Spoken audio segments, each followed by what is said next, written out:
สมควรอยู่เฝ้าอุปถากเจ้ายิงนางและนางเอ๋ยลำดับนานเอหิเดดูกราท่านพามอันว่าพามหัวงอกก่อใดมาบอกอามินตาว่าสันนางแล้วนางนอเกียวอามิตาก็มาตกแต่งดายังเข้าไตและเข้าทุงเตรียมไปส่งปู่พามเท่านางก็ได้มาแต่งถุงเขาสตุผงและสตุย่อยมีตามน้ำอ้อยและน้ำเพิงตั้งบอกไม่สีฟันตั้งยามของใจได้พร้อมจูอันก็คือปู่พามได้เอาไปตกแต่งจักลาออกจากแห่งปีอยู่ตะโรเมื่อนานอันว่าพามบาบายก็อยู่บ่ได้ยินกัวเท่าเมามัวการมกามาราชเขาอำนาจเมียมันเยี่ยววาดนางจากนี้บ่อยู่เท่าปู่จริงได้เจียนจาลาละอามิตตาไปสู่อายังที่อยู่พระเวทสันดรมันก็มาเหลียวสั่งเมียมันอยู่เจียวว่านางเฮ้ยนางเฮ้ยตามาทางประกาศินตุสัตอาหาอีตังวัดตัวพระมาพันตุปฏิโมจิอุมปะอานังดังนี้พิกะเวดูลาเพคุตั้งหลายส่วนว่าจูวจักะพามก็เก่ากำงามทีถ้วยจะอิงอ้อยสั่งละมิตตาด้วยน้ำตาอาบนาตุกเต่าฟ้าเลล้นแล้วก็ขึ้นเรียนตุนซุ่มเกือบเท่าเกือบเงือบกาวกำเจิญเลินใจเป็นกำอะไรซอใส่ซอไปทาสาไปถุงใหญ่คัดไตเขาอยู่อึงตึงมันก็เดินพึ่งไปใจเบียคามาไว้ปั๊มเรินเมียก็ลงตั้งเสียเข้าสู่เมียงสีวิลาศอันเป็นอาวาสเจ้าสีปีตีนันใดเจ้าสีปีจุ่มนุ่มปิ่นหมูพามเท่าเข้ามาสู่ถามหาว่าพระญาวิสันตาละต้านเจ้าไปอยู่ด้านดาวแดนใดข้าจักมีใจจงจอดยังเต้าตุนหยอดสร้างปารมีคนตั้งหลายมีมวลหมู่สุมหัวอยู่ศาลาเขาก็มารุมด่ากำเลยว่าเว้ยพามผู้เฮยพระญางามเวสสันตาราชพามกิงกะราชเมียงสูมาขอเบียดเบียนเจ้าแห่งกูใจจ้างเพียกใหญ่ก็ได้เตตานเจ้าเมียงล้นหลานเกียรติแก่ตาขับหนีจากดาว4 ปีตานเขาลูกแลเมียหนีไปอยู่เขาแก้วกูวงกดสู่ตั้งหลายบอดีสักหยาดหยาเจ้าราชกูหนียำนั่นคนตั้งหลายมีมือถือไม่เลคอนครับไล่ตอนบุบตียังเท่าวกาลีละใจบาปเขากลัวกำหยาบแก่พรามบ่มึงตั้งหลายรายปาลามาคือเต้าพญากูนิราชสิบหายกาดกาปาลาบัดนี่มึงมาหาแถมเราชื่ออะไรกว่าเก่า10บ่อจะงัดยะไล่กว่าเก่าเป็น10เต่าปันปูนละว่าอันส่วนจูจะกะพามันว่าเท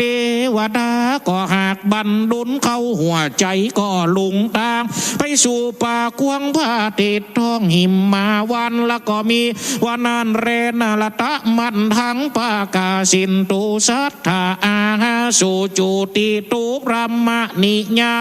พระมโนดังนี้เป็นเก้าภิกขาเวดูราภิกขุเจ้าตั้งหลายอันว่าพามปูงาบาปใบเมียดาใจจำไปมันอะไรโดยกามราชเข้าอำนาจแห่งตัณหามารก็เอาไม่เต้าคืนกับเหล่าปู่จ่าไฟก็เข้าไปสะเวยทุกยากในแห่งห้องบาปกาลีอันมีราชสีและแหลดจางสูงเสพอ่าง สลายมันละเตียวไปจะใจสูบบ่าไม่ดงนาพามเจตบุตรก็มาหมาของมาจะพามเจตบุตรก็มาซ่อสอดด้วยหมานั่นเหล่า32ตัวเท่าบาปเศร้ากลัวตายหมาพามหลายเลี้ยงไว้ตัวหนึ่งชื่อว่าหมาปูตูบมันจังสุบสับจอมรอยหมาตัวหนึ่งชื่อว่าหมาเมโนหมาเมโมยมันจังเล่งกล้วยไหนป่าหมาตัวหนึ่งชื่อว่าหมาคนนี้จอมจ่อมันจังหุ่มรอคมเสียตัวหนึ่งชื่ออีคำเคือคบหยาบใดกันกาบตึงละบ่ชัวบ่วางเอามีดฟ้างางกลางจิงจักออกได้มาตั้ง32ตัวแล้วก็มาอ้อมเห่าเท่ารั่วเก่ากลัวตายละขยุยขยายละขึ้นต้นไม่สันตันยันตกใส่ไม่กาวเป่าวาวตกใส่ไม่มีหูก้นตีจังงังมือมันกามงาเก้าตีนมันยันเข้างาปลายปูพามตักงายตกลงเก้าไม่มาตั้งไหลหอมเห่าคบตื่นเหล่ายังโพงเสียงเห่างงงก้องป่าพรานเจตบุตรราเด่นไกได้ยินเสียงมาไว้งอมเห่ามันแล้วก็เข้าละมาหายังสัทธาเสียงมาห้อมเห่าอันใดยินแต่เราผิดปักกติมาแต่เดิมแด่แลเจตพุทธตูอารันโยในลักษณะละนั้นใส่ปูพานเจตบุตรแล้วก็ได้มาหันเสียงตักผันล่องดาเป็นกำว่าเวยเวยกูอยู่บนต้นไม้ไผ่แล้วก็ได้ละมาช่วยกูกำขอบุญน้ำแต่ก่อนคุณพ่อแม่กูเป็นละอ่อนเดิมตีบัดนี่กูตกตีบอดีกลางป่าขอคุณพ่อแม่ข้าละมาช่วยกำหนุนมานมมาเป็นขุนแต่ก่อนปัดบ้ายังหมาน้อยอ่อนตั้งลายหายไปเหี่ยจากได้จากตัวเราในพันเจตบุตรได้ยินกำเหล่าล่องหาแห่งพามมานาปูเทามันก็เข้าไปไกลและก็ล่องตักด่าปูพามว่าเว้ยมึงเป็นภายตั้งใดมากูละจะยิงมึงตกตายมิดพาหัวอกจกเอาหัวใจปูจาพระเมปักศีสะกุนาในป่าได้คาเสียและนาตัดหัวได้ปูจายังเทพเจ้าจูตัวจูออกอันอยู่อันคาอยู่ในบอกในป่านี่แหละและนาจูจากโกพระมาโนก็ได้ตากำปากยันกล่าวบอกแก่ผู้พันเหล่าเจตาพุทโตวะปุโตธรรมโมนายพานผู้พอเผากลางป่าเลี้ยงตัวรารวยทีอันกูนี่เป็นราชจะถูกหับเหตุการณ์ไปทุนสาบอกกล่าวเต้าสิทธิ์สันดอนเจ้าในวงกฏกีรีใดหนีไปจากออกเสียยังป่าเข้าสู่นากราชเมืองเดิมไปเป็นเต้าเจ้าแต่พอสองเต้าเนียงนองที่ราชจักขึ้นนั่งอาจอ่านคำเลนาในพานเจตปูตาได้ยินข่าวมีจิตใจปิติจุนยินดีเอ่ยปากถามแถมตีพอสองว่ามีอันใดปองแจ้งเจตใดมาประเทศแห่งเรานี่จะขอหลักฐานมาน้อมไว้ข้าได้หันใส่เอามาไวจกออกและนายามนั้นปูพามจริงใดเอามือจกเข้าไปในถุงก็ปะไม่ไผ่บ่ก็ปะยังใดบอกไม่ไผ่ใส่เกียร์ข้างเหลียอยู่อันหนึ่งแล้วเอามาบอกกล่าวแก่พรามนั่นเหล่านี้คือราชสารนายพรานเจตบุตรหันดังอันแล้วก็ใจคุงเขามวยเก้าผมลงเหล่าเตพาหัวแห่งเจ้าลงมาปูเจิญปูพามลงมาจูแล้วก็สั่นหัวมันแลลูกไม้จนอิ่มใส่สำลานแล้วก็มีวันนานแลนาแล้ว แล้วก็บอกขุนตั้งไต่เฮือแก่ปู่พัมเจ้าเข้าไปหาวิดสันดอนย้ำเมื่อตาวันนอนเมื่อเจ้าก็มีดังกล่าวมานี่แหละนะจูจากกา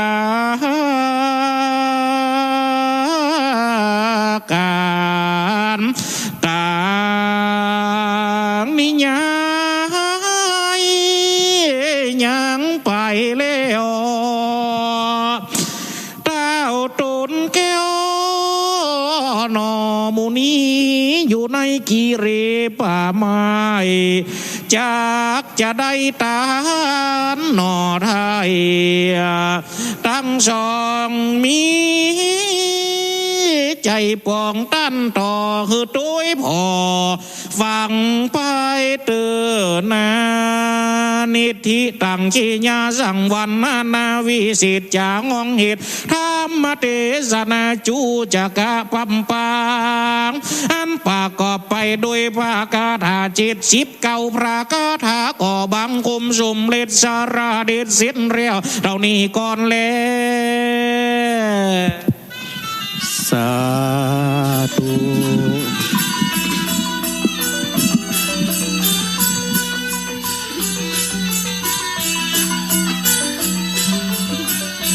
ครับที่จบไปแล้วนั้นนะครับเป็นการเทศกันจุจกนะครับแสดงโดยพระดนุพลมุนิวังโสจากวัดห้วยแหนนะครับซึ่ง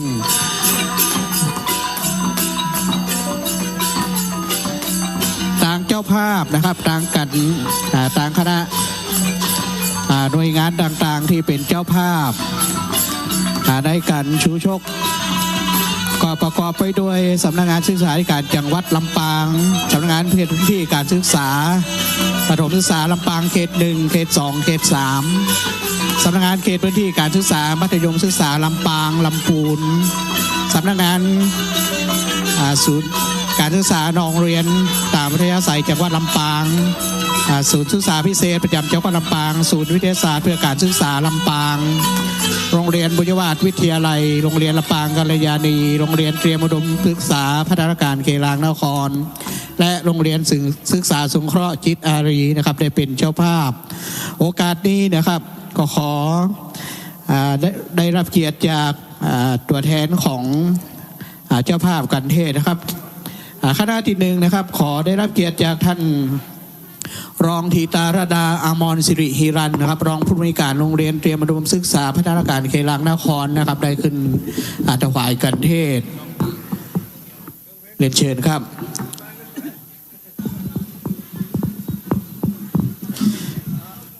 คณะที่2นะครับขอได้รับเกียรติจากท่านรองผู้อำนวยการสมชายเด็ดขาดครับรองผู้อำนวยการสำนักงานการกศน.จังหวัดลำปางนะครับได้ขึ้นถวายกันเทศที่บนดบนะครับคณะที่3นะครับเป็นคณะของศูนย์วิทยาศาสตร์เพื่อการศึกษาลำปางนะครับขอเรียนเชิญคุณครูโสระวีนามวงศานะครับจากศูนย์วิทยาศาสตร์เพื่อการศึกษาลำปางได้ขึ้นถวายกันเทศนะครับคณะที่4นะครับคณะของโรงเรียนลำปางกัลยาณีนะครับ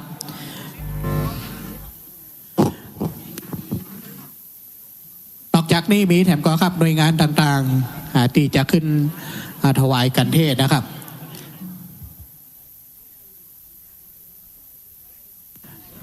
กับสำหรับศรัทธาเด้อเดี๋ยวเขาเอาปอนแล้วกันยั่งกินข้าวอย่างก่อนโปรตีฟังกับฟังไปเด้อว่าเป็นล้มกันมาได้ กินข้าวกินน้ำเถอะครับพ่อแม่พี่น้องตีติดตามลำตัวนะครับฟังสถานีวิทยุเพื่อการศึกษาวิทยาลัยสงฆ์นครลำปาง106.5นะครับพระสงฆ์ของเจ้าวันนี้เขาขนมาจากวัดวาอารามต่างๆมาเตะให้พ่อแม่พี่น้องได้ยินได้ฟังนะครับตอนนี้ทางผู้อำนวยการวิทยาลัยสงฆ์นครลำปางผู้ช่วยศาสตราจารย์ดร.ตประคุณศิริธรรมบัณฑิตนะครับท่านอาจารย์สมชาติกับมานั่งนี้ละท่านอาจารย์นะครับดร.พระมหาบวรวิทย์รัตนโชโตกับมานั่งนี้ละเสน่ห์การหลงมานี่มัดนะครับวันนี้พ่อแม่พี่น้องเขาจะได้ยินได้ฟังเดี๋ยวเขาเอาปอนแล้วกินข้าวกันเด้อครับกินตัวฟังตัวครับ ตอนนี้เรียนเชิญหน่วยงานต่างๆขึ้นไปถวายกันเตเทียกรนะครับ วันนี้น้ำตาหาฝนเข้าปลาอาหารนักหนาปลาปานบ่ต้องกลัวเพราะจนถึงแรงบนเนอร์กินเต็มที่นะครับ วันนี้ได้เมตตาธรรมจากบรรดาแม่พี่น้องเขามาร่วมกันสนับสนุนและส่งเสริม สืบสานวัฒนธรรม การเตะมหาจาตุเป็นอย่างดีนะครับสำหรับสลาเฮนี่อู้กันละนะครับถ้ามันสีท่าเนาะก็เอาสักเกิงเพลงกับปอ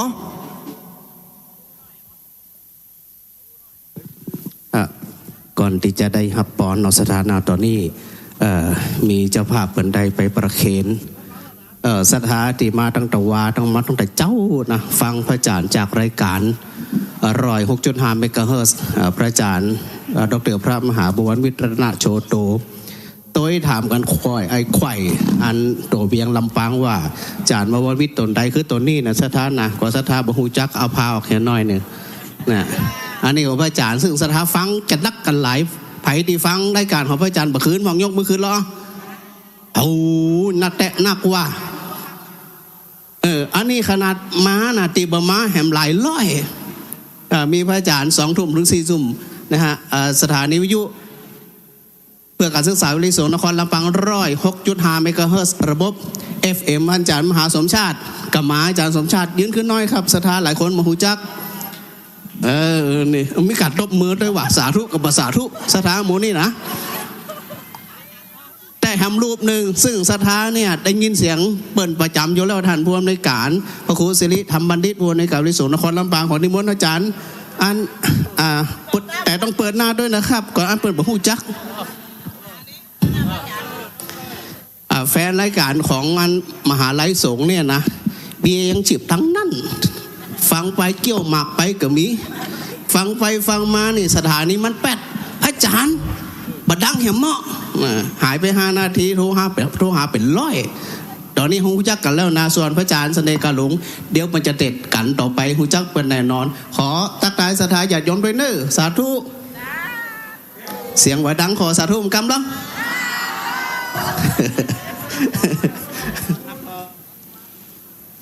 หับปอนก่อนเด้อเอาปอนให้กำหนึ่งก่อนปอนกำเตดกูคู่กูคนกูคณะที่ได้ยินเสียงเตดศรัทธาทั้งหลายเอาปอนยะถาวะลิวาหาปูลาปาริปุเรนติสาคลังเอวะเมวะอิโตทินังเปตานังอุปกัปปติอิจิตังปาติตังตุมหังคิปะเมวะสัมมิจันตุสัพเพปูเรนตุสังกัปปะจันโทปนะระโสยะถามานิโจติละโสยะถาสัพพะทานังธัมมาทานังชินาติอิตังโวโพชนะเพสะอะเพสะสัทธารณะโรกิญะโรกุตตะละสุขสัมปตินังญาวะอะระหันตาอะระหันติมะกายนังตินังนิปานาปัจจัยโยนตุสัลลีสวดสาดีงัจจะในวันนี้ก็มาเป็นวันดีสลีสุภาใจญามังกระอันผาสุดลำเลิศยิ่งกว่าวันและยามทั้งหลายบัดนี้ก็ได้ไม่มีสัมมาศรัทธาบุญศรัทธาละผู้ข้าทั้งหลายก็ได้สลงคงควายกันทำกันติดของดีวิเศษจักใส่ทารงนี้มันตัณนาอัตตามาภาพมาแสดงโรสธรรมเทศนาจุโจเป็นธรรมในมหาจัด79 วกาถารำดับลำดาเสร็จลงมาเลี้ยวขอปั่นป้อนชัยญะมิงเกียวแก่มุระศรัทธาผู้ข้าทั้งหลายนับต่อแต่นี้สืบไปเมื่อนามัดแม่นมุลละศรัทธาจักส่งจะตานาบุญจูจอดรอดถึงของบรรพบุรุษอันตายไปเจ็ดจินเต้าเป็นแดนแสนจินขกูลเป็นพมานจักเป็นปู่ย่าตายายปีตามารดาครูบาอาจารย์ลูกหลานตันเต้าเจ้ากรรมและนายเวรเทวบุตรเทวดาผู้ปกปักรักษาตนตัวมุลราศรัทธาให้นากามาเขตพระติดต้องที่อยู่ของมุลราศรัทธาผู้ข้าทั้งหลายจุงได้รับจะตานาบุญนับต่อแต่นี้สืบไปเมื่อนาคือมุลราศรัทธาผู้ข้าทั้งหลายหือใดอยู่ดีมีสุขหือใดอยู่เย็นเป็นสุขปราศจากเสียสิ้นซึ่งความตุกข์ขอภัยอนตรายต่างๆนานาข้อ13อย่าได้มาทาข้อ15อย่าได้มาจนตั้งข้อไปบนอุ่นอากาศข้อราตัวราทอละนีตั้งตัวกลุ่มตัวแปบตัวแลบตัวแบนข้ออันมา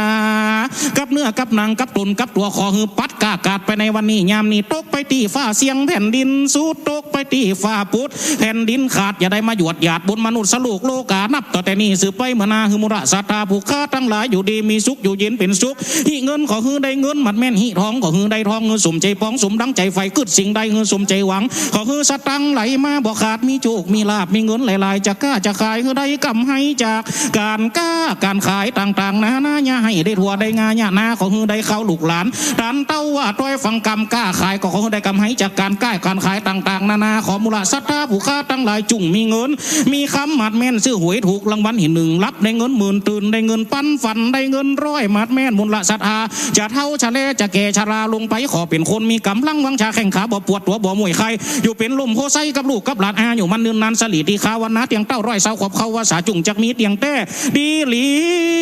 สมดังบาทพระกาถาบารีพระพุทธเจ้าที่กล่าวไว้ว่าสัพเพ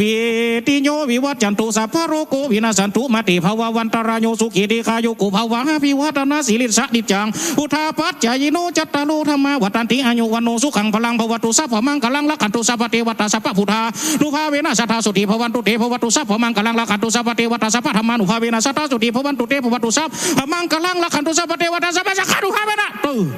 ใจคุณเนี่ย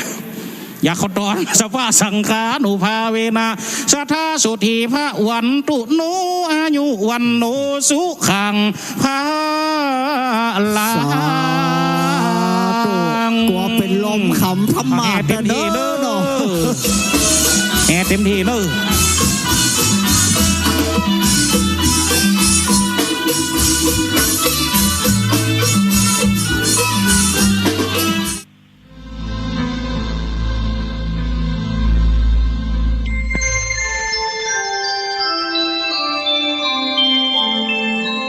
ขณะนี้ท่านกำลังฟังสถานีวิทยุกระจายเสียงคลื่นเพื่อการศึกษาพระพุทธศาสนาและวัฒนธรรมระบบ FM 104.5 เมกะเฮิรตซ์ออกอากาศณวัดฝายหินตำบลสุเทพอำเภอเมืองจังหวัดเชียงใหม่โทรศัพท์053-226-058-053-810-406-053-943-691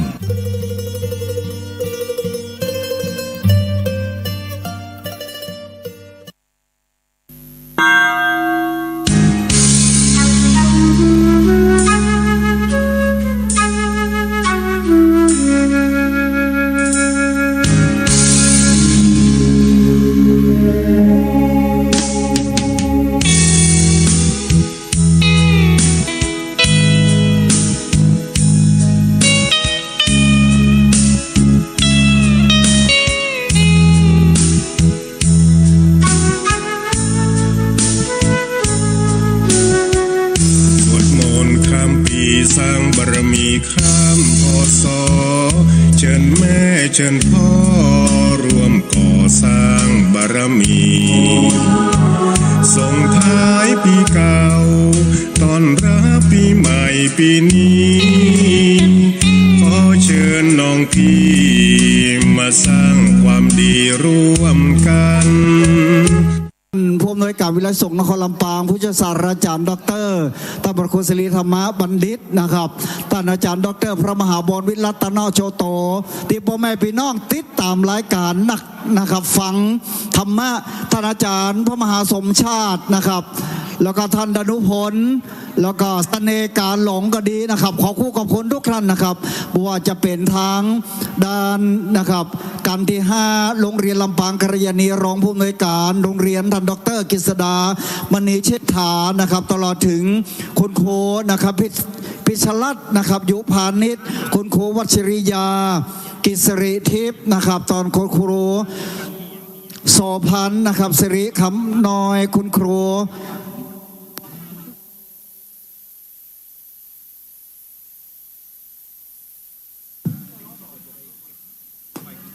กับคุณครูตลอดถึงนะครับโรงเรียนนะครับลำปางกัลยาณีก็ดีตลอดถึงนะครับทางคุณสมชายเด็ดขาดรองผู้อำนวยการ นะครับสำนักงานการศึกษากศนจังหวัดลำปางนะครับคุณโสรวีนะครับนามวงศาคุณครูจากศูนย์วิทยาศาสตร์ เพื่อการศึกษาลำปางรองนะครับที่รักตานดานะครับอมรศิริหิรันรองผู้อำนวยการโรงเรียนเตะมุดศึกษาพัฒนาการเขลางนครก็ได้มาร่วมพ่อแม่พี่น้องเนี่ยครับสำคัญเนาะที่ได้มาร่วมกันเป็นเจ้าภาพเจ้าสถาเอาละกันที่6ไม่นะครับการที่6ต่อนะครับจะได้กราบเรียนเชิญนะครับท่านอาจารย์วีรพันธ์นันเพ็ญนักวิชาการทางนะครับสำนักวัฒนธรรมได้เมตตานะครับจะได้อาราธนาและก็ได้บอกกล่าวให้พ่อแม่พี่น้องตามลำดับต่อไปครับครับในโอกาสนี้นะครับขอเรียนเชิญท่านอาจารย์วิรพันธ์นันเพ็ญครับ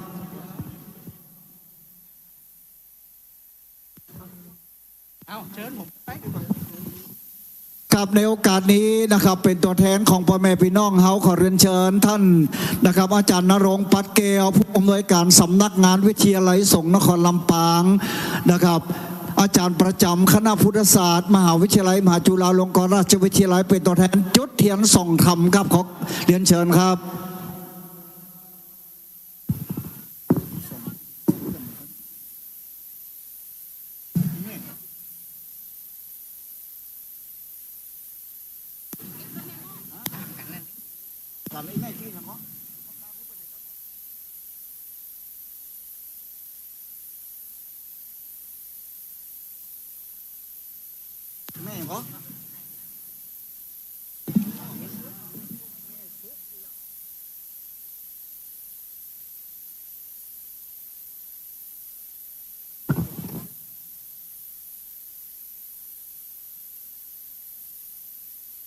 กันต่อไปนี่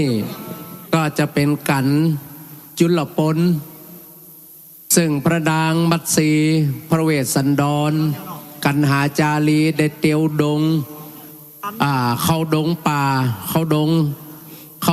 ป่าไม้ป่าใหญ่ดงหนาป่าคาดงกว้างมุ่งตรงสู่เขาบรรพตเพื่อไปบำเพ็ญพรตเป็นพระฤาษีที่พระองค์พร้อมโดยกับมเหสีพร้อมโดยกับพระราชโอรสพระราชธิดาที่ได้ถูกพระเจ้ากรุงสนไสพระราชบิดาได้เนรเทศออกจากกรุงศรีพีเพื่อไปบำเพ็ญพจน์เป็นพระฤาษีปฏิบัติตนเน้นในด้านของทานะเป็นตานเปิ้นห้องวัดตานะปารมีเป็นข้อแรกพระเวสสันดรได้เฮือตานราชลดตานมาตานต่อไปก็พอไปกันตีไปถึงเขาวงกฏต่อไปจะตานลูกต่อไปก็จะตานเมียอันนี้ก็คอยติดตามต่อไปฟังกับไปเตียเนอร์มาพอพระเวสสันดรจะตานลูกน้อยในกันกุมารบันแล้วก็ในกันที่เก้ามัดสีนี่จะตานเมียเพราะฉะนั้นหมู่พ่อแม่พี่น้องนักศีลนักบุญทั้งหลายต่อไปนี่ก็จะเป็นการจุลปนซึ่งเป็นป่าน้อยป่าละเมาะเป็นปงป่าและจะเข้าสู่มหาปนคือป่าใหญ่ปนหรือพนะไปว่าป่าซึ่งเขาจะได้ลำดับลำดากำเดียวท่านดร.กตัญญูเรียนตุลจะได้มาสาธยายปฏิปต่อฮือในครับเนอครับจนละวันนา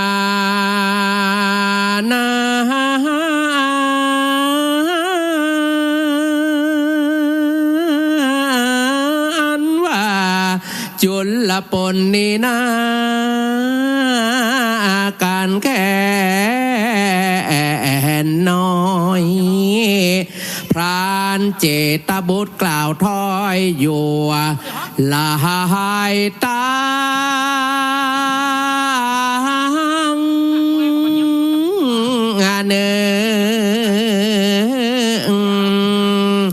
เจือกำ พรามลายตาลกำวานถามปันขาฟา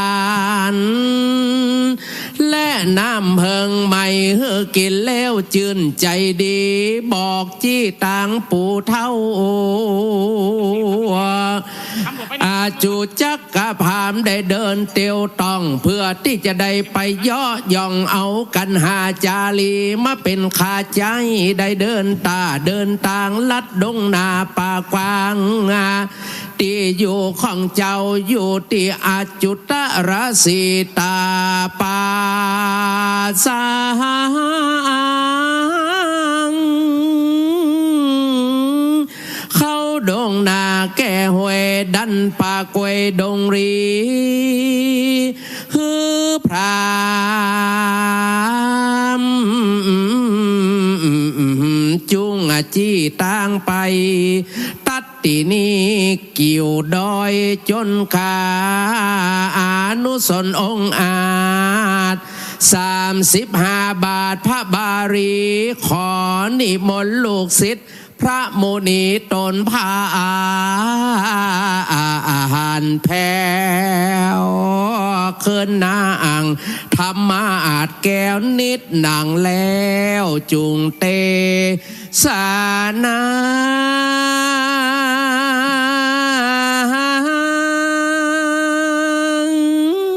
ถามอนุกรรมปีมังป้าจังอาราชทานังกาโลมหาเส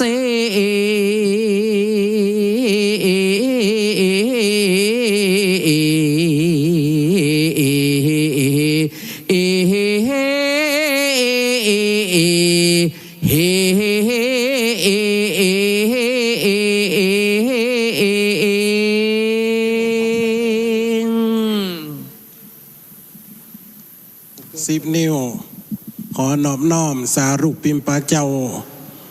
หลวงพ่อองค์ดำประจำยังใจกลางเมืองลำปางศาลหลักเมืองแห่งเฮาที่นี่และขอถวายความเคารพครูบาอาจา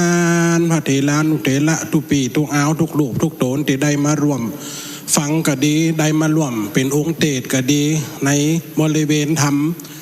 ที่นี่และขอเจริญพรคณะศรัทธาคนเฒ่าคนแก่อีป่ออีแม่เนื้อที่ได้มาร่วมฟังทำ13 กันแห่งเมืองลำปางเฮาข้างนี้มาจัดอยู่ที่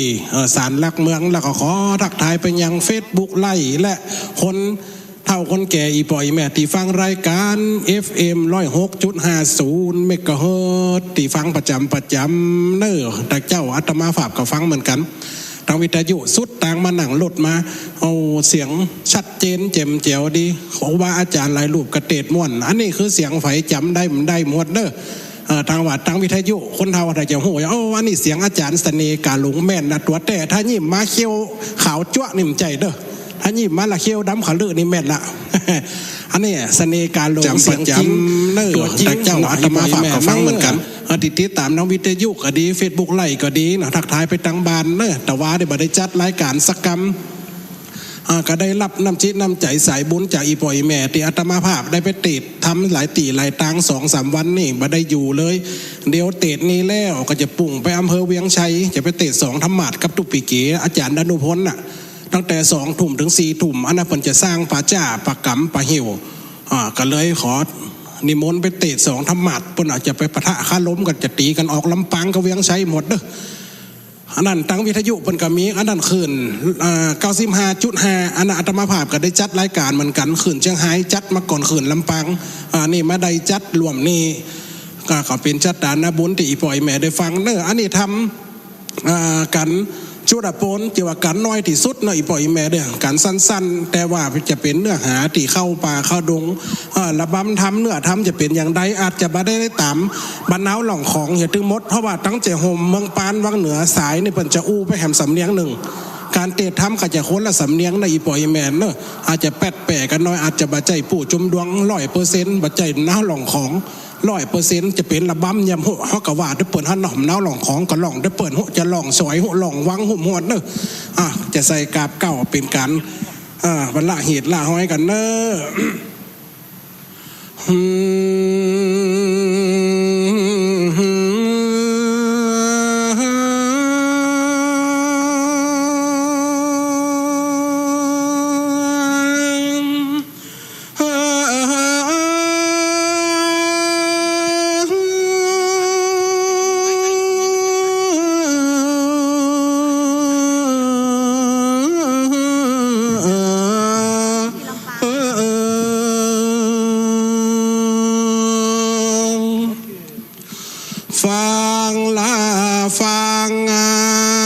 ลา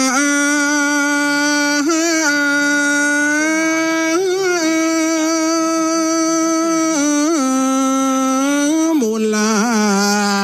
สาธาตั้งหลายตั้งยิ่งใจฐานลามแล้วแถวเท้าอาตมาจากใส่กาบกาว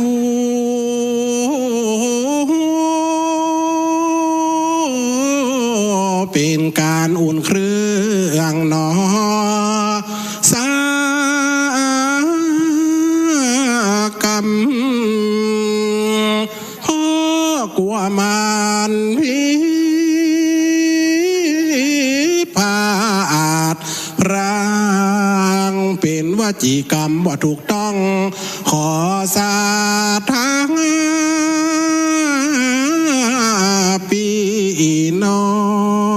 งจงหนอภัยแถมยังเสียงบ่ปอสายบ่ปอมูอ่อนนะวอนใหญ่หิ่งแก้วมาได้ยินเสียงพ่ออาจารย์นั้นมาราธนาทำแล้วเสียงเปิ้นยังมาใส่แลหนอเย็นดีเสียงเปิ้นนั้นเหมือนดังน้ำตกตาดใส่ลางลินนาคำมาได้ยินเสียง2-3 กำเสียงเปิ้นอย่ามาดังอริงติลิงติลิงติลิงติลิงติงติงติลิงตะละละละละละละละ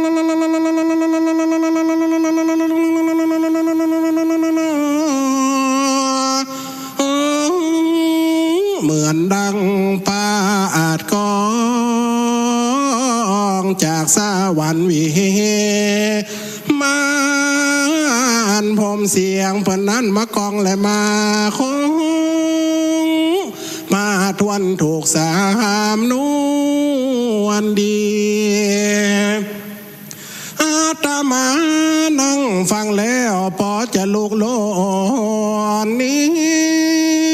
ก็กลัวได้เป็นวจีกรรมปากหากได้รับอาราธนานิมนต์แล้วจำเป็นได้เตสาหานะทำให้ฟังไปขอจวนม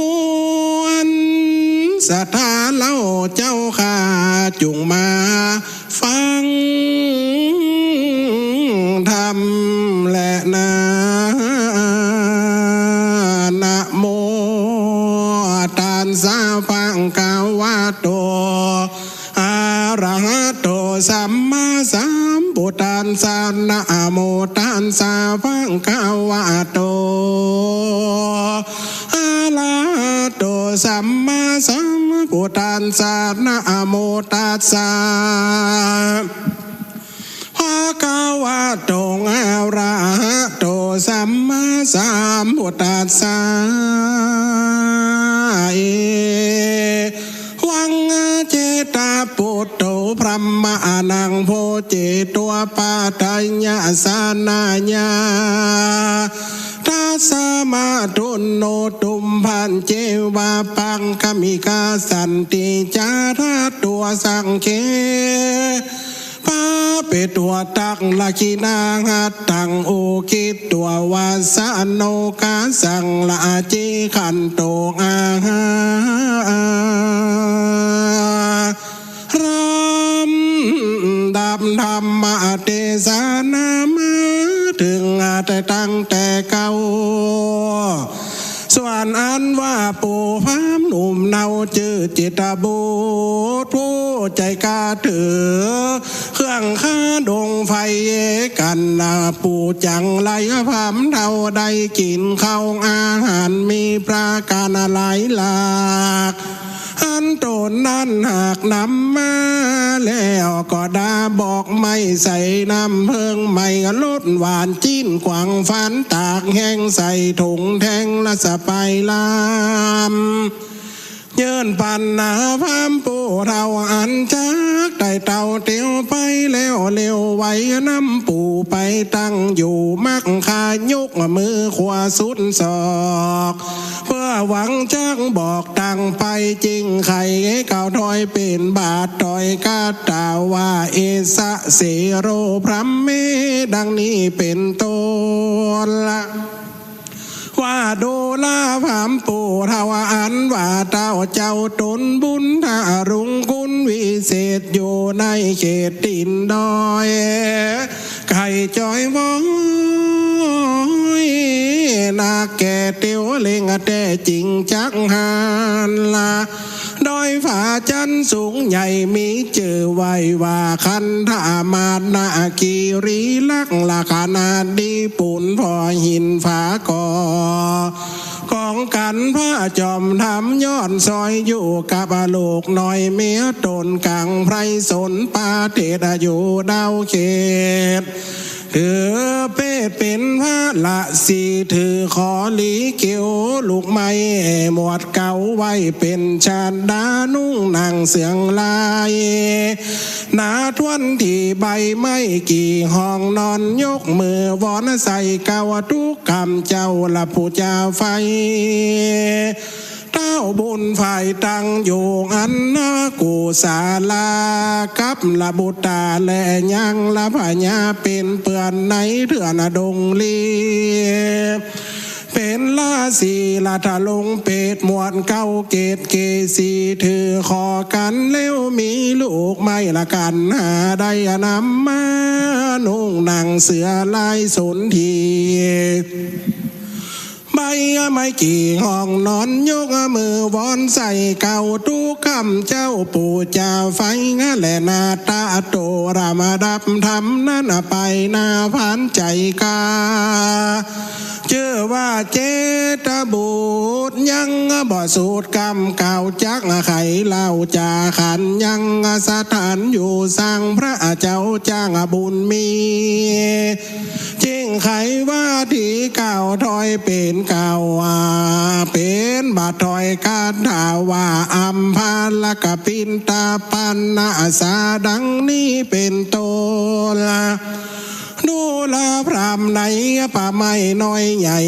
อ่านละอยู่ไกลอาลามมีไหลลามาเต็มขวางมีตังละหมากม่วงเต็มแดนตังหมากแหนฝ่าแปงตังมักควิดแทงยังใหญ่ขนุนไหลพร้อมลำไม่ฟ้ามจุ่มปูไม่สมอดูงามอาบขามป้อมหยาดยังใหญ่หมากตาไฟมีลูกหมากมีหลายหลากทมทองหมากกับต้องเหลืองละจะโจดหมากนี่โคตรตายายตั้งละมาสังหมากเตือหล่นทุกเมื่อลวงไหลก้อยงาจ้างยายกะลำใหญ่ก้อยข้าวไข่เจือกันตั้งก้อยจันนะก้อยตีบลูกละบ่รีบงามดีเตียนย่อมมีในป่าดูต่างลาเอากินตั้งแม่เพิงบินตอมใจหาแม่ละบ่ใดยังหลวงอยู่ในกวางไม่ดูต่างใส่หากินแลพรำเฮยว่า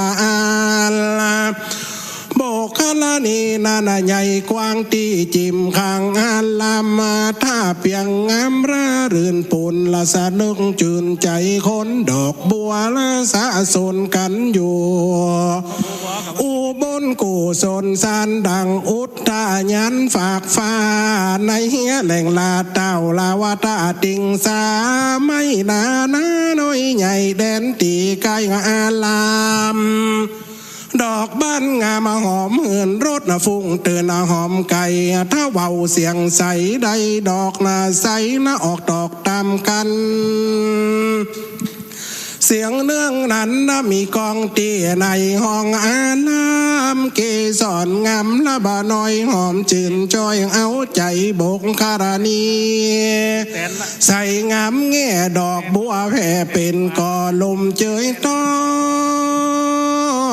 หอมเหนือถึงไตหอมไปไข่ตังวันตกวันออกรอดซาหลอกแดนไก่อาสานลมใดท่านอยู่ดอกไม้กูเลี้ยงลายลาอ่องฝ่ายปุ้งออกข้างตั้งขอกอ่านลำโบกคารณีน้ำตากว้างอยู่จิมข้างอ่านลำกระจับงามจุ่มละอยู่ใต้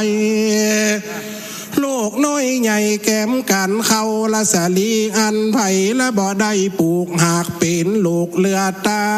จุ่มละป่าฟ้าแล่เต่าลอยเล่นเหล่าผับพายปูป่าได้เนียงเนียวเล่นลาเร็ววังทานนาละลานไหลออกพับประตูขอกเงาบัวหวานมันหนูหัวจื่นจ้อยดังกับอ้อยสุนงาดอกนานนาหอมเหินแม่เฟื่องจื่นบินตอมดูดดมจมหอมดอกไม้เข้าสอนไก่เกสรแล้วละบินจอนขึ้นสู่ยังที่อยู่ห่างมันนกดงตาไหลแลห้องบินแผ่ไปมาจับละสาขาจริงไม่ตีจิมใครล้อมกันเสียงดังนั้นมีกองมีตัวห้องอาลำปุ่นดีลาพามนกตั้งหลายสี่หมู่ล่องอยู่ตึงวันหมู่หนึ่งห้องหาพระจอมทำเป็นเจ้าย่ามนเศร้ามองขีจุงละอยู่ดีในป่าหมู่หนึ่งห้องว่าฟ้าเจ้าฟ้าจุยบ้านกับกูมาลูกเต่าและนางหน่อเนาเมียเปียงหมู่หนึ่งล่องเรียงว่าผ้าหยอดฟ้าหยอดซอยจุ้งจืนจอยตีขากา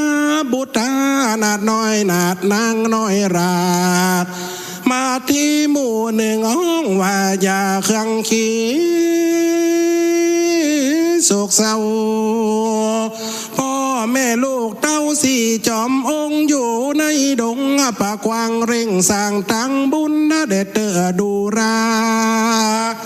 อันตันพามอาสาลมงามทุกงอกนกหักบินมานกหลับตานกเข้าห้องลาเหล่าสำเนียงมาฟังเสียง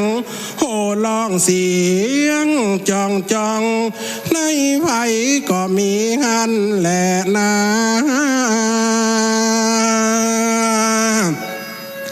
ล้วนแต่หมูนกวิหกปากงาสาฝูงสกุนาบินป่าสอดซอยจับกิ่งสาขา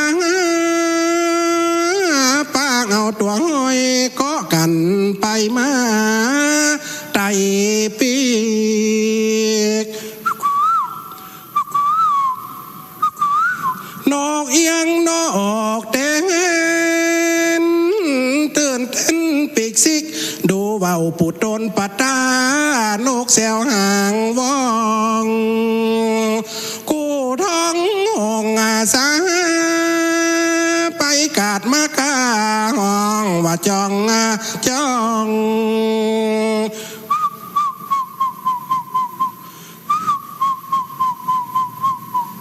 ตั้งนกกินนาปีอูดีปากป้องยืดย่องไปไม้แขกเต่าแลลัวกินสอดใสนกติ่นสอดไก่หิมวังจีเจ็บจีจ้อง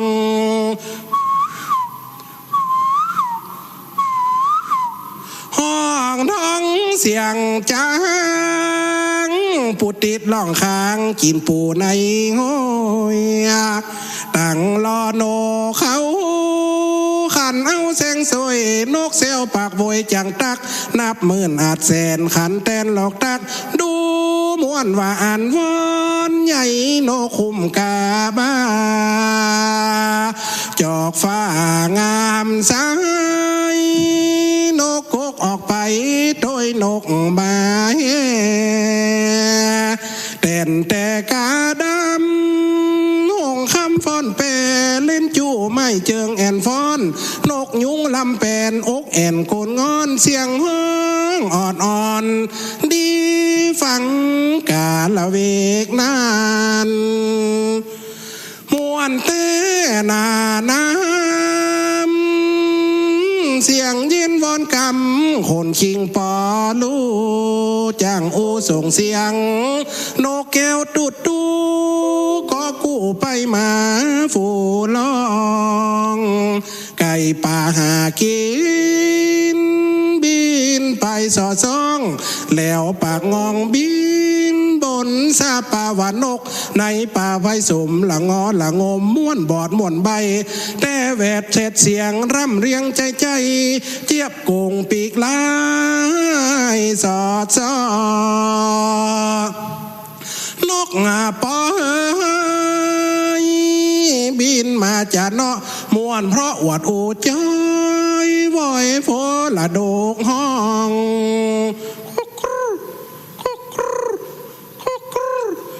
ขับล้องกล่อมเสียงซอยซอยอยู่ตามเดิมดอยห้องคอยคอดคองดูเบาบินมาผัดตาอยู่ห้องเสียงสำร้องตักฝูงสกุณาบินมาปึกพักสปะว่าอันหลายฟันกู้ปอกู้มีอยู่ด้วยกันพอไผ่ปอมันนับปอบ่อเสียงนับปอบ่อเสียงแหลนาอันละบงคารานีน้ำกวางตีฝั่งขามาละมันนกปากันลามละก็อยู่สนุกเป็นกู้ใจตนดอกบัวสนกันอยู่ละอุบลกูสนสานตามดงลานนาก็มีหมากเอวังเจตปุโตอันว่าพรามเจตาบุตรหนุ่มเนาได้บอกเล่ากำงามละผู้ฟามเท่งที่ได้หูตีตังไปพรามและมีใจจืนจอยจิ้งเก่าร้อยการตาวว่าอีท่านจะเมสัตดูผาดตังดังนี้เป็นต้นว่าดุราตันพรามโนมเนาอันเตียวละป่าเสาดอนดงอันว่าสัตตูผงและเขาก่อนอันนั่งน้อยอ่อนจืออามิตตาหากดังดาแต่งไว้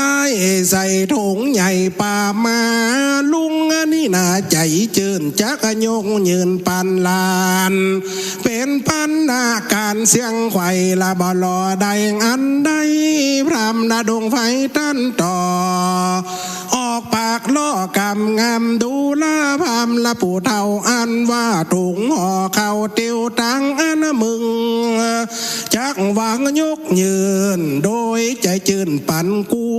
และบ่จูรับใดกูอยู่ป่าไม่ดงด้านมีอาหารเหลือเล่บ่เว้นแวอันใดมึงจุ่งไปอย่าจากเอาไปกินไปหน้าตามใจต่างดงไฟป่าไม้ปอไตใดคนเดียวดันดงเขียวไปสู่ยังตีอยู่พ่อฤาษีตนอันมีวัดบ่อเศร้าจื่อว่าอันจุตาระฤาษีอยู่ดงละปากวางที่ริมข้างบังกาตาตันใดนาวิเศษหมวนเก้าเกตนาทุลีเขียวขาวดีสะอาดใบไม้รัดลองนอนยกมือวอนใส่เก้าตุ้งคำเจ้าเปิ้นปู่เจ้าไฟกันมึงไปหลอดแล้วถามพระหนอแก้วหรือสี่ท่านละยินดีจักบอกเฮอมึงออกเตียวไปจ้าและนาเต้นนาวาตังเหตุดังอันละคาถาพันละทานังจืนจอยพระยอดซอยเตสนา ว่าอีตังสัตตาพันธามันทุงดังนี้เป็นต้นปิงกาเวดุราภิกขุทั้งหลายอันเป็นสายงามริยจัดสินสะอาดดูงามส่วนจูจักรพรรดิเท่าแก่ได้สืบแต่วงศาแห่งพระมารมาแต่เก่าฟังละหนุ่มเท่าไข่ปันมีใจจอมจันและจืนปีที่จืนช่วยบานก็ประทักขีนาพระหนุ่มเนาคบแล้วเหล่าสามตีแล้วก็นี้จากหันเตียวสอดดันดงลีกันว่าเจ้าอันจตุระฤาษีตนวิเศษโยเดาเขตแดนใดมันแล้วก็ไปจะใจเข้าป่าไม่หิมมาปานก็มีโดยพากางดังเก่ามานี่แหละนะเนเตียตังจะไปฟังตีกองตีละครั้งแต่เนื้อขยมพระน้อยการเตะทำกับไปยังบ่เสร็จเรียบร้อยขอสาธาใหญ่น้อยจุงโอดฟังแหมบ่ใจหาจ่าป้อเมื่อละการเตะทำมหาจาด13กันมันก็มาแย้วอยู่เรือเกินบางคนนั่งฟังเพลินหลวดลับไปเหี่ยกลัวจอยลาไปเหี่ยกลัวจอยบอกว่าปอนานก็ว่าปอนน้อยโจผู้หมูยิ่งใจอาตามาหมอนน้อยจากเสือบถอยวอนขายเป็นละบำลั่นหน้าไตเมินมาก่อนกี่มีขันติปารมีธรรมข้อนี้อยู่ที่ตัวตนอยู่คนถึงว่าบ่มีเงินคำลำล้นขอมันสากราบไว้เมื่อ10 นิ้วต่างดวงดอกไม้แล้วเคลื่อนกับหนอบางคมก็หากจะเป็นโนภาพลตั้งจัดนี้และจัดนานำตัวเฮาขึ้นสู่จันฟ้ารอดพระนิปานางการตุเจ้าเสน่ห์กาหลงจะเตดไปนักลมก็มายัดขึ้นสันนาลังหายาลมบ่ตันก้อยฟังแถมปีนาเวลามันน้อยก้อยแปลงใจหากันมีเวลาวานหน้าก้อยอูเกิดอยากจะปัดสวัสดิ์จำนี้เวลาบ่มีจบลงเต้าอีก่อนเลยนะขี้ญาทำละมาเตสันนาจุราปนกันตีหงอันปะดาโดยพระคาถา35พระคาถาก็บังคมสมเด็จเสร็จแล้วตอนนี้ก่อนแล้ว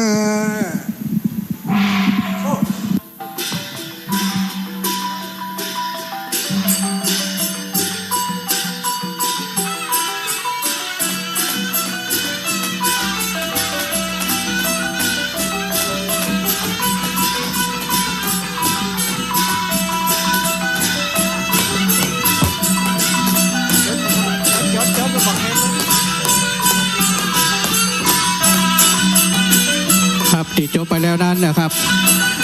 เป็นการเทศกันจุลพลนะครับจุลพลซึ่งแสดงโดยทุกปีพระธิการเสวตปัญญาวชิโรศิษย์เก่าพุทธศาสตร์บัณฑิตสาขาวิชาพระพุทธศาสนาวิทยาลัยสงฆ์นครลำปางหรือว่าเสน่กาหลงนะครับโอกาสนี้นะครับซึ่งทางเจ้าภาพเขามีด้วยกันส่วนราชการที่บสังกัดสำนักงานนายกรัฐมนตรีและกระทรวงหรือทบวงนะครับก็ประกอบไปด้วยสำนักงานการตรวจเงินแผ่นดินภูมิภาคที่9จังหวัดลำปางสำนักงานคณะกรรมการการเลือกตั้งประจำจังหวัดลำปางสำนักงานปปชประจำจังหวัดลำปางสำนักงานคปภจังหวัดลำปางสำนักงานกสทชเขต31ลำปางสำนักงานส่งเสริมวิสาหกิจขนาดกลางและขนาดย่อมหรือว่าสสวสถานศึกษาระดับอุดมศึกษาก็ประกอบไปด้วยมหาวิทยาลัยราชภัฏลำปางมหาวิทยาลัยเทคโนโลยีราชมงคลล้านนาลำปางมหาวิทยาลัยการกีฬาแห่งชาติประจำวิทยาเขตลำปางมหาวิทยาลัยธรรมศาสตร์ศูนย์ลำปางและศูนย์วิทยาบริการและชุมชนสัมพันธ์มสทลำปางนะครับโอกาสนี้นะครับขอได้รับเกียรติจากตัวแทนเจ้าภาพนะครับขอได้รับเกียรติจากคุณเกียรติเกล้าชัยสอนนะครับผู้ช่วยสรรพากรพื้นที่ลำปางนะครับได้เป็นตัวแทนขึ้นถวายกันเทศนะครับในนามของเจ้าภาพกันที่6ก่อนนะครับเรียนเชิญครับด้านบนเลยที่มณฑปครับผม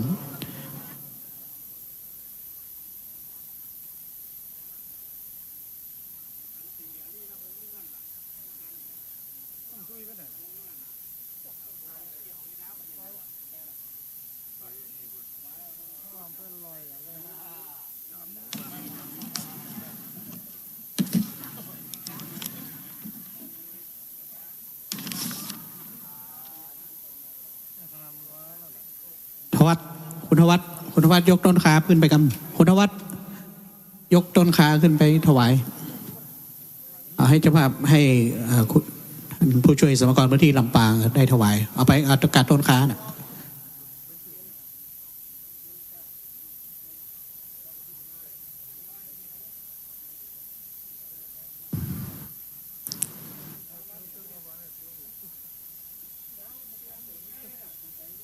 เดี๋ยวเชิญท่านผู้ช่วยอีกครั้งนึงครับเดี๋ยวถวายต้นกันเทศด้วยครับขึ้นเลยเบิด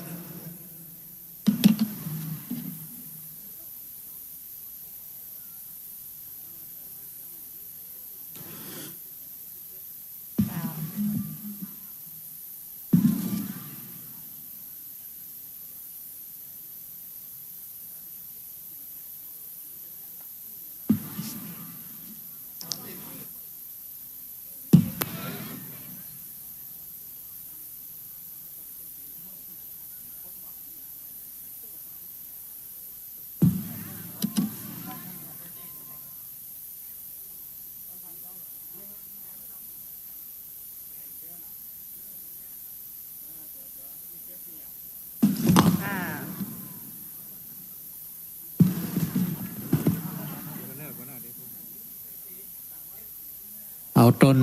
กันเทศไปตั้งที่การเงินนะครับแล้วเอาต้นใหม่มากำเนิดต้นที่กันที่7นะครับกันมหาพลกัดนี้นะครับเดี๋ยวพระสงฆ์องค์เทศจะได้อนุโมทนาครับ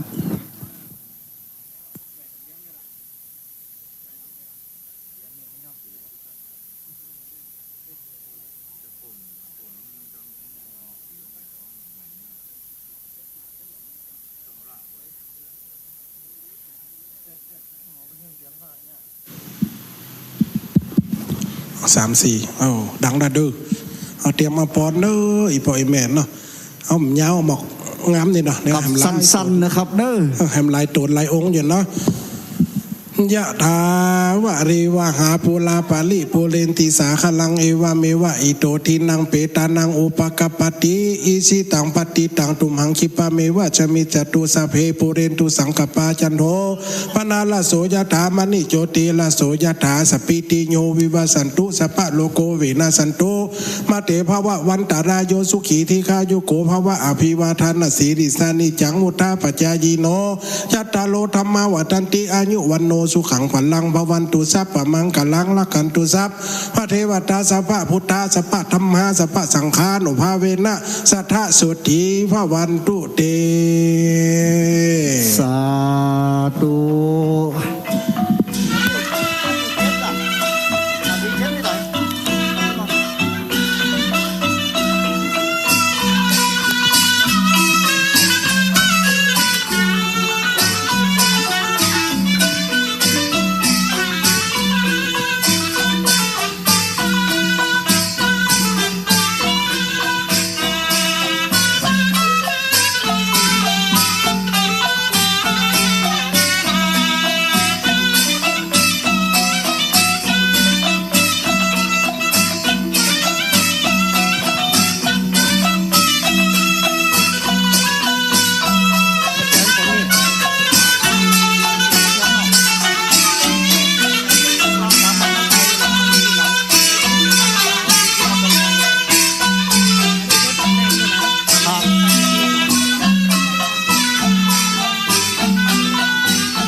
ครับเดี๋ยวก็โอ้กันแฮมรอบนะครับนักดนตรีเขาขอเอาเซี่ยววินาทีหนึ่งเนาะเพราะว่าประเดี๋ยวนี้กำลังกันที่6อยู่เวลาจะบ่าย3แล้วนะครับกว่ามันจะไปดึกบางทีอาจจะเป็นเที่ยงคืนบ่ไหวเนาะโอ้จะ2 โมงละนะครับวันนั้นก็ขอกราบเรียนนะครับท่านเจ้าภาพแล้วก็พ่อแม่พี่น้องเขาก็จะกระชับน้อยนะครับเนาะกระชับเวลาครับลำดับต่อไปนี้นะครับเป็นกันที่7นะครับขอกราบนิมนต์ท่านพระอาจารย์ธนพลพิมพ์พระศิรินะครับนิสิตสั้นจันปีที่5ครุศาสตร์อะครับตอนนี้กำลังฝึกสอนอยู่เนาะสิเก่า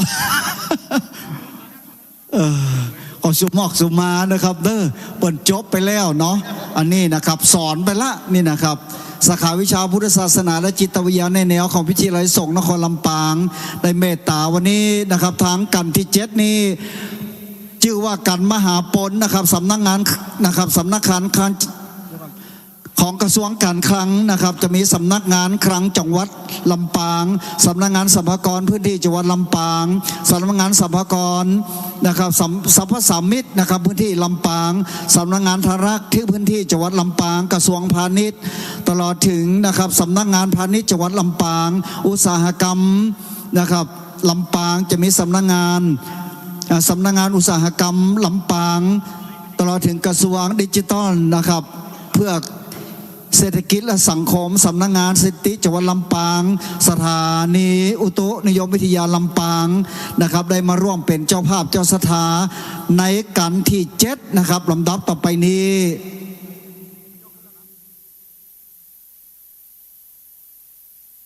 พ่อแม่พี่น้องนักศิลป์นักบนเนอร์กันที่7นะครับเป็นกันของมหาปนโอกาสนี้ขอเรียนเชิญนะครับท่านรังสรรค์ธรรมชัย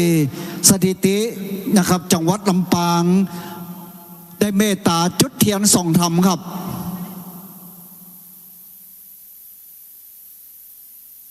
ขึ้นด้านบนเลยครับผมซึ่งมีทางนะครับสำนักงานสถิติจังหวัดลำปางได้มาร่วมเป็นเจ้าภาพเจ้าศรัทธาในวันนี้ขับขอเมตตาคณะสงฆ์นะครับองค์เตศขอกระชับเวลาน้อยนะครับเนาะปั่นปอนเอาญาถาสปีบละมันตึงหวันกันอยู่นี่วันค่ำเพื่อเขาไปเอากันสุดท้ายเอาอีบ่อยแม่เขาเนาะจะได้เป็นบุญเป็นกุศลครับ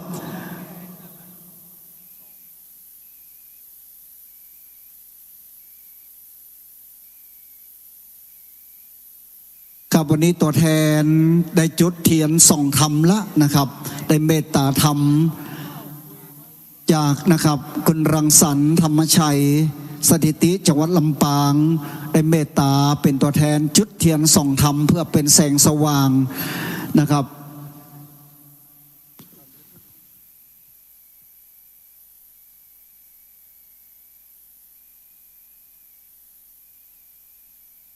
ครับโอกาสนี้ขอเรียนเชิญท่านอาจารย์ดร.กตัญญูเรือนตุลนะครับอาจารย์ประจ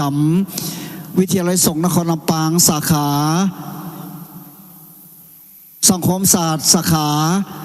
พัฒ ฒนาสังคมได้เมตตาอาราธนากันที่7ครับ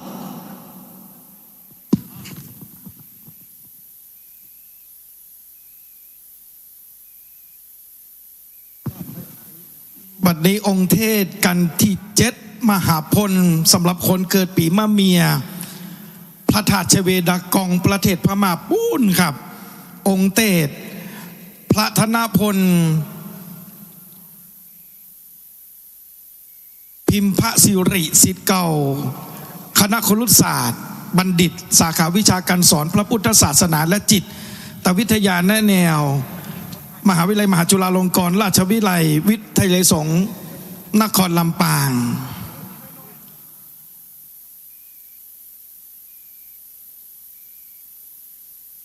จ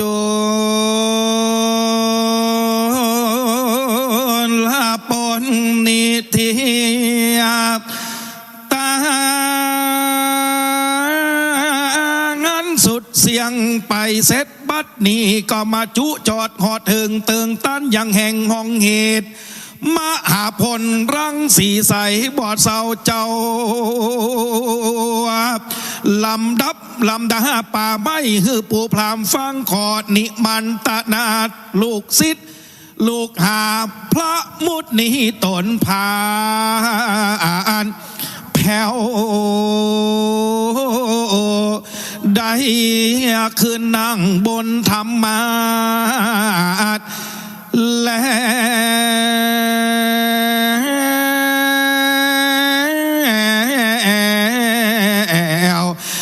้วนอสาแด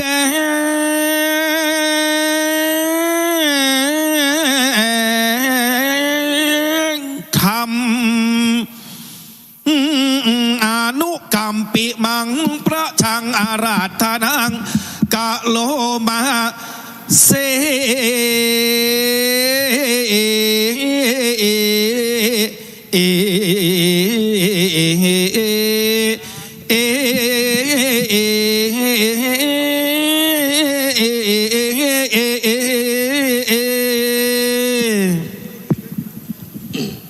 ขอนอบน้อมในองค์สารูปเจ้าปิมปาพระรสธรรมเจ้า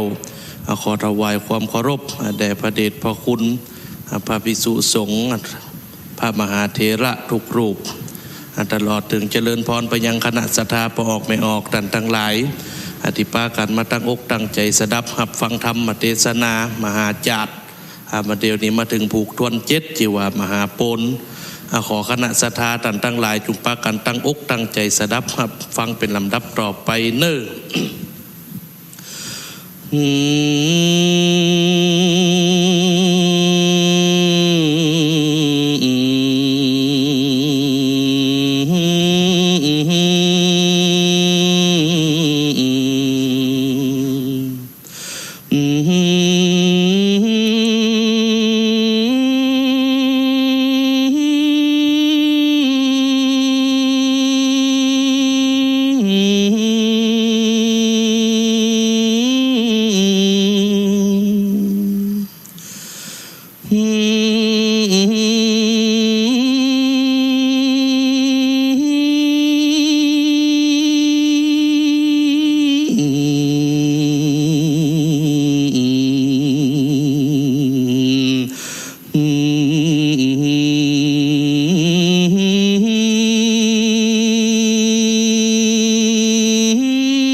จะ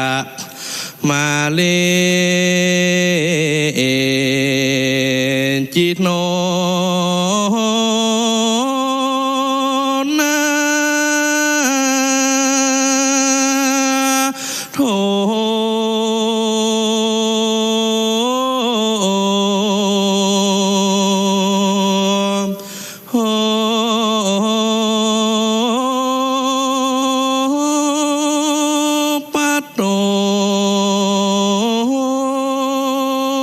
สัมโพ โมตามัง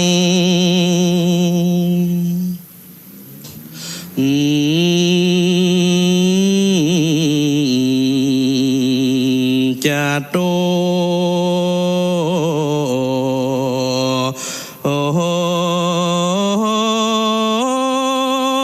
สัจจัง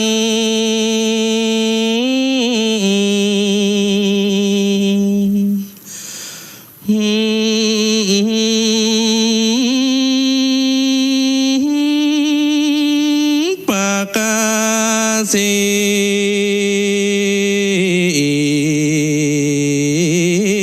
สี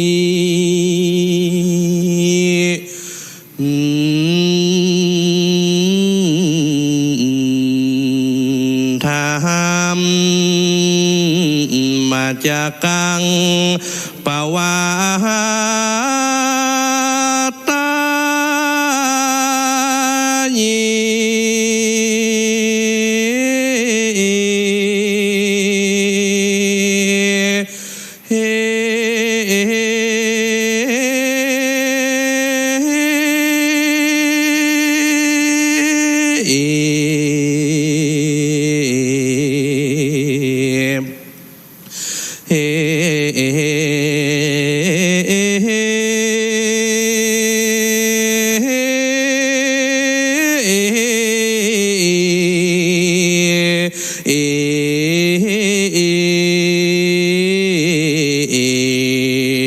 ติดนาสัจวัตเช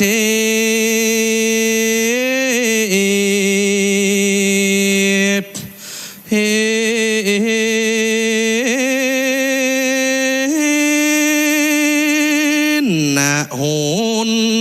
ตุมีใจญะมัง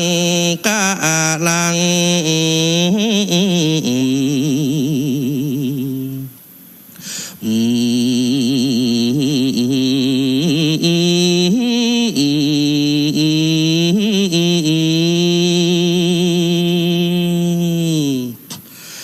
นะโมตัสสะภะคะวะโตอะระหะโตสัมมาสัมพุทธัสสะกาชันโตโสภาละตัวโจอัตถัสสังอจุตังอินสังติสวดนันตังภาละตัวโจสัมโมทิอิสินาสาหัสาทโวนุราสัมโพลิสันตังหลายตังหญิงใจหน่อยใหญ่ผู้มักไฟตังธรรมะได้ดาจำติดต่อบ่ขาดคอลำดับมาส่วนว่าพามปาลาบับใบนกรัตนาปาไม่ดงดันอนาตามพันเจตบุตรจี้บอกนกเตี้ยวตำขอกหินพาก็ไปหอดสาลาตันเจ้าบุญนะบ่เศร้าอ่านโจรตาล้านสีมันยินดีเจินยาวจริงฟังเฝ้าไปหาแล้วย่อมือสาโกมเก่าไว้เสิงเจ้าละสีนะขอไขว่าตีโอกาสเป็ดนาบดาบาดกาถาวากันจีนุโพนโตกุศจาลังกันจีมโพนโตอานามายังดังนี้เป็นต้นว่าคาแต่พันตีไว้ลันสีมาอยู่ดงลีป่าเศร้ายังสุกตุกเหล่าสันใดโลคาภัยพญาตบ่มาปัดในตนสัตว์ภัยโสนป่าไม้บ บ่มาไก่เบียนขี้เลี้ยงอินทรียบ่อยากจุ้มหัวจวักหัวมันยังป้อจันตังเขาจะลือเมื่อนั้นตาภาษาอันโจนตาล้านสีฟังวาที่พำเท่าจักตอบเล่าใครจาก็จริงเก่ากาถาว่ากุศลานเจวะเมพระมาเนดังนี้เป็นตนนวดูราตันพรามเฮาอยู่ดงล้ำป่าไม่บอบเมยใครหนาวในโลกาไฟใหญ่น้อยบ่อจองหอยกาญาสัดดงหน้าได้โหดเมตตาแล้วลวดหนีไปและพำเผยป่าหูนิ่งวัดสะปุกานิดูราตันพำเฮาอยู่ดงลำป่ากว้างป่ำเป่งสร้างป่าละมีนับวันเดือนปียาวนานเฮาสุกบานยิ่งโยดบ่เจ็บปวดกาญาจุมพารามีมากหาบ่อยากป้อฉันพรามภายพันมาสู่ถึงที่อยู่อาจะลมพามพารมมาจอบเฮานี่ขอบใจพามตานาดานาดงรำป่าไม่มาหอดใดคนเดียวตั้งนาจูงเตียวไปสู่ยังที่อยู่อ่างน้ำจำระพัมปาตาแล้วมาสู่ศาลาจากกันเตอดูราตันพามตินทุกาดนินาปิญาลานิ่งอนานีหมากกับต้องกินฝาดตั้งหมากหาดสมสอยตอยหมากเป็นด้อยลูกน้อยหวานยิ่งกว่าอ้อยเมืองคนตันเตียวโหนป่าเศร้าเจิญพามเท่ากินตำใจนะอีตำปิปาดนี้ยังสิตังดูราตันพามน้ำนี่ใจก็ใจเย็นจืนจ้อยไหลมาแต่ต้องน้อยด้อยเขียวเฮาหากเตียวไปอาบตะกะแล้วหาบนำมาหันพาลาลูกไม่กินอิ่มได้ตามใจน้ำเย็นใส่หมากเต้าเจินพามเท่าดูดกินและนาเมื่อนั้นจู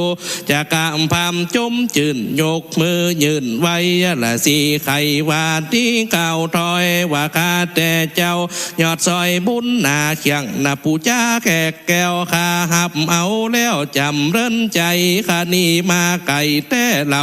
ย่องไข่หันยังนาเจ้าผู้ทอนนะจือเวทสันดอนบุญ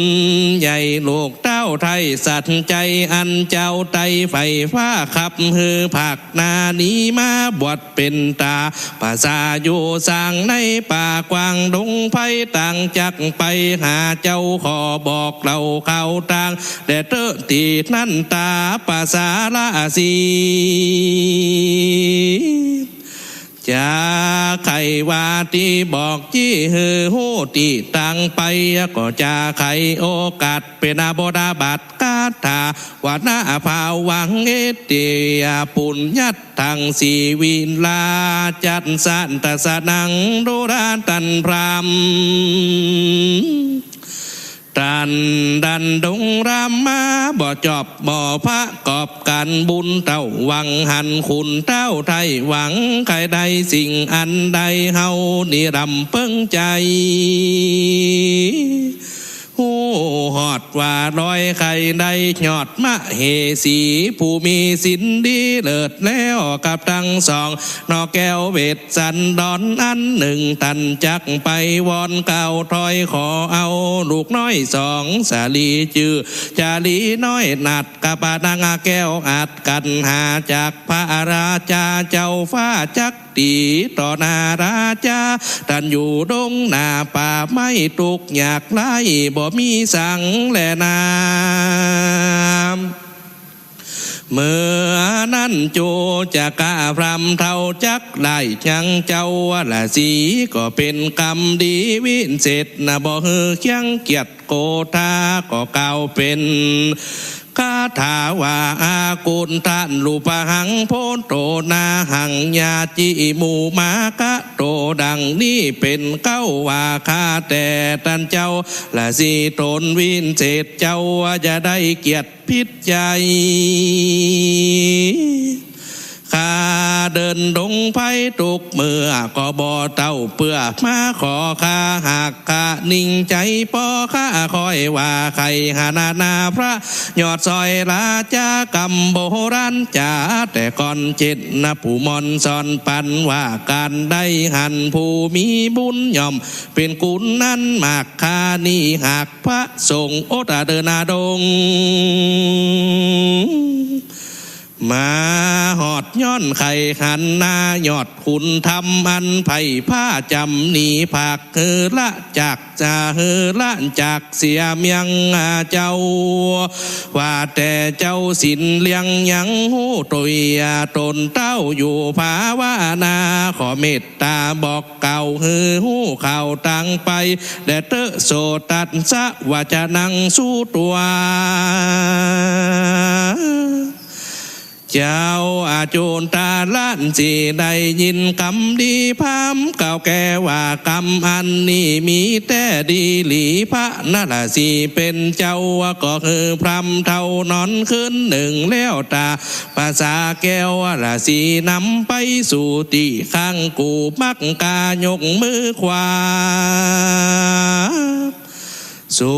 ดศอกอาณาจักรบอกหนตังเตียวในเข่าเขียวแก้วกูจากกับพามมาผู้เทาว่าเอสะเสโลพระมานีปัปปันโตกันทะมาตานูดังนี้เป็นต้นดุราพามดอยดงรำสูงโยดหันแต่โคดหินผาจื่อกันทะมาตานาปูนพอหินผากอกองก่อนพระจอมขวัญเมียงมิ่งอยู่สร้างสิ่งป่าละมีกระทำวัดนี้ผ่องแผ้วกับนางแก้วราศีนี้ถือขอกันนี้เกี่ยวลูกไม้เก่าหมวดไว้เป็นจานนาเอเตนีลามโนราตันพามไม่ตรงลำมีไหลแหล่ออกลูกแพเรือตาพ่องหล่นลงมาบ่พรพ่องสุกอ่อนปูนกินโตกะโบนาดีนาเลียดัดไก่นิวาดสะทานในดงด้านหรือป่าไหลไม่สะเขียนต้นใหญ่บ่แพกไม่ตะแบกหูกว้างตั้งไม้ยางสูงเป็นเจาะตั้งต้นพอใหญ่ตั้งไม้เต็งหลังมีกลางป่าไม้มาค่าเต็มดงลมจอยลงกิ่งก้อมหวานอ่อนน้อมหันงามดังใจลำกินเล่าว่านั่งล้อมเฝ้ากันตีเดียวนั่นแลอุปาลินทูนาปาดิยาเยสุนสะกุลนานกทั้งหลายมีมากสะเจ้าหากเหลียใจแล้วบินไปมาเซียวสอดบนโตนาไม่ยอดสูงเฮวว่าห้องเสียงเซียวทุกแห่งเหมือนเสียงขับมาติมาแต่งปูนฟังโประดกห้องดังเสียงเจินทะเบาตื่นตามต่างบินขันควาง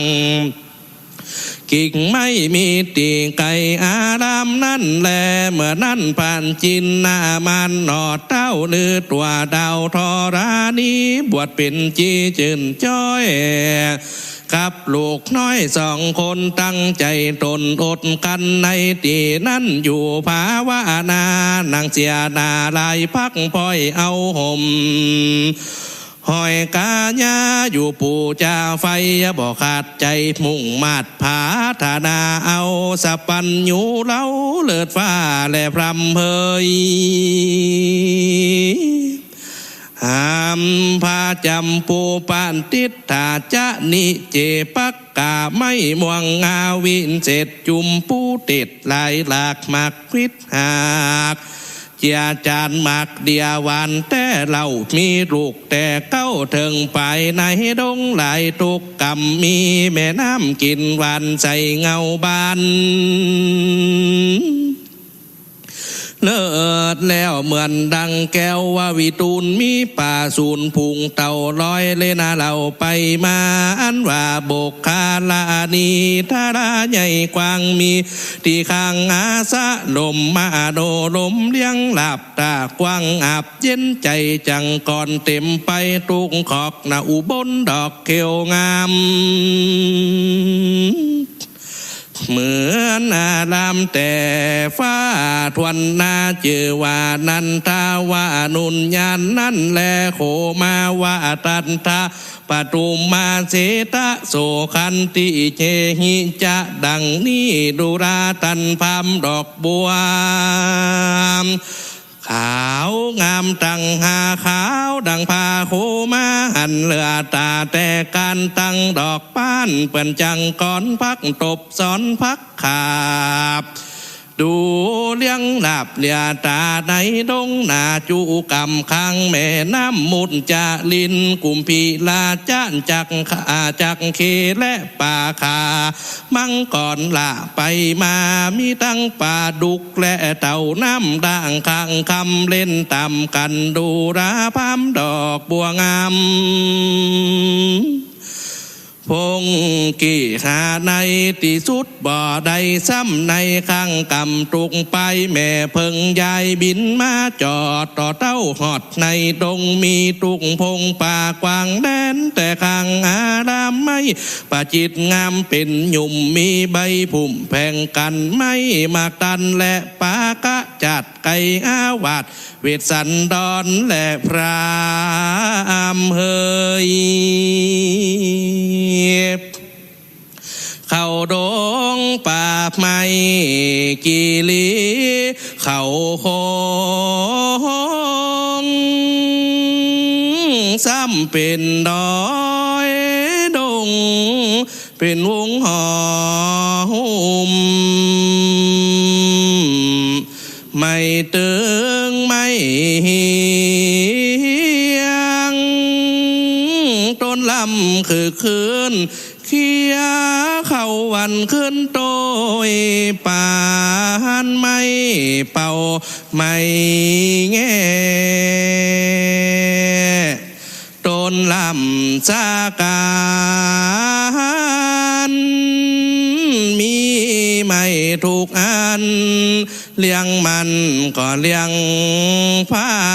ยไม่ดูไม่แดงซ้อมแสงเป็นตายตั้งไม่โปยลายพังพร้อมไม่ไหลไม่บง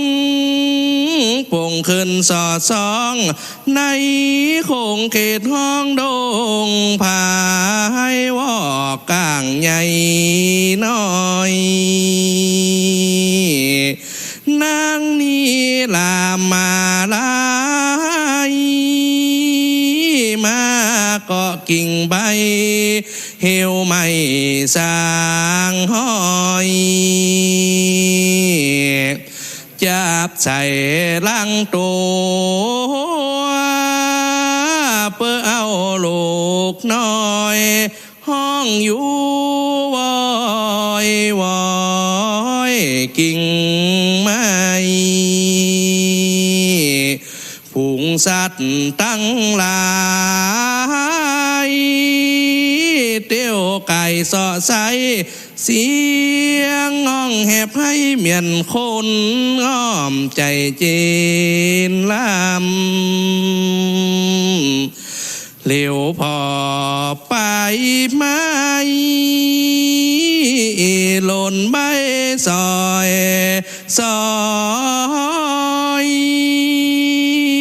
เหลียวพอ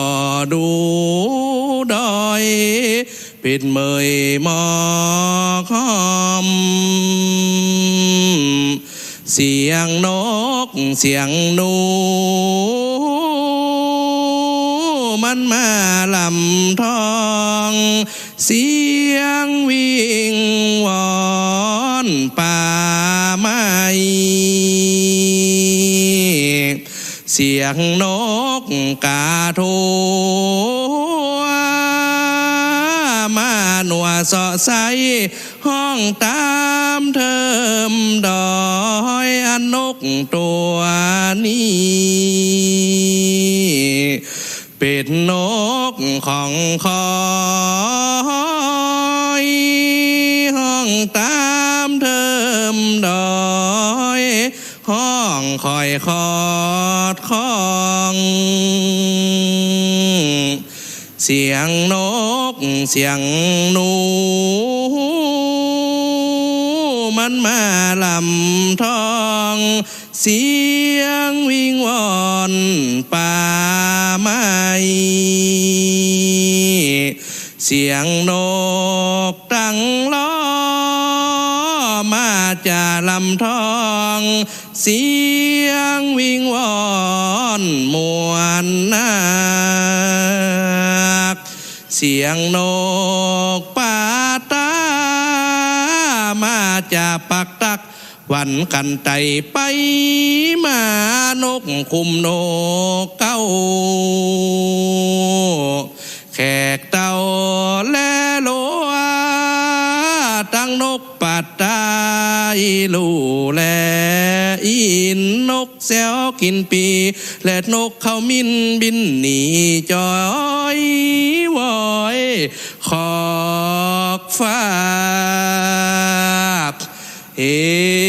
ตันทาโอนทางกันสะมิงดูราพามในดงรามมีจุงกำแตบน้ำฝั่งถูกไป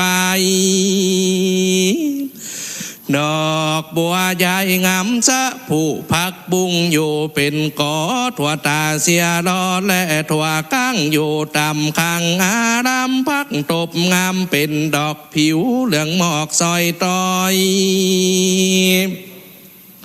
ตามห่าวดอยสาระอาจเหมือนอากาศใสงามฝูงคนรำตัดดอกไม้หอมหลอดใด7 เดือนกลิ่นหอมเจือนไปตุกขอกลมปัดหอดพับดงและนาตีนิ่งกักกาลูจาตานี่ดูรามานาตันพรามหมากฟักงามมี3 สิ่งใหญ่แต่ยิ่งกินหวานคือสันฐานหิมแห่งนั้นตีนั้นเจอมุดจารินมีเหนือดินปั่นไฟมีลูกใหญ่แต่เต่าให้ตานมีพระมารไหลเผาใหญ่แต่เต่าให้ลามมีลายลามลายสับใหญ่แต่พำปอยวนมีทั้งสวนผักกาดไก่อาวาดเป็ดสนาดอนหอมาเตียมาซอนหอมบัวอันมีตัวเต้าเห่าไผ่ปอปิดใส่ถงปลาและพรำเฮยดูราตันพรำยาห่างจ้างดูวินเศษสะเอ็มติดหอมไก่มีในไผ่ตุกขอกมีตังดอกซ่อนหอมไก่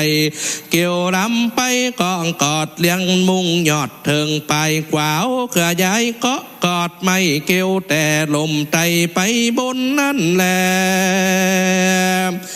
ปูป่านินจะดอกไม้อันกูว่ามีในป่าหิมมาปานนามาทูจะพระกันหนึ่งเหล่าเต่ามีหังเพิงกินหวานนักแก่อันตัวแม่จ้างบินหนีสัตว์นาตบุตรมีทุกสิ่งรสหอมยิ่งกินหวานสาราปีบานหนวงใหญ่ตักกันไข่เจือนจันนสมุนลาเพชรวันทุกสิ่งกินนักยิ่งเป็นยาเนียมพันสีนาคาหมอกโกดสอดอก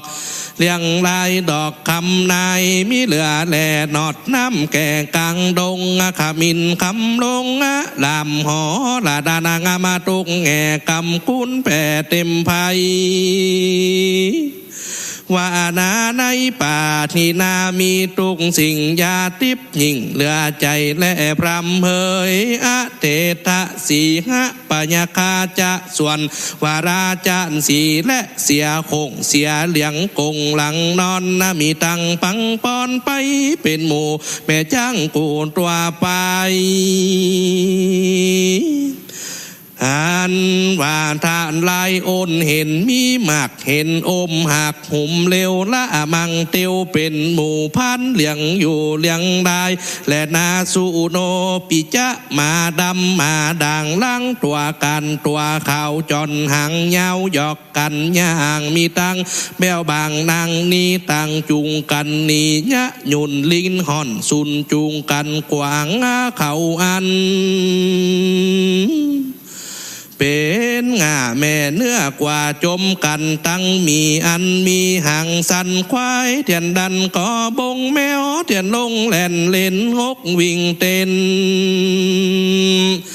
เป็นหมู่อยู่เป็นคู่ผัวเมียขาตายเจียไปเป็นหมู่พุงแห้งจับอยู่สองขาสัตว์นงหนาน้อยใหญ่เสียลายแผ่วไหลเสียป่านกยุงนั่นนามีในเทียนทองเสียงตูร้องปูนกัวสีขาวดีหัวหมุนหมุดนกกาปูดตาแดงนกกกแก่งเขาไม่นกยังไหลจิกกันห้องงามกลางวันยามเตียงเสียงวีดเวียงปูนฟังมีตังนกเขียนยังจังฟ้อนห้องออกอ่อนห้องอยู่กอร้องบิดมีตังนกผิดและสาดีกาดนกเขาเขียวมาในเทียนาบินาลอยเลียนไปมาดู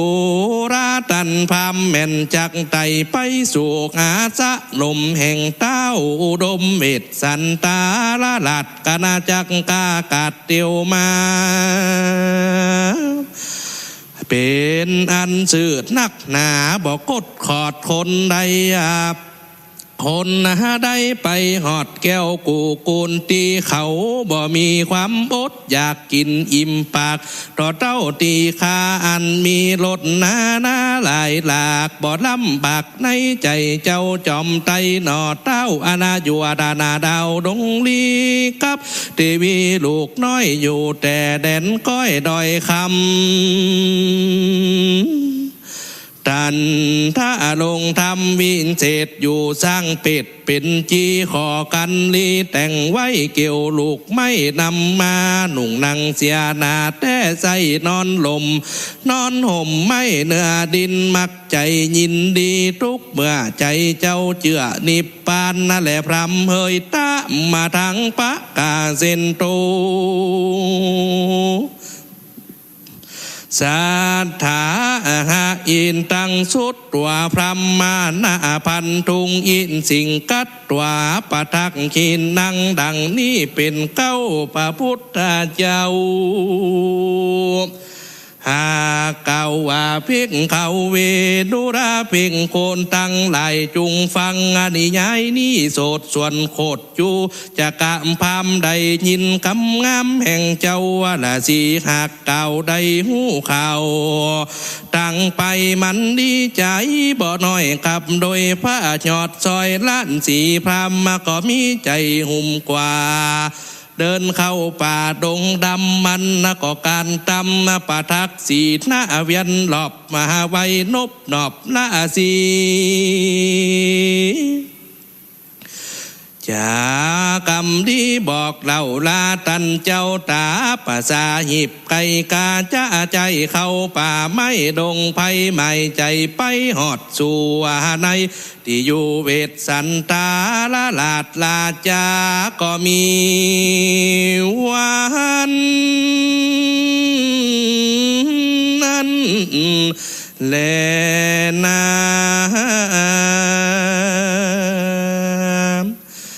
มหาปนปัปปังนิทิยาตัง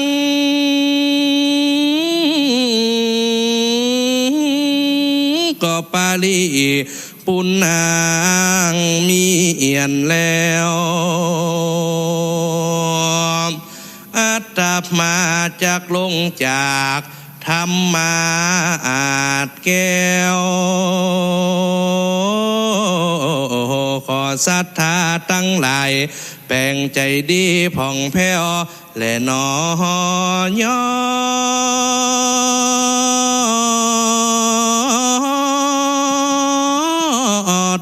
น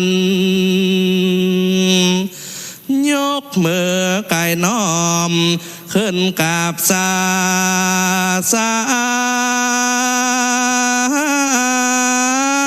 รกับธรรมมาตานเวทสันดอนเจ้าขอหน้าบุญตั้งหลายติศรัทธาหนุ่มเทา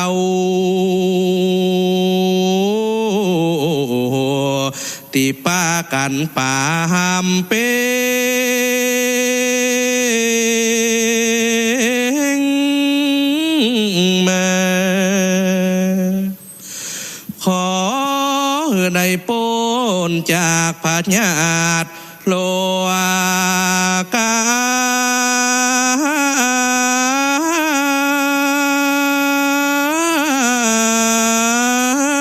สัปปะพยาอย่าได้มาแวดไกลกึดหยังหวังหยังก็ขอฮือได้ที่มันบ่ผิดไปจากก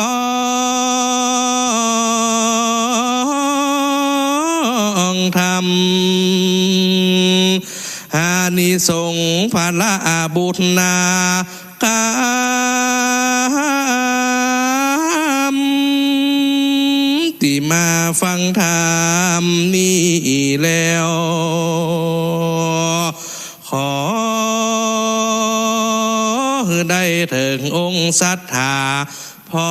อ่องแผ้วงามดีเลิศแล้ว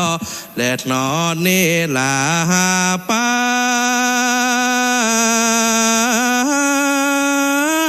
นกำศาสนาเสียงจีลากา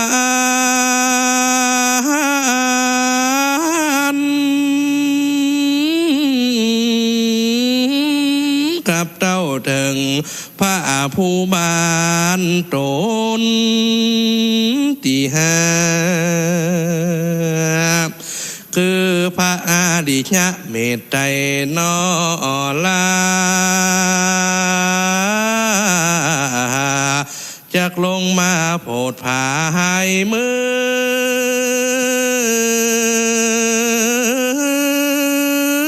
องคนนั้นแลดีลมปัดไปไม้ใจสั่นเววาจะได้อำลาศรัทธาหนุ่มเท้าธรรมาศาลาตั้งสารูปเจ้าข้าขอลาไปก่อนแล้ววันหน้าวันตาบอกกากัดแก้วจะได้มานีแถมกรรมทบุญลูกนาคหลังได้หันการขอจาลำผ่านอำลาเจ้าบ้าน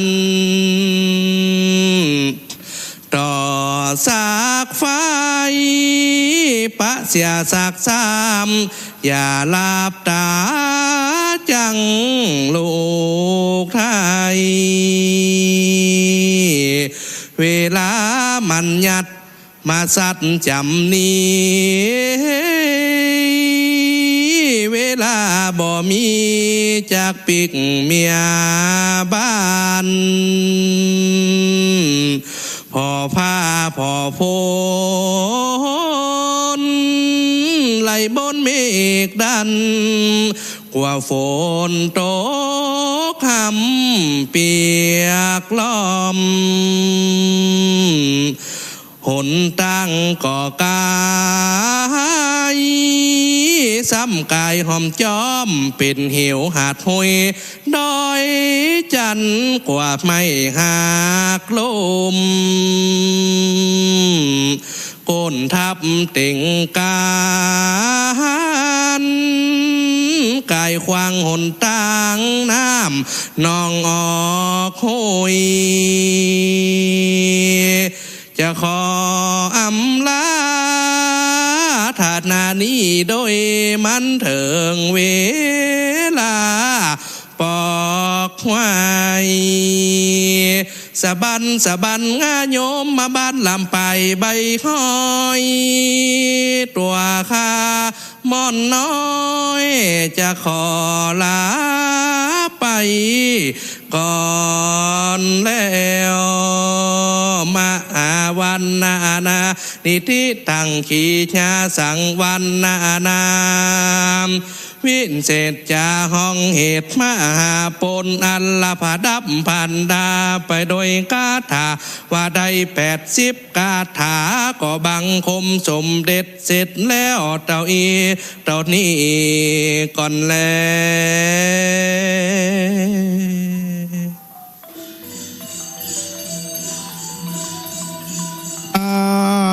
วสาธุบัดนี้พระธรรมเทศนากันที่7 มหาพลได้แล้วเสร็จบัวละมวล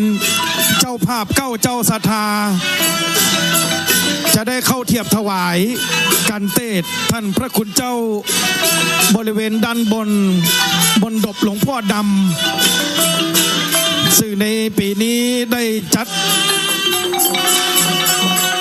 งานบุญตั้งธรรมหลวงบริเวณควงมณฑปหลวงพ่อดำขออนุญาตที่จะได้เรียนเชิญเจ้าภาพในกันที่7ได้เข้าเทียบถวายกันเทศท่านพระคุณเจ้าบริเวณด้านบนเรียนเชิญคุณเกียรติเก้าชัยสอนผู้ช่วยสรรพากรพื้นที่ลำปางคุณรังสรรค์ธรรมชัยสถิติจังหวัดลำปางสำนักงานสถิติจังหวัดลำปางคุณสุภชัยวัยยาวัจจะใหม่อุตสาหกรรมจังหวัดลำปางสำนักงานอุตสาหกรรมจังหวัดลำปางเจ้าภาพนะครับได้ขึ้นไปบริเวณด้านบนมณฑปหลวงพ่อดำเข้าเทียบถวายกันเทศองค์เทศที่นั่งอยู่บนธรรมาสน์ซึ่งได้เมตตาแสดงพระธรรมเทศนาในกันที่7กันนี้คือกันมหาพลสำหรับคนเกิดปีมะเมียโดยพระธนพลพิมพศิริศิษย์เก่าคณะครุศาสตร์บัณฑิตสาขาวิชาการสอนพระพุทธศาสนาและจิตวิทยาแนวของมหาวิทยาลัยมหาจุฬาลงกรณราชวิทยาลัยวิทยาสงฆ์นครลำปางสำนักวัดศรีดอนมูลตำบลแจซ่อนอำเภอเมืองปานจังหวัดลำปางขณะนี้เราได้มาถึงกันที่7แล้วจะเข้าสู่กันที่8กุมารบันในมณฑลพิธีแห่งนี้พระเดชพระคุณพระมหาเถรานุเถระเจ้าคณะพระสังฆาธิการก็ได้เมตตาเข้ามาร่วมฟังเทศน์ฟังธรรมมหาจารย์เวสสันดรชาดกครั้งที่19โดยมีท่านพระครูอนุศักดิ์วรธรรมเจ้าคณะอำเภอเมืองพร้อมโดยพระมหาเถรานุเถระเจ้าคณะพระสังฆาธิการคณะสัทธาบรรดาพ่อแม่พี่น้องที่สดับรับฟังทางขึ้น FM 106.50 ในห้วงนี้บัดนี้พระคุณเจ้าจะได้ให้พรคณะสัทธาสาธุชนเจ้าภาพเก้าเจ้าศรัทธากราบอาราธนาด้วยความเคารพอย่างสูงคณะสัทธาท่านทั้งหลายประกันตั้งอกตั้งใจสดับฮับเอาปอนเนอร์ยะถาวาลิวะหาปุราปาลิปุเรนติสาคารังเอวะเมวะอิโตเทนังเปตานังอุปกปติอิจิตังปฏิตังทุมหังคิปะเมวะสมิจจันตุสเปปุเรนตุสังกปาจันโทปนะระโสยะถามณิโสติระโสยะถาสปีติโยวิวัตสันตุสภะโรโควินาสันตุมะเตภวันตนตรายโยสุขีติคายุโกภวะอภิวาทานาสีดิสานิจังวุธาปจายโนจตารโลธรรมาวัฏันติอายุวโนสุขังปะลังสาธุสาธุสาธุอ นุโมทนาในบุญกิริยาวัตถุทานของเจ้าภาพเก้าเจ้าศรัทธาอุบาสกอุบาสิกาที่บ่ได้เอ่ยชื่อเอ่ยนามก็ดีขณะนี้เรามาถึงช่วงในกันที่8กุมารบันซึ่งเจ้าภาพผู้ภาวนาตนตัวในกันนี้เป็นหน่วยงานของกระทรวงแรงงานซึ่งประกอบไปด้วยสำนักงานแรงงานจังหวัดลำปางสำนักงานจัดหางานจังหวัดลำปางสำนักงานสวัสดิการและคุ้มครองแรงงานจังหวัดลำปางสำนักงานประกันสังคมจังหวัดลำปางสถาบันพัฒนาฝีมือแรงงาน10ลำปางศูนย์ความปลอดภัยแรงงานเขต5ลำปางศูนย์บริหารข้อมูลตลาดแรงงานภาคเหนือ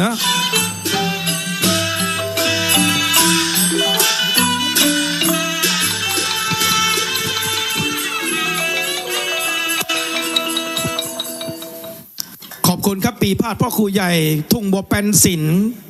ก็เป็นธรรมเนียมปฏิบัติครับในการฟังเทศฟังธรรมมหาจาร์เวสสันดรเมื่อจบบัวระมวลแล้วก็จะมีปีพาดอนาถของโหมบรรเลงเพื่อให้คนฟังได้รับทราบคำพูดว่าพระธรรมเทศนาได้จบลงแล้วลำดับต่อไปจะเป็นกันที่8กุมารบันซึ่งมีพระคาถาถึง101พระคาถาเจ้าภาพกระทรวงแรงงานโดยสำนักงานแรงงานจังหวัดลำปางสำนักงานจัดหางานจังหวัดลำปางสำนักงานสวัสดิการและคุ้มครองแรงงานจังหวัดลำปางสำนักงานประกันสังคมจังหวัดลำปางสถาบันพัฒนาฝีมือแรงงานเขต10ลำปางศูนย์ความปลอดภัยแรงงานเขต5ลำปางศูนย์บริหารข้อมูลตลาดแรงงานภาคเหนือและกระทรวงวัฒนธรรมสำนักงานวัฒนธรรมจังหวัดลำปางกระทรวงพัฒนาสังคมและความมั่นคงของมนุษย์เป็นกันที่9นะครับหลังจากกันที่8ก่อนนะครับขอบคุณนะครับ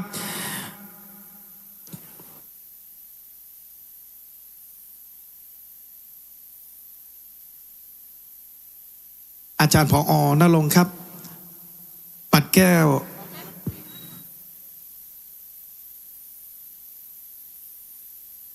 ขณะนี้องค์เทศกุมารบันซึ่งเป็นการสำหรับคนที่เกิดปีมะแม่พระธาตุประจำปีเกิดของท่านนะครับก็คือพระธาตุดอยสุเทพจังหวัดเชียงใหม่องค์เทศได้ขึ้นนั่งเทียบบนธรรมาสน์แล้วนะครับพระณัฐพงศ์พรหมสโรศิษย์เก่าคณะครุศาสตร์บัณฑิตสาขาวิชาการสอนพระพุทธศาสนาและจิตวิทยาแนะแนวสำนักวัดไร่ศิลาทองตำบลพิชัยอำเภอเมืองจังหวัดลำปางจะได้เทศในกันที่8กุมารบันหลังจากเท่าชูชกได้ไปขอกุมารทั้งสองกันหาและชาลีจากพระเวสสันดรเรื่องราวจะเป็นยังไงนั้นกันนี้ถือว่าเป็นกันร้องกันเอกกันโศกกันเศร้ากันจากกันจร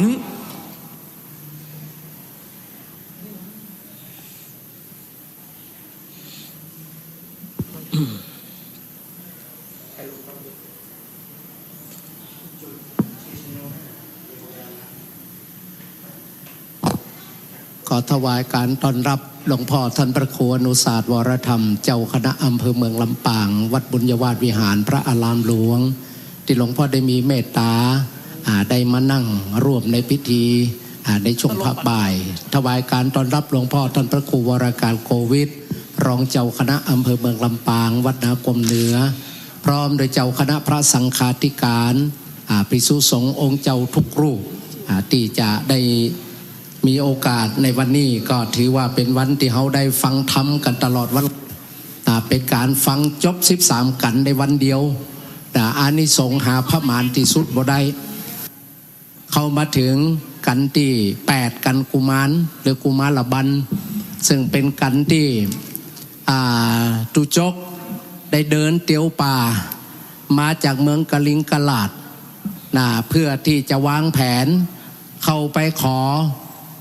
พระเวสสันดรขอเอากันหาจารีไปเป็นข้าใจเพราะว่าปู่พามเทาเนี่ยได้ยาอ่อน นะก็คือนางอมิตตาเป็นข้าวลูกได้มาเป็นเมียตั้งแต่เล่ก้นตั้งแต่เจ้าเล่ตั้งแต่ขอตานมาเอาเงินไปฝากพ่อแม่ของอมิตตาแกงบอกไปเอาลืมในที่สุดพ่อแม่ไปเอาไปใจบ่มีอย่างจะคืนคือปู่พามก็จำเป็นต้องยกอมิตตาคือ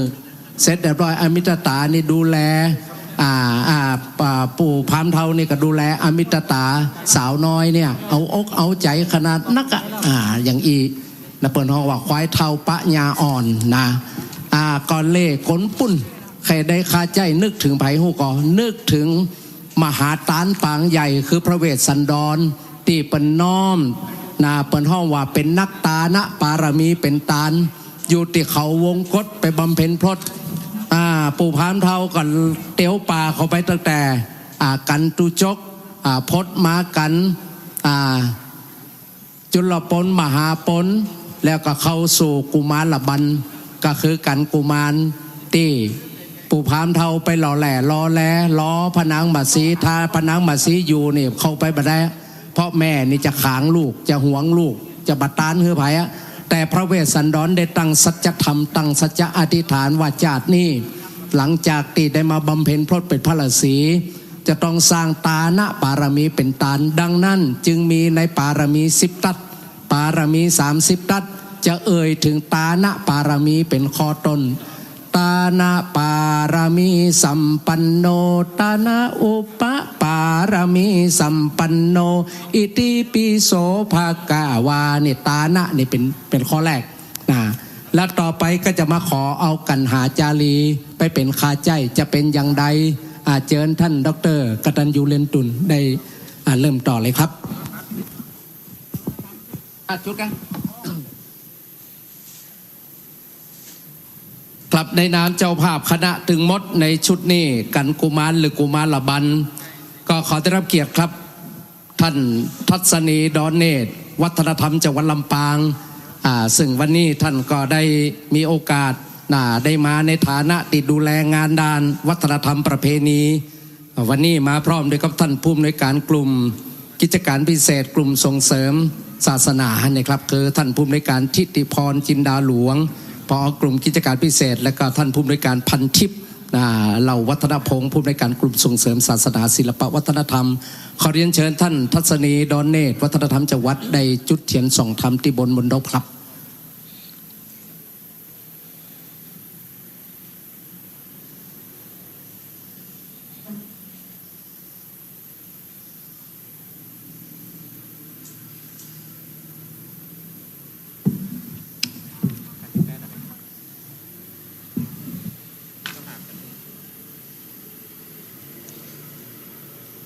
สำนักหน่วยงานกันกุมารบันกันที่8นี่มีสำนักงานวัฒนธรรมจังหวัดลำปางสำนักงานแรงงานจังหวัดลำปางสำนักงานจัดหางานจังหวัดลำปางสำนักงานสวัสดิการและคุ้มครองแรงงานจังหวัดลำปางสำนักงานประกันสังคมจังหวัดลำปางสถาบันพัฒนาฝีมือแรงงานที่10ลำปางศูนย์ความปลอดภัยแรงงานเขต5ลำปางศูนย์บริการข้อมูลตลาดแรงงานภาคเหนือลำปางและก็ครับอันนี้ก็คือองค์กรที่ได้เป็นเจ้าภาพนะครับก็ครับ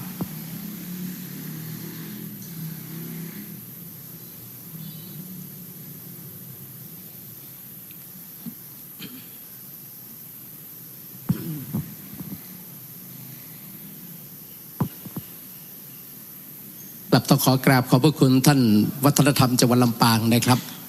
ท่านทัศนีดอนเนตรได้เป็นตัวแทนของคณะตึงมดในชุดนี้นะครับในการกุมารบาลครับ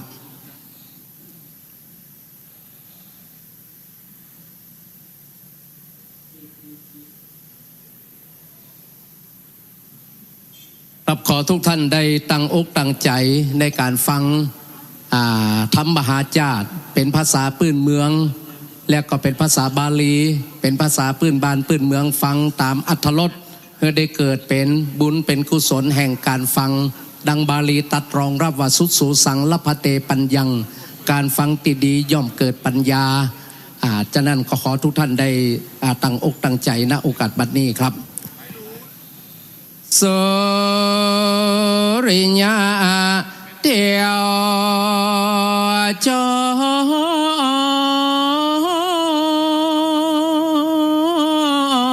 รอัดสะดอนมาแก้วพระอาทิตย์ใส่พ่ออ่องแพ้วก็ใกล้เข้ามาแล้วจะลงลับไหลเขาโยกันทอนฝูงหมูดาวจรก็จะออกมาต่อเดือนนาง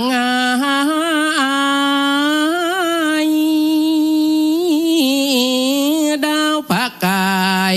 ก็จะออกมาใส่เปงปอยฝูงหมู่ดาวจางน้อยจางน้อยก็จะออกมาเป็นปืนดาว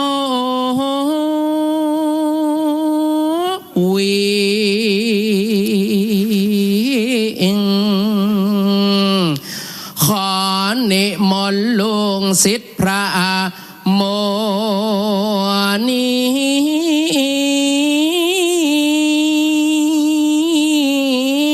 ตนผ่า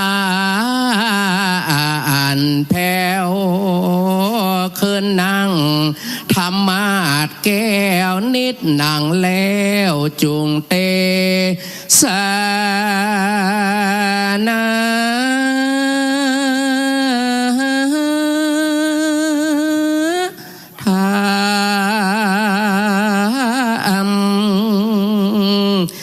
ลำดับลำดามาถึงกุมารบันกันใหญ่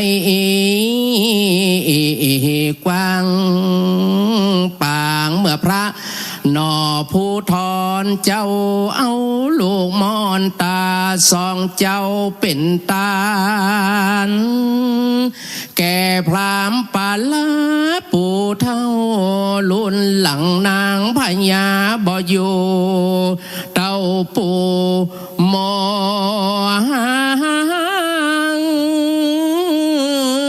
บอกคุณนาใจบาปได้แล้วขนาบนำไปไม่เต้าไหลตีหลังเขือเขาขนังกำฟาดสองหน่อน้อยกันหาจาลีลูกน้อยเท่าถอยไล่ครับเขียนตีไป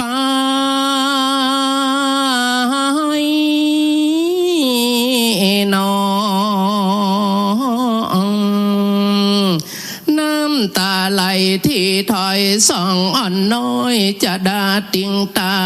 ยปู่พี่พรายใบบอดบ่อินดูสองแก้วยอดกำเดียวแรงมันเหี่ยวร้อนเผาพลาดกิ่งเต้าลายขามีกระทานนับร้อยผู้ค้าน้อยขอนิมันตนา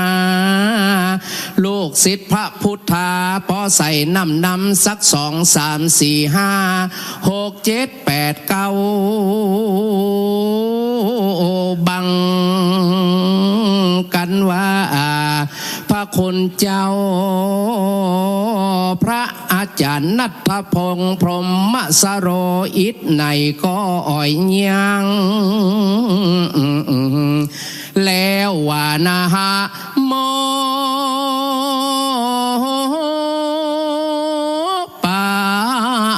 บ่ใจผู้ขาอาจารย์วีรพันธ์นั้นเวียงละก้อนมอนไทยไข่แข็งข้าป่าจามเพราะกาบธรรมก็เหมือนปุรีกับอมเมียง เป็นการสะลองศรัทธาเจ้าภาพสมณะโบราณศรัทธาทุกท่านได้จื่อหน้าจื่อบ้านและเดอนุกรรมปิมังปะจังอาราธนังกาโลมหาเส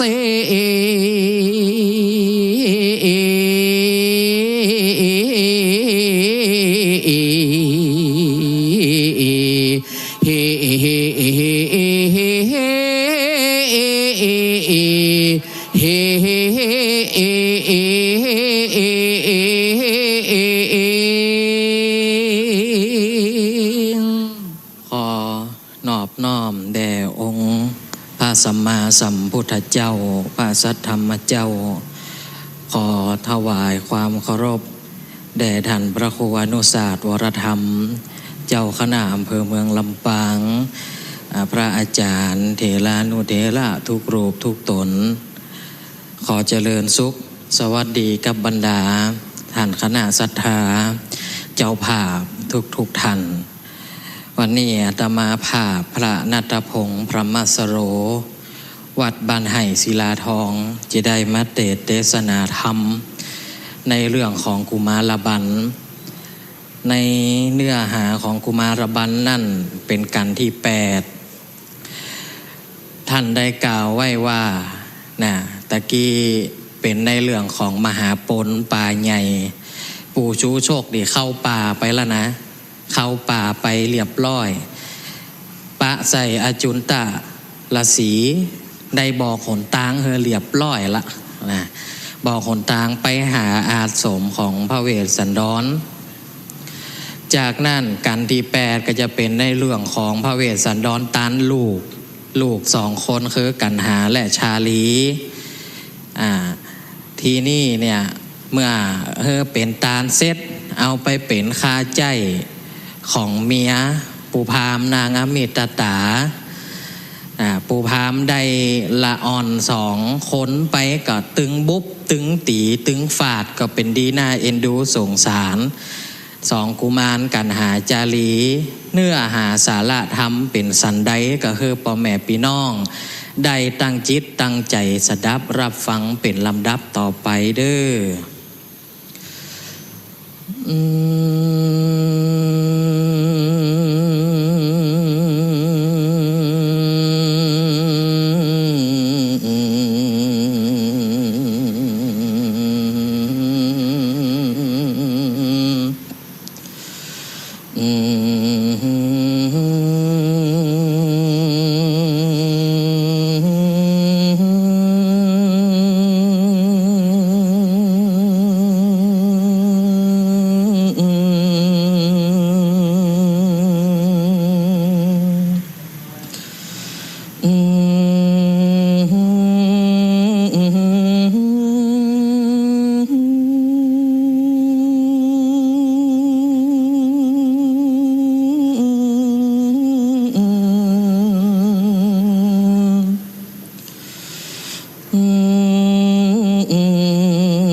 จากมาเล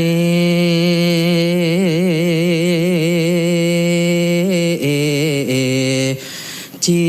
โน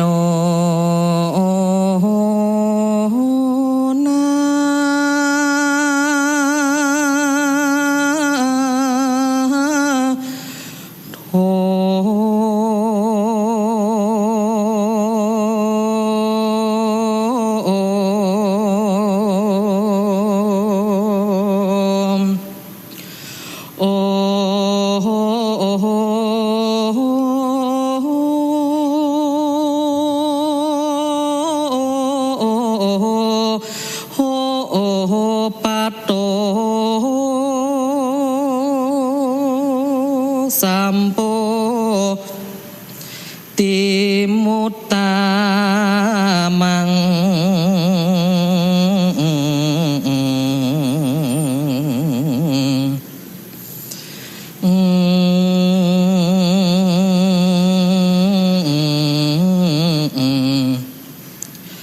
จ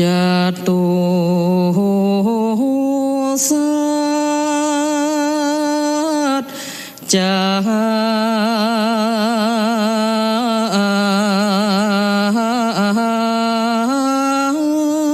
ปากาเส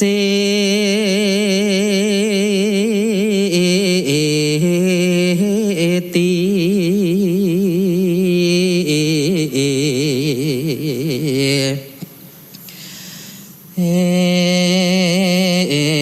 ธรรมจักกังปาวา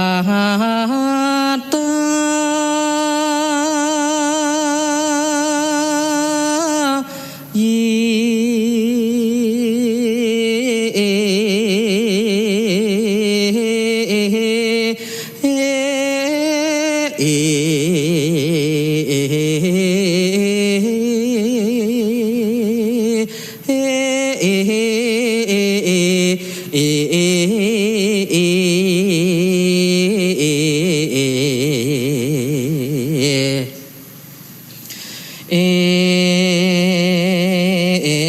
เต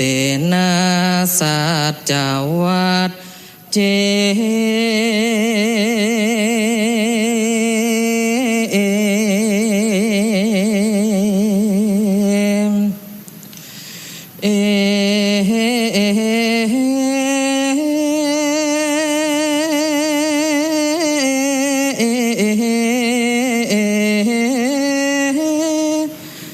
นะโห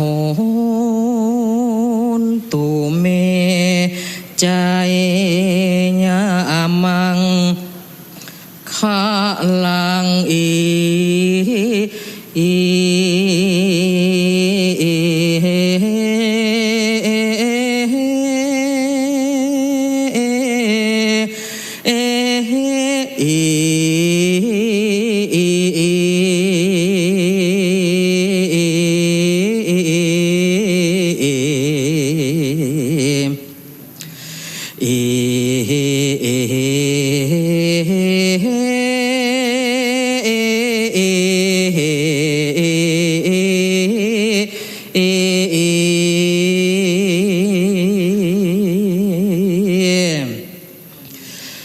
นะโม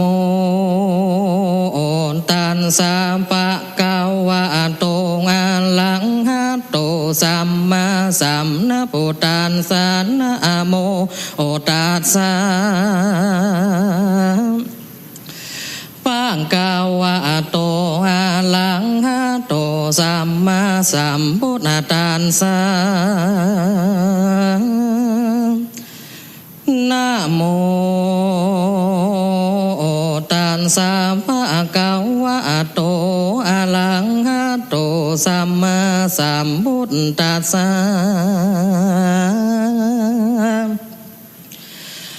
จุ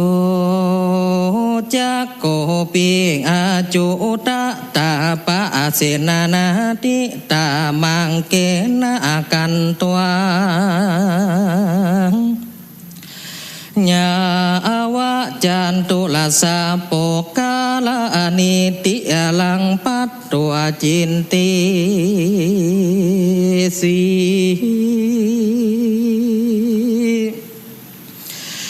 สันตะอาวุฟังดูลาสาปุลิสานตั้งหลายจุงจักฟังอย่างนิยายอันวิเศษจักจะถึงห้องเหตุกุอามาลาบันจุจักโกปิงอันว่าจุจักอาพรามปู่เท่าอันเข้าสู่นากิเลด้วยหนทางอันเจ้าอาจุนตาลาสีมากบอกมันก็เข้าไปหอดอย่างน้ำมุดนาจลิน มันก็มีใจยินดีนะบ่เศร้าพำละผู้เฒ่าหลวดขานิ่งใจว่าวันนี้เป็นกาละอันขำมาแล้วนั่งนอแก้วก็จักออกป่าไปเข้าสู่ศาลาบอกกวนกูไปหาเดชเติมตั้งปันนารัตนติญาส่วนว่าในคืนนั้นนาจักอาไกยลุงนางนะนอแก้วนะก็มุ่งฟันหันว่ายังมีใจนะผู้หนึ่งดำยุงพาย้อมฝาดสองผืนหนึ่งนุ่งไปในผืนหนึ่งนุ่งไปนอกตัดดอกไม้แดงนะตั้งสองหูตูเข้ามาหานางแก้วก็จักแขนนานางคือเต้านอนง่ายนางก็มีใจใส่สั่นร้องให้ปั่นไปมามันก็พาเอาหัวอกจกเอาหัวใจแห่งนางพระอาญาแล้วนะก็ควักเอาตาแห่งนางนอแก้วตั้งสองได้แล้วก็หนีไปวันนั้นนะแลนาสาปะพุนสิตัวนางก็สะดุ้งตื่นแล้วนางก็กะนิ่งใจว่ากูควรไปถามพระอาญาธรรมิกกะลาดตนฉลาดแต่ดีลีกันนะว่านางมาที่ขานิ่งใจนะแล้วนางแก้วก็หีบเข้าสู่ศาลานางนักก็สัญญาตีต่อยเต้าว่าตนมาจะนาแลนามหาสัตว์โตอันว่ามหาสัตว์เจ้าได้ยินเสียงนางนอเนาสัญญาเจ้าก็ถามว่าไผมาต่อยปะตุนากูดังกะกกอากาศกูได้ยินลาแก่หูกูมาตีตั้งหลุมนะก็ลางว่าคนมาตีตั้งบนนะก็ลางว่าผีมาต่อยป้อยมาตีตำกลางอยู่จะจันนั้นนะผู้นั้นชื่อดังหรือจะตีนั้นนางนะก็บอกว่าตนน้องมาสู่ห้องเต้านะก็ว่าดูราเจ้านางนาดน้องเตวีเจ้าใดมามั่งกาติกาใดสัญญาไว้นะแล้วนางแก้วปีลืมไปนั่นจางตีนั้นนางนะก็บอกว่าข้าบ่ได้มามั่งกะติกานั้นนะแต่เต้าว่าข้าน้อยแม่นอนฝันเป็นอัศจรรย์ใจดูหลากจริงได้เข้ามาหาพระบาทพ้นเวลาและนาเมื่อนั้นเจ้านะก็ว่านั่งจุงอยู่ไปนอกศาลาไข่ข่าวมาเตออนางแก้วนะก็เก่าตามมีส่วนว่าพระอาลาเสได้ยินนะแล้วเต้านอนาแก้วก็ลำเปิงด้วยพระอาญาวาตานาปาลามีแห่งกูนะก็จักทวนนะถูกถึงผูกยามเจ้ายามง่าย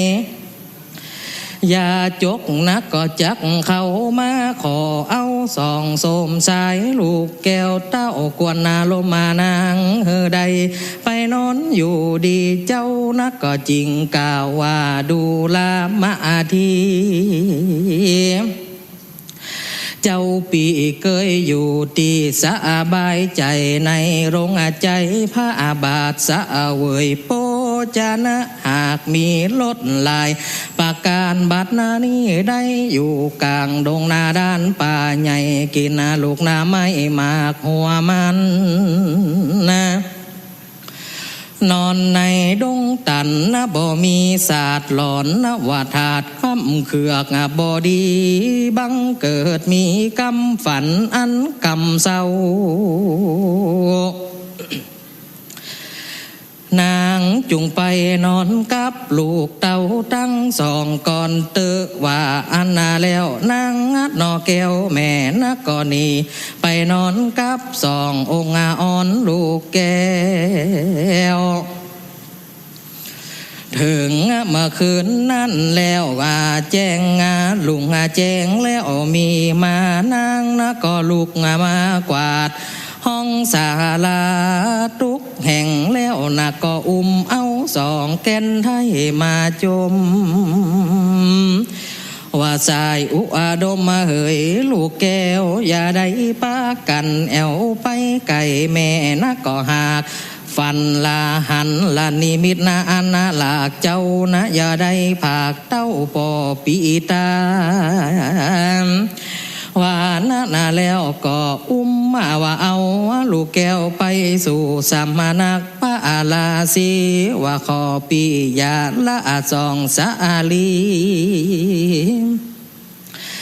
ปีน้องขาจักไปสู่แห่งห้องดงไผ่จะแลนาจูจักโกปิส่วนว่าจูจักะปูเทาอันเขานอนอยู่งำผ่ามันนะก็สะดุ้งตื่นมาย้ำควายแล้วบัดนานี่นั่งนอแก้วเข้าสู่ดงไผ่ทากูนะไปอย่าอยู่พรามละปูเทารีบลูกมาจำมาละอากาญาแห่งตนนาแล้วก็องไว้นาเข้าสู่แก้วกูพระบันนาศาลาก็มีวันนั้นแลนา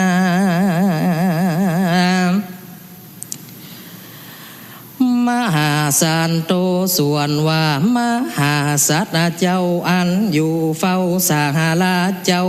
ก็ออกมานั่งอยู่หินศิลาอันใหญ่อันอยู่จมคมมาแก้วเล็งไปว่าอย่าจกผู้ใดจักมาสู่ห้องส่วนว่าสองพี่น้องนักก็เล่นอยู่ในตีไก่ปอปิตาตีนานาเจ้าก็เล็งไปมาทวนทีก็หันใส่พราม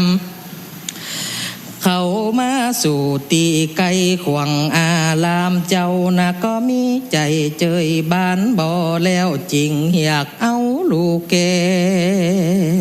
วจือจาลีว่าอุตเตหิจาลีปะติตาโปรานังวิญญาติสติพรหมนังวิญญาปัสสานามินังนาติโยมาภิกิเลดังนิวาดูลายังจาลีลูกฮักปอเจ้าจุงลูกหมอมาปันปอเล็งหันคนเท่าเดินไต่เต่ามาสู่อารามหน้าเหมือนนาพามผู้วิเศษเดินนาตานาเดชเดียวหนนะปอก็มีใจจุ่มบานบ่แล้วห้องพระอารามเหมือนดังได้อาบน้ำนาบ่อแก้วแสนหายนั่นนาแลนาส่วนว่าพรามปาลาปูเทามันนักก็เข้าสู่แห่งห้องสาลาตุนสาใสเก้าไว้พระบาทเจ้าเป็นกาทาวากันจิอนุพนโตอานามายังกันจิอุณเจ นายาเปทะอากันนาจิมูละอาปาลาปะหุกันนาจิอาดังสาจามะอากัสสาจะอาดังอานิพะลาสีตนใหญ่อันอยู่ป่าไม่ตาลงอาธรรมมายังมีสวดสาดีอันตีนาบ่มีตังลำบากหัวมันและลูกไม่ก็ยังหาได้ป้อสันพุงสัตว์ตั้งหลายม้วนในป่าบ่ได้สอดลาเบียดเบียนตนดูต่างท่าลงอาธรรมเสพสร้างในป่ากว้างเป็นจิตตินั่นพระอาลาสิตนใจมอนาก็ต้านต่อเจียนจามดูลาตันพามปู่เท่าตันเข้าป่าไม่มาหาเฮาตันมีปะโยจนะสั่งจามาหลอดตันจุงนาบอกเฮาฟังแดดเตอจูจะโกปีอาส่วนจูจะกะพรำปู่เท่าไว้พระอาบาทเจ้าเป็นกาทาวายะทาวาลิวาโหปุอาโลดังนี้ข้าแด่พระลาสีเป็นเจ้าข้าเทาวาดันดงอาลีมาหอดเปือจักเอายังลูกแก้วหยอดตั้งสองขอพระบัวตองปล่อยให้ข้าบาทไทยขอตานตั้งสุดตัวส่วนมหาสัตว์นาเจ้าได้นายินเสียงปั๊มละปู่เท่าหากขอตานเจ้าก็มีใจใจบ้านนะบ่แล้วตนนาแก้วนะก็เก่าเป็นกาทามตะตาวีนากับปาปิยังมังปิสะโลนามะพรหมโนดังนี้ตันพรามผู้เท่าวันมาขอลูกเต้าเฮาไปส่วนว่านางมาทียังอยู่ในป่านาไม้คำแล้วเตียวมาปาดับละพาดานะลูกแก้วเอาสองนะลูกแก้วปั่นนานมสองละอุดมนอไทยไปกินลูกไม่หัวมันตันจุงอยู่ถ้าถึงวันผูกเจ้าแล้วก่อยเอานะลูกเต้าเฮาไปเตอนั่นและนาตีนานั่นจูจะกะน้ำปูเท่าได้ยินเต้าเจ้าเจียนจ่ามันนะก็กล่าวว่านาสะกิอาโลวามิเมนังไม่หังรุดนาจติอาดังนี้ข้าแด่พระลาสีเป็นเจ้าจักก่อข้าเท่าอยู่ทานางมาข้านะก็กลัวเป็นภัยญาอันใหญ่ข้าขอบ่นางนาดไทยมาตันพระองค์คำมาปล่อยแล้วข้าก็จักกาดแก้วลาไปจะและนาตีนั่นส่วนว่าสองโซภานอเนาได้ยินเสียงพรำปู่เท่าจากกำลับบ่งามสองเจ้าก็มีหัวใจป่านดังจักแตกห้อนแสบไม่ดังไฟลนป้ากันลงจากห้องเดินหน้าดันหน้าจ่องคือเขาหาตีเสาลีอยู่กว่าพรำปู่มาตันละจิงเอากันหกแกล่นไปถึงโปกาลานีแกพาออกมัดกับตนมันดีแล้วก็เอานางน้องแก้วเข้าสู่ลงวังปิดเอาใบบัวมาบังหัวไว้ตีน้ำลึกอะไรเพียงขอก็มีวันนั้นน่ะแลนะตั้งสุดต ตัวมหาสัตว์โตส่วนว่ามหาสัตว์นะเจ้าจริงเก่าว่าตันอยู่ว่าตีว่าถ้าอยู่ทีเดียวกูจักเอาสองตาเขียวมาให้กูพอใจจุพังนั่นน่ะแหละนะเจ้าก็จริงเอิญเหียกห้องเป็นกาถาว่าเอหิตาตะปิญาพุทธาปุอาเลทะ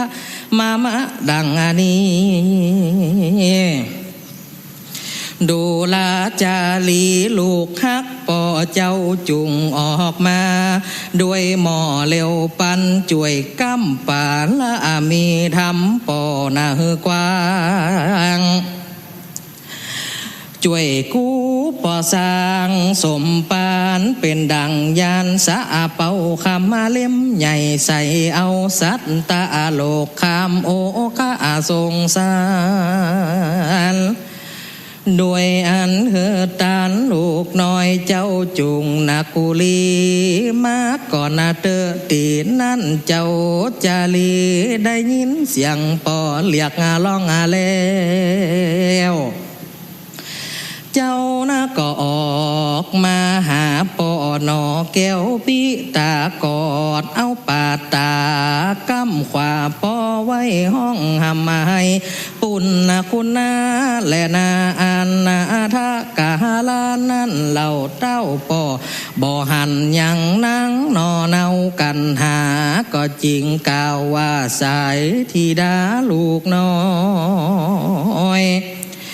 แห่งปอป้อยอยู่ที่ตังใดนั่นจานพระนอไทยจริงเก่าเป็นกาถาว่าเอหิอัมมะปิญาติตาปิยาเมตานะปาละมีหัตถายาเมพิสิอาลาเจหิกาโลวะนาจานังมะมะดังอันนี้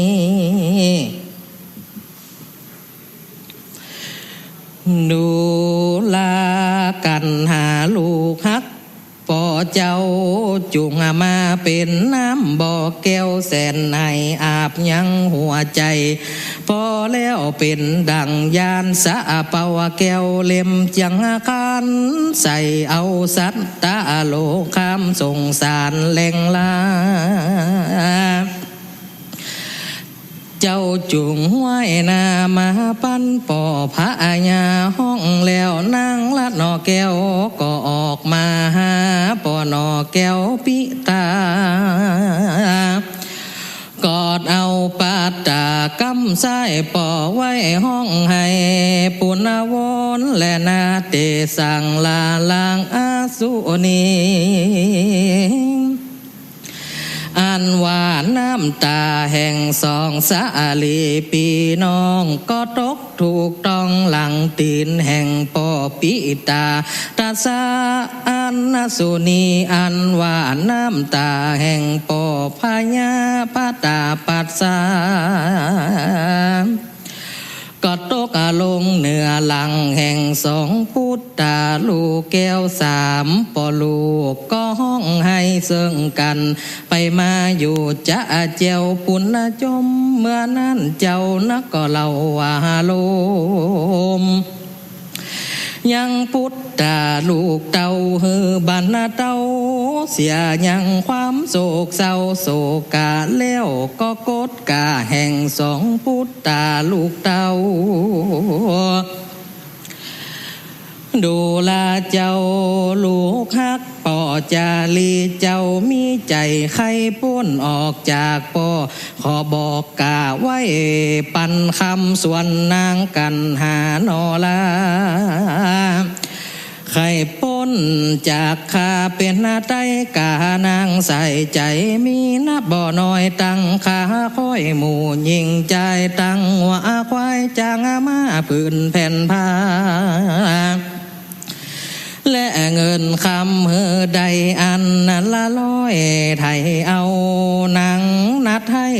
ปอเป็นนาไตนั่นน่ะแลนะ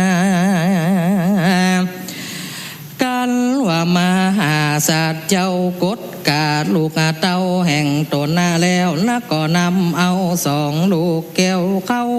มาสู่ศาลาแล้วนักก็เรียกเอาพามมาตีไก่เจ้าก็เฮือสองแก่นไทยเป็นตันเพื่อแลกเอายังทรัพย์ปัญญูตัญญาณดวงเลิศนาแล้วจริงหยาดน้ำต้นแก้วลงเหนือมือพรามก็มีหวานนั้นและดี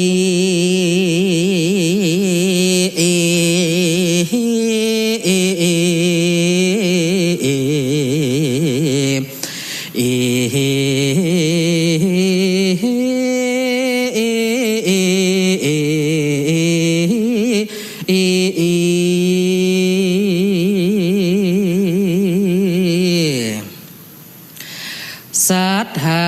เลยสัทธา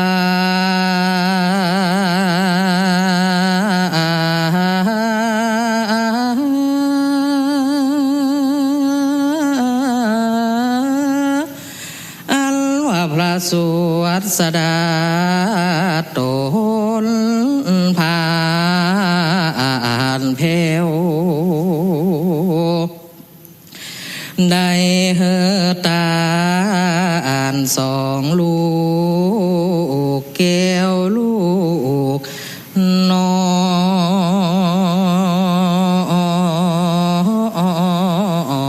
อยแก่ปู่พรามไป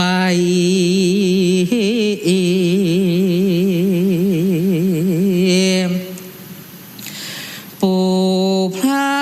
มจันไรใจหยาบมัน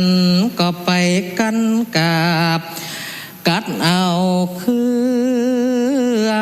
เขา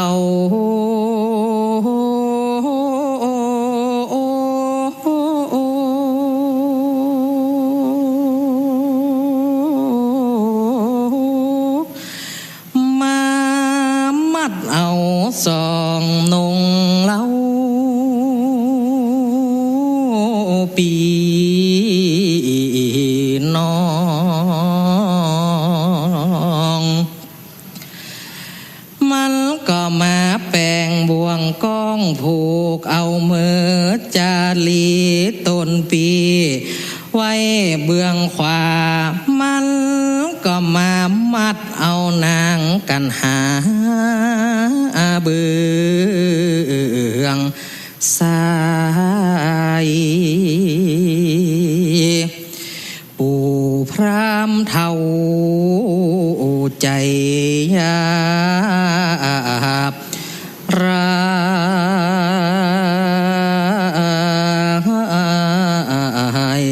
ปอบ่สั่งเวทนอดวงแปงมันก็มาจากกำแข่งอยู่งะงาดว่าสองน้อยนาดจากพ้นมือกูไปไหน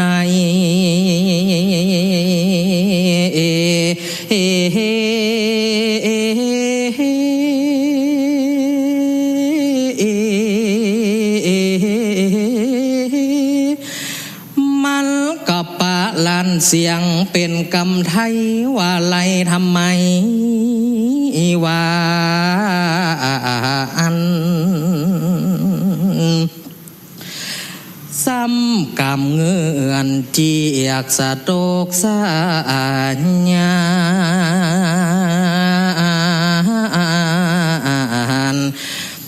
จนสารเล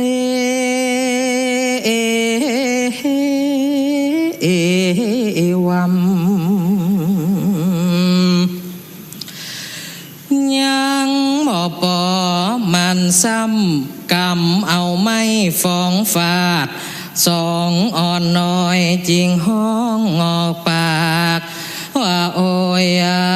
โอ้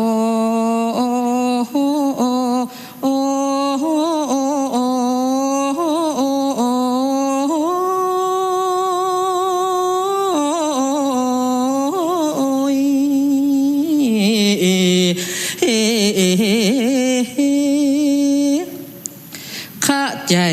มาโวยโวยปอเจ้าปู่พรามตีลูกเต้า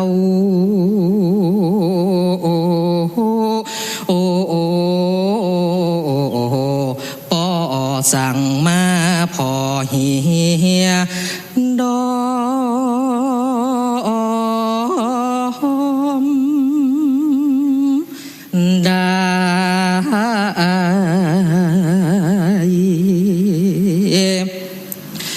ปู่พรามหลังไหลซ้ำเอาสองเจ้าหกแลนซ้ำไปยำใส่หินแก่นพาคมปาตะตีนสองพระองค์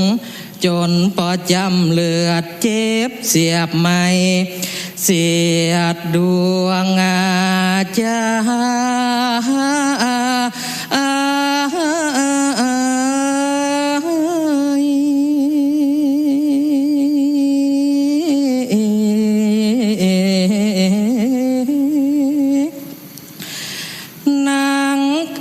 กันหาก็ซ้ำมา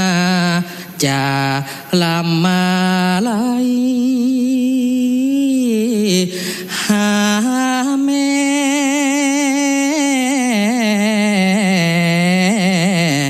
มาที่เป็นเจ้า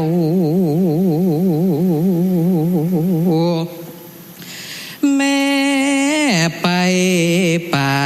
แต่ง่ายแต่เจ้า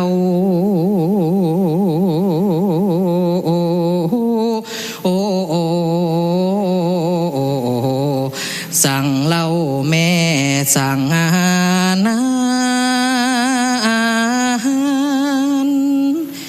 มา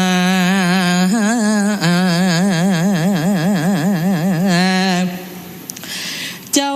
จาลีก็ก่อนเจียนจะ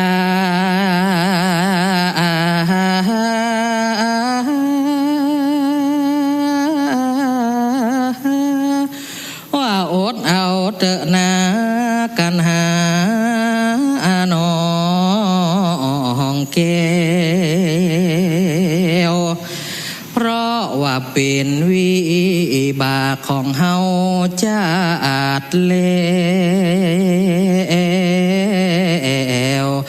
ได้แลนาด้วยจอมอันว่าสองเฮาได้ขายลูกงัวยอมปัดแม่ห้องอ่อนแอกินนมกำเวนเติงตน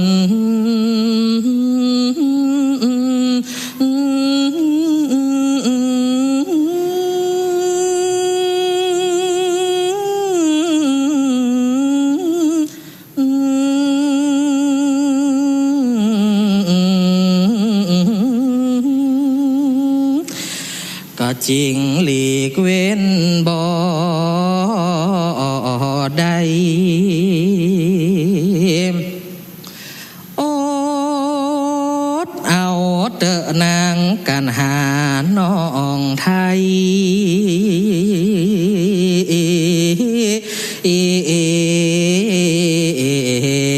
ขอน้องอย่าได้ห้ามวอนข้างเต็มว่าปู่พรามเท่าป่าเดินตั้งขอน้องแก้วจะไปจมเฮา ก้อยหกหล่นตวยไปปีบ่จางยะจะได้เตือแลนากันหาน้องแก้วเต็มว่าเฮาตายจากแล้วก็ตามแต่ที่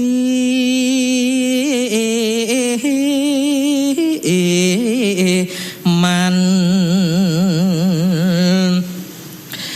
ปีจักขอเจิญเตปะไทยอันอยู่ป่าไม้ดงตัน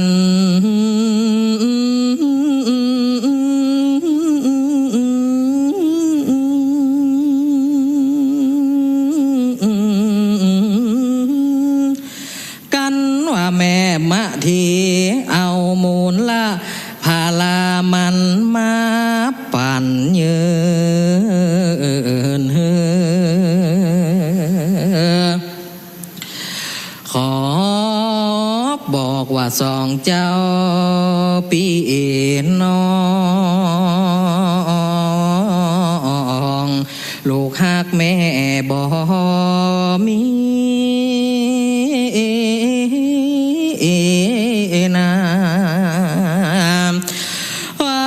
ป่อพญาได้เฮือตานไปแล้วยังสองลูกแก้วแก่พลามไปกันว่านางเต้าแม่ใครหันแจงทีในใจ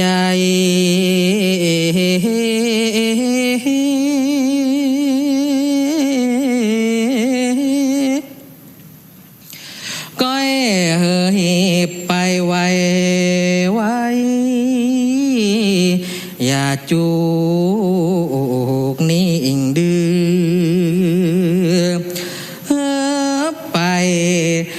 ซื้อตาตีมอนจื้อ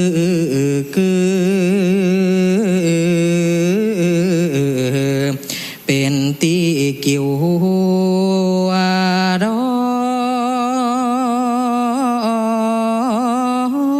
ยจันก็จักยังได้ตั้นหันยังสองพระองค์พุทธาลูกกำลังถูกปูพามเทาป่ายอบเหยา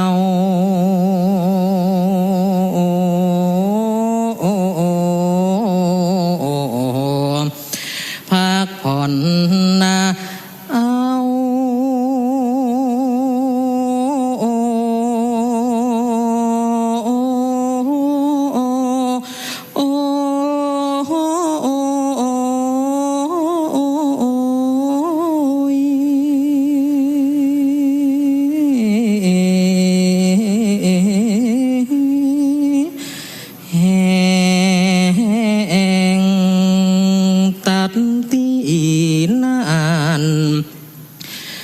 และ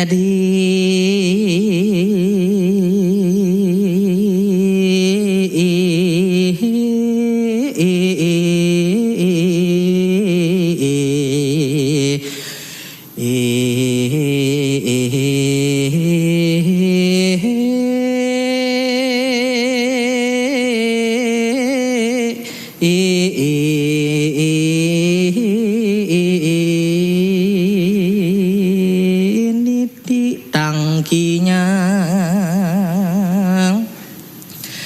อันเก่ายังกุอามาลาบันกันทวน8อันปาดาปาดาด้วยกาถาว่าได้101กาถาก็บังคมสมเด็จสารเด็จแล้วเต้านี้ก่อนเลยสาธุสาธุสาธุบัดนี้พระธรรมเทศนากันกุมารบันกันที่8 ได้บัวระมวลแล้วโดยเจ้าภาพเก้าเจ้าศรัทธาหน่วยงานราชการกระทรวงแรงงานสำนักงานแรงงานจังหวัดลำปางสำนักงานจัดหางานจังหวัดลำปางสำนักงานสวัสดิการและคุ้มครองแรงงานจังหวัดลำปางสำนักงานประกันสังคมจังหวัดลำปางสถาบันพัฒนาฝีมือแรงงานเขต10ลำปางศูนย์ความปลอดภัยแรงงานเขต5ลำปางศูนย์บริหารข้อมูลตลาดแรงงานภาคเหนือและกระทรวงยุติธรรมโดยสำนักงานวัฒนธรรมจังหวัดลำปางลำดับต่อไปเจ้าภาพจะได้ถวายกันเทศท่านพระคุณเจ้าบริเวณด้านบนมณฑปหลวงพ่อด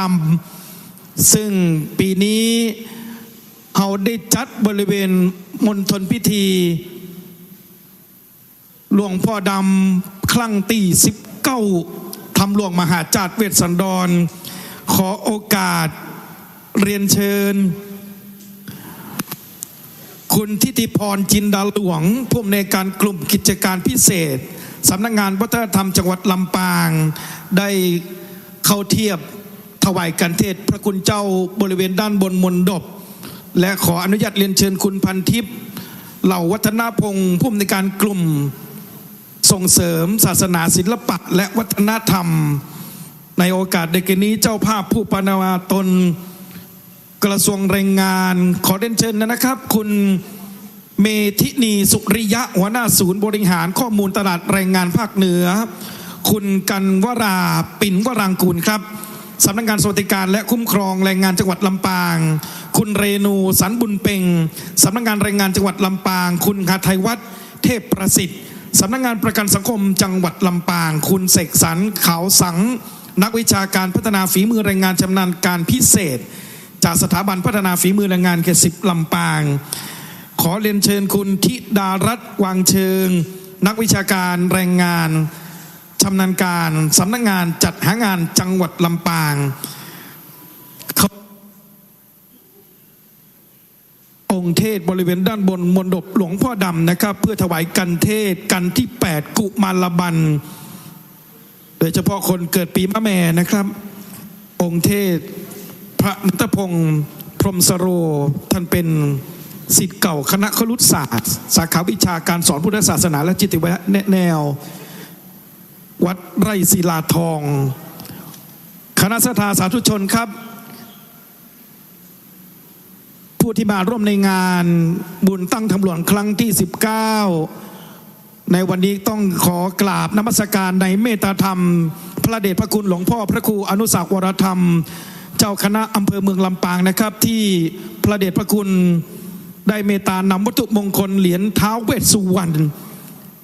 วัดบุญยวาสวิหารพระอารามหลวงแจกให้คณะศรัทธาผู้มาร่วมในงานบุญตั้งทำหลวงครั้งที่19ในวันนี้ด้วยนะครับสำหรับองค์ใหญ่นั้นอยู่ที่ในวัดบุญยวาสวิหารซึ่งทำมาจากไม้ตะเคียนกราบนมัสการขอบคุณในเมตตาธรรมพระเดชพระคุณนะครับหลวงพ่อพระครูอนุศักดิ์วรธรรมท้าวเวสสุวรรณนั้นถือว่าเป็นเทพเจ้าแห่งยักษ์หนึ่งในเท้าจตุโลกบาลทั้ง4ประจำอยู่ทิศเหนืออยู่สวรรค์ชั้นจตุมหาราชิกา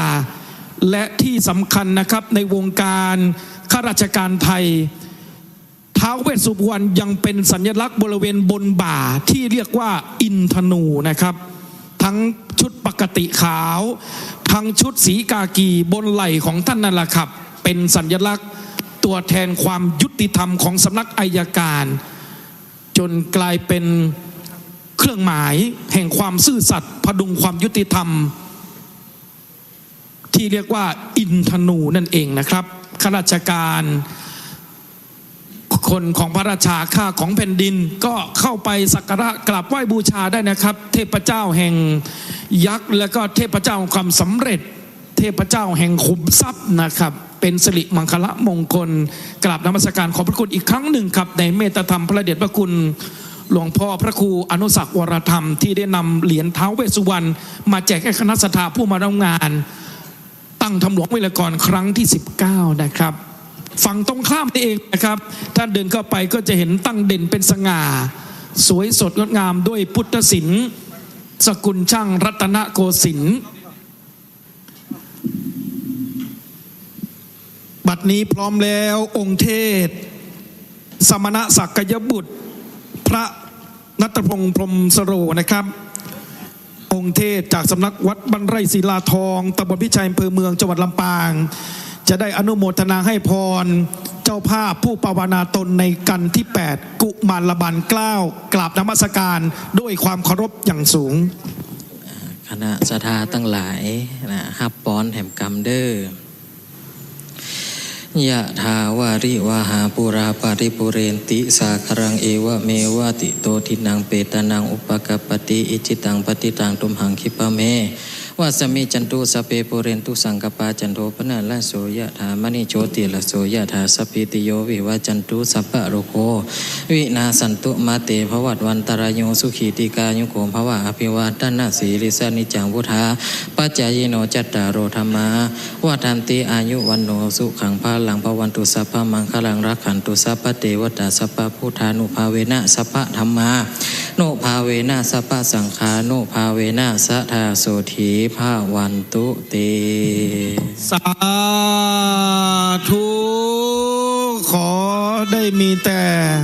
ความสุขความสมหวังครับในความปรารถนาอันเป็นมหากุศลทั้งปวงเจ้าภาพกันเตศกันกุมารบัลกันที่ 8ในกันนี้ก็เป็นธรรมเนียมปฏิบัติ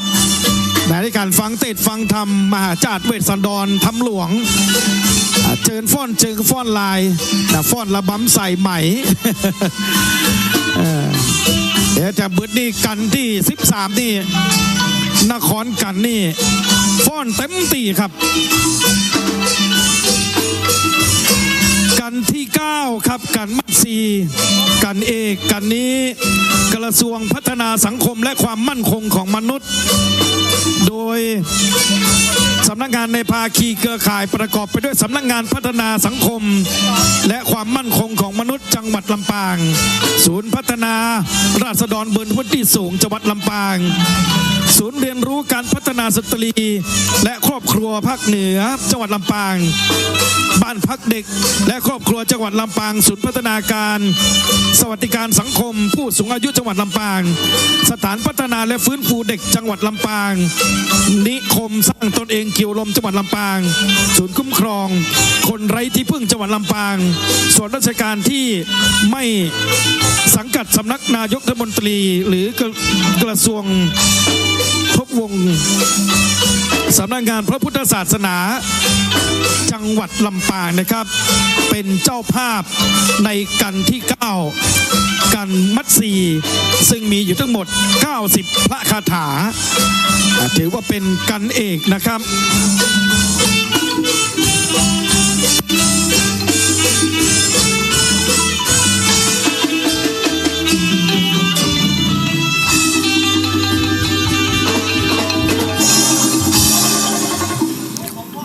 ขอบคุณครับปีพาดพ่อครูใหญ่ทุ่งบ่อแป้นศิลป์ที่ได้มาตีปาดละนาดกลองเป่ากล้องฮือคณะศรัทธาได้ฟังกันได้ฮู้ว่ากำลังจะเริ่มในการเทศน์ในกันต่อไปทั้งขึ้นและก็ทั้งจบการเทศน์กันต่อไปครับเป็นกันเอก1ใน13กันนี่ถือว่าปันกันโศกกันเศร้านางมัตสีได้สูญเสียลูกกันหาราชาลีฮือกับเท่าชูชกพระเวสสันดรได้เอิ้นเฮียกห้องเอาขวัญของพระนางมัตสีเรื่องราวจะเป็นอย่างใดนั้นมหาเถระภิกขุตนบุญหลวงพ่อพระครูอุดมสิริทัตเจ้าคณะตำบลตุ้งฝายเจ้าอาวาสวัดศรีภูมิมาพระมหาปรริยนธรรมซึ่งท่านคล่ำวอดยันในวงการเทศน์เป็นทั้งพ่อครูแม่ครูบางอาจารย์มีลูกศิษย์ลูกหาข่อยบ้านข่อยเมืองโดยเฉพาะผลงานอันสร้างสรรค์ในเชิงวิชาการ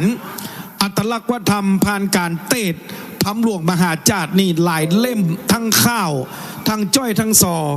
วรรณกรรมปืนบ้านล้านนาของภาคเหนือล้านนาของเฮาท่านจะได้เมตตาขึ้นนั่งเทียบบนธรรมัดแก้วบริเวณด้านบนมณฑปหลวงพ่อดำซึ่งเป็นกันเอกที่มีชื่อว่ากันมัดสีมีทั้งหมด90พระคาถาสำหรับคนเกิดปีวอกไว้ถาดพระนมเจ้าภาพเก้าเจ้าศรัทธากระทรวงพัฒนาสังคมและความมั่นคงของมนุษย์จังหวัดลำปางศูนย์พัฒนาราษฎรบนพื้นที่สูงจังหวัดลำปางศูนย์เรียนรู้พัฒนาสตรีและครอบครัวภาคเหนือจังหวัดลำปางบ้านพักเด็กและครอบครัวจังหวัดลำปางศูนย์พัฒนาการสวัสดิการสังคมผู้สูงอายุจังหวัดลำปางสถาพัฒนาและฟื้นฟูเด็กจังหวัดลำปางนิคมสร้างตนเองกิ่วลมจังหวัดลำปางศูนย์คุ้มครองคนไร้ที่พึ่งจังหวัดลำปางและส่วนราชการที่บัสังกัดสำนักนายกรัฐมนตรีจังหวัดลำปางศูนย์คุ้มครองคนไร้ที่พึ่งจังหวัดลำปางและส่วนราชการที่บัสังกัดสำนักนายกรัฐมนตรีหรือกระทรวงทบวงสำนักงานพระพุทธศาสนาในโอกาสนี้ขอโอกาสเรียนเชิญคุณชัตพรงามเกลี้ยงพัฒนาสังคมและความมั่นคงของมนุษย์จังหวัดลำปางในนามส่วนราชการในสังกัดกระทรวงพัฒนาสังคมและความมั่นคงของมนุษย์ในจังหวัดลำปางจุดเทียนส่องธรรมกันมัดสีขออนุญาตเรียนเชิญบริเวณด้านบนเลยครับ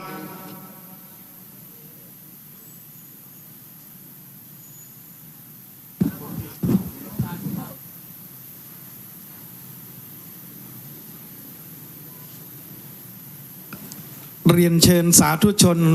ผู้มาร่วมงานประนมมือขึ้น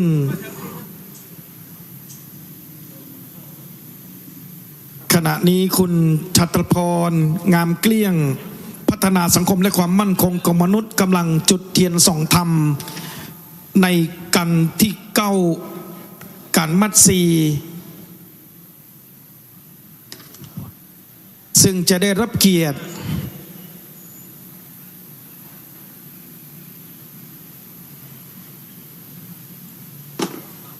จากท่านร้อยตำรวจตรี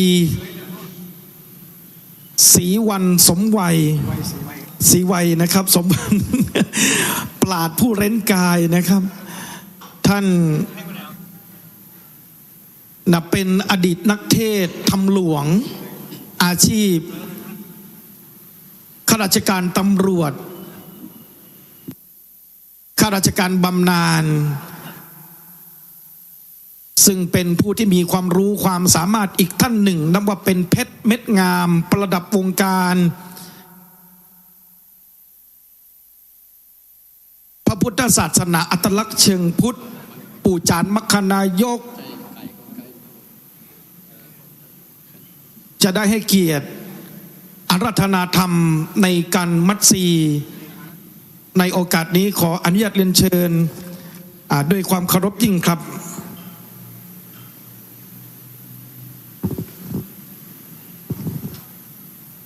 กราบนมัสการ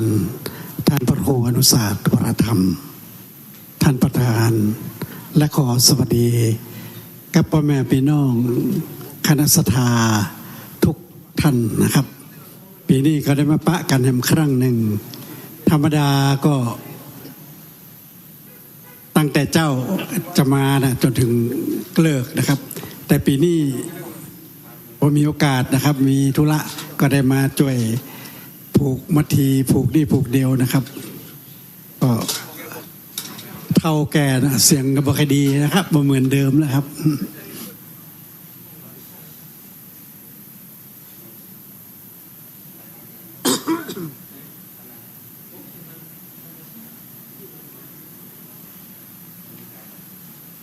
โอมมาลาบานนา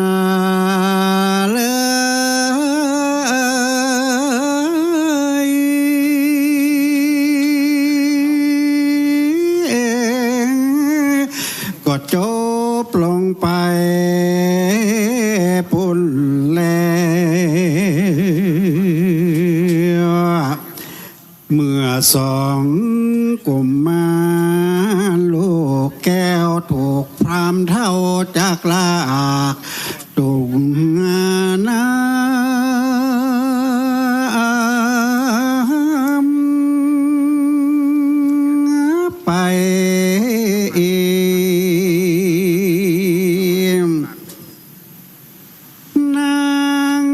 ทีสายใจ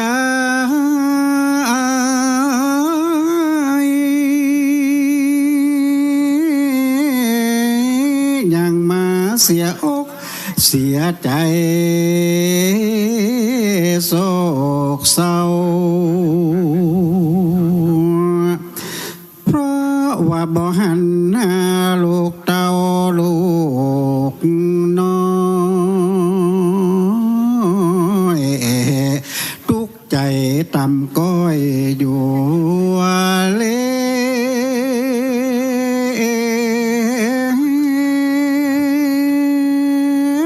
ลน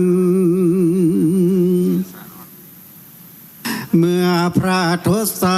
พล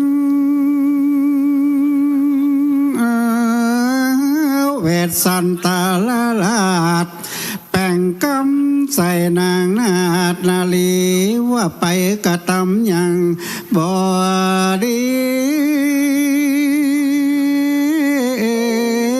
ในป่าเศร้าเมื่อไปสอหาหมากเมาใจนางก็สลวดสาโล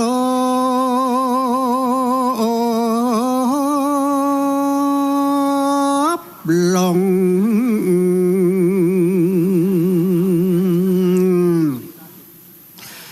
อ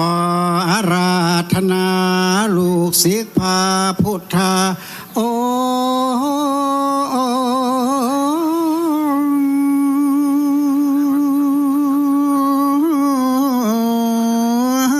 ตนพาอันเพพื้นนั่งธรรมาดแก้วสถิตนั่งแล้วจงใส่น้ำมาน้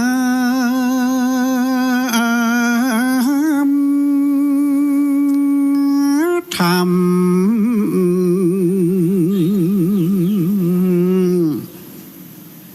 บัดใจศรัทธาผู้ข้าแกงข้าบจามป้องใส่กาบด้วยธรรมสักสองสามบัง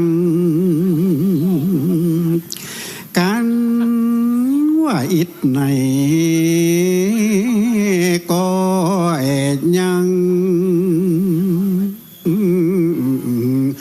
จงเตสานาธรรมไปสาธุอนุกรรมปิมังประชังราธนังกาโลมาเส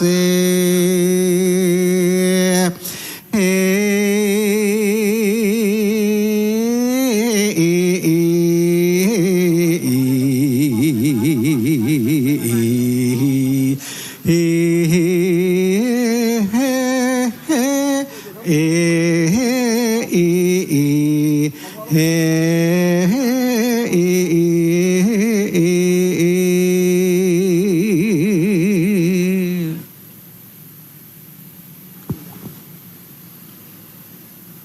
แสงพระธรรมนำใจให้ได้ทุกแสงพระธรรมนำสุขทุกสมัยแสงพระธรรมส่องสว่างกลางดวงใจแสงพระธรรมนำให้สงบเย็นขอกราบนมัสการคารวะพระเดชพระคุณ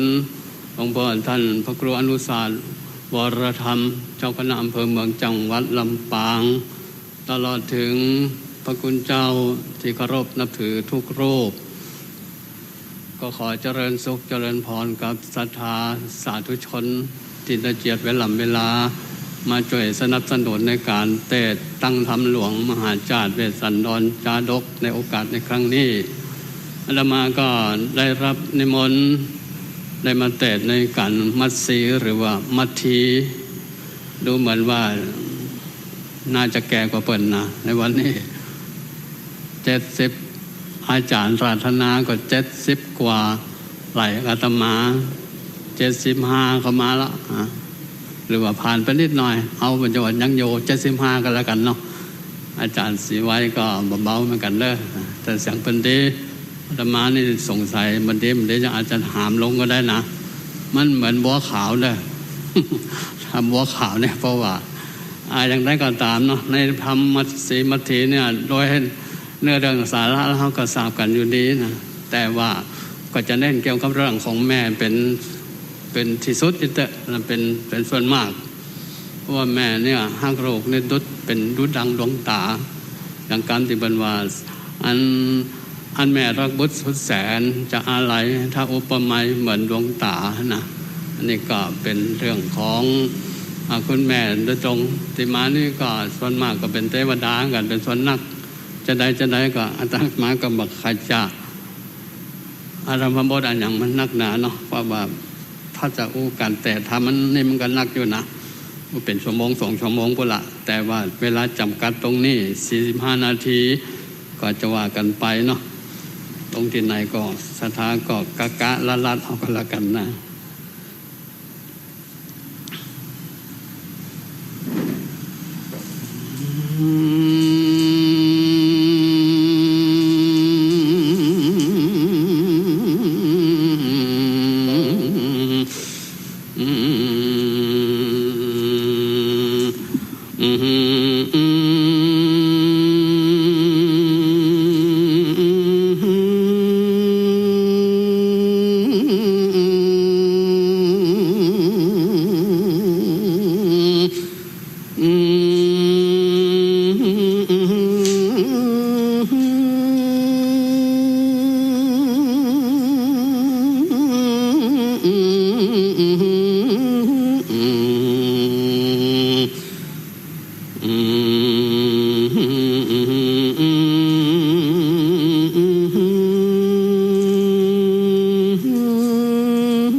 สัพพันนาทา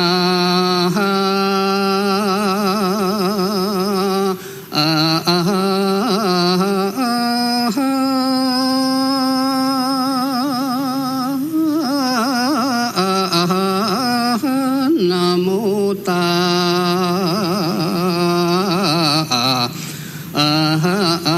มัง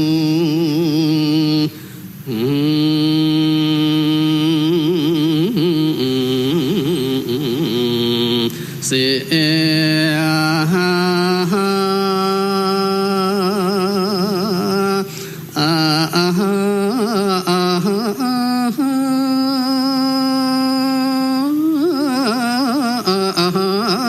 วาสิหานาตัง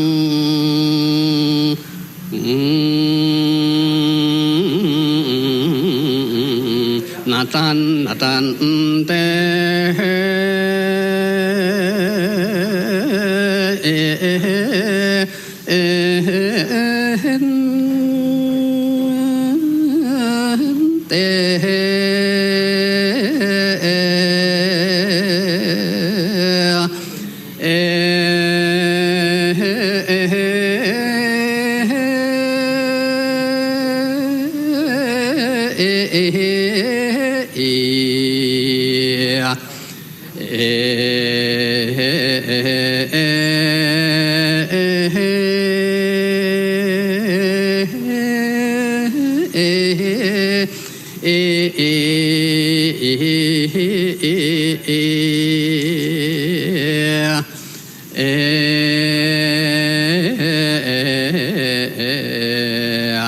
ปริ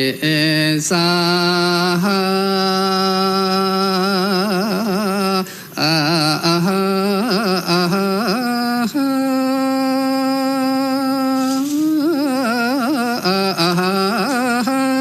สุ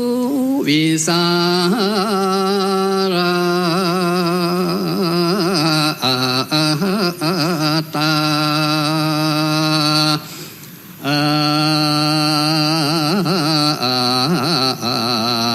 าสาสิ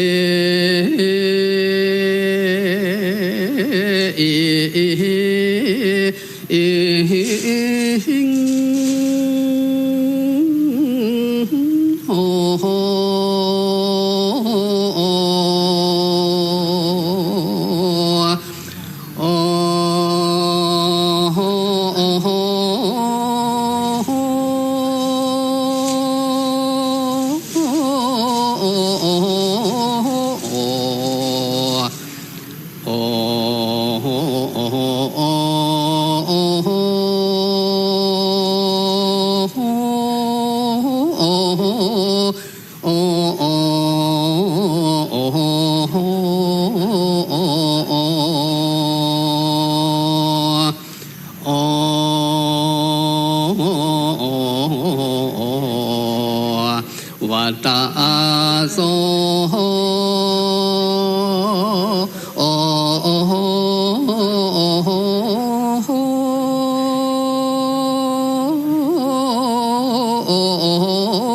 วัตตาโส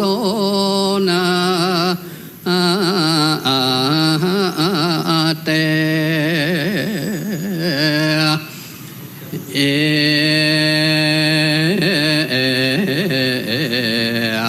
สัพเพญาวังสุลันอันเตนติอโลกาเก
นะโมอันตันสัมพังกังวันโตอะระหะโตสัมมาสัมพุทธัสสะนะโมอันตันสัมพังกังวันโตอะระหะโตสัมมาสัมพุทธัสสะนะโมอันตันสัมพังกังวันโตอะระหะโตสัมมาสัมพุทธัสสะยะอังปันนันตังรัญญามะหัมปันทะอวิงอุนานันเตนตวมพระมมนัสสัมปิญาปุนเตสุตินเนสุญญวัมปัมมาลงกาเองกะโกลังอาลังจันตังอาโหสิงลำดำธรรมมาเตสันนามาจุนจรลอดาเถิงตึงมาทิ้งกันทวนเก่าอันพระพุทธท่านเจ้าหากเตสานามาส่วนว่างปัญญามเวลาสันตาลาตนนาแล้วเต้าว่าก็มาผ่านสารลุงแก้วเป็นอาตาแก้มพมานันจันนาผู้เท่าอันนาคมเต้าว่าเขามาขอเอาส่องสอบองลูกน้อยเต้าว่าก็มาปุ้นไปให้เป็นตาป้อแผ่นดินดันใบยาวันกองสะนันตัวต้องเดิงพมก็มีแลนเต็งวัตโย อันวันแต่งวาดาตั้งหลายมวนมุนตัวนานานอยู่หิมมาปานได้ยินเสียงสันแห่งทองกูมันหลอกอาย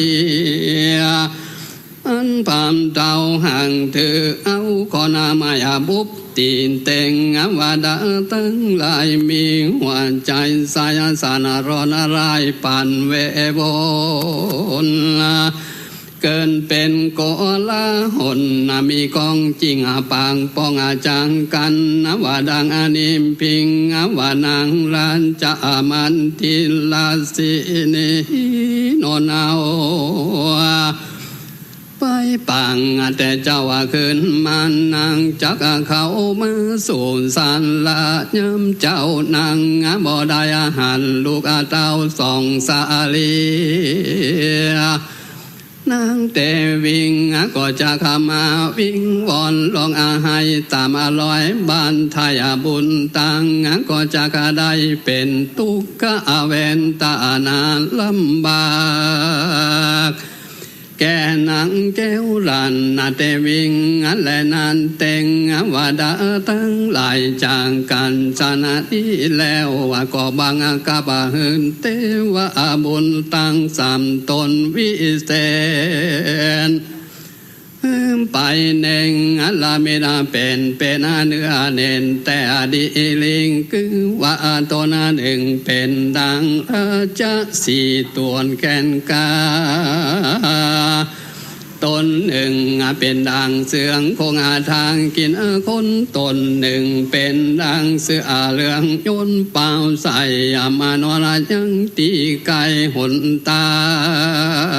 งนางมาทีจากเตียวต้องมาสู่ห้องสาลังอย่าเหือนางได้มาถึงเวลาย้ำคำแล้วจุงปางการรักษานางนอแก้วแม่แต่วิ่งอย่าเหือมีส่งกี่คนตาลายอันใดมาถูกต้องในแห่งห้องตนเดเตอเมื่อหานันแต่งว่าบุตรตั้งสามตนวิเศษหัวแจ้งเหตุอัตถาก็ลำกรรมมาแห่งเต็มวาดาตั้งหลายแล้วก็ปางการแก้วมาปันก็มีว่า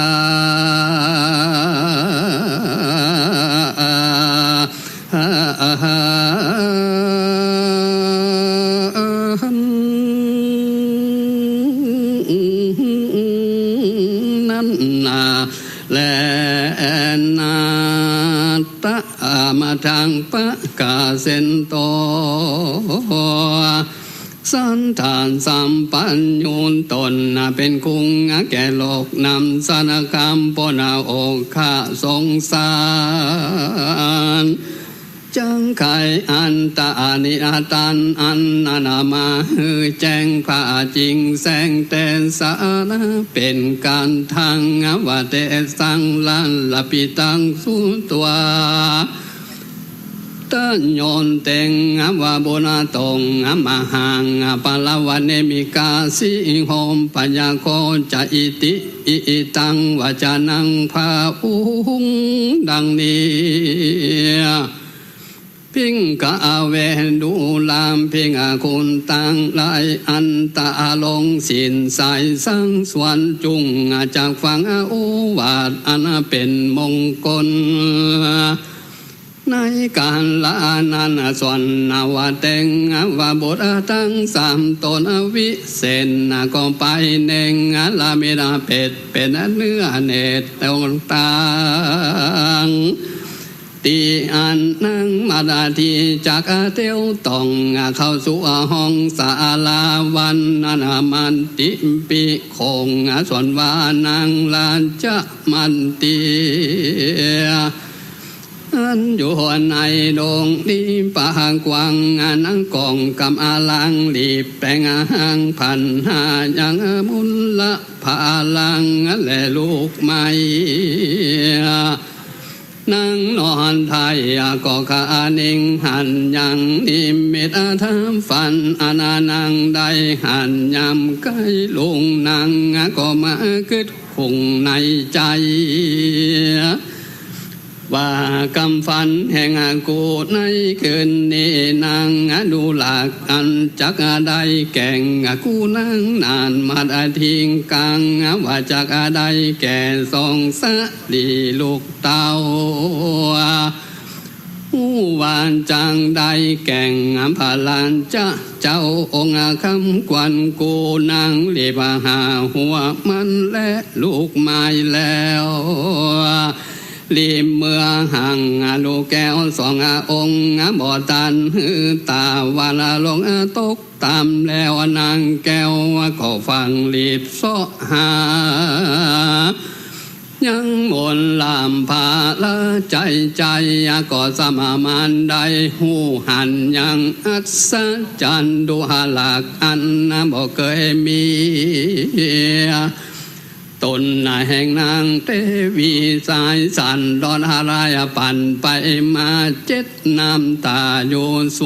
วายนางก็ลองอาลัมให้กล่าวกันทาว่าอนาถาสหตงกนิกังเมปะตันติดังนี้ว่าโอเอโอโอ้โห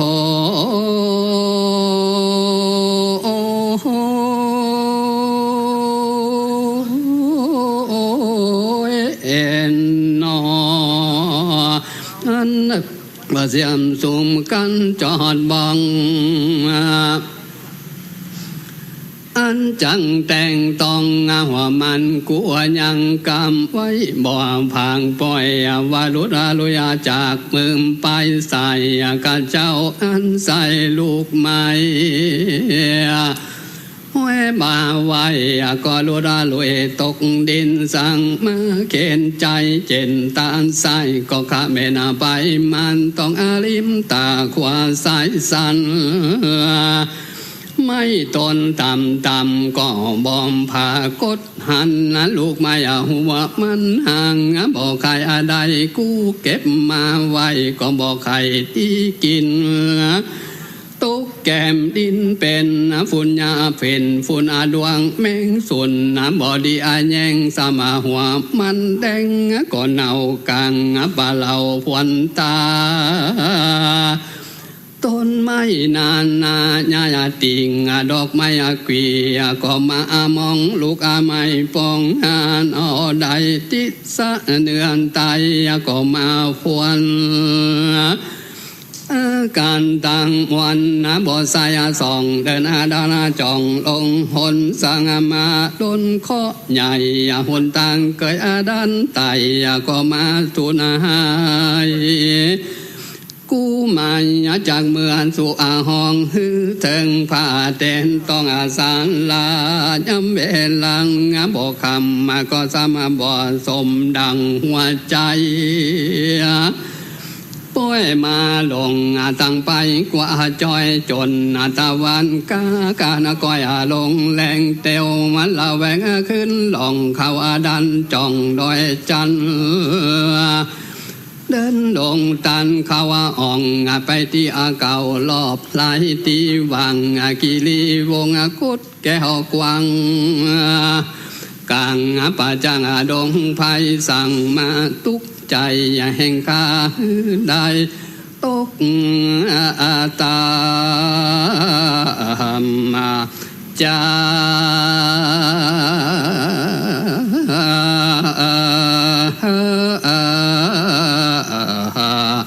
ใจปั่นเว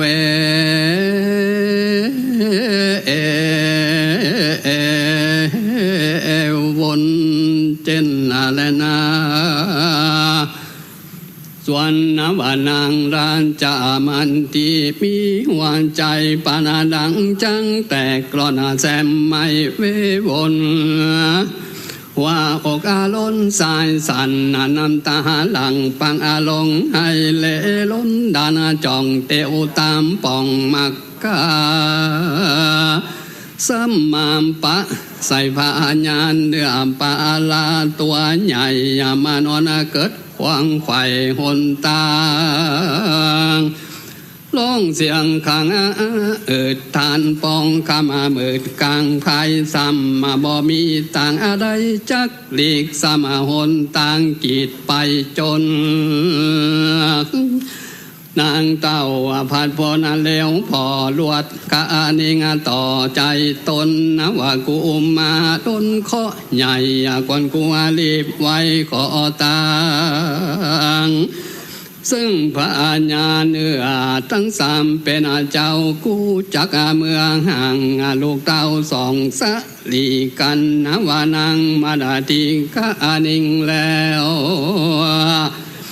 นางนอแก้วก็เก่ากะทางว่ามีอาการนามารุลานจานงกานุรานัสสามิงมาหามปะโล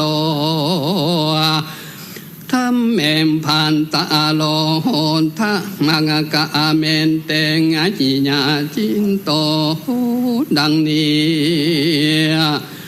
ดูลางพญาเนื้อตั้งหลายเป็นเจ้าอันมานอนอยู่เฝ้าหนตังส่วนบางขามัดที่นั่งนา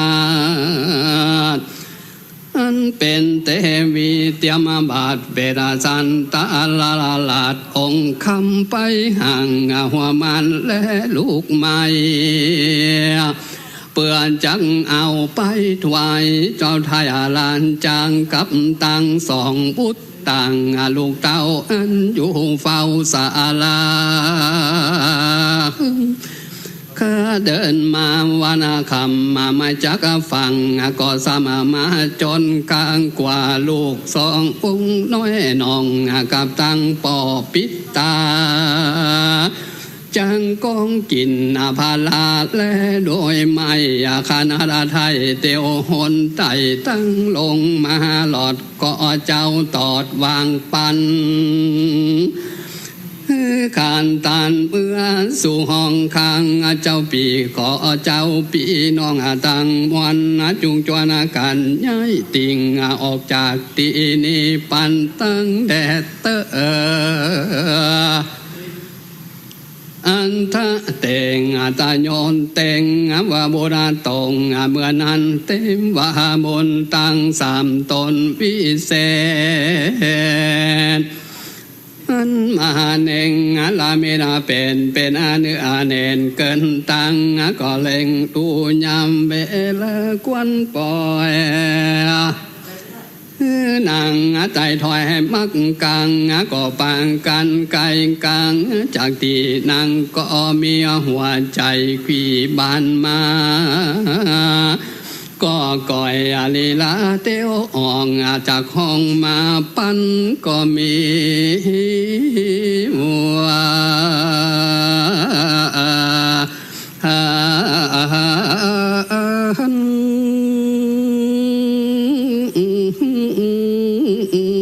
นั่นนาแลนาตะมาทางปะกาเซนโตสันตานสัมปัญยุงพระพุทธทานเจ้าตนเป็นปิณเก้าแก่นติโลกาจังไขอันตาอนานามาแจ้งผ่าจริงแจ้งเตนสานะเป็นการทางวัตรสันลัลลมานามายัมมาหงกาลัญญาสัมบิตังสุนตัวเนลปฏิอวานตังวาลาสัมปกามุงดังนี้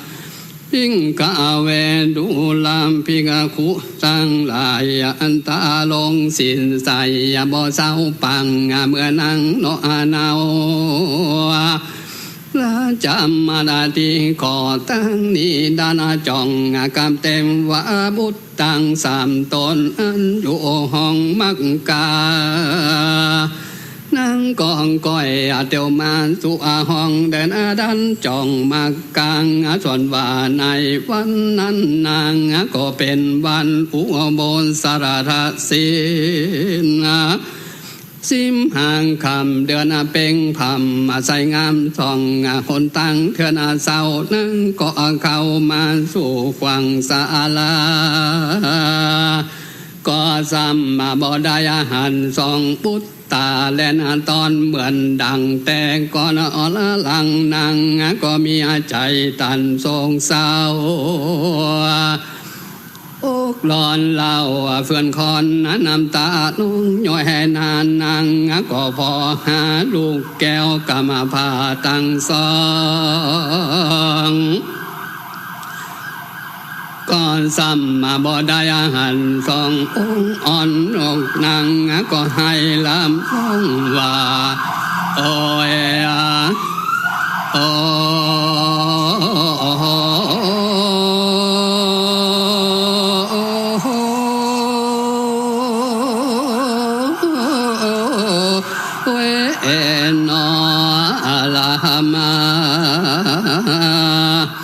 อันว่าอาลามเปียงโลมากวางอันอินตาแต่งสังวังปันส่องจอมทันปีน้องปายแอวหุ่นแห่งห้องตั้งใดบ่หันไหนสังตีเย็นสางานสิ่งบ่ได้ยินเสียงนางก็ลิบาหังวังกะเจ้าเข้าไปห้ามผ้าเจืองเจ้าราศีนางก็ย่ออันจัวลีคำไว้ว่ากะแดมพระบานทายจอมเมืองอันว่าทรงบุญเรื่องนอน้อยปางการก้อยไปในพวกบัวไข่อยู่ห้องสังบ่เรียกร้องเอามากินพาลาและลูกไม้นางแก้ววันอได้เก่าวิ่งวอนส่วนพระเวสนาดอนก็บอกปากกับน้อยนางน้อยนาสักกรรมตีนันนางก็มีโศกังเดือดไม้ลองลำให้วนข้างลองเลียกหาสองกูมันลูกน้อยว่าลูกน้อยน้อยแม่งตั้งสองสั่งบ่ปองมาฮือแม่หานานเจ้าไปเลียอยู่ป่าญาตั้งใดจารีไว้ผู้ปิ่งบ่ป่าเอาน้องเจ้าเจือกันห้ามมากินพาละกับแม่ส่งเจ้าไปอะไรนะแหละกลางดอกหนคำเมินจนดึกเดินแม่ได้ม่วงหมื่นสุขงามแต่งเต่าลำเรื่องอ่อนแม่ห้ามมาตอนสองขาจุ้งปางการมากินอิ่มแล้วเจ้าว่าจุงดานอนตั้งมางกำต้องน้อยน้อยกินวันชื่นจอยเย็นใจส่องจอมปิงบ่อยู่บ่อมปังกันมาลูมันแดงกินยามแรงตั้งเข้ามามีตั้งหมากเมาและนมหัวหมากนุ่นมีบัวหอมหืนกำกล้วยทิพคำตื่นกินอาวานกล้วยข้าวจำหน่วยใหญ่กลมแต่ใจปอดิงกล้วยหอมมีเป็นสามกล้วยเลยมาพำลำงามสายบัวบานเฮ้ยลูกเต่าว่าจุงปางกะน้ำแผ่หาจมมีอาตังหมากสั่งตุงและกินพอมากปองน้อยและนมควายมีตังมากสายและจวงอ่อนหากมีความพร้อมมาลายอันส่องจอมทันลูกแก้วปากันไปเอวเล่นแล้วตันเตียต่างได้นิจานางอย่าลองหาแล้วก็ลองให้ลุกไปสวนใจเล่งห้ามพรตามหลังสาลาเป่าโซหาแล้วเราอะไรตีมพอตั้งลงลีก็มาเย็นยืนดึงฟังเสียง กองบ่ได้ยินสำเนียงสองนอไทยได้ยินแต่ลมพัดไม่ลันไปมาฝูงสัตว์นานนางบ่สอดบ่ลองทอมตอบซึ่งกันป่าไม้ดงตันมองมนได้ยินแต่เสียงใบไม้หล่นนั่นแหละลมเจอมันที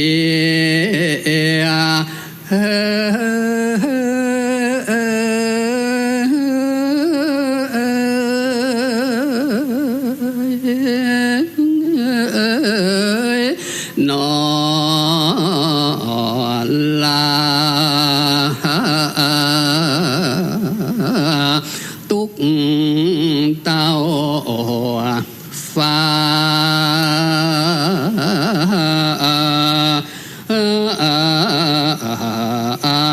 เล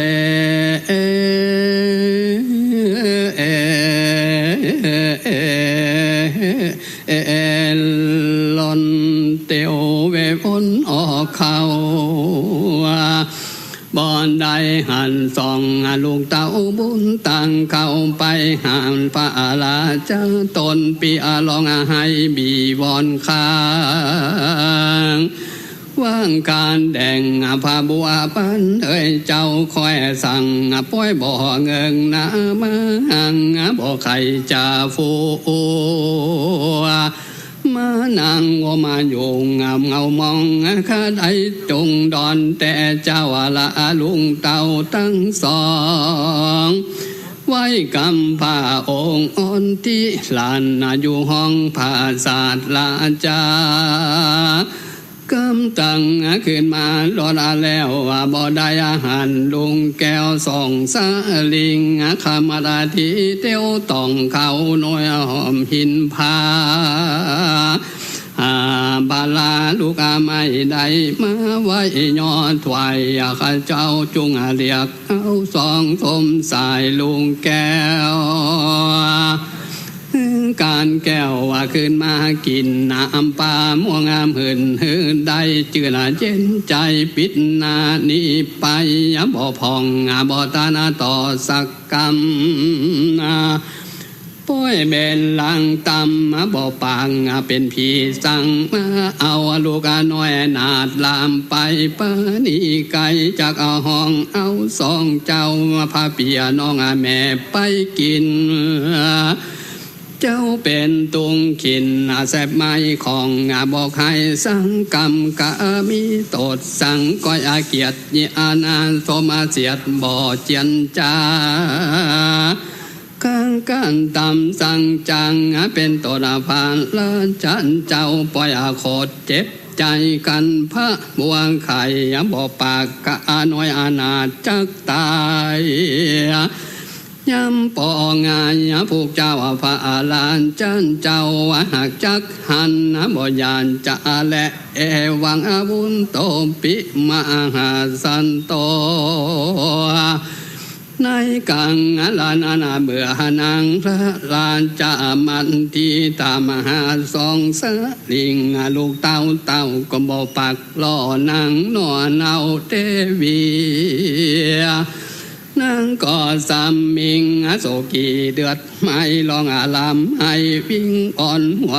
อกคอนสายสันน้ำตาหลังปังลงมาต้นตวนตนกิ้งเกียงเต้าก็บ่เหลือกตาก้อยนังก็สามให้อยู่วาย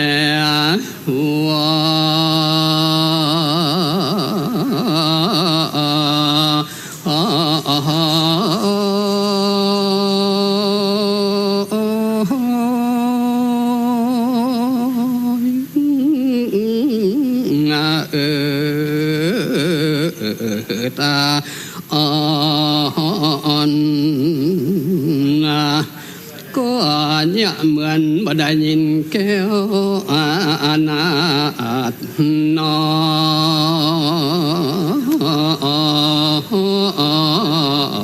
งแม่เต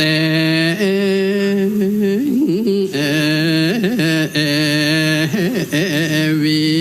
นังก็ ก็ย่ออันจุลีใส่เก่า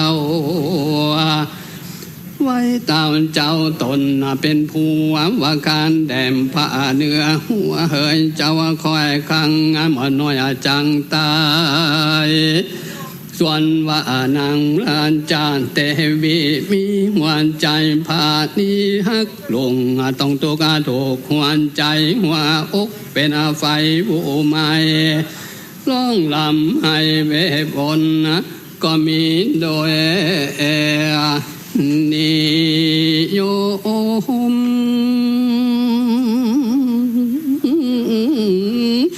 ดังกล่าวมานี้และเด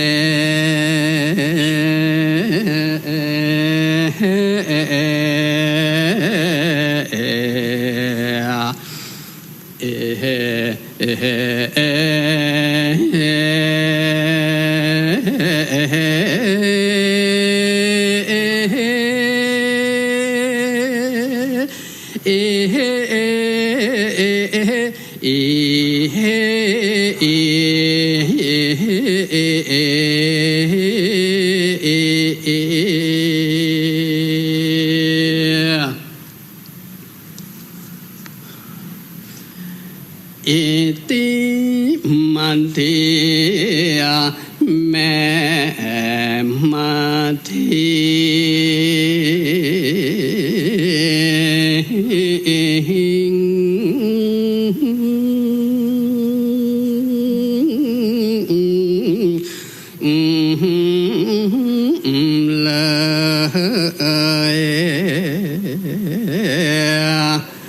กันว่าตะวันเจอ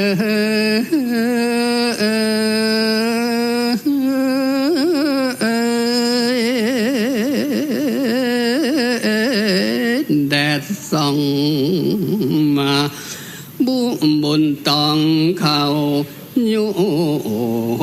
กัน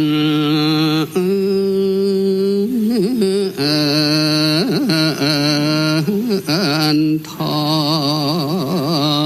นนั่งก็มาสั่งสอนแล้วว่าสองลูกแก้วแม่สายจะ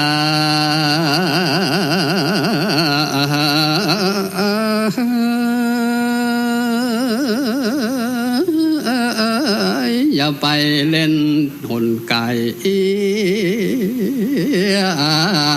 เด้อลูกฮักแม่ปากันเล่นที่ไก่แต่ศาลาอย่าไปนี่ไก่ปอพายา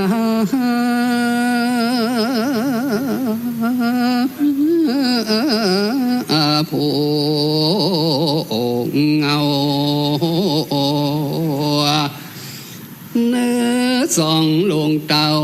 ลูกลักแม่จุงอาฟัง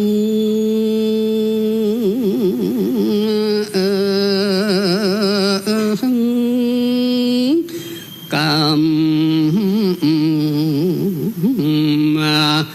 กันบ้านางสั่งแล้วสู่ป่าไม้ดงตา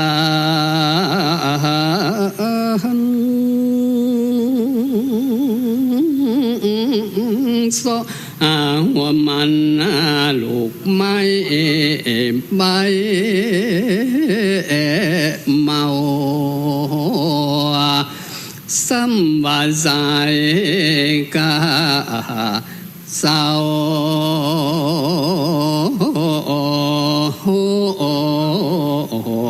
แม่ก็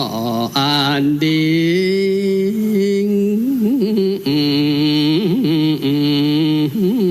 ตื่นเสียมนั่งเธอเมื่อคุดคุณตองก็ซ้ำมาแข่งสะต้นหล่อนออกมือไปตาสายใสก็ขะเมนนั่งก็รีบเล่งโซหาต่างกำกว่าสายสันก็ซ้ำขะเมน ปั่นไปบนติบป่าโอ้องแม่ก็มาตกสาลังใจบ่มันวันไหวคอนกึดถึงกลางคืนนอนอันนางฝันหันขึ้นก่อนกึดถึงสองน้อยอ่อนก็ปอทีนางแต่วีแม่มาสายสันนา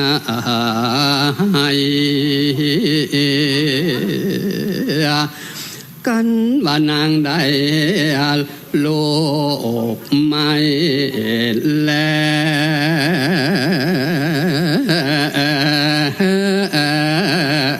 ้วรีบมาเร็ว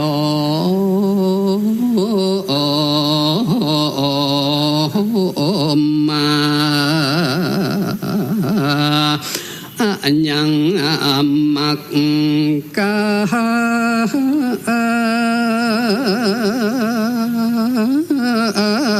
อันว่าหนต่างเตียวใต้เต้าก็ปล่อยว่ามีเสือคงเท่าอ้ามปังว่าวเยืนอันยอ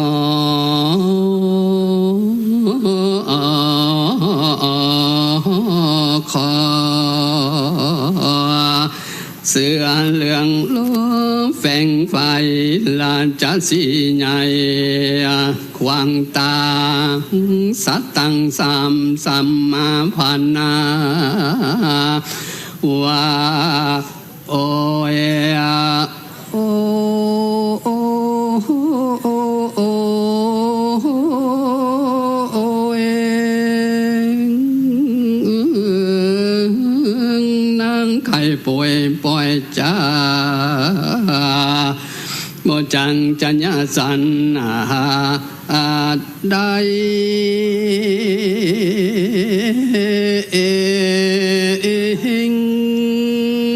จานางก็คู่เขาน้อมกลมเก่าศีรษะ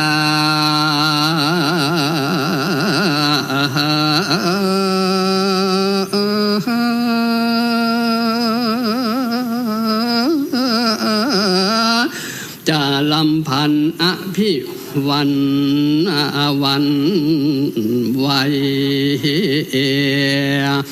ว่าก็เฮือยะจองไว้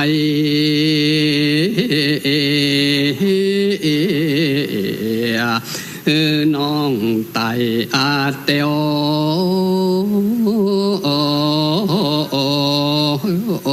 มือ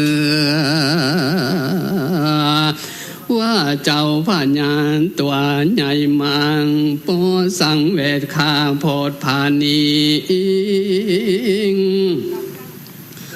เจ้าพญาราชสีตนมีฤทธิเอกอังขอมีใจแผ่กว้างโพธคุณนา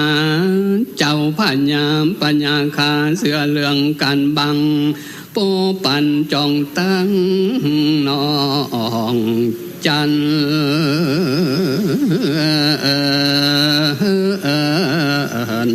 ได้ต้องอาเตียว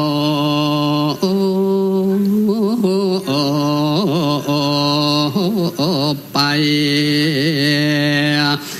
นั่งก็มากังหัวใจ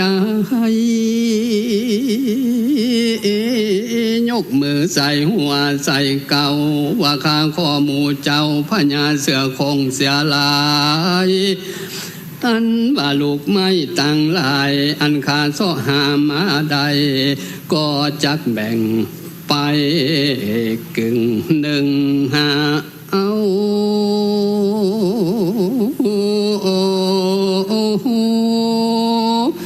เมื่อ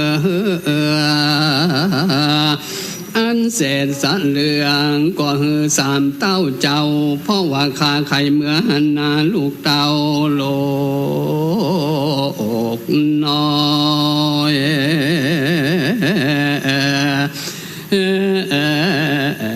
แม่กอง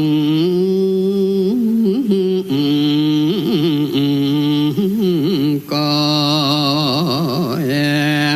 กาลตะวันมอยตกต่ำเข้าสู่คำยำแหลงสัดใจแข็งกังกาก็ปางกันกำเป็ดนาญะจ้องตังเตียวนั่งมาตีก็รีบเร็วรีบเล่งเตียวหุ่นดังเข่งเจมตี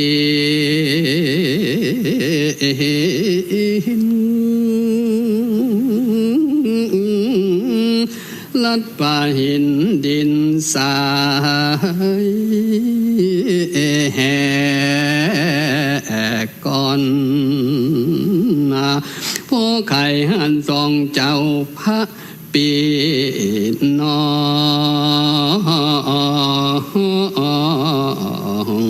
ปันลิบเดิ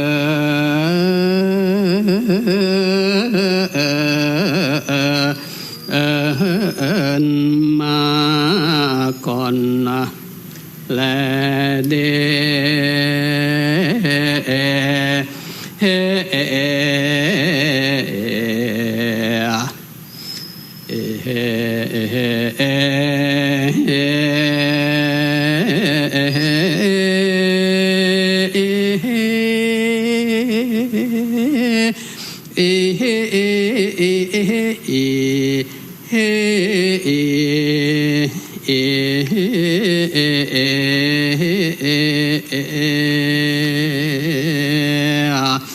มันทิมปัมปังนิติตังกิญาสังวัน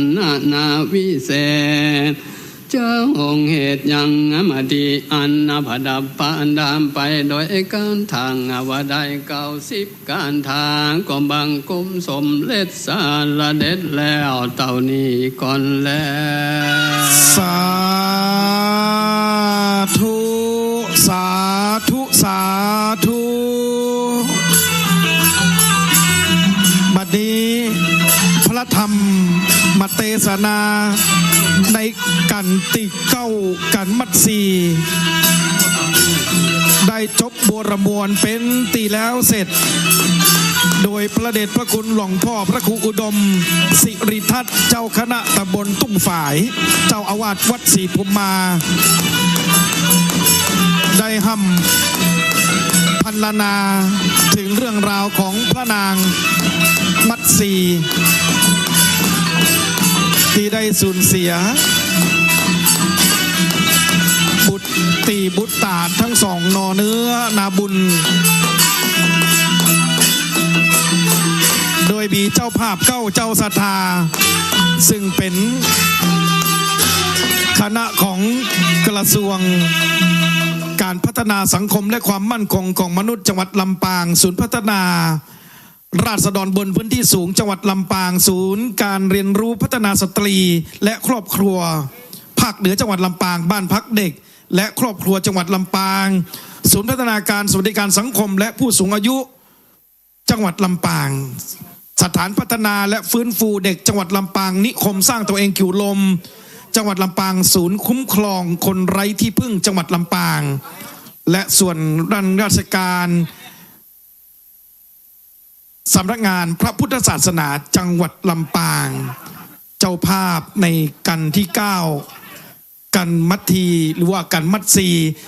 ในโอกาสนี้กับผมขออนุญาตเรียนเชิญคุณชัตพรงามเกลี้ยงพัฒนาสังคมและความมั่นคงของมนุษย์จังหวัดลำปางครับในนามส่วนงานราชการสังกัดกระทรวงพัฒนาสังคมและความมั่นคงของมนุษย์จังหวัดลำปางในโอกาสเดียวกันนี้ก็ขอเรียนเชิญคุณเพชรลดาเป็นคุณนักจัดการทั่วไปชำนาญการสำนักงานปฏิรูปที่ดินจังหวัดลำปางทั้ง2ท่านได้เป็นตัวแทนขึ้นเทียบเบื้องหน้าองค์เทศบริเวณด้านมณฑปหลวงพ่อดำเพื่อถวายกันเทศท่านพระคุณเจ้าหลวงพ่อพระครูอุดมสิริทัศน์ เจ้าคณะตำบลทุ่งฝ่ายเจ้าอาวาสวัดศรีปุมมา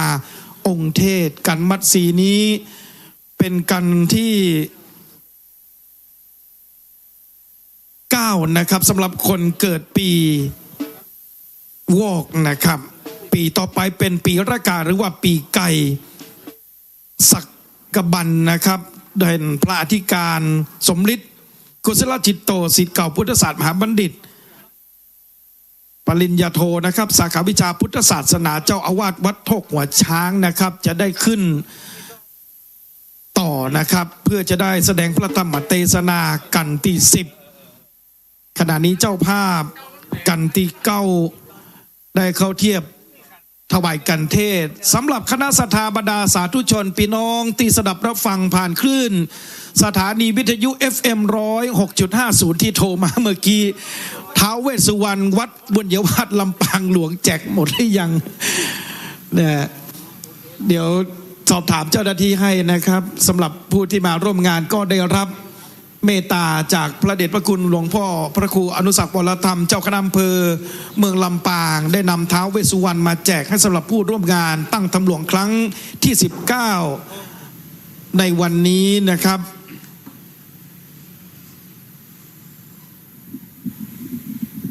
เรามาถึงกันที่9แล้วในโอกาสในกันนี้องค์เทศหลวงพ่อพระครูอุดมศิริทัตน์นะครับจะได้เมตตา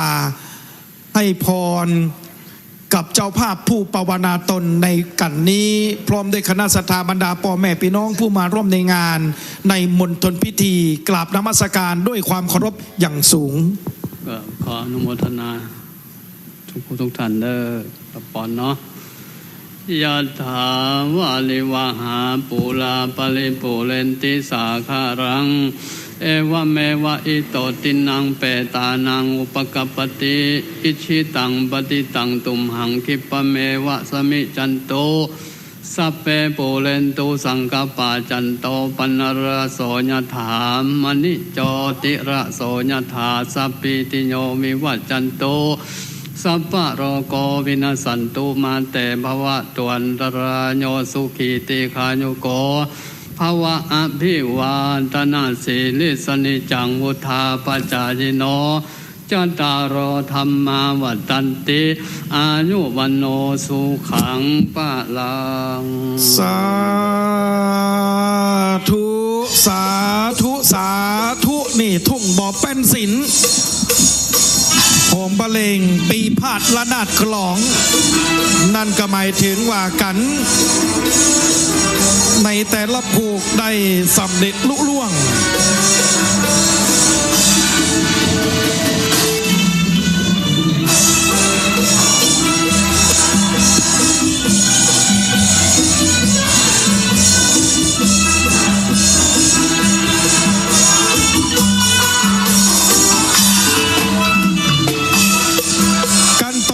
นะครับเป็นกันที่10สักบันนะครับเจ้าภาพเก้าเจ้าศรัทธาผู้ปวารณาตนตัวในกันนี้กันที่10โดยกระทรวงสาธารณสุขโดยงานในสังกัดกระทรวงสาธารณสุขครับสำนักงานสาธารณสุขจังหวัดลำปางโรงพยาบาลลำปางโรงพยาบาลมะเร็งลำปางวิทยาลัยพยาบาลบรมราชชนนีนครลำปางโรงพยาบาลราชวิรักลำปางนะครับโรงพยาบาลเกาะคาสำนักงานสาธารณสุขอำเภอเกาะคาศูนย์อนามัยกลุ่มชาติพันธุ์ชายขอบ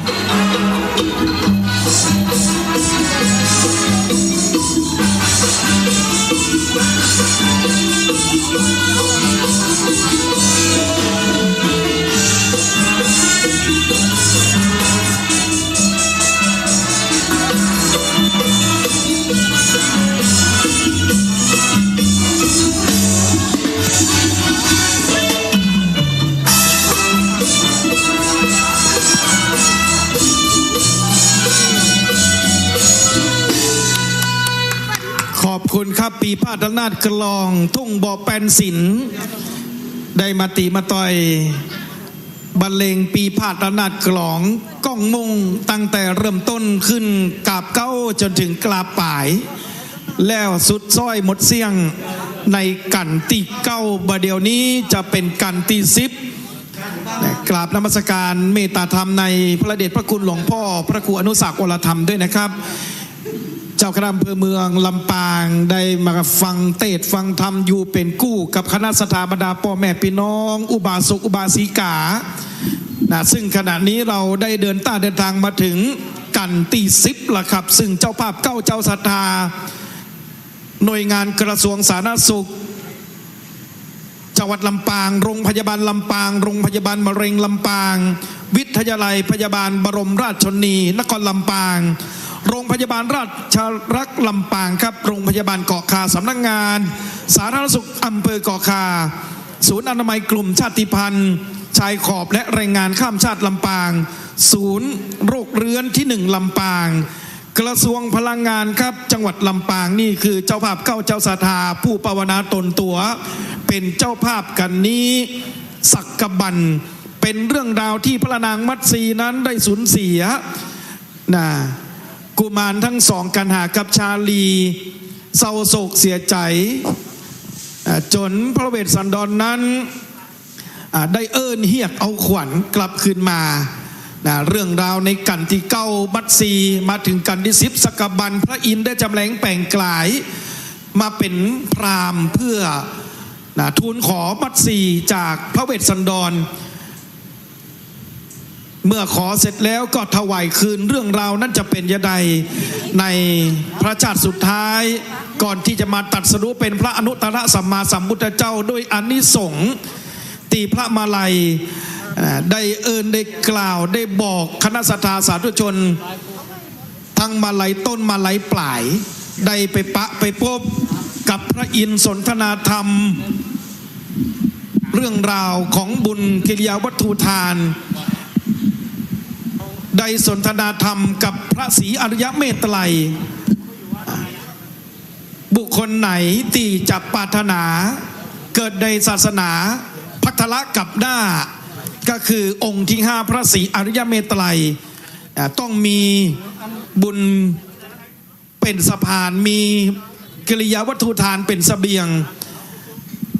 แล้วชีวิตจะบ่ต่ำกว่าคนจะบ่จนกว่าใครโดยอานิสงส์แห่งหนึ่งอย่างก็คือฟังเทศน์มหาจารย์ครบ13กันภายในวันเดียวจะได้ไปเกิดในศาสนาของพระศรีอริยเมตไตรนั่นเองครับองค์เทศขณะนี้ได้ขึ้นนั่งเทียบบนธรรมาสน์แก้วแล้วนะครับบริเวณด้านบนมณฑปหลวงพ่อดำพระครูวาปีธรรมเกษมศิษย์เก่าพุทธศาสตร์บัณฑิตท่านจะได้เทศน์กันมหาราชเป็นการต่อไปนะครับกันนี้จะเป็นพระอธิการสมฤทธิ์กุศลจิตโตศิษย์เก่าพุทธศาสตร์บัณฑิตสาขาวิชาพระพุทธศาสนาเจ้าอาวาสวัดโทกหัวช้างตำบลพระบาทอำเภอเมืองจังหวัดลำปางนะครับปีละกาหรือว่าปีไก่ท่านสามารถร่วมทำบุญได้นะครับบริเวณทางเข้าเขาวงกฏบริเวณด้านขวามือที่เต็นท์สีขาวสีเหลืองกองอำนวยการแล้วสาธุชนที่มาถามเมื่อกี้นะครับปักกระตืนอะไรคือปักกระตืนปักกระตืนคือปฏิทินล้านนานะครับ12เดือนซึ่งมหาวิทยาลัยมหาจุฬาลงกรณ์ได้พิมพ์ให้ท่านสามารถที่จะบูชาได้นะครับ29 บาทมีจำนวนเพียงแค่200เล่มเท่านั้นนะครับปักกระตืนปฏิทินปีหน้ามือจันวันดีเขียง59เสียติดกับจันยี่60เสียงการวันเดียววันไหนวันจมวันฟูจะใส่เขี้ยวคำวันไหนลงสำเภาไปก้าล่างมือท่าคอยกินขี้ไล่กัดจ้างแก้วขึ้นสู่โรงธรรมบัดต้องไปหาป่ออาจารย์ที่ไหนครับเปิดปักกระตืนมจลหู้มดครับปุ้นครับอยู่ที่กองอำนวยการปุ้น30 บาทอีแม่29 บาทบัดต้องทอนเนาะแม่เนาะบูชาเอาครับตอนนี้เจ้าหน้าที่แวะมาบอกท่านรองฝ่ายบริหารนะครับท่านพระอาจารย์บวรวิทย์รัตนโชโตนะครับลำดับต่อไปครับเราจะได้สดับรับฟังพระธรรมเทศนากันที่10สักกบันปีละกาหรือว่าปีไก่ในโอกาสเด็กนี้ในนามพุทธศาสนิกชนพุทธบริษัทขอได้รับเกียรติจากคุณชาญยุทธคำวัน รองนายแพทย์สาธารณสุขจังหวัดลำปางได้เป็นตนบุญตนกุศลจุดเทียนส่องธรรมในกันนี้กันที่10สักบันซึ่งมีพระคาถาอยู่ทั้งหมด43พระคาถาเรียนเชิญสาธุชนทุกคนทุกท่านนะครับประนมมือขึ้นขณะนี้นายแพทย์ชาญยุทธคำวันรองนายแพทย์สาธารณสุขจังหวัดลำปางครับกำลังจุดเทียนบูชาพระธรรมสักบันในกันที่10และในกันนี้ก็จะขอรับเกียรติจากอาจารย์วีรพันธ์นันเพ็ญ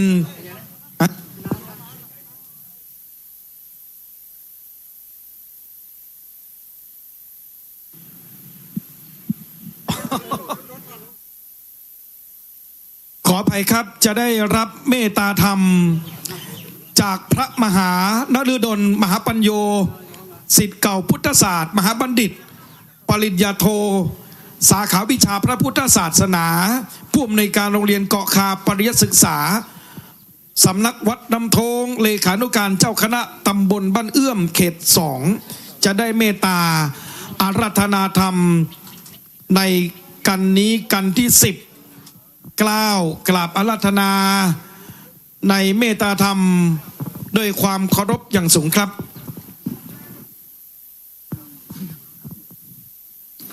สักกะปะปังเล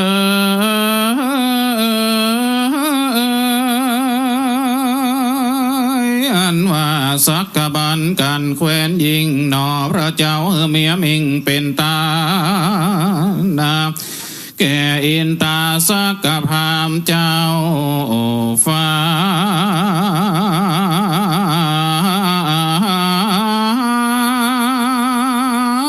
เป็นนาเป็นนาพระ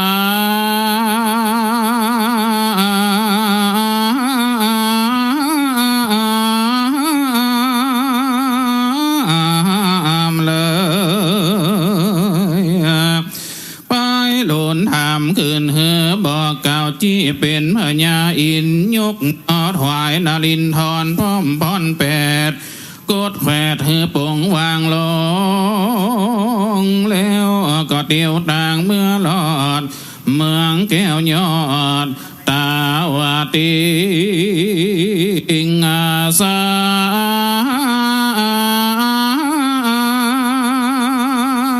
มีกาถาองค์อา43บ่ขาดขอผู้จาผู้ขาขอยกมือไว้ไปเมื่อสา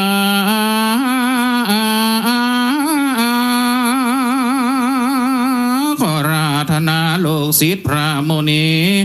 ตนพานแผ่ว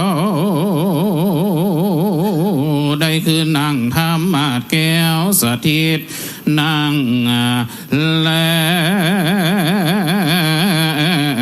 วจึงได้เดชเตสานา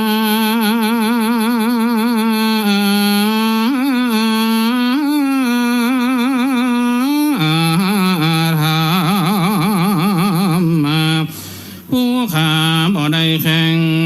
ขับมาจ้า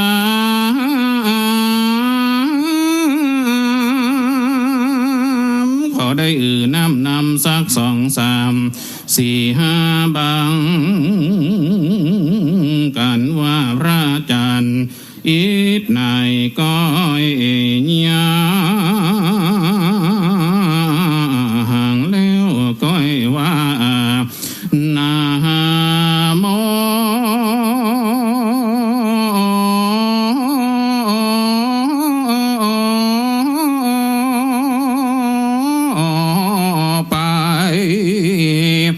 สวาตุอนุกัมปิมังปะชังอาราธนังกะโลมาสิ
สะพัน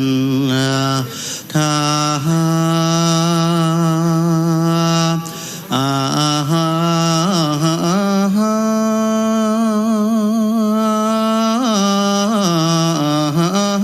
นะโมตามัง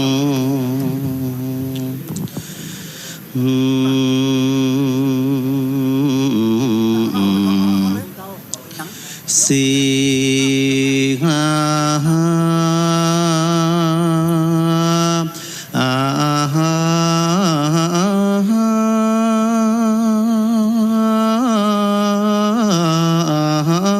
วาสิหานาตัง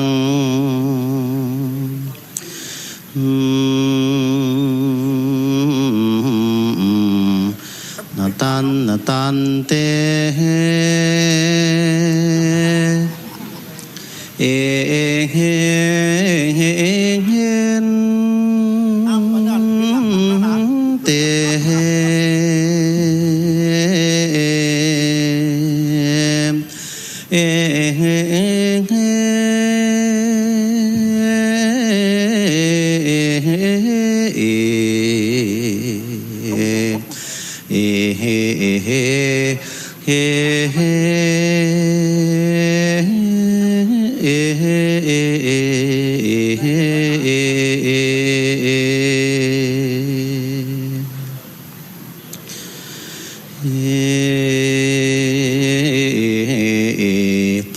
ปาริสา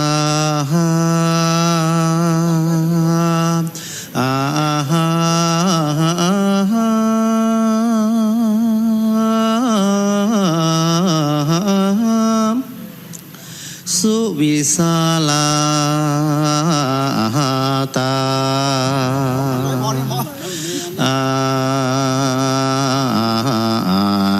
วาสาสีอิหิง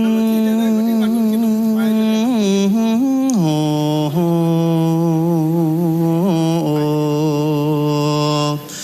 โอโห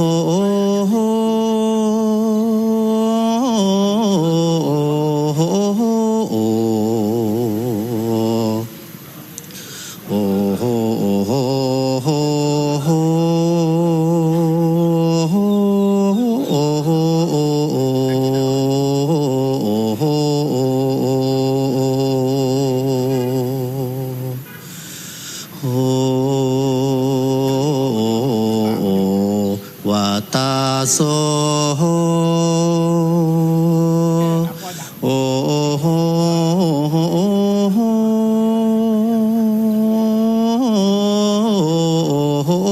วาตาโสนาเตเอสัพเพญาวังสุรนันเตนติอโลกาเกเอ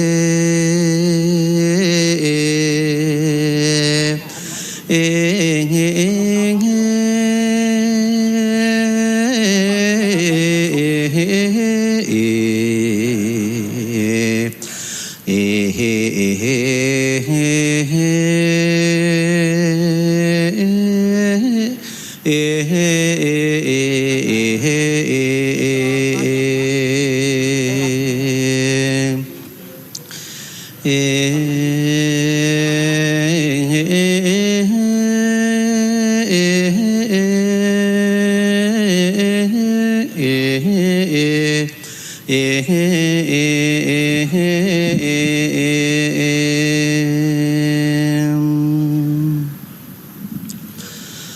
นะโมตัสสะภังกาวันโตอะระหะโตสัมมาสัมพุทธัสสะนะโมตัสสะภังกาวันโตอะระหะโตสัมมาสัมพุทธัสสะนะโมตัส สสะมังกาวันโตอะระหะโตสัมมาสัมพุทธัสสะเนวัมเตสุอันญมันยังสัมโมทานิยังกะทังกาเทนเตสุสันทาวดุลาสัพปุริสะตั้งหลายตั้งยิ่งใจมวลหมู่อันนั่งอยู่นำนาในเมื่อพระมหาสันเจ้ากับนางนอนเอามาดาทีปีติมีจืนจ้อยไข่ก้าวถอยเจยจอมในอ่างสลมกูแก้วดังเก่าแล้วไข่มาส่วนคุณอินตายศนยาวตนภาพดาวคงสวรรค์ก็เล่งหันกึดเล่าว่านเต้าเป็นเต้าสันตละลาจางยังแผ่นดินหนาลำลองถึงหลอดห้องมาพรมเหตุคือส่องอุดมลูกแก้วยกยืนแล้วตานไปแก่ปรามแดนไกลปูเท่าแต่เมื่อเจ้าวันว่าพดหลอดมาวันนี้หล่อนมีใจกำกี่สามานมาขอเอานางนงอาคารนอนเอางามนาบ่เศร้าราดมันที่เจ้าระสีเวสันตราราชก่อนจังประสานตานไปมันได้งาสลีนงไว้ไปแล้วก่อนจังกลาดแกล้วคืนหลังละไว้ยังเต่าไทยหือตุกเอาไม่กังดงกวนกูลงหลุมฟ้ากับเป็ดนาเป็นนาพรามไปขอนางงามหนุ่มเนาซึ่งตันเจ้าร่านสีแถมปางกาลามีตาละไทยหือเมียนไข่เติงตันเพื่อบองคือนางโสพันงามแง่เป็นสาทานแก่ใจใดกันลงไปขอแล้วก่อนจังคืนนางแก้วมัดสีแก่เจ้าราศีดังเก่าแล้วป้องเตาคืนมากันขุนอินตาเกิดนาแล้วตีกาดแก้วไก่กาจากตาว่าติงสาฝากฟ้าลงสู่ป่าดงตันยามตาวันลุงเจ้าแล้วกองเข้าไปยังศาลางอาวาดแห่งเต้าติราชเวทสันดรก็มีว่า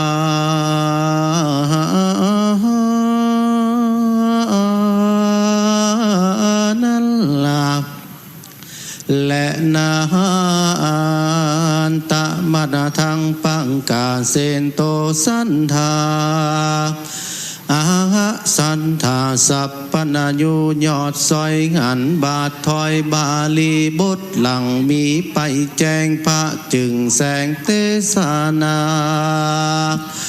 หวานตาโตรันตาญาวิวานสาเนดังนี้เป็นต้นภิกขเวดุลาภิกขุตั้งหลายกันคืนนั้นหายแจ้งรงสายฟ้าปุ่งขึ้นมาขุนอินตายศยาวภาพเป็นดาวส่องสวรรค์ก่อนเลี้ยวปันรีบเข้าลงสู่ดาวไพรสนเนงละมินตนบ่จากับเป็ดตาเป็นอาพรามเขาอาลาบรีบห้าวตีสองเต้าปั๊มเป่งทำจักไก่กำโอขาดคอนางนาดกำเดียวดูรีบเลี้ยวแต่เล่าผิดกองเก่าโบราณนาทาลิเก่ากำงามจืนจ้อยเป็นบาทถอยกาถาวางกันจินูพ้นโตอนางมายังดังนี้เป็นเก้าวางคาแด่เจ้าราศีเจ้าอยู่ดงลีป่าไม่บ่อเมยไข่หนาวใน ยังสุขใจลายหลากโลกไม่มากป้อฉันเหลือบยุงหันอย่าใหญ่บ่มาไกลลาวีงูใหญ่น้อยมีลายแลเขาบ่แผ่มาไกลสัตว์ไล่หลายในป่าเขาบ่ลามางอาจจะลือเมื่อนั้นเจ้าจึงจันเวสันตะละลาสีจึงไข่วตีต้านต่อเป็นบาทคอกาถาวากุสาลันเจวาโนปลัมเมดังนี้เป็นเก้าดูลาปรามเท่าแดนไกลโลกาภัยใหญ่น้อยบ่อจ้องห้อยกาญาเฮายังหาตุกบ่ได้พาลาลูกไม่หากป้อฉันเหลือบยุงผ่านควากควาย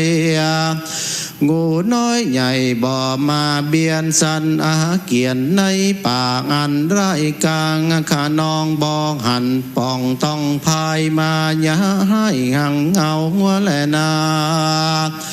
พระมังหา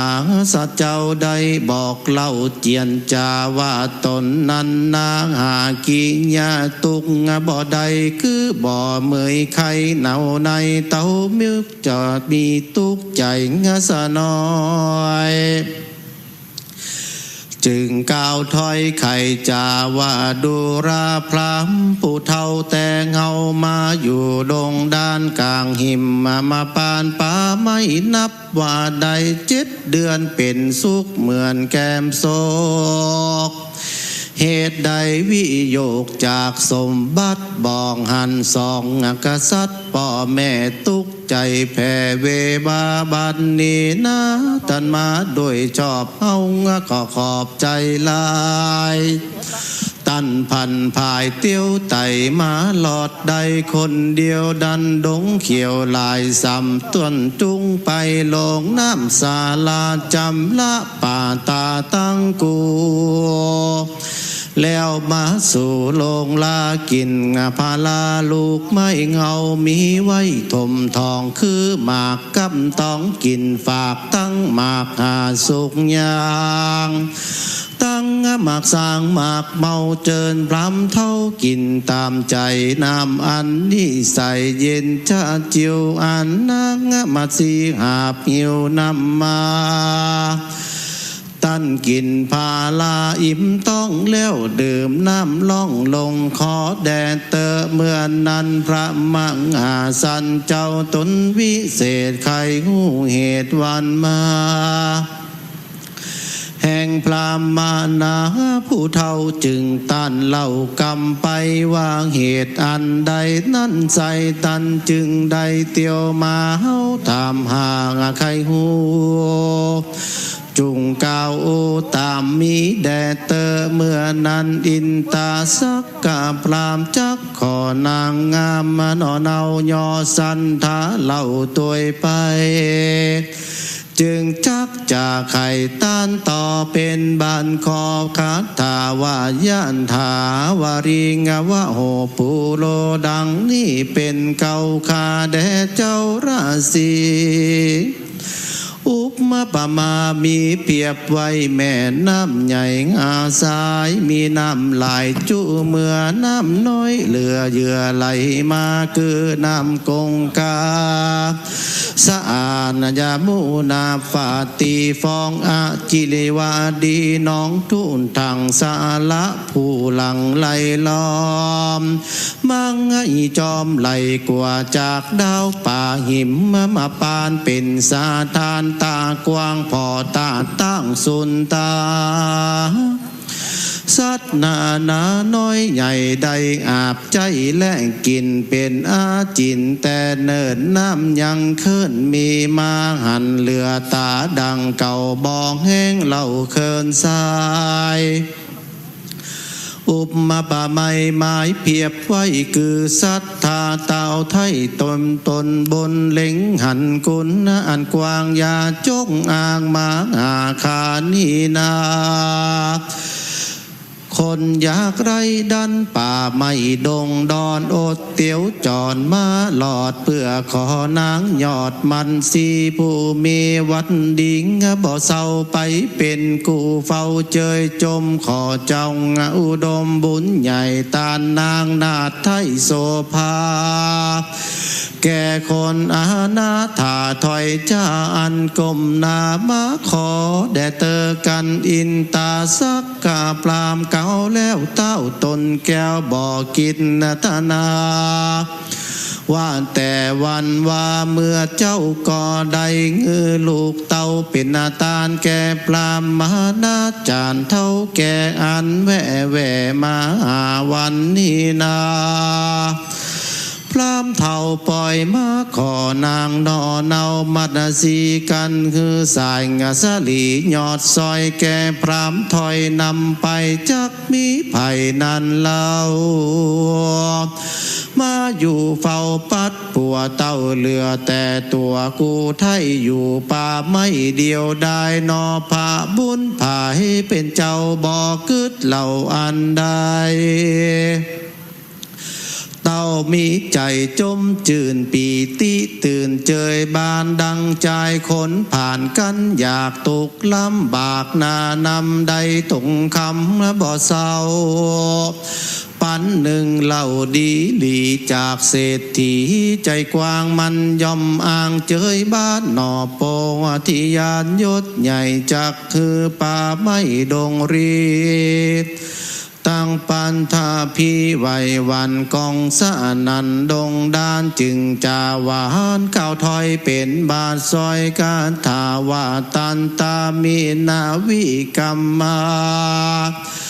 ปามิดังนี้เป็นเก้าดูลาพรามเท่าแดนไกลตันขอนางใดงามอาจลูกเต้ามัดนัทลาชมมาสลีกเอายินดีจมจื่นจักยกยืนตานไปใจเขาบ่ไหวสะต้อนบ่หูผ่อนต่างตานตัญญานั้นเนินจ้าจุงมาหับแก้วเว้นฟ้าไปไวกันเข่าเจ้าไข่กาวแล้วกองเอาน้ำตนแก้วกันตีอันเต็มด้วยน้ำดีตักไม่หยาดลงใส่มือพรามยกนางงามบ่เศร้าแก่ปรามเท่าบัดเดียวก็มีว่า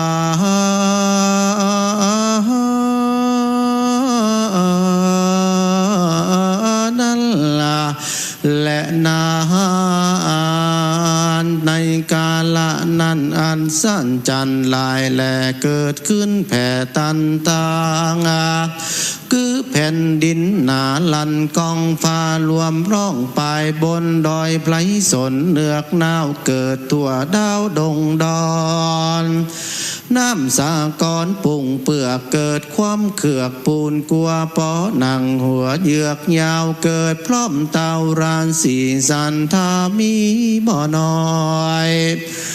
หือนางยอดซอยแก่เปเป็นตาลแก่พรามมหานาจารเท่าแก่อันมาแต่แดนไกลนางบ่มีใจโคเท้าบ่ตันกล่าวว่าตีนั่งอยู่ดีจ้างควายนาแย้มย้ายเรื่องไล่เต่าขานิ่งใจกึดหลอดว่าเต้าตนยอดพัวควรเตียงเล็งหันประโยชน์จะได้เป็นพระโพธิ์โลกานำสัตตามวลมากคือป้นจากสงสารจึงหึงสลีนงคานหล่อเบาแก่ปรามเท่าจาลาจันและนาเมื่อนั้นพระมั่งหาสันเจ้าตนบุญใหญ่หูแจ้งไข่ใจนางจึงจักวางกำตอกออกปากหล่อสร้างกะพรามวานนางมาดสีงามหนูเนาเอาฮักกว่าตัวเก่าเหลืองประมาณเต่า เขาว่าสัพปนโยตนะญาณเลิศแล้วเงาฮักกว่านางแก้วเหลือลายเงานี่หมายเป็นแก่นไข่นั่งเต้นตันพาญานำสัตตามวนหมู่เข้าไปสู่เนงอลปานจึงเหือนางนงอาคารงามแง่ยกยืนแก่จีปรามอานิทรงงามนิสัย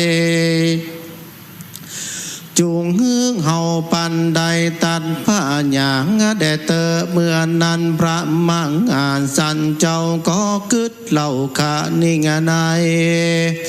ว่าหัวใจนางนาดจักไม่มาดเครื่องขี่หรือยินดีจื่นจ้อยมองตำก้อยสันใดเต้าเล็งไป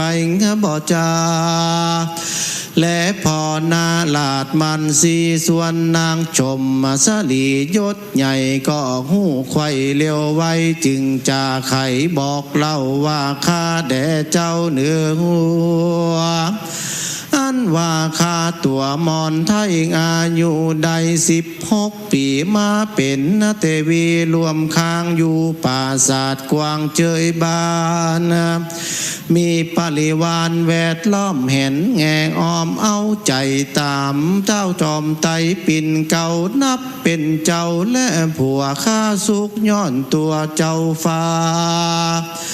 แม่นจังคาหรือขายก็งักมีตามใจหมายปีเจ้าขาน้องเนาหากยินดีบ่เครื่องขี่ไม่เดื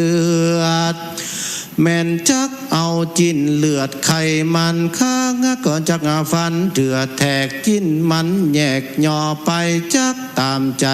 พี่ไทยเงพร้อมเสียงไข่จุป้างการและนาเมือนนันอินตาสักกาพรามหูหลอดว่าสองเต้ายอดเจียงคานมีใจบานตั้งกูตั้งตนอยู่ตามกองบ่อขี่หมองมนไม่บ่อถอยไร่เสียงทำจึงไข่กำตันก่าวซักเสริญเต้าดานาวางคาแด่เต้าบุญภายยศใหญ่การลูกนอไทยเป็นตาลเมียเจียงอาคารยอดซอยสะละปล่อยตาลไปย่อมเป็นวิสัยแต่เก้าอันนอผ่านเจ้าปั่มเป่งมาคนผู้ห่างพระหยางบ่ได้บ่มักไฟต่างตาลจักป้นส่งสารยินอยากล้างผ่องหากอาธรรมสร้างบาปกรรมบ่น้อยกันกลาดกล้อยดับขันบาปย่อมพันไปเกิดในกำเนิดอบายส่วนคนตั้งหลายน้อยใหญ่อ่านมักไฟต่างบนกันตำคุณหลายลากันตายจากเมืองคนยอมเอาตนไปเกิดในจันฟ้าเลิศเมืองสวรรค์ข้าแด่พระจอมธรรมเจ้าจ้างเจ้ามาอยู่ป่ากวางดงรีได้ถึงตาดหน้าปางลามีสุดยอดคือเงือลูกฮักต่อเตตานแก่ปรามมหานาจารย์ผู้เฒ่าแต่เมื่อเจ้าวันว่าวันนี้มารอเต้าท่านเต้ายอดเตวีผู้มีวัดดีพร้อมไขว่หางบ่ได้ป้อสองย่อมเป็นกองล่ำเลิดป่าฮือเกิดเมืองสวรรค์เต้าใจพันใครใดหรือมักไฟอันใดจุงสมใจไฟห้อยอย่ากลาดกล้อยไกลกลาแด่เตอเอวังวัดตัวกันไข่จ่าดังนี้แล้วเต้าตนแก้วอินตาจักไข่งาขียากาวที่หือแจ้งที่ตามมีจึงไข่งาวาตีตานเล่าว่าคาแดนเจ้าบุญนาคานี่นางบ่ใจเป็นคนตำไตบนดินหากเป็นคนอินเจ้าฟ้ากับเป็ดนาเป็นพรามเข้ามางาลามารอดเปื่อจักตอนถวายปอนอันปวรคุณใหญ่ตามมักไฟ8 ปรางการขอพาผู้บานยาจา รับปอนจากคาเลียวปัญย้ำคุณสวรรค์พงกล่าวหูข่าวตามมีก็เกิดรัตนสมีเรื่องลุงวันหน้าฝุ่งเรื่องไรดังตาวันใส่พดออกจากข้างขอกบุปผาก็มีอาวา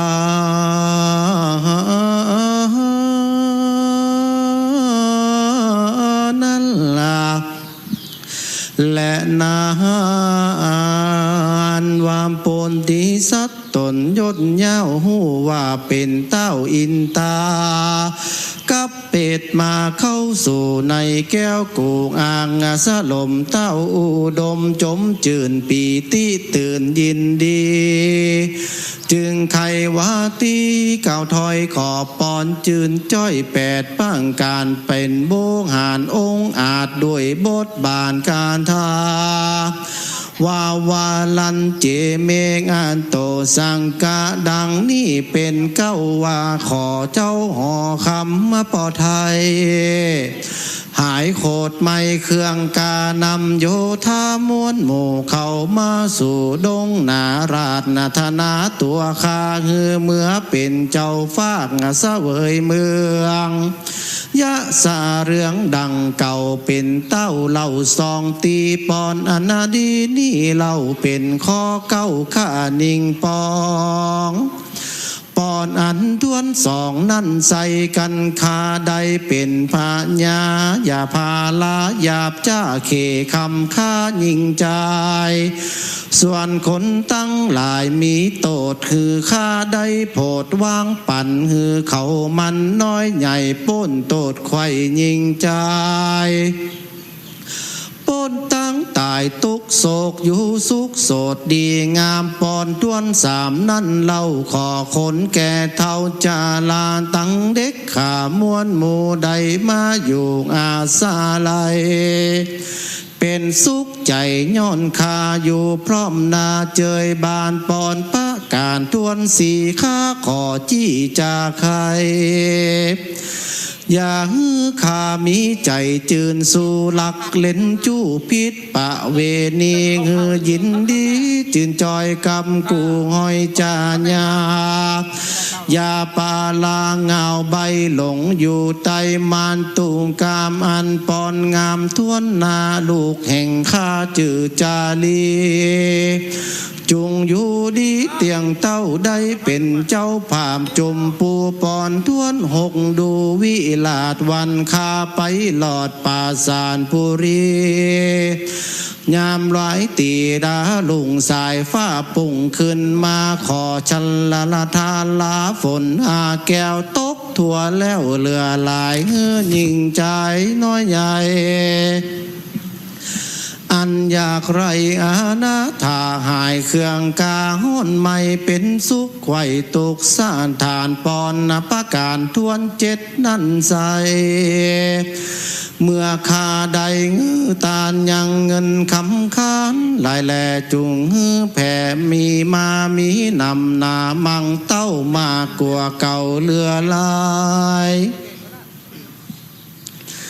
อย่าหูหายก้อยกลาดอย่าหูขาดบกบางอย่าฆ่าอย่าหูจางเบื่อนายอิ่มไก่ตังตาลปอนปะการทวนแปดอย่าฆ่าแขวดเป็นไม้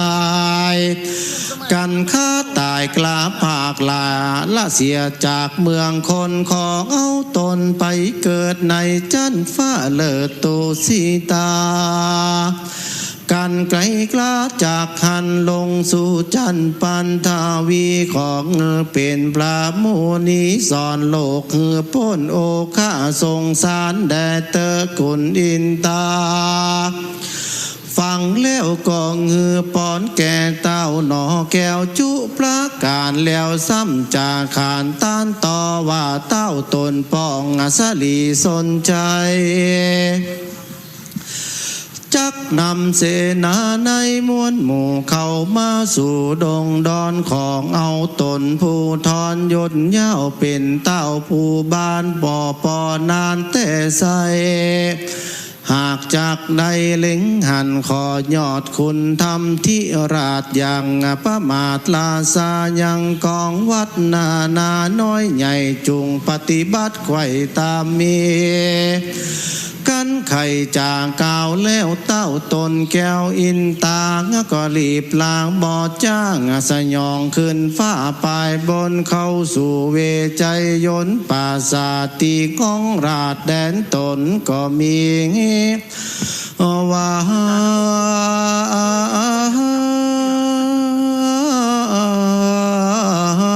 นั่นล่ะและเด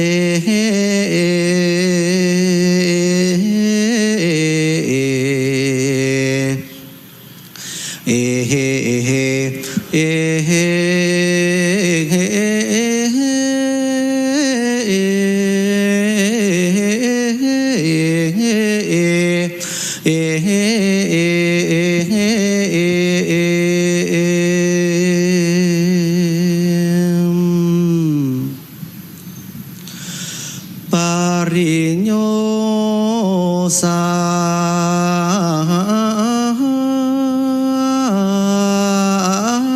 สมโมตานเลยเรื่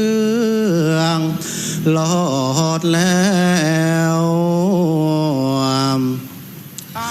ฟังลาเฮาจักได้ยกยอดแก้วหยอดใหญ่ทำเสมอเหมือนดังคันคำ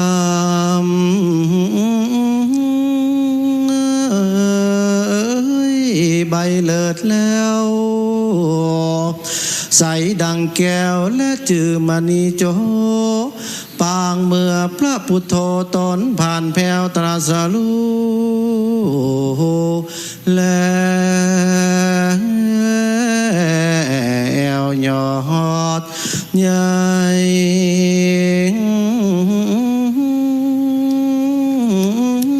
ญาณเจ้าใดตานแสนสิ่งช่างมามิ่งมงคลตั้งเวใจยนต์รถขี่งาลูกแก้วตีเตรียมแฝงตั้งเมียแปงน้องแก้วเต้าก็ย่อยืนแล้วตอดเตตานแกอินตาสักกะพรามตนสะสวดย้อนหำญาติเอาปอนยามนั้นนาสลีองค์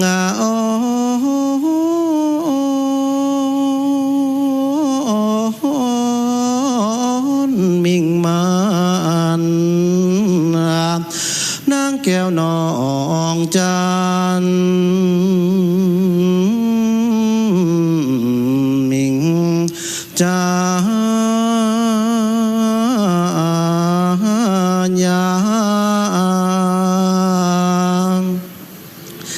จึงจักน้อมเกตเก่าเกษา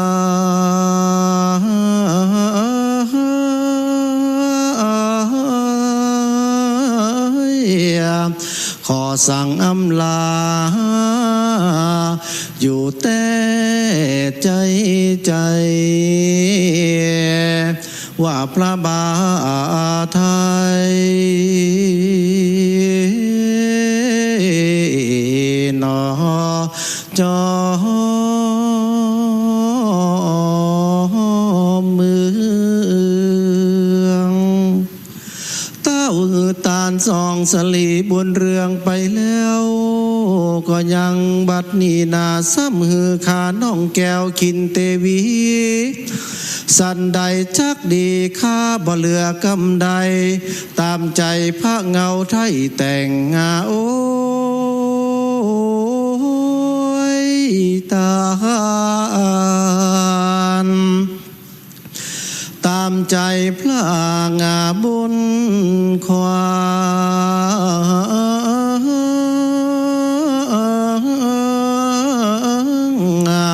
บุญเรื่องย่อซอยจักคือขามอนน้อยแก่คนได้แม่นว่าล้วนและไฟก็มามีไผดังไว้ทาน้ำสวยนาก็มามีไผยืนตักปันข้าอยู่มาตั้งวันก็หวังว่าพระสรีบุญทันละจักเอาไว้เป็นเมียควรร่วมห้องไว้เป็นเปื้อนป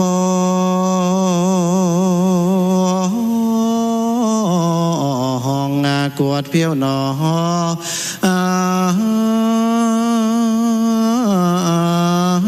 ลามบัดนี้นาเต้าจะคือข้าเป็นตาลก็บอกคัดคืนใดข้าน้องไทยก็บอกคืนคือว่าว่าและข้าตามใจพระเจ้าฟ้ายอดองค์คำเต้าว่าบ่มีภัยจักไปสอกงามูละมันและเดลูกไม่มาแป่งปุ่นไว้ดังจูวา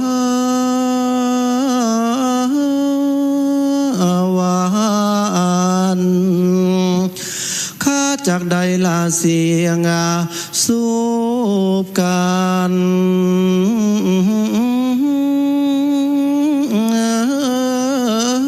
และเดขะเศร้า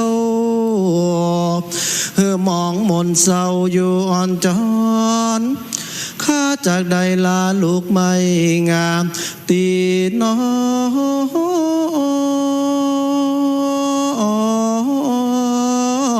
งลาวาดแก้วกันว่าคำมาแล้วก็จากเป่ามองซอยขั้นว่ามัวมืดแล้วก็จากเป่าเย็นวอยข้าจากใดละปูดอยหินผาเถื่อนทำอันข้านองจันหากเกิ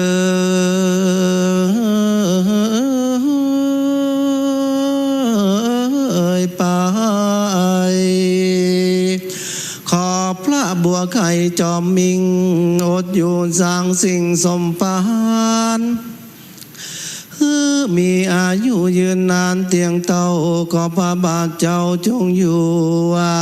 ที่ข้า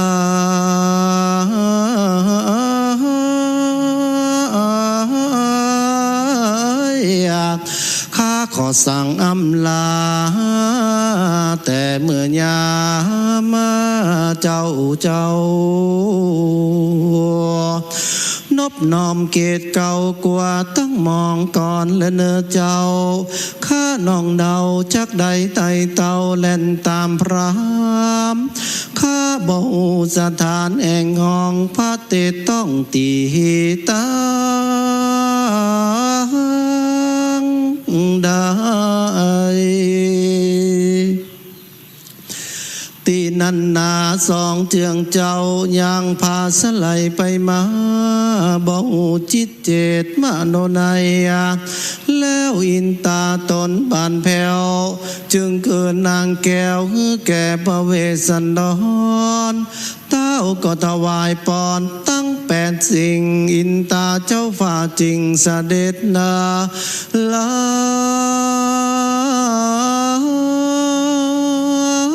เมื่อแลเด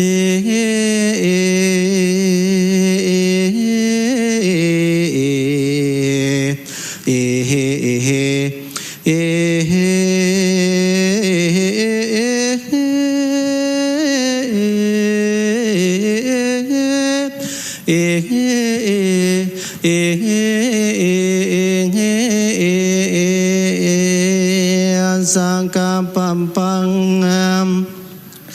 นิทิตังขียาสังวันนาวิเศษจากห้องเหตุสังกาบันอันปาดับด้วยคาถาว่าใด43 คาถาก็บังคมสมเร็จสละเด็จเสร็จแล้วเต่านี้ก่อนแล้ว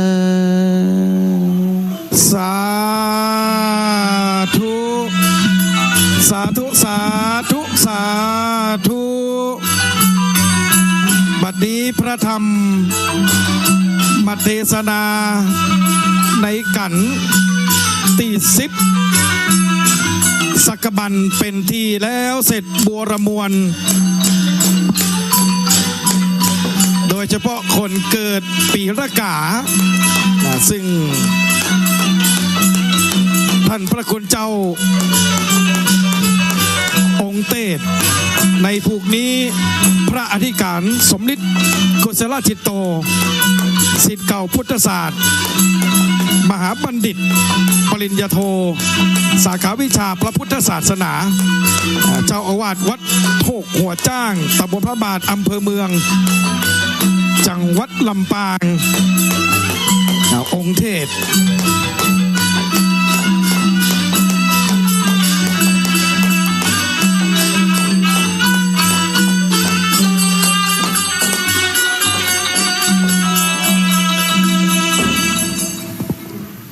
ขอบคุณครับพ่อครูใหญ่ปีปัดละนาดกองเสียงดนตรีเด่นดังฟังชัดทุ่งบ่อแป้นแห่งนครลำปางสปะสเปดครับแน่เรื่องอัตลักษณ์การทรงสารพลานเครื่องเสียงดนตรีแบบคีตะล้านนานี่ต้องทุ่งบ่อแป้นศิลป์กันตี10ได้แล้วบัวละมวลลงไปโดยท่านพระคุณเจ้าพระอธิการสมฤทธิ์กุศลจิตโตศิษย์เก่าพุทธศาสตร์มหาบัณฑิตวิเลศนครลำปางเจ้าอาวาสวัดโคกหัวจ้างตำบลพระบาทอำเภอเมืองจังหวัดลำปางองค์เตศสำหรับเจ้าภาพเก้าเจ้าศรัทธาผู้ภาวนาตนตัวในการนี้หน่วยงานในสังกัดกระทรวงสาธารณสุขโดยสำนักสาธารณสุขจังหวัดลำปางโรงพยาบาลลำปางโรงพยาบาลมะเร็งลำปางวิทยาลัยพยาบาลบรมราชชนนีนครลำปางโรงพยาบาลเวชรักษ์ลำปางโรงพยาบาลเกาะคาสำนักงานสาธารณสุขอำเภอเกาะคาศูนย์อนามัยกลุ่มชาติพันธุ์ชายขอบและแรงงานข้ามชาติลำปางศูนย์โรคเรื้อนที่1ลำปางกระทรวงพัฒนากระทรวงพลังงานครับขออภัยครับสำนักงานพลังงานจังหวัดลำปางนะครับในโอกาสนี้เจ้าภาพจะได้เข้าเทียบถวายกันเทศองค์เทศบริเวณด้านบนมณฑปหลวงพ่อดำขออนุญาตเรียนเชิญนายแพทย์ชาญยุทธคำวันครับรองนายแพทย์สาธารณสุขจังหวัดลำปางขอเรียนเชิญคุณนงคลานครับคดรักษารองนายแพทย์สาธารณสุขจังหวัดลำปางขอเรียนเชิญนายแพทย์สุรพันธ์แสงสว่างครับผู้อำนวยการศูนย์อนามัยกลุ่มชาติพันธุ์ชายขอบและแรงงานข้ามชาติจังหวัดลำปางทั้ง3ท่านครับได้เข้าเทียบเบื้องหน้าองค์เทศบริเวณด้านบนมณฑปหลวงพ่อดำซึ่งจะมีงานนะครับในวันพรุ่งนี้นะครับขออนุญาตประชาสัมพันธ์นะครับในงานสมโภชหลวงพ่อดำหรือพระพุทธนิรโรคันตรายชัยวัฒน์จตุรทิศซึ่งพระราชทานจากพระบาทสมเด็จพระปรมินทรมหาภูมิพลอดุลยเดชพ่อหลวงรัชกาลที่9เมื่อวันที่27ธันวาคม2511นับวันเป็นเดือนนับเดือนเป็นปีจนมาถึงวันนี้ก็54ปีนะครับวันพรุ่งนี้ครบรอบ54ปี1ใน4องค์ในประเทศไทยเท่านั้นนะครับเป็นพระคู่บ้านคู่เมืองประเทศไทยองค์ที่4ประจำทิศเหนือพุทธศิลป์สวยสดงดงามประดิษฐานอยู่ในมณฑปจตุรมุขพุทธศิลป์แบบรัตนโกสินทร์ในวันพรุ่งนี้ก็จะมีการสมโภชตั้งแต่เวลา 10 โมงเช้าไปต้นไปกิจกรรมเสริมภูมิปัญญาท้องถิ่นในการสมโภชในวันพรุ่งนี้นะครับทั้งวันเลยนะครับการจัดทำเครื่องสักการะเครื่องหลวงแบบล้านนา เวลา 17 นาฬิกาจะมีการแสดงดนตรีพื้นบ้านพิธีเปิดโดยพ่อเมืองลำปางของเรานะครับในโอกาสนี้ท่านพระคุณเจ้าองค์เทศในกันที่10พระอธิการสมฤทธิ์กุศลจิตโตจะได้เมตตาให้พรเจ้าภาพผู้ภาวนาตนในกันนี้พร้อมด้วยคณะศรัทธาสาธุชนนะครับที่มาร่วมในงานบุญตั้งธรรมหลวงมหาชาติเวสสันดรครั้งที่19กราบอาราธนาพระคุณเจ้าด้วยความเคารพอย่างสูงยะถาวาริวหาปุราปริปุเรนติสาคลังเอวะเมวะอิโตตินังเปตานังอุปกัปปติอิจิตังปฏิตังตุมหังคิปเมวะสมิจจตุสัพเพปุเรนตุสังกปาจันโทปนะระโสยะถามณิโชติระโสยะถาสพิติโยวิวัชชันตุสภะโลโควินัสสตุมาเตภวัตวันตรายโยสุขีทีคายุโกภวะอภิวาทนะสีลิสะนิจังบุทธาปจายิโนจัตตารโอธรรมาวัฏันติอายุวันโนสุขังพระลังสาธุสาธุสาธุ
ขอบคุณครับปีพาดพ่อครูใหญ่ทุ่งบ่อแป้นศิลป์นะครับกันต่อไปกันที่11นะครับมหาราชโดยกระทรวงทรัพยากรธรรมชาติและสิ่งแวดล้อมถ้าท่านเดินทางมาถึงแล้วขอพบเจ้าหน้าที่บริเวณกองศาสนาพิธีด้วยนะครับขออนุญาตประชาสัมพันธ์ในส่วนของ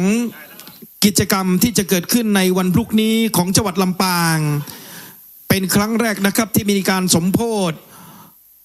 หลวงพ่อดำนะครับบริเวณมณฑลพิธีแห่งนี้ซึ่งเป็นสถานที่ประดิษฐานพระพุทธนิรโรคันตรัยชัยวัฒน์จตุรทิศหรือว่าหลวงพ่อดำครั้นเมื่อวันที่27ธันวาคมปีพุทธศักราช2511พระบาทสมเด็จพระปรมินทรมหาภูมิพลอดุลยเดชพ่อหลวงรัชกาลที่9ได้ทรงให้กรมศาสนาในยุคนั้นนะครับนำองค์พุทธปฏิมาหลวงพ่อดำมาประดิษฐานเป็นพระคู่บ้านคู่เมืองสยามประเทศจังหวัดลำปางของเราก็ถือว่าเป็นจังหวัดที่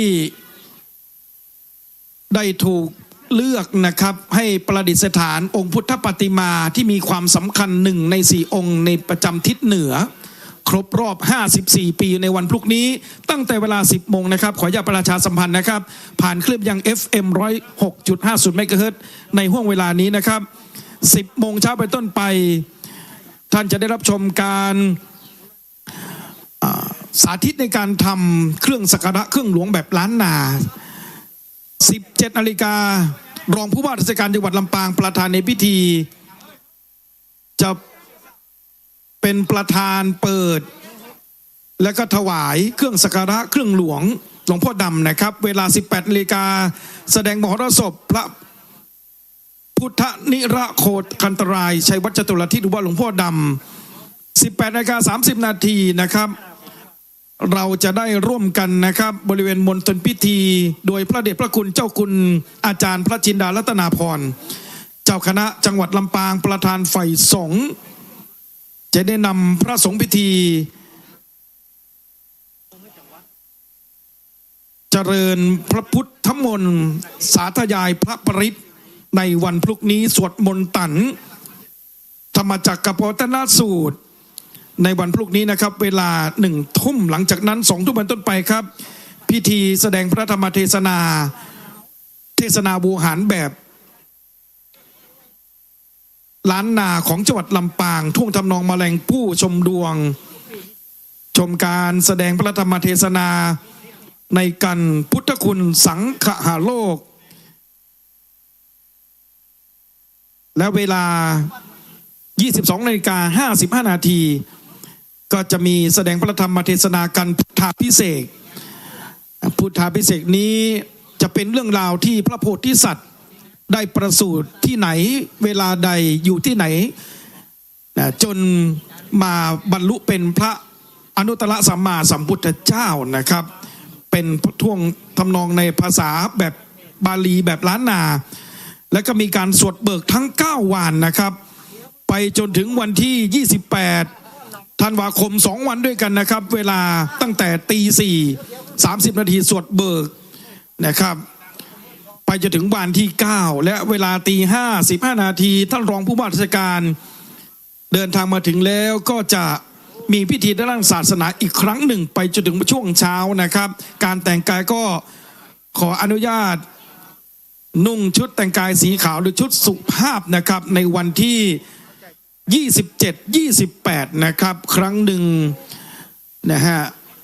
ในชีวิตของเราท่านทั้งหลายชาวจังหวัดลำปาง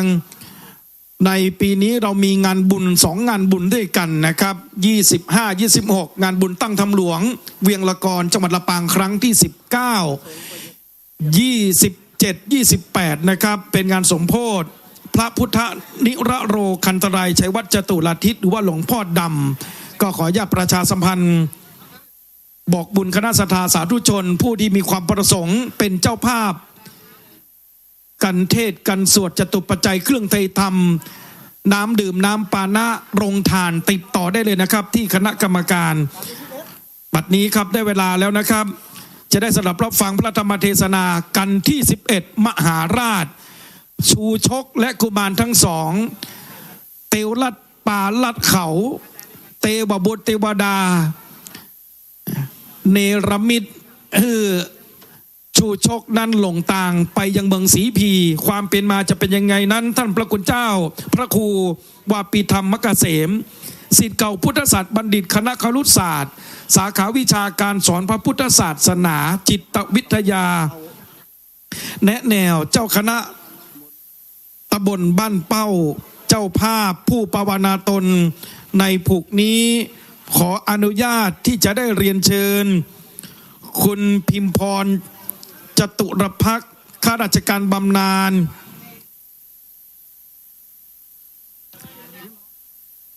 ประชาสัมพันธ์จังหวัดลำปางในหน่วยงานสำนักนายกรัฐมนตรีได้เป็นตัวแทนของเจ้าภาพผู้ปวารณาตนในกันนี้กระทรวงทรัพยากรธรรมชาติและสิ่งแวดล้อมในหน่วยงานสังกัดโดยเฉพาะในเขตพื้นที่ของจังหวัดลำปางสำนักบริหารพื้นที่อนุรักษ์ที่13สาขาลำปางสำนักงานสิ่งแวดล้อมภาคที่2ลำปางสำนักงานทรัพยากรน้ำภาค1ลำปางสำนักงานจัดการทรัพยากรป่าไม้ที่3ลำปางองค์การอุตสาหกรรมป่าไม้ภาคเหนือตอนบนองค์การอุตสาหกรรมป่าไม้เขตลำปางสถาบันโฆษบาลแห่งชาติในพระอุปถัมภ์สำนักงานประชาสัมพันธ์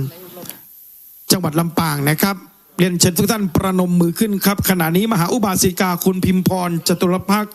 ข้าราชการบำนาญประชาสัมพันธ์ จังหวัดลำปางนะครับกำลังจุดเทียนทรงธรรมในกันที่11มหาราชในโอกาสเดือนนี้จะได้รับเกียรติจากท่านอาจารย์วีรพันธ์นันเพ็ญข้าราชการบำนาญกระทรวงวัฒนธรรมนามที่รู้จักกันทั่วลำปางคือหนานนันเวียงละกรพ่อครูใหญ่ศาสนพิธีกรศาสนพิธีกรรมศาสนพิธีการเจ้าพิธีจะได้ให้เกียรติอาราธนาธรรมหลวงในผูกที่11ขออนุญาตเรียนเชิญพ่อครูใหญ่ด้วยความเคารพครับ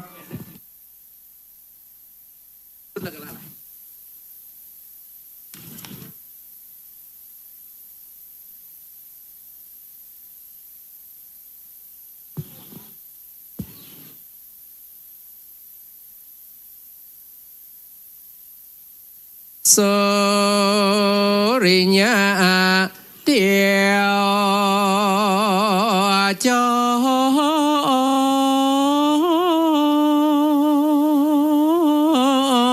รอัดสะดอนมาแก้วพระอาทิตย์ใส่พ่ออ่องแพ้วก็มาลงลับไล่เขาอยู่กันทอนฝงหมู่ดา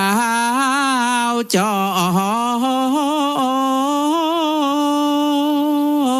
รก็ออกมาต่อเดือนง่ายดาวผากายก็ออกมาใส่เปงปอยฝูงหมู่ดาวจางน้อยจางน้อยก็จะออกมาเป็นปืนดาววิ่งขอนิมนต์ลูกศิษย์พระโมนี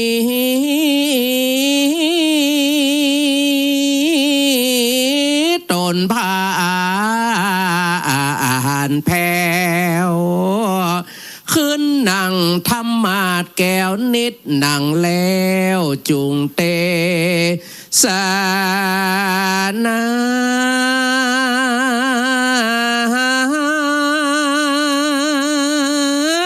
พามลำดับลำดามาถึงมหาราชกันใหญ่กว้างปางเมื่อจุจักกรพรามได้นำสองสรีเจียนจากเถิงเต้าราสนใจ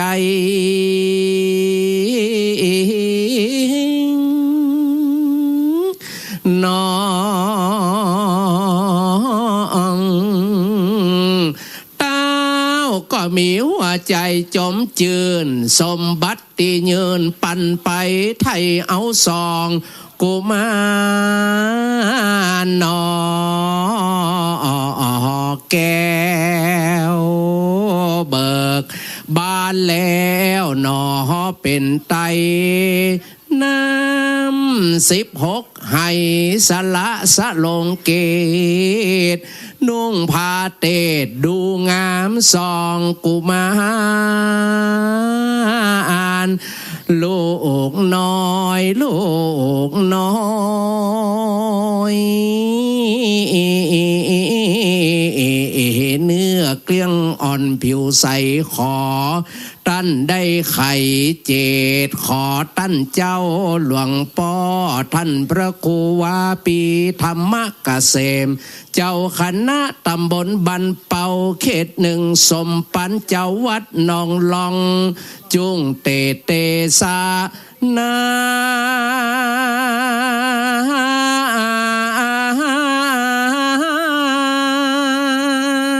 ทามป่อใจผู้ขาอาจารย์วีรพันธ์เลินนานนั้นเวียงละกอนหม่อนไทยไข่แข็งข้าบาจามเพราะกาบทำก็เหมือนปุลีกับอมเมียงเปื้อเป็นการสะลองศรัทธาเจ้าพระอาบติเปิ่นมานั่งนี่สอห้องได้จืนเจอ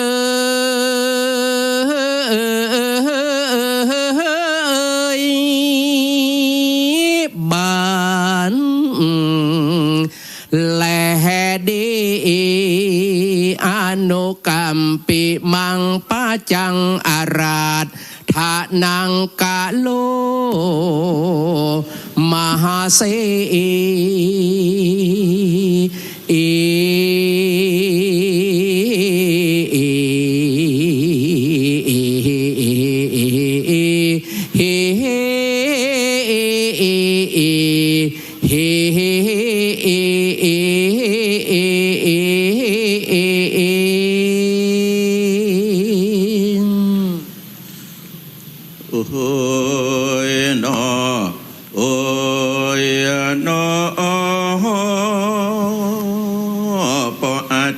วิลพันธ์รูปหล่อนี่นาเลยบ่อยากจัดตาหันตู้เจ้าวัดหนองลองหัวหมดโพดโจดขึ้นนางธรรมาดฟังมาลาธนาเราว่าขอเฮือเรา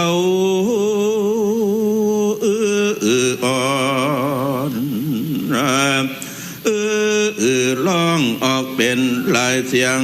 แต่ว่าเสียงแห่งเรานี่นาเลย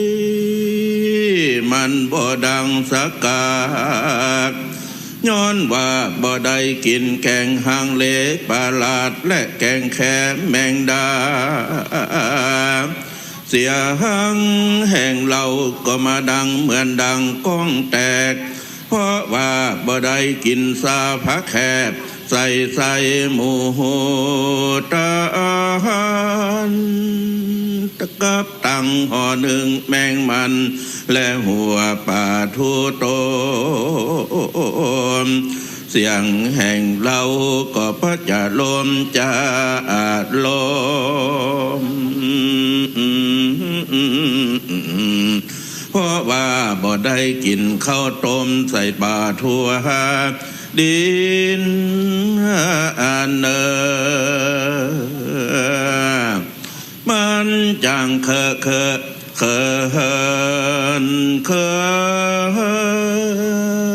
เมินตามเมินมันจังปางลิ้นกาดังมันบาตามปอมันตึงบ่เหมือนปินปาดและมาโหลีโลมเสียหังแห่งเรานี่แหละมาเหมือนดังงมแกงหอยยิบหากบ้านน้อยจมลงก้นถอยติดตะลิดติดรอยติดตะลิดติดรอยกินแกงหอยบ่ได้อ้อยพักปูลิงเมียงแจซ้อนบ่ได้สายขี้บ่เต็มสติมจุปูอวดเขียวเกี้ยวตามเกี้ยวก็มาพงดูจุอยู่ตรงยงหา ตองโยงบัดนี้นาลือ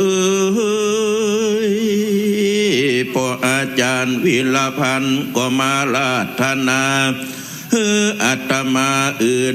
นำกับจ้อยแต่ว่าเสียงอาตมาหม่อนน้อยมันบ่ปอสายละบำเพ็ญใหญ่โอหานบ่กาเรียบเหมือนดังมาฝึกรถใหม่บ่เคยต่างฟังดูที่แต่ก็มาดังอยู่ห่างบ่อืดตือคางจุปวดเขวกันว่าพออาจารย์เข้าใจเอาอันนั้นมาแถมสักห้อยเสียงแห่งเราก็ท่าจะอ้อยหาดีมาห้อยน้ำหวานเดือประจานเนื่องบัดนี้นาลือศรัทธาตั้งหลายตั้งยิ่งใจใหญ่น้อยตั้งปอนานปอนน้อยและครูประชาบาลพร้อมกับตั้งคณะครูบาอาจารย์มหามะจุฬาลงกรณราชวิทยาลัยก็ปากันมาฟังธรรมนิยายมหาจารย์ในกันมหาราชก็นับว่าตานต่างลายได้ส่งเสริมวรรณคดีโบราณบ่ใจน้อยการเทศธรรมมหาจารย์พื้นเมืองนี้จักจะขายซอยพอเขียมผู้เทศเต็มหาดีเนอบางเอิญวันนี้โจกดุเจ้าวัดหนองลองสั่งมาเดียดีเพราะพ่อแม่พี่น้องศรัทธาคณะอาจารย์มหาจุฬาราชลงมหาจุฬาลงกรณราชวิทยาลัยเปิ้นใจดีได้นิมนต์เอาตุเจ้าวัดหนองลองมาเทศนาธรรมเพราะศรัทธาพ่อแม่พี่น้องไผ่ก็ฮู้ว่าตุเจ้าวัดหนองลองเป็นกำพร้าบ่หามีเงินธรรมมหาจารย์ในกันมหาราชนี้ก็มานาหรือหาเกินตึงกว้างตึงยาวตึงเหมือนบ่ใจน้อยกันว่าครูบาอาจารย์มหาจุฬาลงกรณราชวิทยาลัยได้ใส่กันเทศบ่ถึง500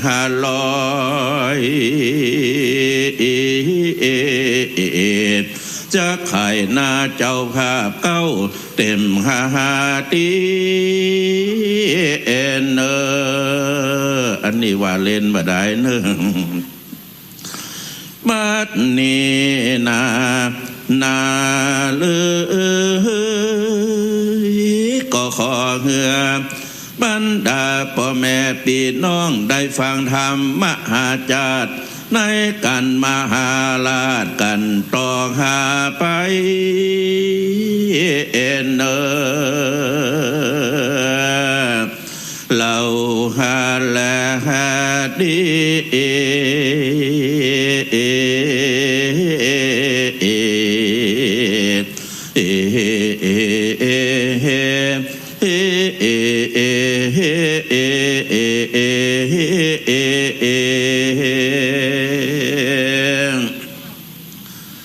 นะโมตัสสะภะคะวะโตอะระหะโตสัมมาสัมพุทธัสสะนะโมตัสสะภะคะวะโตอะระหะโตสัมมาสัมพุทธัสสะนะโม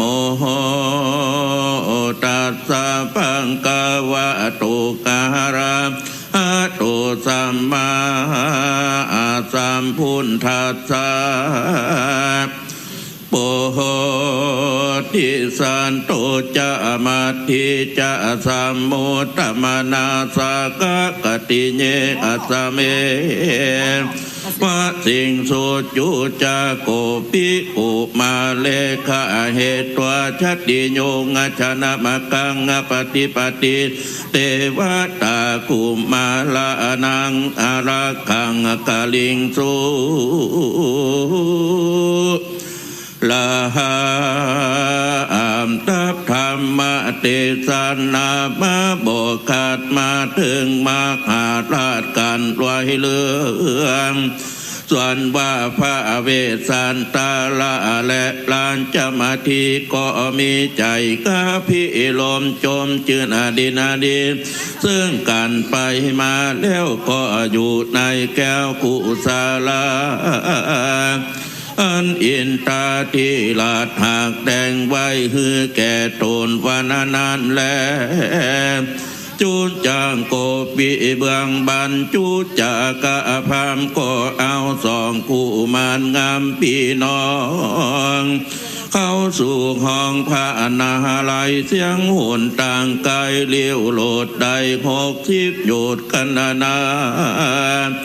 เทวดาก็ตามรักษาบ่ขาดยังสองน้อยลาตังสองเมื่อพระสุริยาปองลงตำเข้าสู่ขมาลาเลี่ยมเข้าพรามก็เอาสองกุมารกำนอไทยผู้กับขุมไม่หือนอนเนื้อดินได้ปั้นตัวมันกว่าตายแต่เนื้อเบื่อ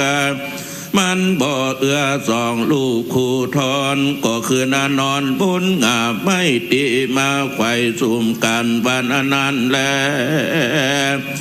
ตัดนัสมิงคาเนในขานะยามด้านมีเทวบุตรตนหนึ่งงามวิเศษเนรมิตเพศมันดีดุจจะดังพาละสีตนปอกอกไว้นาลอเข้ามากับเทวธิดาตนหนึ่งวิเศษเด้งรามิดาเปตเหมือนนางมาทีก็เข้ามาแก่ปล่อยสองสาดีพี่น้องคือพ้นจากบ่วงกองเครือเขาก็เอากานานวดฟันอย่างหาทบาทที่เจ็บที่เมื่อยคือให้เหนื่อยที่พามตีซาลงแก่สีมวนเก่าเข้าเครื่องอาทิปลายพาการก็เหือกินอาหารมีโลดไหลหลากแล้วเหือนอนเหนืออาสานาเป็นพาสุกรามยิงบ่คอนขิงสวัสดีในวัยที่เขื่อนนานลุงสายผ้าพุ่งขึ้นมาเทวดาก็เหือสองพี่น้องเข้าสู่บ่วงกองเครือเขาหือสองนงเล่านอนดังเก่าดังพรามเท่าผูกไว้เตปะไทยก็อันตรธานกับหายไปวันนั้นแหละนาอันว่าสองกุมาลาอันเทวดาตามลักกะบ่ขาดบ่มีพระญาติอันใดก็ไปตามพามนั้นแลส่วนจุจากะพามอันเทวดาหากบันดลหัวใจว่าจากไปเมืองกาลิงกราชอันเป็นอาวาสแห่งตนก็หลงหนไปสู่เมืองเจตุตาลานากรโดยอานานอนหนต่างประมาณว่าได้15 วัน ในคืนอนาพรามจักไปหลอดเต่าทายหยอดสนใจนอนสามลานในปราสาทในเมืองแก้วลาดปุรีในไว้ที่จักไกลลุงเต้าก็มามุ่งฝันหันนิมิตถ้าฝันว่ามีดังนี้ว่าตนนั่งอยู่ที่ลงพิจารณาคำหันใจผู้หนึ่งดำนำเอาดอกบัวสองดอกมาทูลตั้งไว้ในพระหัตถ์อภกาสัตตนนั้นทัดทรงในหูตั้งสองฝันว่าละอองไก่สอนปุงขึ้นเหนืออกตกลงมาเหนือตะก็มีแลโสปะโพชิตตัวเต้าสนใจสะดุ้งตื่นตั้งฝันกันลุงเจ้าก็ฮือหาอย่างพรามตั้งหลายอนาลูตามหน่วยตอยนิมิตมาโสตรงพิจารณาคำจิ้งทำดูยังเหตุแห่งเต้าแจ้งเจตกำพันพุงพรามอันจบเปตจริงไว้บอกเหตุท้าไปสัตว์ว่าเทวะคาแด่พระผู้บานเป็นเจ้าญาติเผ่าพันวงสางแห่งพระราชาตนบุญมากอนาปัตปรากไปนานบ่มีหลานก็ลูกเต้าจากไต่เต้าเข้ามาถึงวันนี้บ่อยากจะและนาเต้าสนใจตนพิเศษก็ทะลงเก้าเกตแก่สีโดยน้ำมุทาลีอาบแล้วเต้าตนแก้วก็สะเวยอาหารมีโลดหลายประการต่างๆแล้วก็ยุกย่างเข้าสู่ลงพิจารณาคำเทวดาก็นำเอาสองเจ้ากับพามเท่าแก่ชาราไปผากดแก่ตาเต่าไทยในที่ไกลขวางหลวงตาที่ดวงเดชแห่งเต้าวิเศษสนใจจะเต้าจากพันนาไข่ยังรูปจริงแสงสละรูปกัตถาวันพลโตอามัชชาดูลา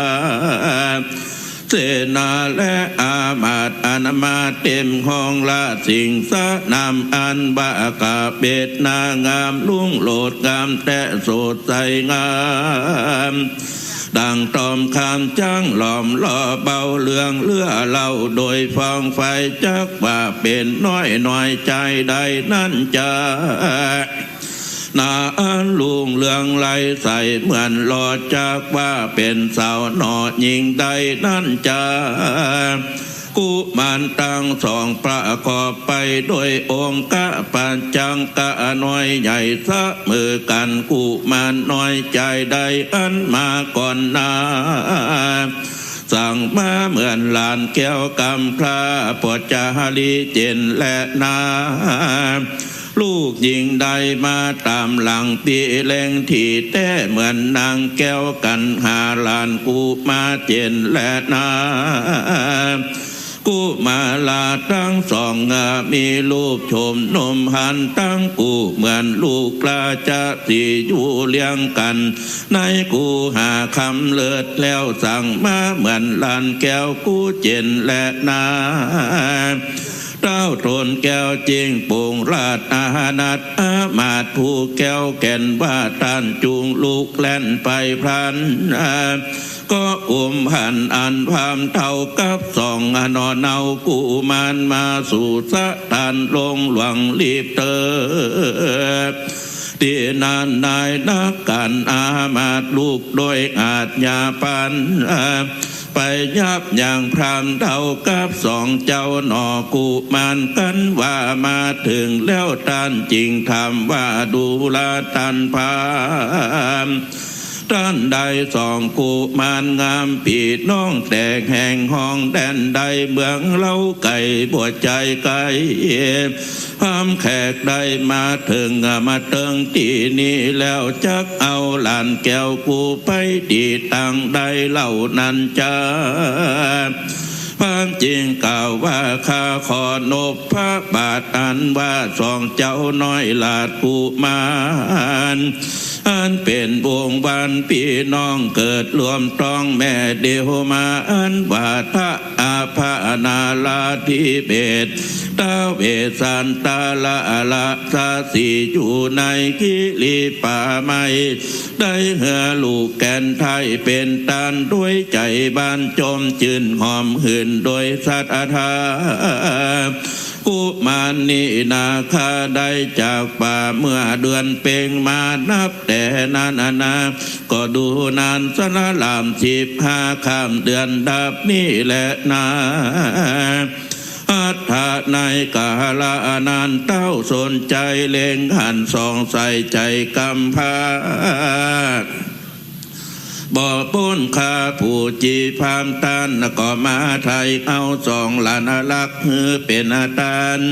ก็มีวันนั้นแหละนาจูจะโกปีกอันว่าจูนจะกะพามผู้เท่าเมื่อมันมาหลอดพระเจ้าไทยหยอดสนใจตานก็มาไทยเอาลานตั้งปู่แก่พามเท่าปู่อนาเดินมาตั้งภาษาดมีปืนเจ็ดจันตั้งอาสนาอันเจยโจมอภิลมปาโหดเขาน้ำโสดพลจานนาอาหารมีรสหลายยิ่งกินเสียงทุกสิ่งเหลือพระมานตามอนาการอันอยากต้องปู่พรำเท่าภาคมานานมันกินอาหารตามอนามักอาหารกัดกังในใส่ไฟต้องไม่บ่ตันต้องเต็มตานาอันโยนพ้นปากอนาความอยากจุกกินจูอันเมื่ออยู่เฮือนบ้านเก่าเท่ากินพักบุงใส่กุ้งและตัวพัมเท่ากินตั้งหัวเมียมวนมันกลัวเท่าอยากมันก็หิกินตั้งห่างทำกลางข่าวไว้กินเมื่อแลงบัดนี้ได้มาปุ๊บของกินแป้งต่างๆจิ้นส้มก้างกับมันหมูสองมือถูเข้าปากอย่าจะจูบจะจัดทะสุยซาสาบกินตั้งลาบควายและแกงแค่เป็นแกงแค่เห็ดเผ็ดว่าวีกินตั้งเปลืองอาปิงจีและปลาเผาแค่หมูมันเอาใส่ละลันเท่ามันยันก่อยเกี้ยวปากพามเท่าเบี้ยวเมื่อบนกินตั้งแกงออมต้มดังซาสูดปิ้งไก่หูดใส่ตั้งตัวกินตั้งขางัวและหั่นต้มกินตั้งจิ้นส้มและปลาเจียวแกงนางเนียวใส่ส้มอ้อยเกี้ยวบกจอยบ่ย่อยสักอันพามมันยาลับตามืนอยู่พามเท่าผู้ก้อยเกลอยู่งานกินตั้งแมงมันและอึ่งยางกินตั้งดูกตั้งกลางตั้งมันกินตั้งหมากไฟและลูกโซมกินตั้งจิ้นส้มและปลาจืนหญ้ามามืนมาเมากินตั้งหมากเป้าและหมากตาลกินตั้งน้ำหวานและหัวเพื่อกินนะบ่เลือกบ่แย่งกินตั้งแต่งตั้งเต้ากินตั้งข้าวสาลีของกินพามมีหลายหลากปูนปูมากนางสาวใจท่าใบนางต่างหลายพร้อมกันเข้าไกลยอดหยอกจ้วยสามแดงโอง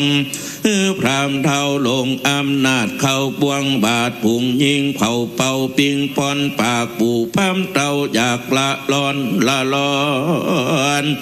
กินน้ำอมอนน้ำอไมงาสองแก้มกัดมาไม่ต้องปู่พามเท่าใหญ่เต้าให้ตานท่านพรามยินลำบากต้องล่องออกปากอืดตั้งคืนเก่งพับหืนอยู่บนศาสนาทะลุงาทะลาดเรือไปเอาไฟมาส่อง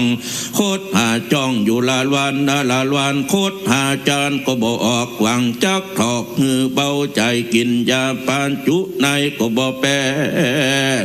กินยาแก่ก็บ่ลงกินยาผงก็เสียงสามไตต้องปูพามเท่าไก่ปุ่มปิง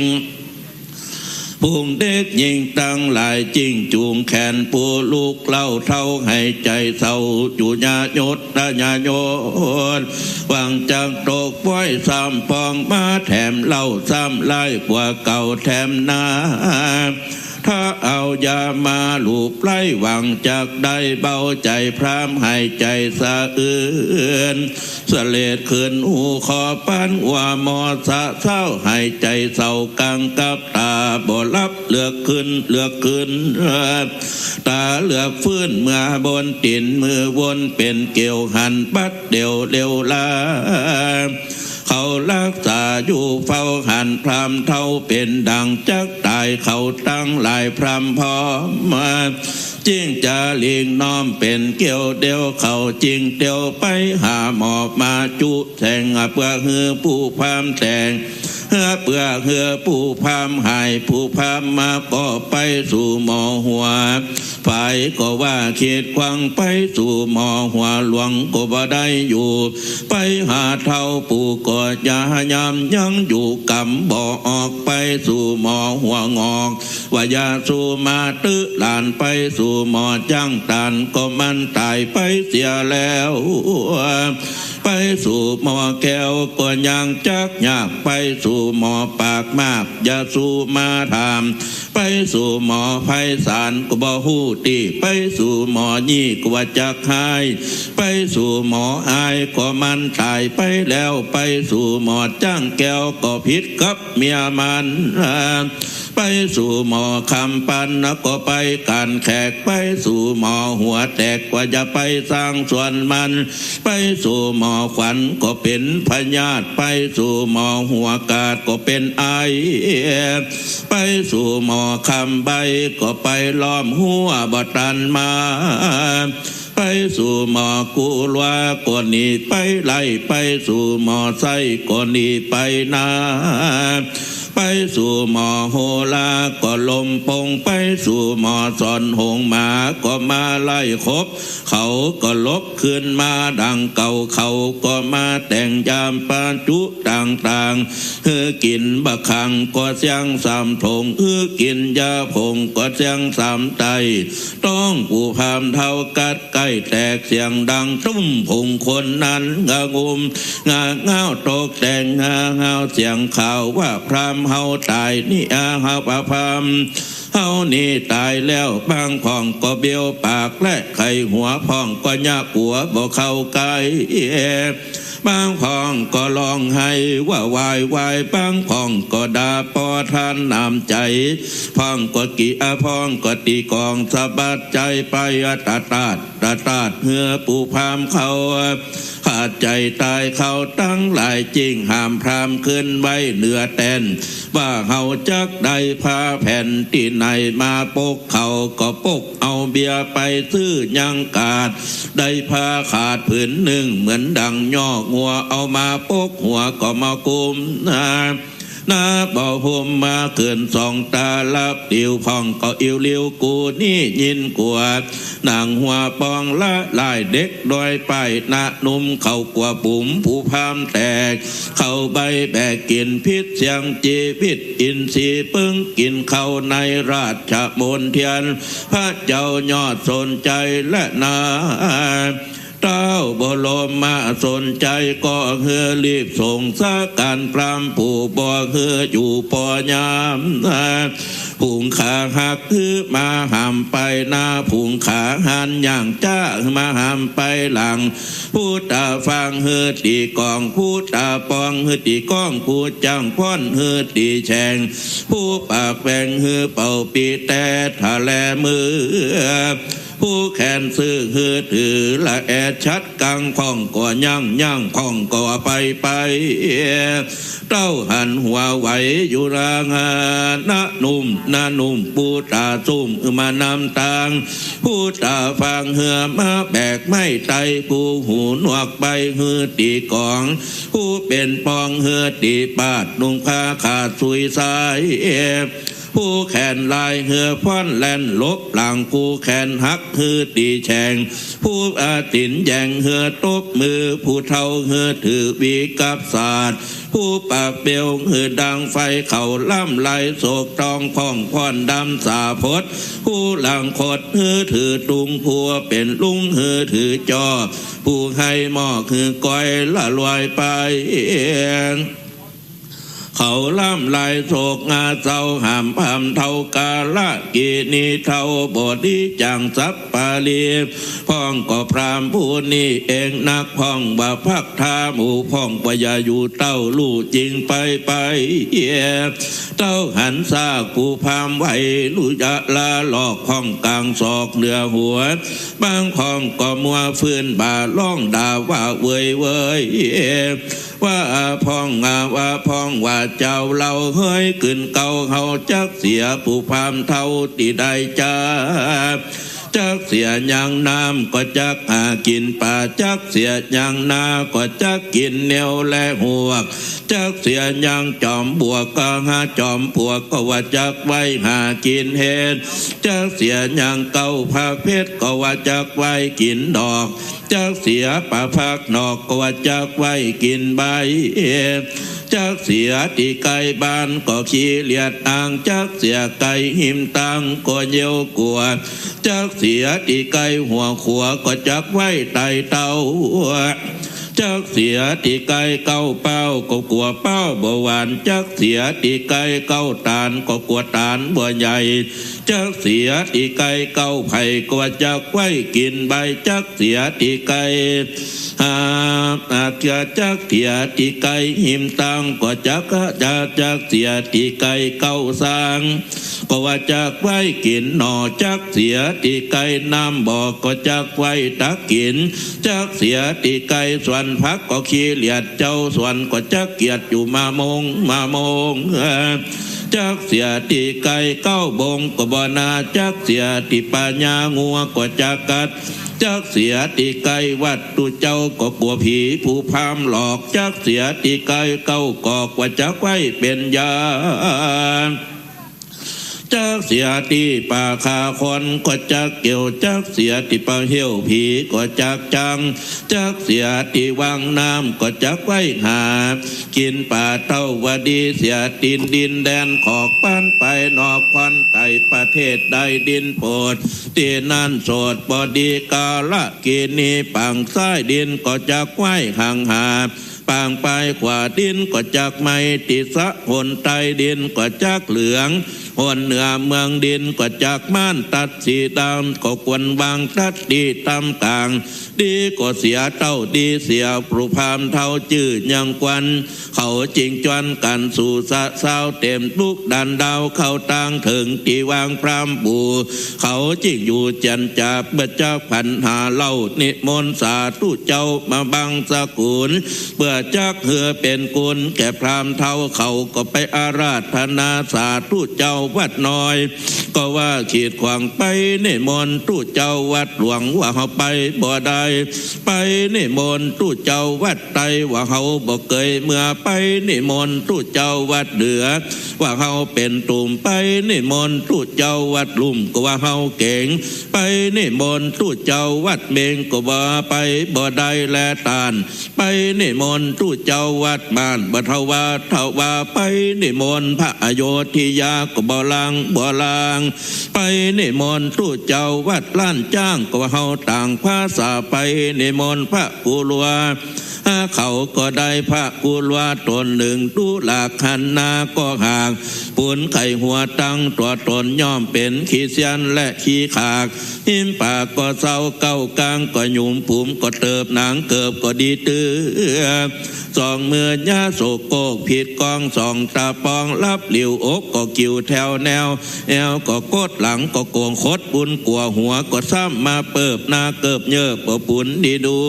สองหูก่อนวางจากกำสวกบัดย้ำตัวเขาเอาผ้าโปกหัวคอมคอหยะปากปลอดเจียนจา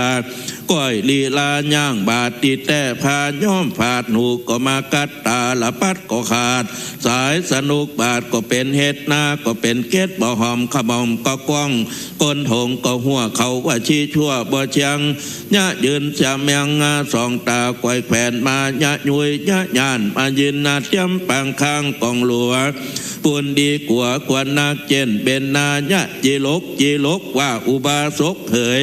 เฮาจากบังสะกุลสะน้อยเอาไม่เต้าต่อยกองหลวงยะกะโกกกะกากำปากก็สวดวันนามอตอสอดนะมอตาสังกุศลธรรมังอกุศลธรรมังผู้หามเท่าตายกันยังว่ากำหลังแถมเราซ้ำกำเก่าไปมา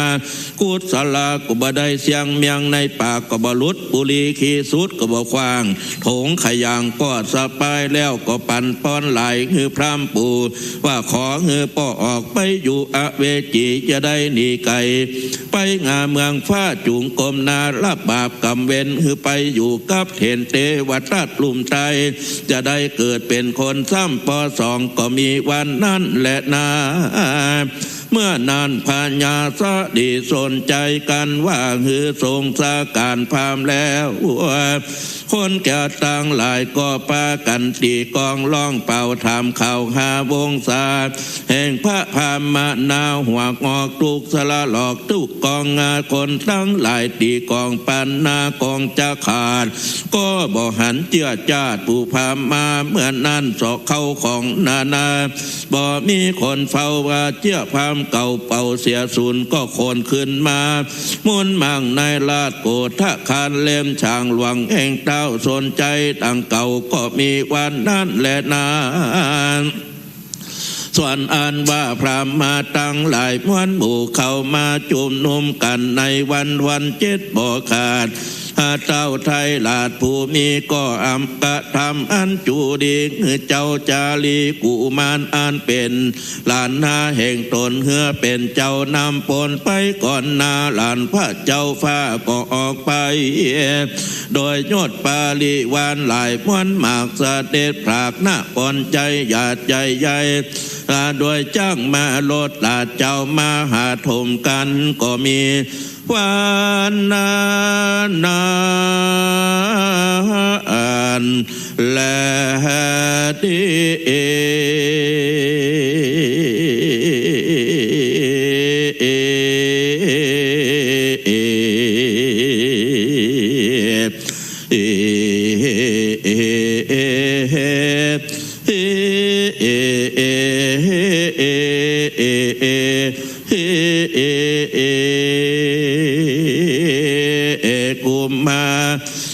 หาลาจะปะปังนิทิตังขีญาอันเก่ายังมหาลาดอันนภ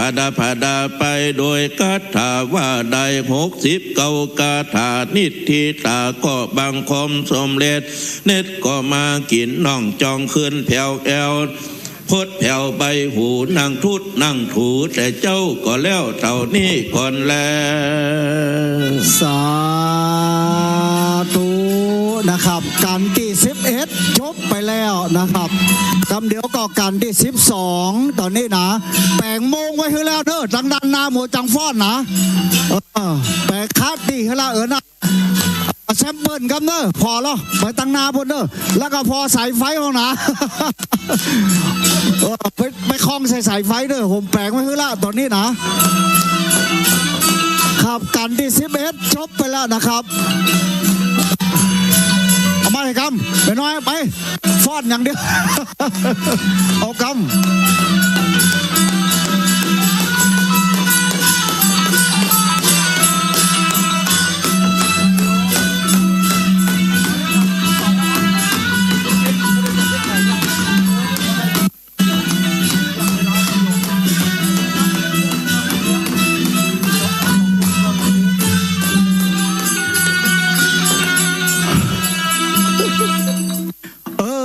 วิดีอินดูได้เกิงเพลงเดี๋ยวก่อนเอาเต็มที่มันต้องขวาโมดนตรีเปิดพักสักกำก่อนเนาะเพราะว่าเดี๋ยวเขาจะได้ทำเวลาแล้วเขาจะฟ้อนกันเต็มที่นะครับกันสุดท้าย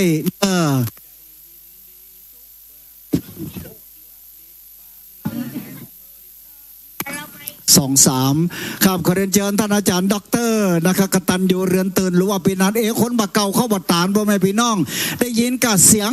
นะครับสถานีวิทยุ106.5นะครับ104.75สปะนะครับอาจารย์นั้นเขาจะได้อูได้จ่านะครับเน้อ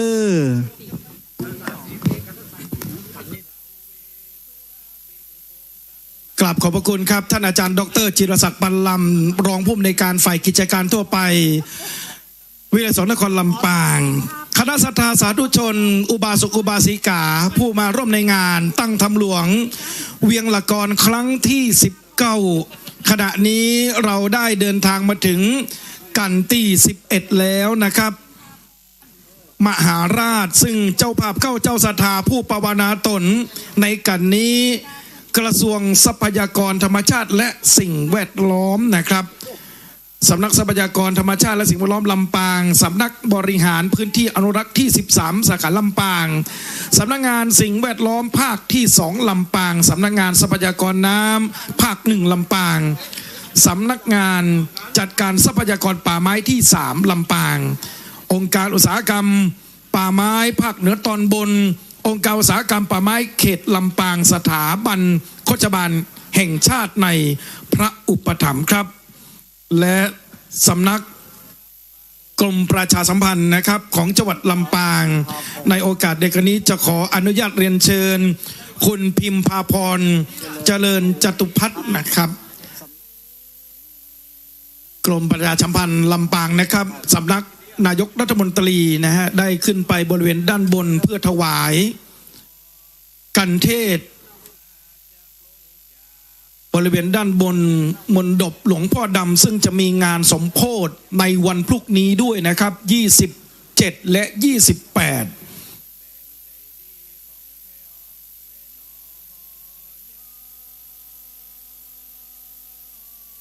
จะมีพิธีสวดเบิกทั้งวันและก็ทั้งคืนนะครับไปจนถึงวันที่28นะครับ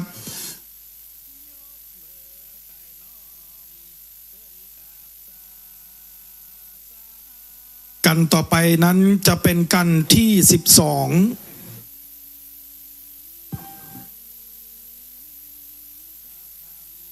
ฉะกษัตริย์นะครับเรื่องราวกันที่11มหาราชเราได้รับทราบแล้วนะครับชูชกหลงทางพา2กุมารไปที่กรุงศรีพีพระเจ้ากรุงสันชัยพระนางผุดสดีจำหลานตนได้นะครับจึงได้นำวัวควายช้างม้าคนทั้งหญิงทั้งชายทั้งทาสอย่างละ100บริเวณบนหัวท่านนั่นแหละใต้ต้นแก้วที่เป็นตุ้งนั่นนะครับที่แกะสลักเป็นรูปช้างม้าวัวคนนะครับอย่างละ100นะครับบนศีรษะของท่านนั่นแหละครับลำดับต่อไปครับองค์เทศสมณศักยบุตรพระครูวาปีธรรมเกษมพระคุณเจ้าเป็นศิษย์เก่าพุทธศาสตร์บัณฑิตมหาวิทยาลัยมหาจุฬาลงกรณราชวิทยาลัยคณะครุศาสตร์สาขาวิชาการสอนพุทธศาสนาและจิตวิทยาแนะแนวเจ้าคณะตำบลบ้านเป้าองค์เทศจะได้ให้พรเจ้าภาพผู้ปวารณาตนในกันนี้และคณะศรัทธาสาธุชนผู้มาร่วมในงานตั้งธรรมหลวงเวียงละกรครั้งที่19กราบอาราธนาด้วยความเคารพอย่างสูงยะถาวาริวหาปุราปาริปุเรนติสาคลังเอวะเมวะอิโตทินังเปตานังอุปกาปติ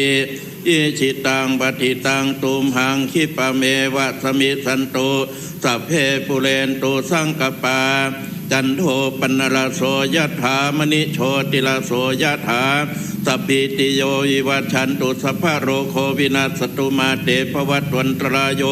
สุขีทีขายุโกภวะอภิวาตนาสีลิสนิจังพุทธาปัจจายโนจัตตารธรรมาวัฏันติอายุวันโนสุขังพลัง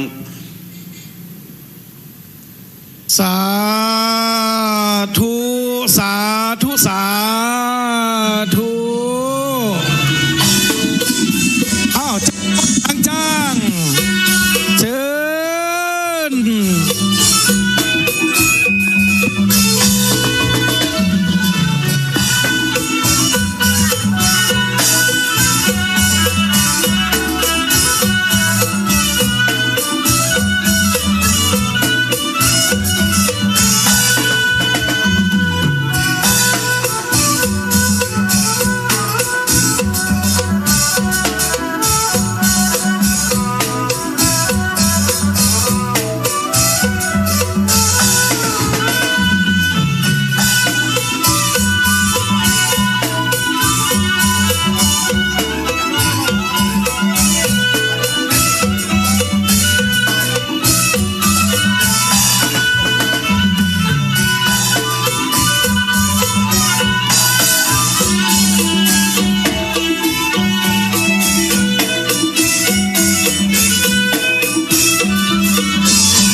พาดละนาดกลองทุ่งบ่อแป้นศิลป์และขอบคุณนางงามเทพอักษรเทพธิดานะที่จะแปลงกายลงมาฟ้อนในงานบุญตั้งธรรมหลวงนะทุกกันนะครับตั้งแต่เริ่มและก็จนจบมาตั้งแต่ช่วงเช้า 7:30 นาทีเราได้สดับรับฟังพระธรรมเทศนากันที่1ทศพรพร10ประการของพระอินทร์ที่ให้กับพระนางผุษดีก่อนจะสิ้นชีพตัดใสพระนางได้รับอภรจากของพระอินทร์ไปแล้วจุติลงมาเกิดพร10ประการของท่านอีก1องค์สมประสงค์สมปรารถนาพระนางผุษดีเกิดมาเป็นบุตรมัทธราชราชาอภิเษกสมรสกับเจ้ากรุงสัญชัยแล้วมีราชกุมารพระเวสสันดรอายุครบ16ก็อภิเษกสมรสกับพระนางมัตสีมีกันหาแล้วก็ชาลีและได้ถวายช้างเผือกให้กับเมืองคลิงคราชชาวเมืองได้ร่วมกันขับไล่พระองค์ออกจากเวียงวังคลังธรรม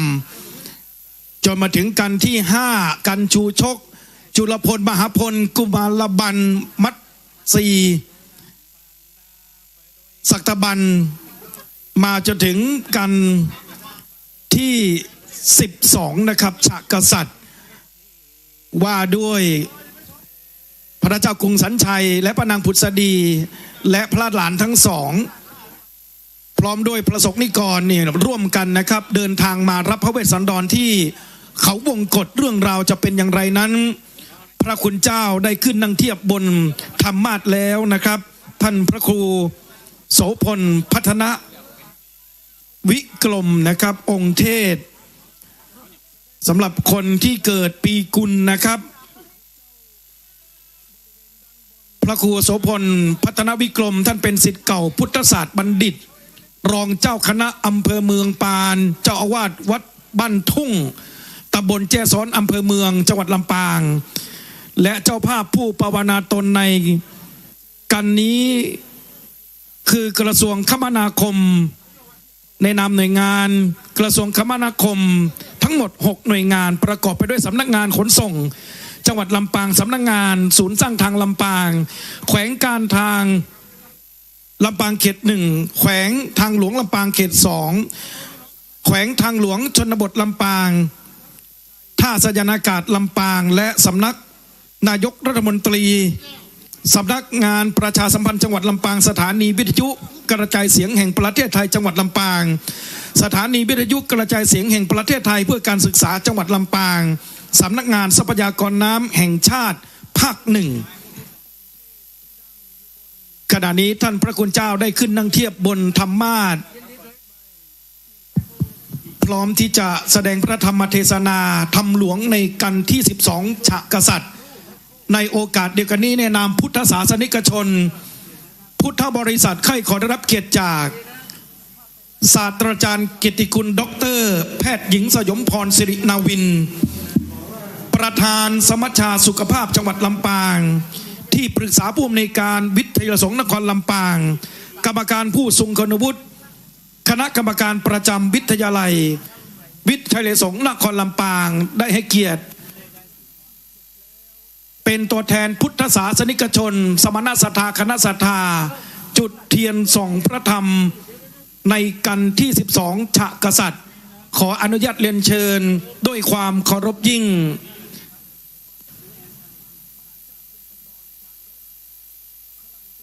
ศาสตราจารย์กิติคุณ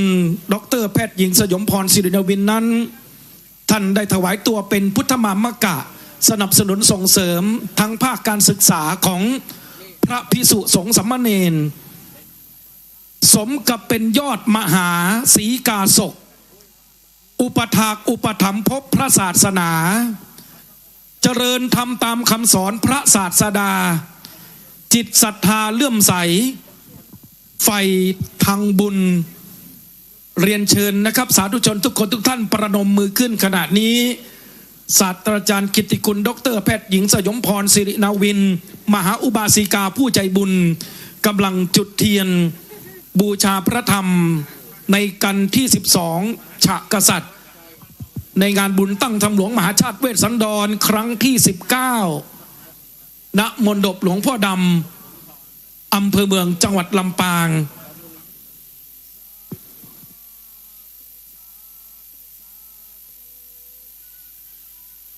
นอกจากช่องทางการรับข่าวสาร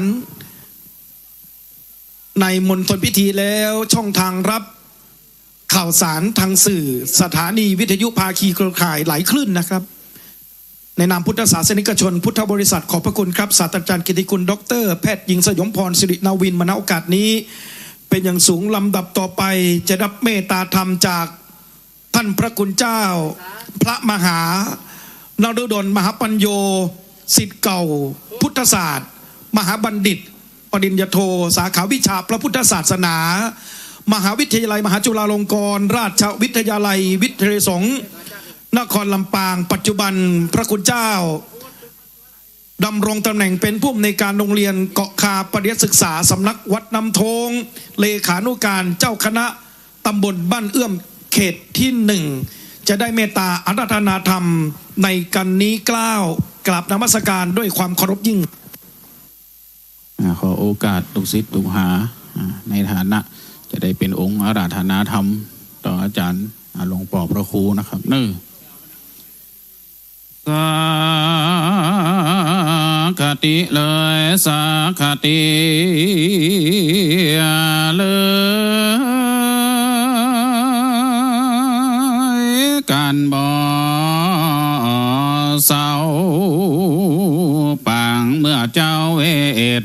สันดอนตาอันตา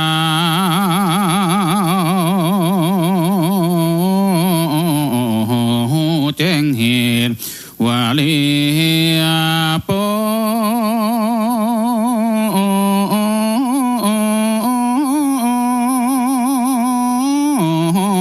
มาข้าศึกเก่านั้นได้ข้าพระปิยตา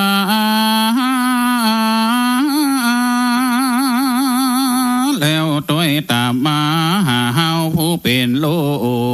กเต่าฟังเสียงเสนาเกินเก้า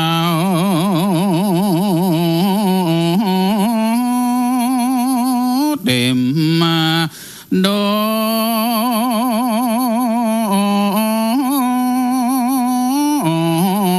ไพร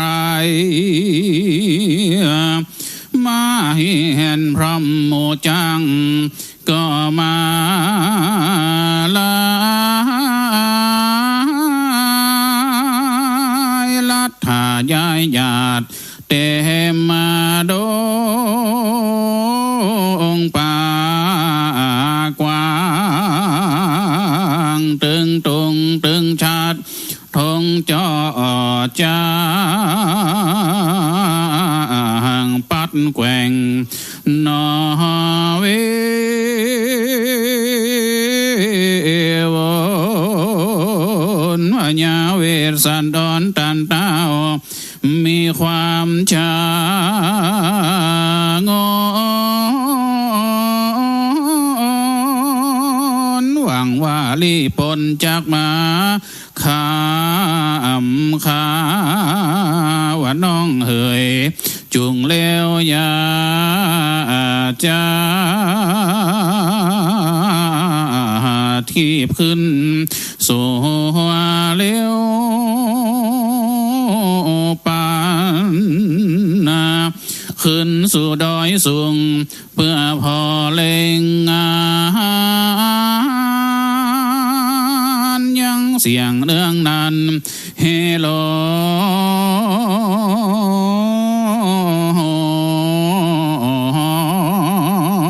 มีตั้งปินและปาดกองว่าแห่น้ำพรกรรมกุศลกระทำ มีบ่น้อย36บ่อยบ่ขาดขอยกมือ10 นิ้วราชลูกศิษย์พระมุนีตนพานแผ่วได้คืนนั่งธรรมาสแก้วสาธิตนั่งแล้วจงได้เตสานาธรรมสวโตอนุกัมปิมังปัจจังอาราธนังกะโลมาสิ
คู่ขาแล้วนบกราบไหว้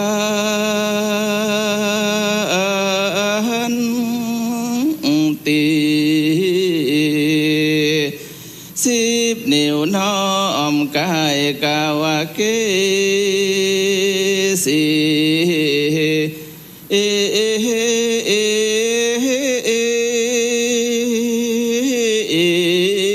ที่ผิดบาทบาลีขออย่าได้เป็นกามบา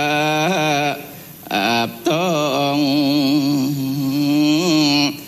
ผิดห้องขออย่าได้เป็นโทษและมูลตินเล่าและดี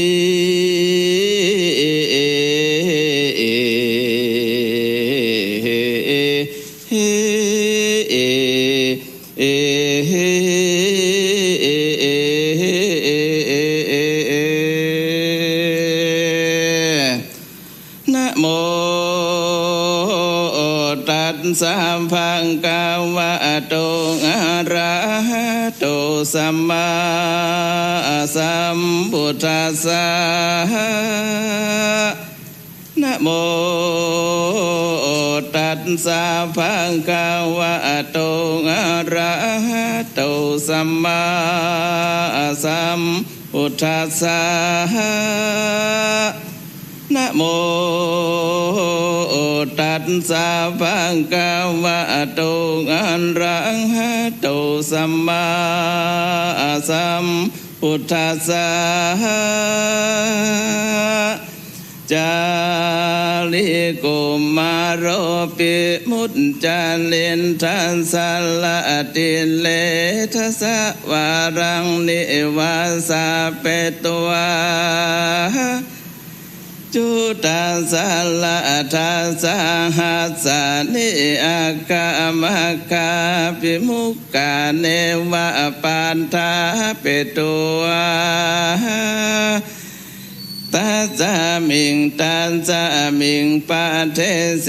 นิปัญญคาเทมปิทักคาติสุอาระคังสุวิติเงวินทางเองหัตถิอิทัตินังสัทโธมหาโหสิลำดับธรรมเทศนามาแต่เก้าส่วนอนว่าเจ้าจาริสะเลียโยมวราชนำมามัดโยธาและเสนามวลหมู่เข้ามาสู่หิมมาปันถึงสถานป่าไม้ตีจิมไกลบกกรณีอนงามดีปอแป้งมีสีแจงเสมอกันเจ้าจอมขวัญนอไทยก็เฮือทับใหญ่นำนายังรอราไว้ทาแล้วหัวลดแก้วมือสีปานง่อยพัดผ่าน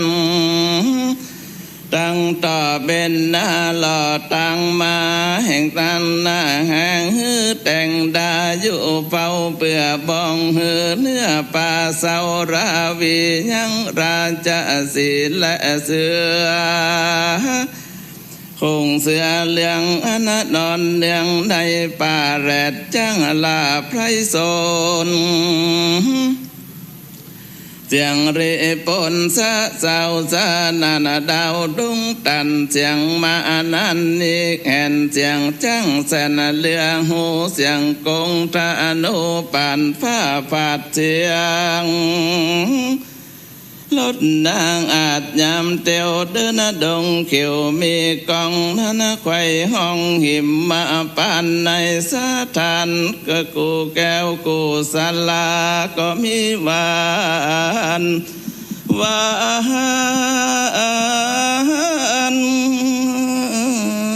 นั่นแหละนาตะ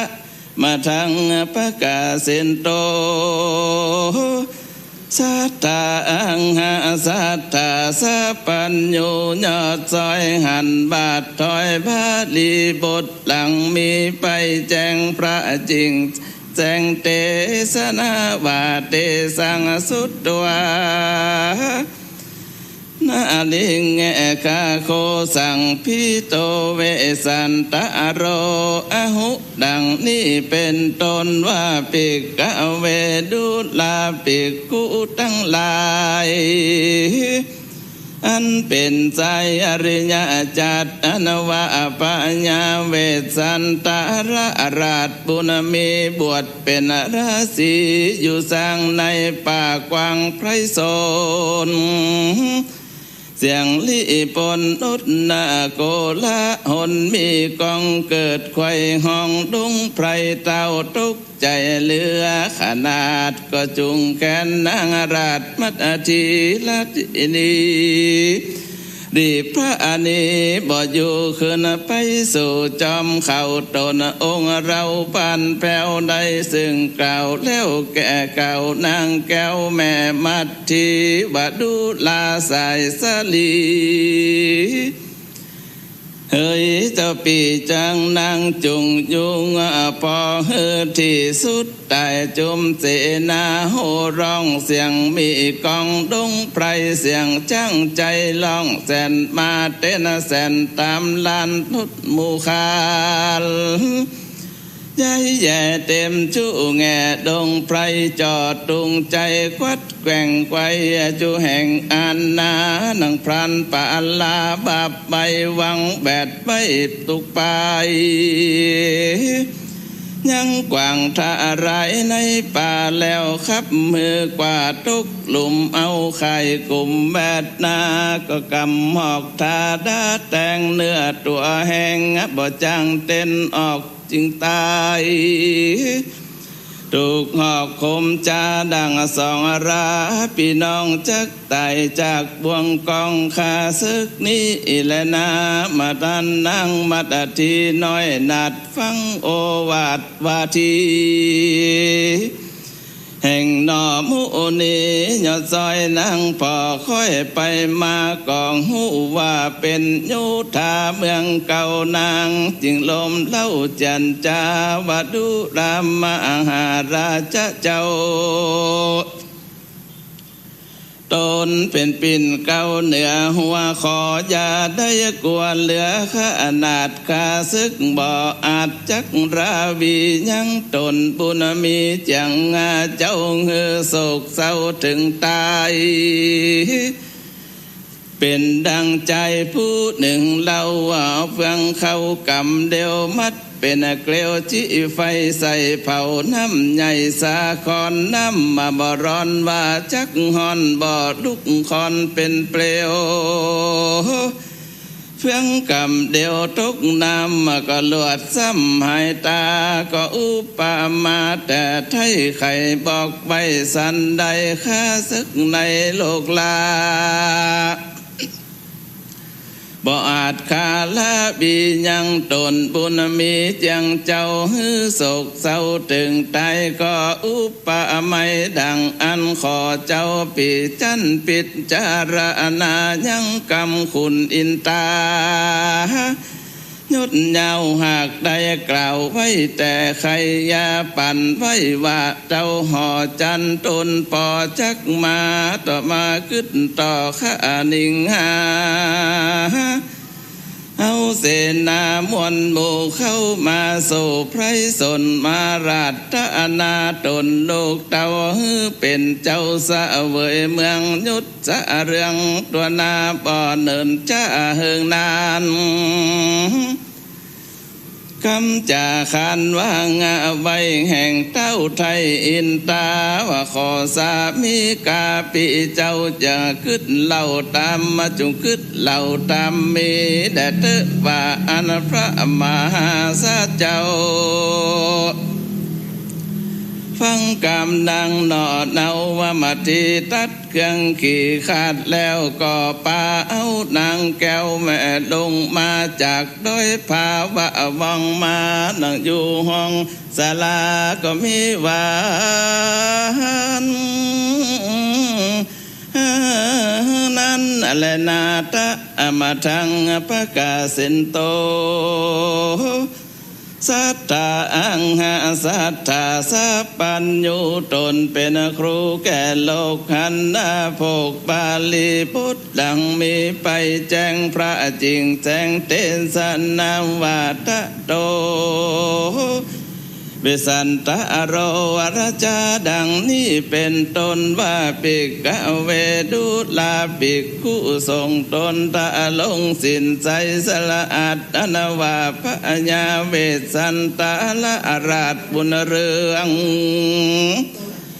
กับนางเมืองยอดแก้วลงมาแล้วจากด้อยผ่าปากันมานั่งอยู่ในแก้วกูอาสาลมบ่อพารมผันยันบ่อสาตันอนาใดเต่าแปลงใจใส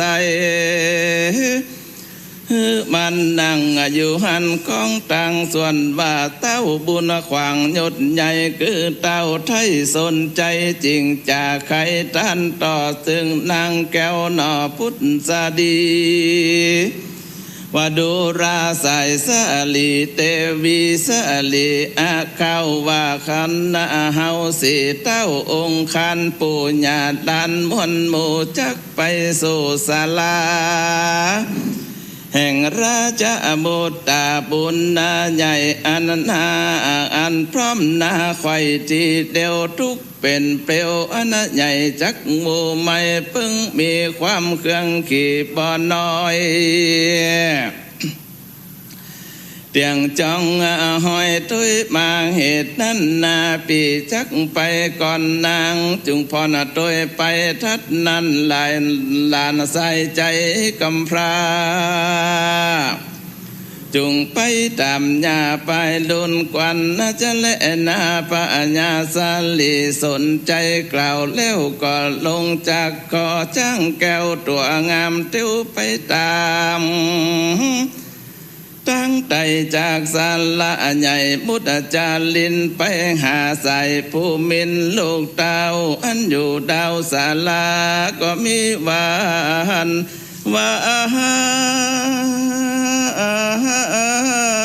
อันนั้นแลนาตะมาทังปะกาสินโตสัทธาอังหาสัทธาสัพปัญโยยอดจอยหันบาทถอยบาลีบทหลังมีไปแจ้งพระจริงแสงเตสนาวานิวันตาญิตวานาลังทางบุตธาเป็นตัวนาเสนิโยดังนี้วันตนว่าปิกะเวดุลาปิกุตั้งหลายอันเป็นใจอริยจัจเจนักปราชญ์ลงยันส่วนบาเต้าปูบันยุดเยาวอันมาจากดาวแดนไก่คือเต้าสนใจตนป่อเกิดใจยาต่อบุตตาเข้าไปหาลูกแก้วได้หันแล้วลวดจมบานส่วนสององค์ขันคัตติญาจัดคือพระญาเวสสันตาละราชบุญมีและนางมาทีนอนเนาหันเต้าเจ้าเสด็จมาก็รีบดีราฟังเฝ้าไปหับเต้าห่อคำแล้วและนำมาสู่ในแก้วกูอาสโลมแล้วเต้าใบบังคมมาพิวาทแต่ปาบาทเต้าผู้มีส่วนว่านางราจะมัดที่ยอดซอยก็กล่าวถอยคำใหญ่ว่าข้าใส่ใจซาไปขอกราบไปพระบาทไทยพิตาบัดนี้และนาส่วนอนว่าพระญาสนใจผู้เฒ่าก็กอดลุงเต่าทั้งสองทุกกี่บองบอนน้อยน้ำตาย้อยลำไหลไผ่มือไปลบมาโล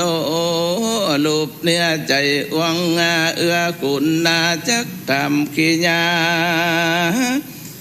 ลุงเต่าลูจริงตาณเล่ากันถ้าว่ากันจิโวกุสาลังดังนี้เป็นต้นว่าปิกะเว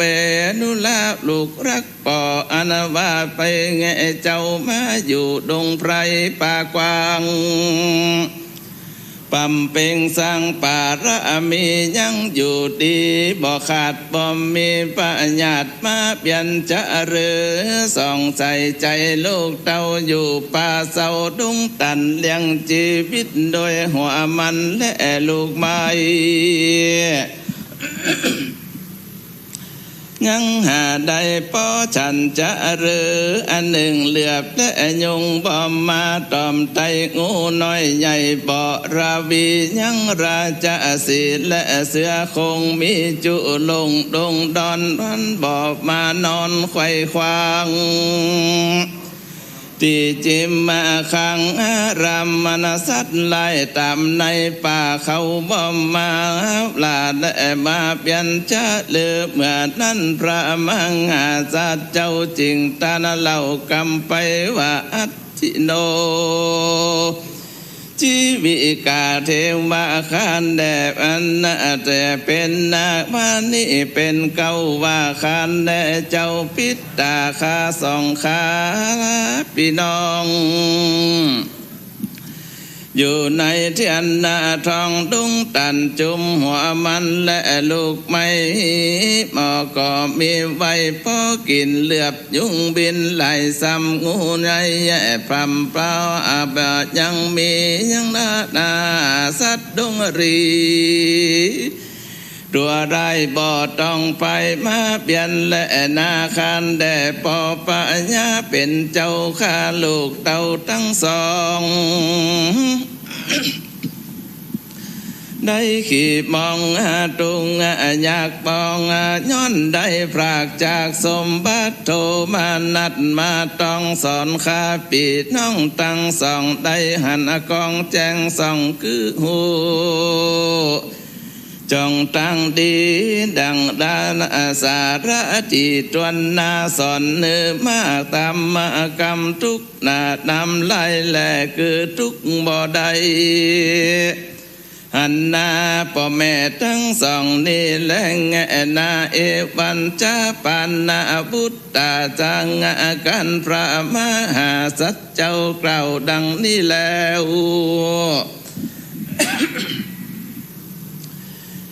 ยังจักตามมาโลแก้วสองสาลีจริงไขวาตีโอกาสออกเป็นบาทคาถาว่าเยมปิเตวิสิเสตัสสะดังนี้เป็นต้นว่าขานแด่พระปิตาเป็นเจ้าอันว่านอดเนาสองสาลีคือเจ้าจาลีงามจื่นจ้อยและนางนอดน้อยกันหาแม่นเป็นล้านปัญญาปองใจกวนจักได้สืบปุ้งสาเป็นปัญญาปาบดาวนั่งแต่นเต้าสะเวยลมบทนสมโอกาสคาก็ปราศาสตร์เนื้อลูกแก้วลาดเป็นตันแก่พัมมอนาจันปูเท่าอนาคมเต้าเขามาขอส่องสอบพี่น้องแก้วหลวมต้องแม่นำไปตีหลังใสจำแล่นใจจำแล่นดังแมงใจน้อยแกว่นตีงัวพอจอมหัวยังบอกหูว่าสองอันนาขาอยู่แดนใดขอรีบใครบอกกล่าวหึงหูเข้าเร็วปันขอจอมขวัญพ่อเจ้าอันเป็นเจ้าเป็นเข้าประจาเป็นหน้าดังหมอยาผู้องค์อาจจบฉลาดบางยาฮือบานนาวานุ่มเนาอนะงูเห่าชกตนเลือปินหนกวนเสียงขาดอันใดพ้นหน้าบาดตั้งไตบัดนี้แดนเตอเมื่อนั้นพระญาสนใจยอดจอยจริงเก่าตอยคาตาว่าเอเตกุมาลานิกิตาดังนี้เป็นเก่าว่าดูราเจ้าลูกรักแก่ปออันเป็นนาเชื่อหนอกินเมืองอันว่าสลีบุญเรืองลูกไทยปอกลูกไทยปอกก็ไทยไว้เป็นไทยปุ้นวิ่งใส่พรามเท่าอนบัดนี้สองเจ้าต้อยกอดต้อยมาขอใส่ตาลูกปอจุงหายใจหมอยินดีแด่เตอเมื่อดันพระมหาสัจเจ้าตนปันแผ้วได้หือฟังแล้วหลวดจมบานจักจะตามมาองค์คันตนปอวังจริงตานาต่อกาตาวากัจจินโนตาตากุจะลังหันเป็นนาดังนี้เป็นเก้าว่าคานแด่ปอเจ้าปัญญาอนว่าโรกาไหลแหล่บอมมาแปดถึงตนทุกกังวลกิ่งกลองบอมมาต้องหอดละไตหัวใจพอเจ้าได้โศกเศร้าถึงเครื่องอาการว่าดวงตาแม่เจ้ายังเหมือนดังเก่าเดิมอ่อนจะหรือเหมือนนั้นปัญญาสนใจตนยดยาวจริงตานะเก่ากำไปว่าดูราใส่ใจลูกปอเปียที่บองก็มางะมีมาในกาญาปอไทยบ่เมื่อยใครหนาวในความเครื่องใจใหญ่น้อยบ่จองหอยมาปานตานั่งลงครานแม่เจ้ายังเหมือนดังเก่าเดิมอ่อนนั้นนั่นแหละนามหาสัจเจ้าจริงถามตันเล่ากำไปว่าคานแด่พระจอมไตรปอเจ้า ตนเป็นปินเก้าเจียงคันนาวายัวยันลุดราชจังมาอัดทองถมพระเจ้านิคมบ้านนอกทุกดาวขอกอาณายังมีลุดบ่มีรูกามาไกลมองห้อนหน้าไม่ยาท่าดนยังมีฝนบ่อขาดเข้ากระอาจงามดีจะหรือพระญาสนใจตนป่อจริงตาต่อคำจ่าว่าดูราลูกลักสายตาเฮยฮักป่อเป็นเชื่อนอสิพีลดยังมีหลายซ้ำและแง่บอดลูกคำสูญหายจ้างฟังไปตัวใหญ่มาแก้วใส่อันคำยังมีน้ำทวนที่หือปอดได้ขี่เตียวว่าไปจุ่มไปไตสุกมากเขาว่าของหักลายเลียปนทุกเจียดังเก่าให้หน้าเขาจืนจมมาดีเอวังละปานตังเตสุกันนาเต้าตนนาตังสามปอลูกตันถอยถูกกำกันมีหัวใจมันจืนโซในแก้วกุศลานางพระญาโยดใหญ่เกินนางนาไทยพุทธสดีละจะเตวีภูมิแม่ก็ข้านิ่งแผ่ในใจว่าบัดนี้สามจอมไตป่อลูกตอนนาถอยถูกความมากันความโศกเศร้าเตียงเบาบางกวนกูนางไปโซยังติโยบุตตานางพระญาขึ้นแล้ว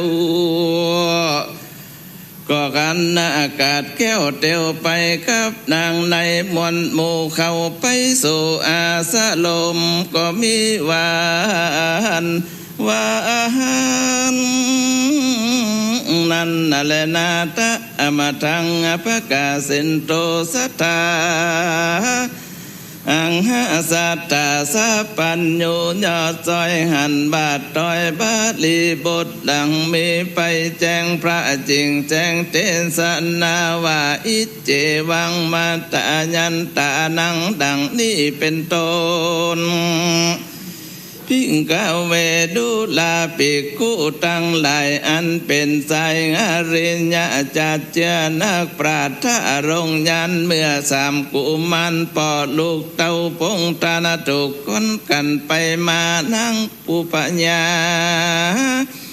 ผู้แม่หักลูกแก่เหลือใจก็ปานั่งในมวลหมู่เข้าไปสู่ศาลาแห่งบุตตานอนเนาโพธิสัตว์เจ้าบุญมีหันแม่เตวีมาสู่ใจจืนสู่หลวงงานไล่แล่นปั่นไปไกลแล้วกราบไว้บันอันจุลีปั่นดังนั่งมัดทีสะลีสะไพกอดแล่นไปไว้กราบวันตาวันแล้วก็จาตันนาต่อว่าคานแด่แมงแง่เต้าเหนือห่วงอันว่าตัวลูกเต้าขอกับเกราวันตาวัดนี้และนาเมื่อนั้นพระมังอาสัตเจ้าก้มมากับนางนอนเนามัดที่ไว้นางพุทธดีแม่แล้วนางอยู่ว่าแล้วสันนาดียามนั้นเราจะลีน้อยนาดและนางแก้วอาจกันนาผู้โสภาบ่น้อยก็งามจื่นจ้อยจังคานก็ปาริวันไปสู่ที่แก้วกุศลาส่วนนางปัญญาดอดเนางามบ่เศร้าลาดมัดที่หันสองสลีมาไกลก็ร้องให้ไปหาใจเววาไหลแล่สายตาแม่ฟังมัวเหมือนดังแม่งัวลูกน้อยใจกิ่งคอยไหลแล่นเร็วไวไปคอนลูกน้อยแย่อ่อนต้องแห่งตนนั่นแหละนาส่วนสองกุมารละงามแงกในหันแม่มาหาโสมนัสสะมังเต้าก็แลนะเข้าไปจูวันนั่นแหละนางมา ธินอดซอยงามบ่น้อยเปรียบเหมือนสาวสวรรค์กันได้หันลูกเต้าทุกโศกเศร้าลวงลายก็อุ้มเมาบุญไปไว้แล้วตนนางแก้วลวดสะยุบเต้าตั้งจันนางส่วนสองจอมขวัญงามแง่หันแล้วแต่ตัวแม่ตัวตอดจริงตายสองกิ่งใจปีน้อง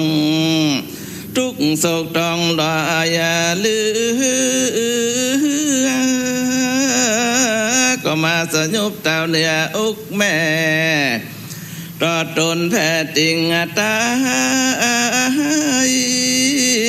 ก็มีนั่นนั่นแหละนายำนั่นนมนางแม่ไงเจ้าคือนางนอดเนาแม่บัดที่ก่อกเกิดแม่มีไหลและย่อยออกแผ่ลำไหลแล้วไหลเข้าไปในปากแห่งซองน้อยบุญนาคบุตตางาโศกาคันนาก้อยงาหายจืนจ้อยในยาใจพิว่าน้ำนมมาบ่ไหลเข้าปากสองเจ้าหากถึงตายบ่ยาจันและนาเมื่อนั้นโพธิสัตว์เจ้าตนยศใหญ่เกิดเต่าไทยเวสสันดรหาลูกเมื่อมอนสายุบเต่าแล้วเต้าตนแก้วกอดทะลงบ่ทะลงตนอยู่ได้กอดและนะเขายุบไปส่วนเต้าสนใจที่ราชและนางนาถพุทธดีก็มีกาญาอินทรีไหลยานสันใจไว้วันเววากอดและนะเข้าไปอาสยุบเต่าตั้งหุกเต่าก็เต่ากองกันตั้งนั่งกำนันและอยู่ไกลนั่งน้อยใหญ่ก็สยุบไปบ่มีไปคนใดมาหลอดอยู่ใดสยุบเต่าเตตาเก่ากว่าไก่กันเมื่อนครเต็มดงดอนป่าไม้ดังลมใหญ่มังกับมาปัดจับไพรใหญ่ป่าใหญ่เต้าว่าไปไต่ติ้งรังปลาหือเปปังกลกั้นบอกว่าดันแดนใดนั่นแหละนายำนั่นโกลาหลเกิดหน้ากองคือแผ่นดินห้องดอยคลอนน้ำสากรกุ้งมาฝั่งยึงกัดกังปูนกลัวป้อหนังหัวเหยือกยาวเกิดไขว้ดาวดุงนาสิเนลูปัปปตาน้องอากน้อมอ้วนอ่อนก้มกวาดไขว้แผ่นดินไว้ว่าวาดสายฟ้าฝาดทอลานี้ก็มีวาน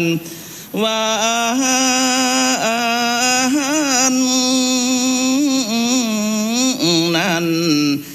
แลดี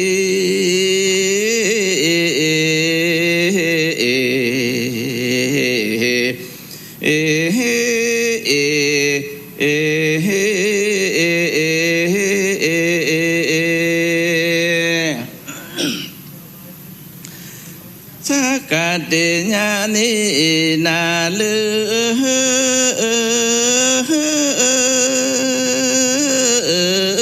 กันนาจมเจยบ่เศร้าปางเมื่อฮุกตาเอาเจ้ามาสยบเต้าเปปัง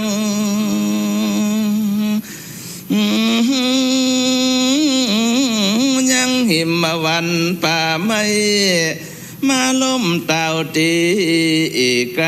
พระอาบานาสา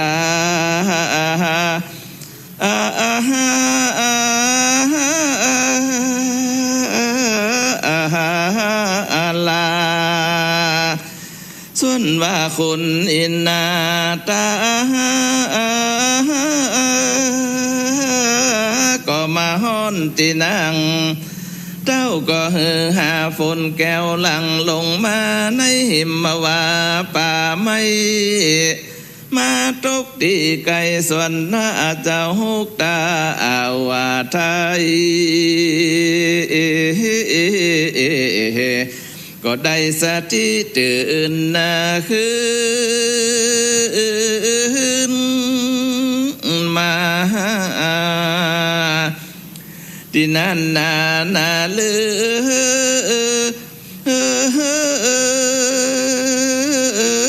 ยปัญญาสลีสนใจเลยตนปอก็มานิมนต์ดูแก้วหนอเมืองส่วนสลีบวนเรื่องเบสันตราชก็ได้ออกปากจันนาจา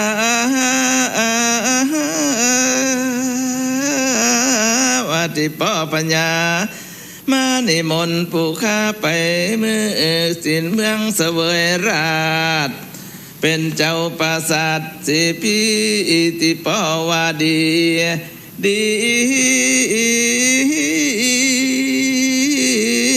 ผู้ข้าก็กลัวว่าเจ้าสิพีวายก็จักมาคับขาค่ายออกจากเวียงไป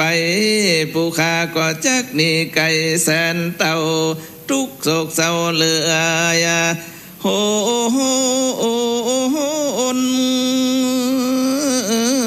ผู้ข้าก็ขอปัญญาบุญตนปอนำมลิปนกับเมืองเสวยราชสองขอผู้ข้าน้อยนาดก็ขออยู่ตามวัดนาวิวายามนั้นนาเลย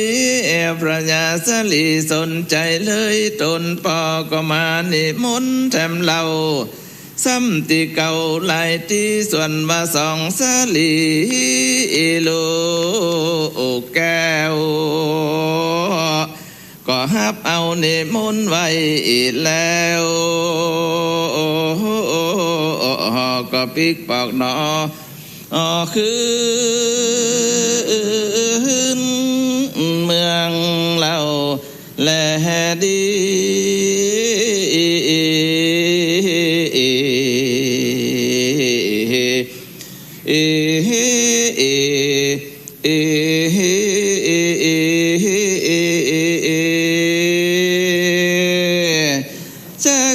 ติญาปะปังนิติตังขีญาสังวันนาวิเศษจาห้องเหตุจักอคติงันผาดับปันดาไปโดยคาถา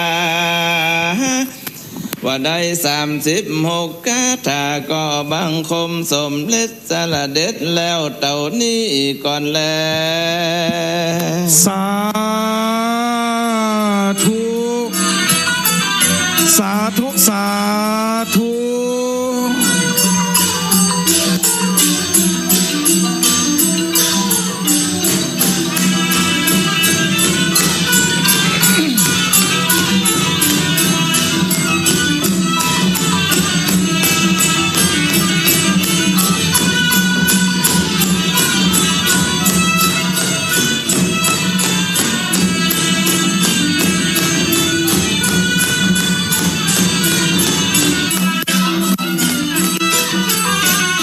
นี้จังฟ้อนนางจ้างนางงาม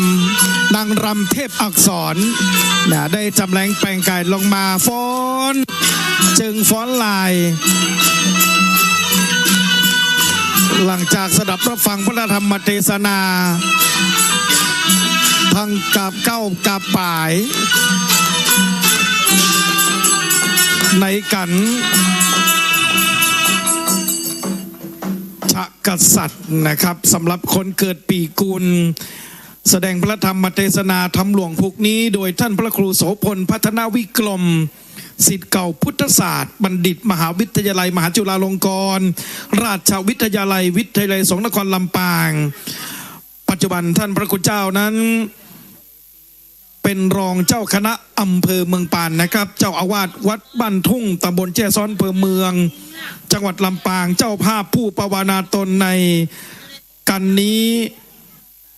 กระทรวงคมนาคมนะครับในหน่วยงานสำนักงาน ขนส่งจังหวัดลำปางศูนย์สร้างทางลำปางแขวงทางหลวงลำปางเขต 1แขวงลำปางทางหลวงเขตที่ 2แขวงทางหลวงชนบทลำปางท่าสยานอากาศลำปางและสำนักนายกรัฐมนตรีสำนักงานประชาสัมพันธ์จังหวัดลำปางสถานีวิทยุกระจายเสียงแห่งประเทศไทยจังหวัดลำปางสถานีวิทยุกระจายเสียงแห่งประเทศไทยเพื่อการศึกษาจังหวัดลำปางและสำนักงานทรัพยากรน้ำแห่งชาติภาค 1ในโอกาสเดียวกันนี้ขออนุญาตเรียนเชิญคุณดารารัตน์ดาวเวียงกันนักวิชาการขนส่งชำนาญการพิเศษสำนักงานขนส่งจังหวัดลำปางได้เป็นตัวแทนเจ้าภาพผู้ปวารณาตนในกันนี้ได้เข้าเทียบเบื้องหน้าองค์เทศบริเวณด้านบนมณฑปหลวงพ่อดำเพื่อถวายกันเทศขอเรียนเชิญครับ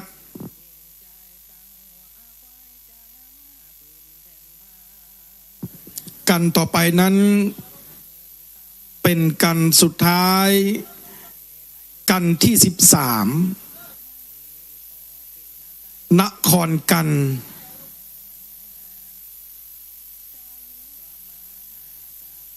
ซึ่งเป็นการที่กษัตริย์ทั้ง6ตลอดจนถึงเหล่าเสนาอมาตย์พระสกนิกรเมืองศรีพีได้มาพบกันเรื่องราวจะเป็นอย่างไรนั้นองค์เทศชื่อดังนะครับได้เมตตาเดินทางมาถึงยังบริเวณมณฑลพิธีแล้วนะครับเราได้สดับรับฟังพระธรรมเทศนาธรรมหลวงมหาชาติเวสสันดรตั้งแต่ช่วงเช้าของวันนี้ 7:30 นาที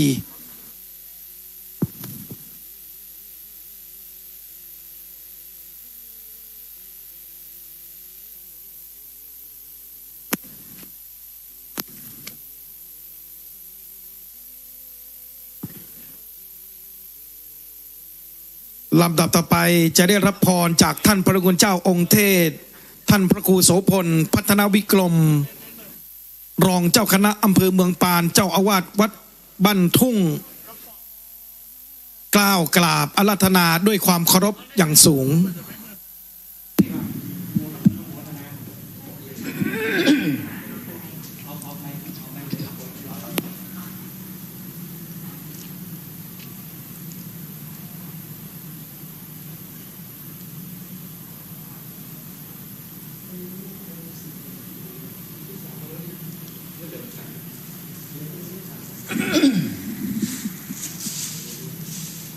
ก่อน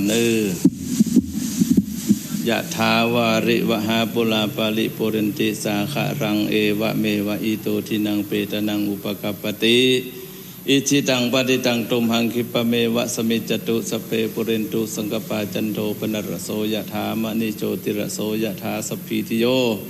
วิวัจจันตุสัพพะโรโควินัสตุมาเตภวัตวันรโยสุขีทีกายุโกภวะพิวาทนาสีลิสันจังวุฒาปจายโนจัตตาโลธรรมาวัตันติอายุวันโนสุขังพระลังสาธุสาธุสาธุกับปีพาธนาถของพ่อครูใหญ่ทุ่งบ่อเป็นศิลป์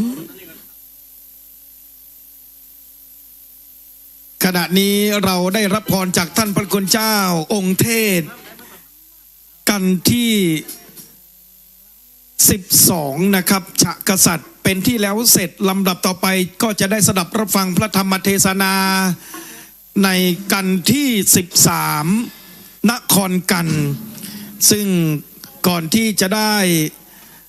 สดับรับฟังพระธรรมเทศนานั้นเราท่านทั้งหลายผู้มาร่วมชุมนุมสโมสรแห่งนี้จะได้ชมนะครับย้อนรอยถอยหลังเมื่อครั้งที่ขบวนเสด็จของพระเจ้าสัญชัยและพระนางพุทธดีและพระเจ้าหลานอีก2พระองค์กันหาและชาลีพร้อมด้วยเสนาอมาตย์พระสกนิกรชาวเมืองศรีพีได้แห่ขบวนเพื่อจะไปรับเสด็จ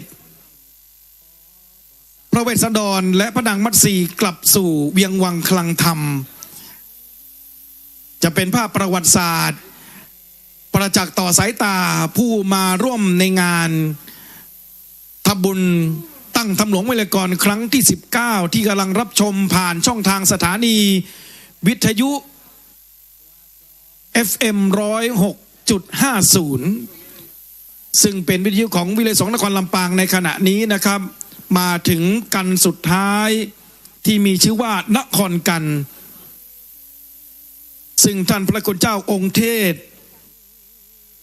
พระอาจารย์ประเทืองทิปกโรซึ่งท่านเป็นนักเทศชื่อดังจากสำนักปฏิบัติธรรมแสงประทีปธรรมอารามวงศ์ตำบลล้อมแรดอำเภอเถินจังหวัดลำปางเจ้าภาพผู้ภาวนาตนในกันนี้กระทรวงเกษตรและสหกรณ์ในสังกัดหน่วยงานสำนักงานเกษตรและสหกรณ์จังหวัดลำปางสำนักงานปศุสัตว์จังหวัดลำปางสำนักงานเกษตรจังหวัดลำปางสำนักงานสหกรณ์จังหวัดลำปางสำนักงานประมงจังหวัดลำปางสำนักงานปฏิรูปที่ดินจังหวัดลำปางสำนักงานชลประทานที่2ลำปางศูนย์วิจัยและพัฒนาเกษตรลำปางสำนักงานตรวจบัญชีสหกรณ์ลำปางศูนย์วิจัยและพัฒนาประมงน้ำจืดลำปางร่วมกับพุทธศาสนิกชนพุทธบริษัทที่ผมไม่ได้เอ่ยชื่อเอ่ยนามได้ภาวนาตนในกันนี้เป็นกันรวมนะครับเรื่องราวพระเวสสันดรหลังจากที่พระนางผุษดีได้รับอภรจากพระอินทร์จุติลงมาเกิดได้อภิเษกสมรสกับพระเจ้ากรุงสัญชัยตั้งแต่กันทศพรหิมพานต์วรรณประเวศจนมาถึงกันสุดท้ายที่พระเจ้าสัญชัยพระนางผุษดีและพระหลานอีก2พระองค์พร้อมด้วยพระสงฆ์นิกรได้ยกขบวนทั้งช้างทั้งม้ามารับพระเวสสันดรที่เขาวงกฏเมื่อเจอกันแล้วด้วยความดีใจตื้นตันใจนี่กษัตริย์ทั้ง6รวมถึงพระสงฆ์นิกรผู้มาเฝ้ารับเสด็จเมื่อเจอกันก็ที่วงคตนะครับร้อนถึงพระอินทร์ได้ให้ฝนแก้วหรือว่าฝนคำฝนบกครพัดตกท่ามกลางที่ชุมนุมสโมสรดังที่ปรากฏในพระสุตตันตปิฎกตอนที่พระพุทธเจ้าทรงเสด็จเยี่ยมเมืองกบิลพัสต์โปรดพระราชบิดาได้แสดงพระธรรมเทศนาผูกนี้เวสสันดรชาดกฝนบกครพัดตกท่ามกลางที่ชุมนุมสโมสรครั้งแรกในพระพุทธศาสนาในภัทรกัปนี้ฝนบกครพัดนั้นจะเป็นฝนสีแดงนะครับเม็ดเล็กๆเป็นฝอยๆตกเหมือนกลิ้งลงบนใบบอนปรารถนาให้เปียกก็เปียกปรารถนาไม่ให้เปียกก็ไม่เปียกเดี๋ยวเราจะมีฝนแก้วฝนคำหาฝนแก้วหาฝนคำพระคุณเจ้าพระอาจารย์ประเทืองท่านจะเทศนะฮะเป็นนักเทศที่มีความอัจฉริยะเด็ดหลายท่านนะครับที่ยังไม่เคยได้ยินพระคุณเจ้าเทศในเขาวงกฏจำลองนี้ทุกอย่างนะครับโดยเฉพาะผลหมากรากไม้ที่อยู่เหนือศีรษะของท่านน่ะอย่างละ 1,000 นะฮะทุกอย่างอย่างละ 1,000 หมดเลยเท่ากับพระคาถา 1,000 พระคาถาเราได้จำลองเขาวงกฏเพื่อให้คณะศรัทธาสาธุชนได้ศึกษาเป็นแนวทางการส่งเสริมอัตลักษณ์เชิงพุทธผ่านวัฒนธรรมประเพณีฟังเทศมหาชาติเวสสันดรชาดกครั้งที่19โดยเฉพาะนักเรียนนักศึกษานั้นมาร่วมกันตอนกลางวันมากนะครับท่านสามารถหยิบโทรศัพท์และเปิดไปที่ไลน์แล้วก็เปิด ID ช่องทางการรับข้อมูลเชิงวิชาการก็จะปรากฏในโทรศัพท์ของท่านเมื่อวานนี้ ท่านผู้ว่าราชการจังหวัดลำปางก็เดินทางมาเป็นประธานในพิธีเปิดโครงการตั้งธรรมหลวงครั้งที่ 19เราได้สดับรับฟังพระธรรมเทศนามาลัยต้นมาลัยปลายคาถาพันธ์อานิสงส์เวสสันดรกวนข้าวมัทุปายาตและตอนเช้าเราก็ฟังเทศตั้งแต่ช่วงเวลา 7:30 นาทีจนมาถึงบัดนี้เราจะได้จุดเทียนสัตพันธ์ทั้ง7 เล่มขออนุญาตข้างล่างสัตพันธ์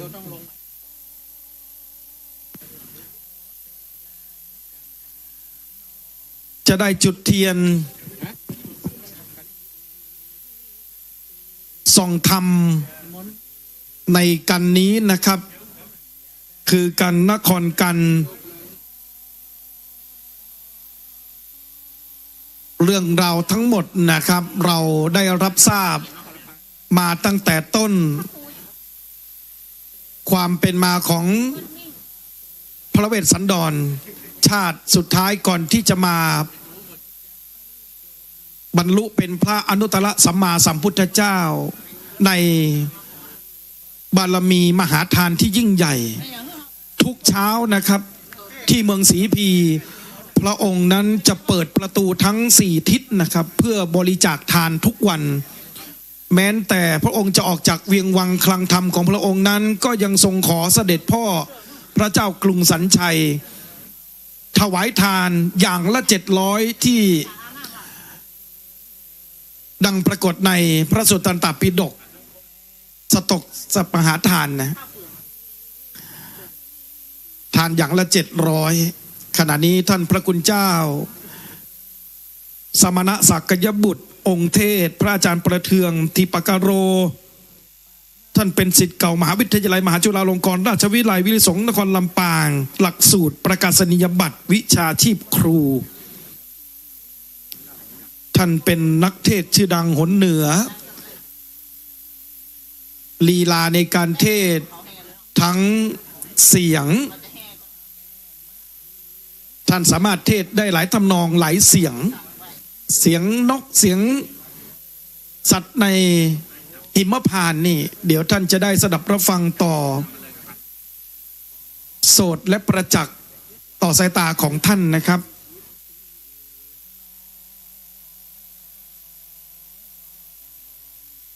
ขณะนี้ท่านพระคุณเจ้าขึ้นนั่งเทียบบนธรรมาสแก้วแล้วบริเวณมณฑปด้านบนในโอกาสเดียวกันนี้จะขออนุญาตเรียนเชิญเจ้าภาพผู้ปวารณาตนในกันนี้ได้จุดเทียนส่องธรรมบูชาพระธรรมในกันนครกันขอเรียนเชิญผอ.อัตพลโลกิจสถาพรผู้อำนวยการศูนย์วิจัยและพัฒนาประมงน้ำจืด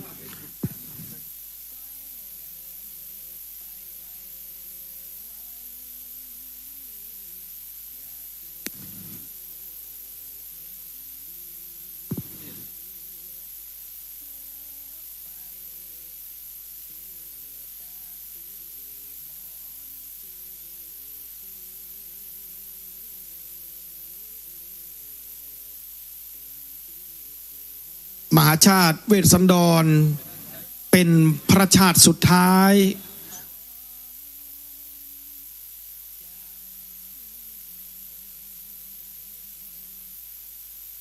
พระโพธิสัตว์ได้ไปบังเกิดอยู่บนสวรรค์ชั้นดุสิตชั้นที่4สันดุสิตเทพบุตรเมื่อถึงเวลา4 อสงไขย 100,000 มหากัปก็ได้มาบังเกิดเป็นตนบุญตนกุศลที่เราท่านทั้งหลายได้กราบไหว้บูชาทั้งคุณมหากรุณาธิคุณพระบริสุทธิคุณพระปัญญาธิคุณของพระองค์นั้น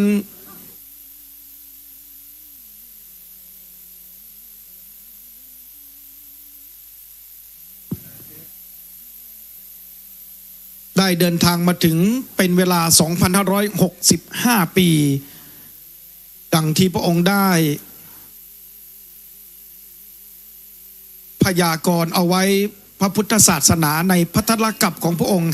5,000 ปีนะ 5,000 พรรษา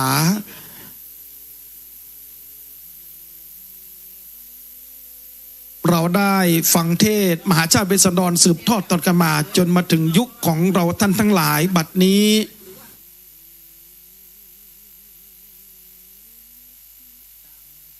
ขออนุญาตเรียนเชิญศาสตราจารย์กิตติคุณดร.แพทย์หญิงสยมพรสิรินาวินประธานสมัชชาสุขภาพจังหวัดลำปางที่ปรึกษาผู้อำนวยการวิทยาลัยสงฆ์นครลำปางกรรมการผู้ทรงคุณวุฒิคณะกรรมการประจำวิทยาลัยวิทยาลัยสงฆ์นครลำปางจุดเทียนสัตพันธ์บริเวณด้านหน้ามณฑปหลวงพ่อดำขอเรียกเรียนเชิญครับ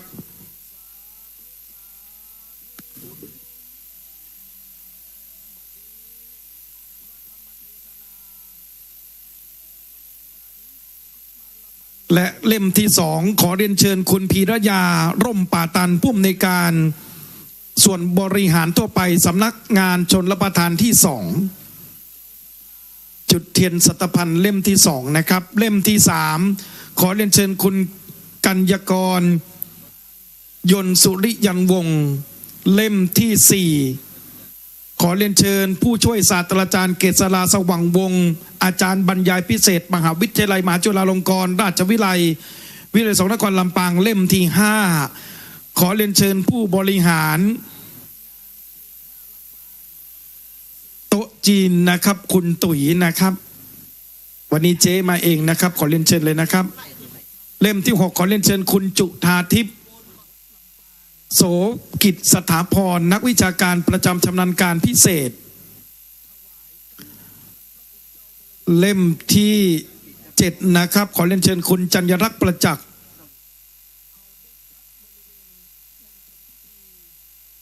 นักธุรการชำนาญงานนะครับมาจากศูนย์วิจัยและพัฒนาประมงน้ำจืดจุดเทียนสัตพันธ์เล่มที่7เรียนเชิญทุกท่านประนมมือขึ้นครับภูเขาสัตพันธ์ทั้ง7ลูกเรียงรายล้อมรอบเขายุกันทรซึ่งมีเขาพระสุเมรุเป็นจุดศูนย์กลางสูงที่สุดในจักรวาลในทางพระพุทธศาสนาซึ่งเป็นสถานที่บรรจุพระเกศแก้วจุฬามณีหรือองค์พระธาตุเกศแก้วจุฬามณี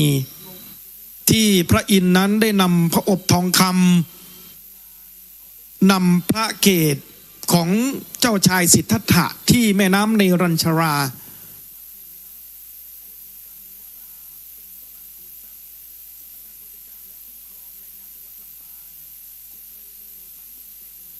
สัตพันธ์ก่อนที่จะมาเป็นโต๊ะหมู่บูชาในช่วงสมัยล้านนาล้านช้างหลวงพระบางเชียงตุงเชียงยอง12ปันนา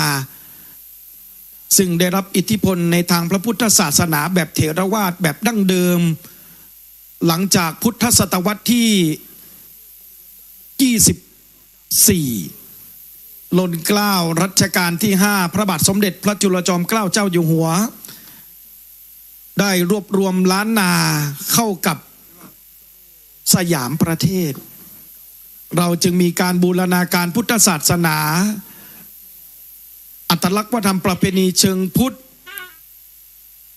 ผสมกับตำรับตำราในทางพระพุทธศาสนาได้สืบทอดต่อกันมาจนถึงปัจจุบันนี้ลำดับต่อไปครับปีพาดและนาฏกลองของพระครูใหญ่ทุ่งบ่อแป้นศิลป์จะได้แห่เครื่องสักการะนะครับประจักษ์ต่อสายตาคณะสัตยาสาธุชนบริเวณทางเข้าเขาวงกฏด้านหลังของทุกท่านครับใครจะไปช่วยกันแห่แหนเดินในริ้วขบวนเครื่องสักการะนะครับครั้งหนึ่งในชีวิตของท่านนะครับเรียนเชิญเลยนะครับ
รับกันที่13นครกันพระเจ้ากรุงสนชัยพระนางแม่สุสดีพร้อมโดยกันหาจารีพระเวสสันดรพระนางมัตสีกลับเข้าสู่พระนคร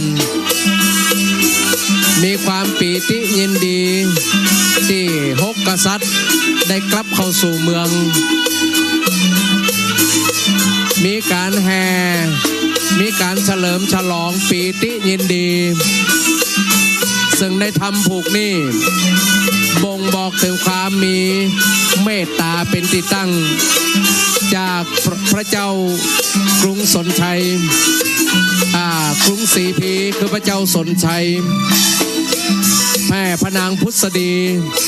ที่ได้มีพระเมตตาประทานอภัยโทษเพื่อแก่พระราชโอรสพระราชธิดาและพระราชนัดดาถึง2ก็หมายความว่าได้อภัยโทษเพื่อแก่พระเวสสันดรและก็พระนางมัตสีพร้อมโดยกันหาจารีสาเหตุที่พระเวสสันดรได้ถูกเนรเทศก็เนื่องจากพระเวสสันดรแอบเอาจ้างแก้วงางอนจ้างไปเมืองกลิงกลาดทำให้เดือดร้อนถึงเจ้าบ้านเจ้าเมืองแม่เป็นลูกกษัตริย์พระเจ้าแผ่นดินก็บ่ละเว้นเนรเทศเพื่อออกจากกรุงศรีพีพระเวสสันดรเมื่อได้มีบัญชาสั่งให้หนีออกจากวังก็ได้ปาพระนางมัตสีซึ่งเป็นสุดที่รักพร้อมด้วยกันหาจารีหลานน้อยลูกน้อยถึง2ขึ้นราชรถออกจากประตูเมืองไปซักจำลำหนึ่งก็ตั้งสัจจะอธิษฐานว่าออกจากเมืองกรุงศรีพีแล้วจะฮื้อตานไปตลอดชีวิตอันดับแรกก็เริ่มตานราชรถม้าเสร็จเรียบร้อย4กษัตริย์ได้เตียวต้องเข้าดงหนาป่าไม้ป่าใหญ่ดงหนาป่าคาดงกว้างลัดเลาะไปดังปรากฏในเตศกันจุลปนกันมหาปนจนกระทั่งไปถึงเขาวงกฏ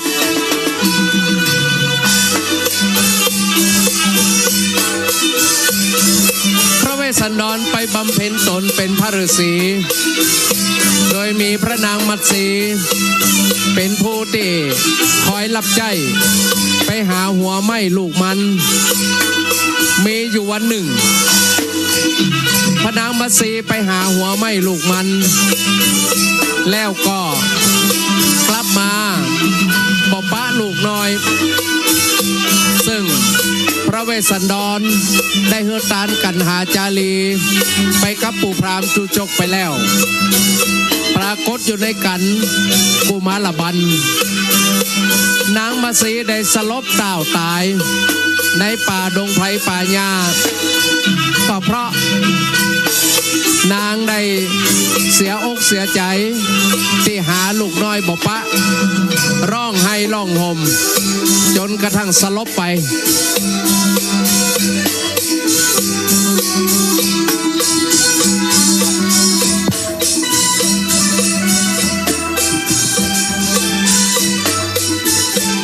ไม่ตีละมงวันนี้ละสุขีรื่นเริงถิ่งป้าถิ่งป้าถิ่งป้าละลาละลาละลาละลาละลาลาละลาละลาทำมาลองเลยรังไรเดิมสมองพระสุขสนุกนางน้ำเพื่อลาวอน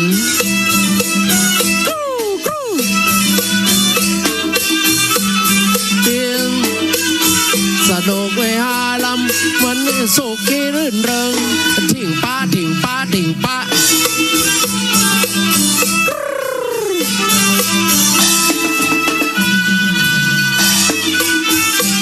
เมหาทั้งดาวประสุ สนุกนักนาเรฮาอะไรตึมไมตรีลำวงวันนี้ละสุกีรื่นเริงดิ่งป้าดิ่งป้าดิ่งป้า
ขณะนี้หกกษัตริย์ได้เดินทางจากเขาวงกฏได้แห่แหนเต้นแต่มีละครลำมีก้องกองประโคมงันสงเสพซึ่งประกอบด้วยพระเจ้าสนชัยพระนางพุทธดีพระนางพระเวสสันดรพระราชโอรสและก็พระนางมัสีพร้อมโดยพระนัดดาทั้งสองคือกันหาและจารีได้กลับเข้าสู่พระนครนับตั้งแต่ที่พระเวสสันดรได้ถูกเนรเทศออกจากกรุงศรีพีเมื่อครั้งกันนั้นด้วยเพราะได้นำจ้างปัจจัยนาเคนออกจากราชวังเพื่อที่ได้มีเมตตาไปเมืองที่เดือดร้อนพอจ้างปัจจัยนาเคนไปถึงที่ไหนฝนก็จะตกที่หัน จนกระทั่งความทราบถึงพระราชบิดาแล้วก็เจ้าเมืองนครศรีพีนี่ก็บ่พอใจที่พระเวสสันดรได้เอาจ้างของพระเจ้าแผ่นดินออกนอกราชวังก็พระองค์ก็ได้อาศัยความยุติธรรมเป็นติตั้งบ่ลำเอียงเฮือแก่ลูกของตนเองหรือพระราชโอรสจึงได้เนรเทศออกจากเมืองแต่พระเวสสันดรได้ตั้งสัจจะอธิษฐานเมื่อพระราชบิดาได้เนรเทศแต่ก็บอกเป็นยังได้ขอเอารถเทียมม้า1 กันได้ออกจากพระนครโดยมีพระเวสสันดรพระนางมัตสีและกันหาจารีเตียวต้องเตียวดงเข้าไปยังดงหนาป่าไม้ดงหนาป่าคาดงกว้างลัดเลาะไปตามที่ปรากฏในกันจุลปนและก็กันมหาปนจนกระทั่งเข้าไปถึงเขาวงกฏซึ่งต่างสลับซับซ้อนเหมือนที่เป็นจำลองแปลงตะเนี่ยนี่คือเขาวงกฏถ้าหากไปบัถูกตีก็จะหลงเขาวงกฏนี่เป็นที่บำเพ็ญพจน์พระฤาษีของพระเวสสันดรพระเวสสันดรได้บวชเป็นพระฤาษีถือศีลกินเจแล้วก็มีพระนางมัตสีได้คอยปฏิบัติได้ดูแลจนกระทั่งมีวันหนึ่งที่พระนางมัตสีได้ออกไปหาหัวมันลูกไม้เพื่อจะมาต้อนพระสวามีพร้อมได้ครับลูกน้อยถึง2ในคณะเดียวกันเจ้าเล่ห์ปู่พรามได้เดินทางมาจากเมืองกลิงกลาดเพื่อที่จะเป้าหมายคือจะไปขอเอากันหาจารีมาเป็นคาใจเพราะว่าจะเอาใจนางอมิตตานางอมิตตานี่เป็นเมียหนุ่มเมียน้อยปู่พรามนี่เจ้าเล่ห์มาตั้งแต่ปุ่นปตึงบอกบดีอย่างพรามรู้นี่ปู่พรามเท่านี่เหมือนอย่างกับท่านพระครูวาปีเตตะเกียบุคลิกปู่พรามบดีสักอย่างเพราะฉะนั้นก็เจ้าเล่ห์มีในหันพร้อมเอาละต่อจากนี้ไปก็จะได้ถึงนครกันจะเป็นบทบาทที่ท่านพระอธิการท่านพระอาจารย์ประเทืองประภากโลซึ่งเป็นพระนิสิตของมจร.เฮาก็จะมีเอตทัคคะมีความถนัดในด้านของการเทศแบบประยุกต์ผสมผสานให้เข้ากับบทเรื่องของนครกันซึ่งเป็นกันสุดท้ายมีแห่ผ่องมีล่องลำทำเพลงเพื่อที่เปิ้นได้เฉลิมฉลองกษัตริย์ตึง6กลับเข้าสู่พระนครนะครับดังต่อไปนี้พระมาเลยตนองค์แอนภาพต้องแต่นากระดานตองธรรมใดทะลัดทองอันเป็นติกองแห่งนักพาดผู้ข้าน้อยนาดนานนั้นเวียงละกอนขอกราบอาราอาจทานา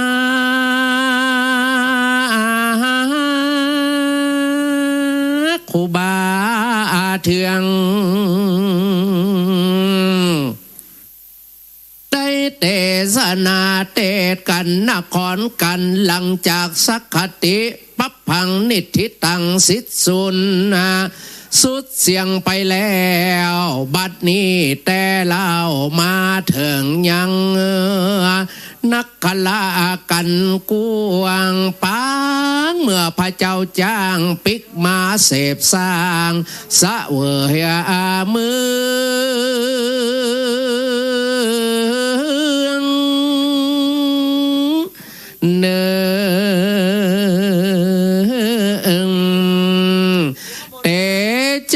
เรื่องภาพแล้วพญาอินตาฝนหาแก้วหลังตกลงเต้าตาลายโหนมากแล้ว นักนาจารีขอนิมนต์ลูกศิษย์พระมุนีนามว่าพระอาจารย์ประเทืองประภากโลนนักเทศฝีปากเอกแห่งนครเทินนครลำปางได้มีเมตตาแสดงธรรมทานเจ้ากันว่าครูบาอิดไหนก็อ่อยยังแล้วก็ว่านะโมป่าไอจะใส่ละบำเพลงทำไปก็แล้วสุดแต่ครูบาเจ้าบัดนี้ปูคาอาจารย์วีรพันธ์เลือนานนั้นเวียงละกรม่อนไทยบ่ได้แข่งข้าป่าจาม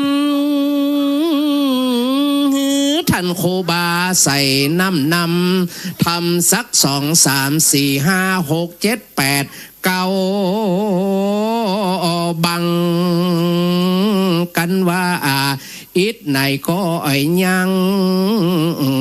จะจะโหกก็แล้วแต่เมตตาครูบาเจ้าตนอาบุญเนลาวแลดีอนุกรรมปิมังปะจังอาราธนังกะโลมหาเส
เสียงอันเป็นที่ได้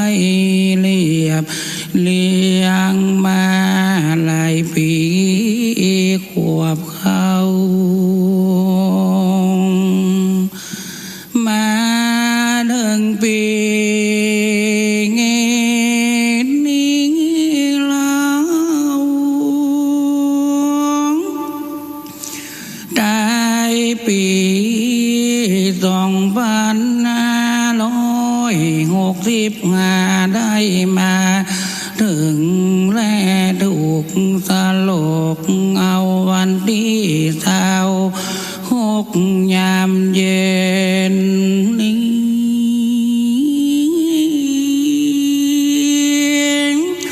ขอเสียงนี้บูชาพ่อพุทธมุนีสัมพุทธเจ้าที่ได้มี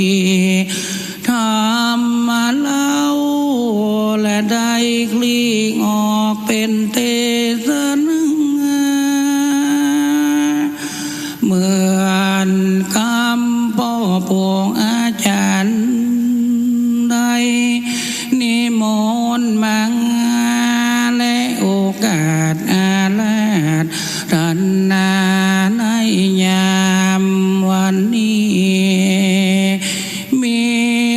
ความสุขสังหารดังปอนั่นเองนี้สิทธิได้อูได้จ่าได้สาดกยกเอาประโยชน์จันนาเรื่องลาวเวทสันตาลาตังแต่วันมา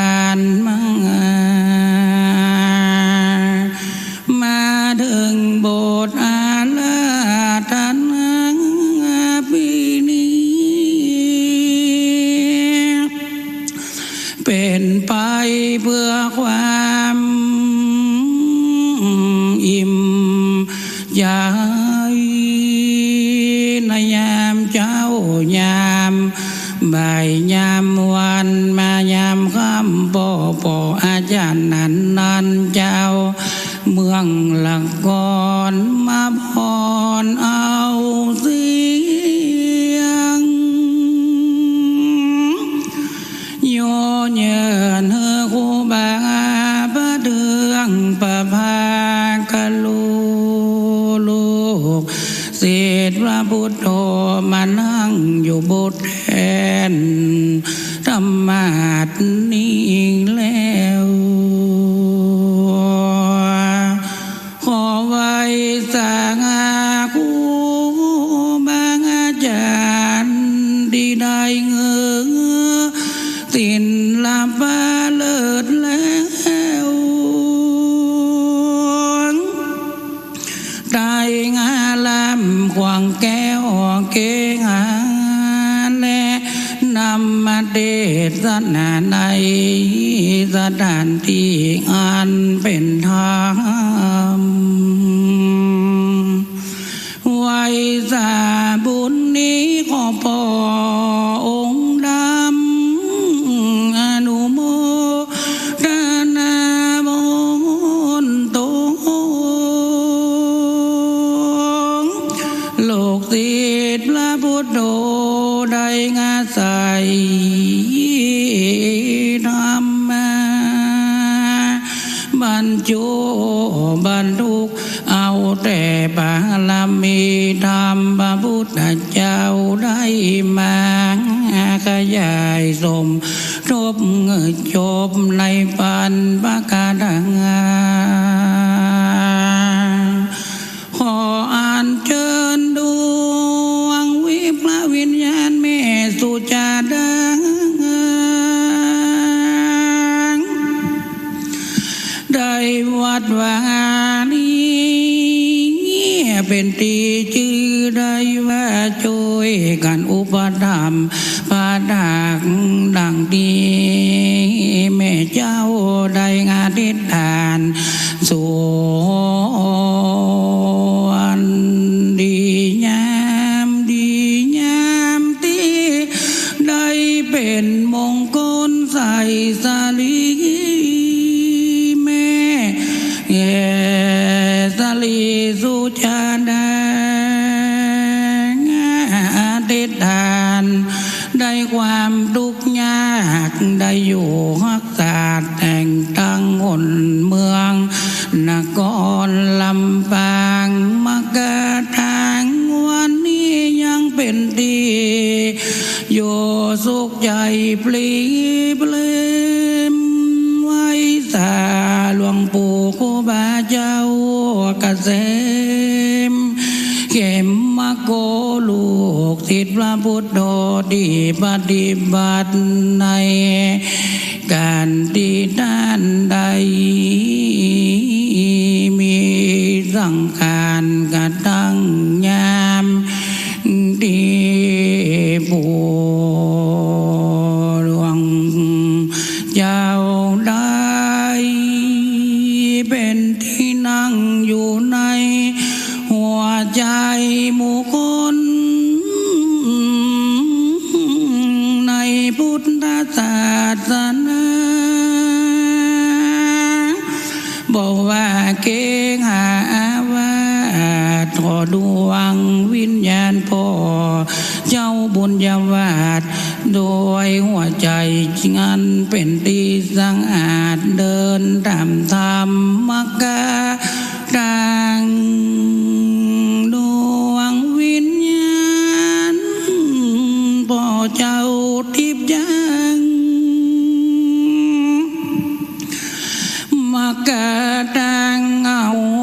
ได้เป็นที่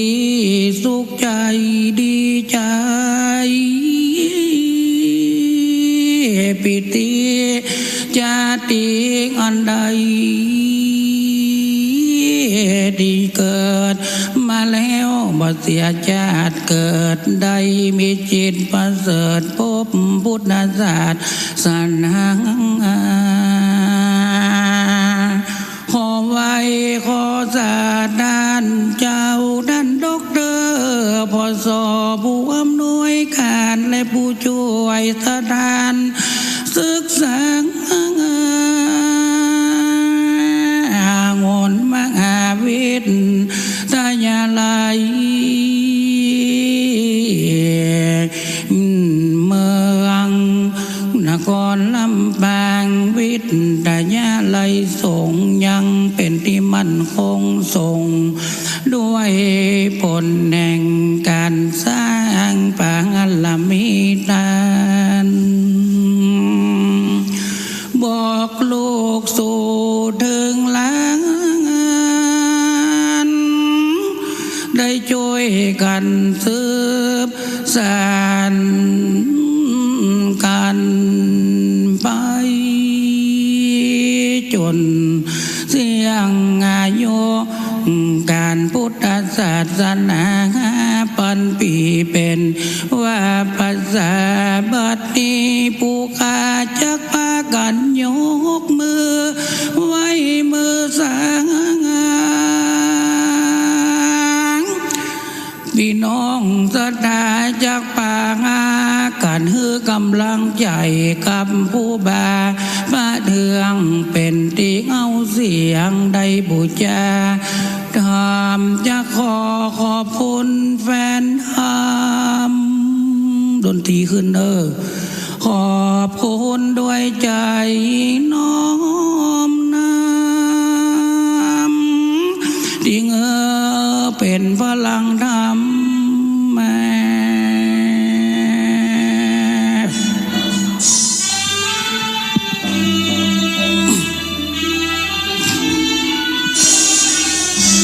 วันนี้ม่วนขอกล่าวขอบคุณที่ได้รับไอ้อุ่นการุณจากแฟนธรรมฉันแสนเจิญใจให้ชีวิตชุ่มช่ำเมื่อเสียงแฟนทำให้กำลังใจผล5 แก้วลงเลยเนื้อหาหนึ่งผล5 แก้ว5 แรกครับน้ำใจไมตรีผล5 แก้วครับนกดีปลาหานีหลังลายผล5 แก้วกำลังประพรมลงมาครับฉันขอฝากน้ำประเทืองเอาไว้เป็นแรงใจให้ฉันได้มา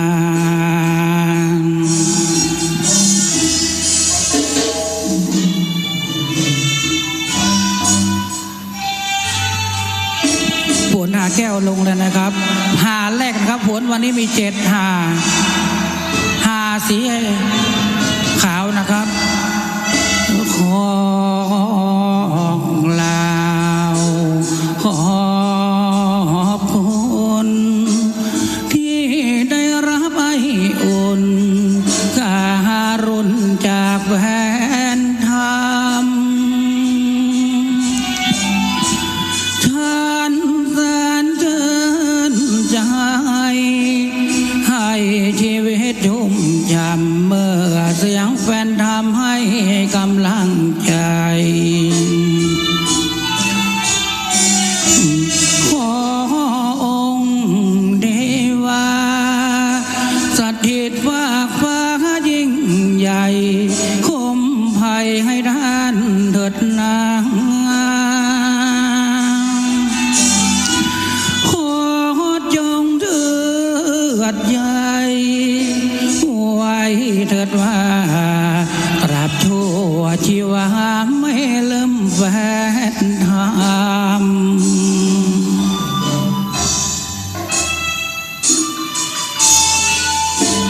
บรรเลงไปอีกหนึ่งรอบนะครับอีกหนึ่งรอบขอขอบคุณทุกท่านนะครับแฟนดำทุกคนนะครับขออยู่โคเสียงทำบรรเลงไม่เคยคิดว่าเก่งหรือดังกว่าใครใครเพราะคนผู้ฟังเท่านั้นยิ่งใหญ่ที่เป็นแรงใจให้ฉันดังมาขอองค์เทวาสถิตฝากฟ้ายิ่งใหญ่คุ้มภัยให้ท่านเถิดนาขอบาทด้วยครับสามเณรขอบาทบินด้วยนะครับเพิ่มเสียงด้วยบาททั้งสองใบเพิ่มเครื่องเสียงด้วยนะครับแผ่บุญด้วยครับสามเณรครับตราบชั่วชีวาไม่ลืมเสียงธรรมช่วยกันแผ่บุญด้วยนะครับสามเณรนะครับสาธุขอบคุณนะครับอนุโมทนาบุญด้วย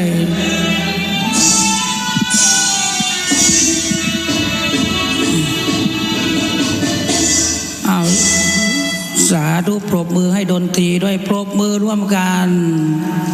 ปรบมือหนึ่งครั้งสองครั้งปรบมือสามครั้งหลายครั้งขอบคุณอนุโมทนากับทุกท่านนะครับ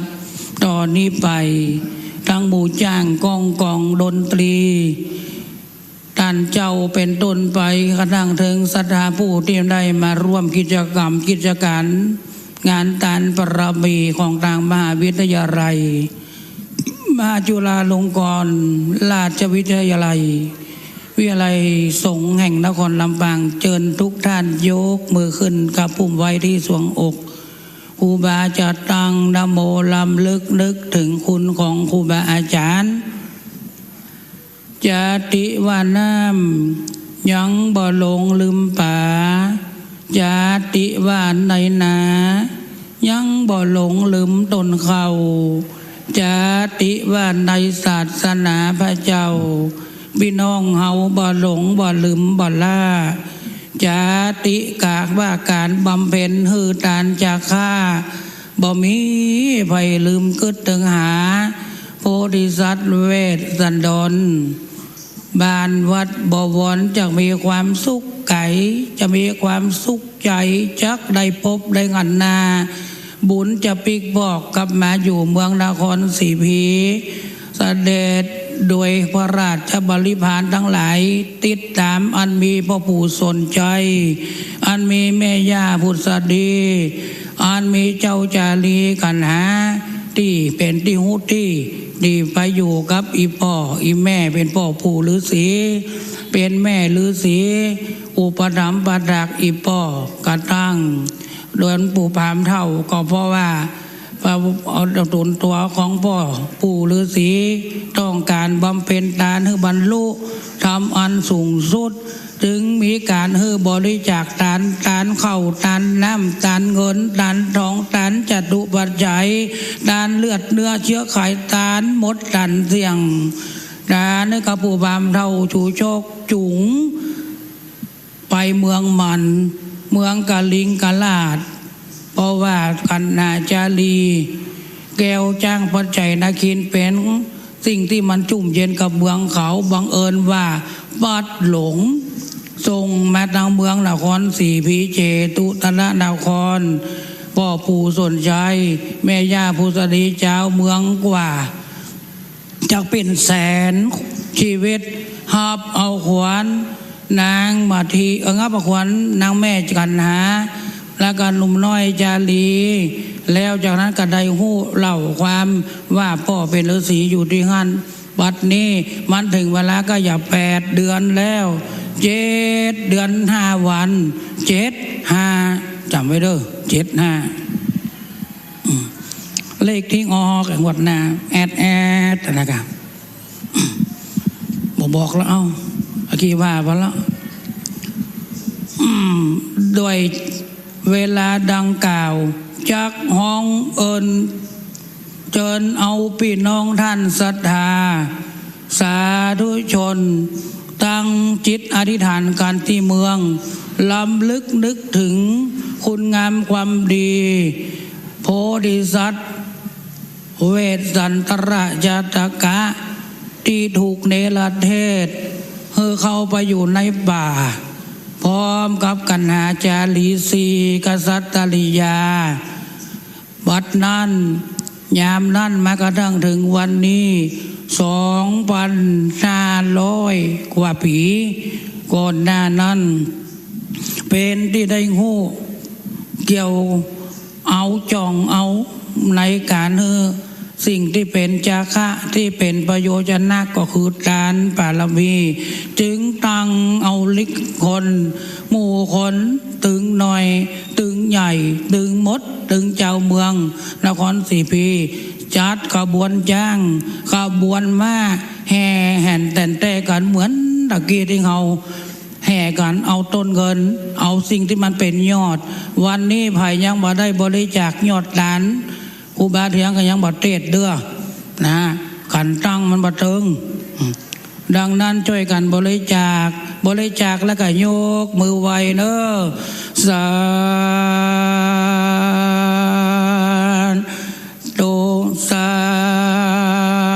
ธุนะโมตันสามพังกาวันโตอะระหะโตสัมมาสัมพุทธัสสะนะโมตัสสะภะคะวะโตอะระหะโตสัมมาสัมพุทธัสสะนะโมตัสสะภะคะวะโตอะระหะโตสัมมาสัมพุทธัสสะนะโมตัสสะภะคะวะโตอะระหะโตสัมมาสัมพุทธัสสะตังสุตวามะอาสันโตปินตุลาสัตถิงสันลาปันโตอิมังกังหามังงาลำดับธรรมเทศนามังงอดถึงกันยอดนครส่วนประเวศสันดอนนนเนาฟังพ่อเจ้าจะไข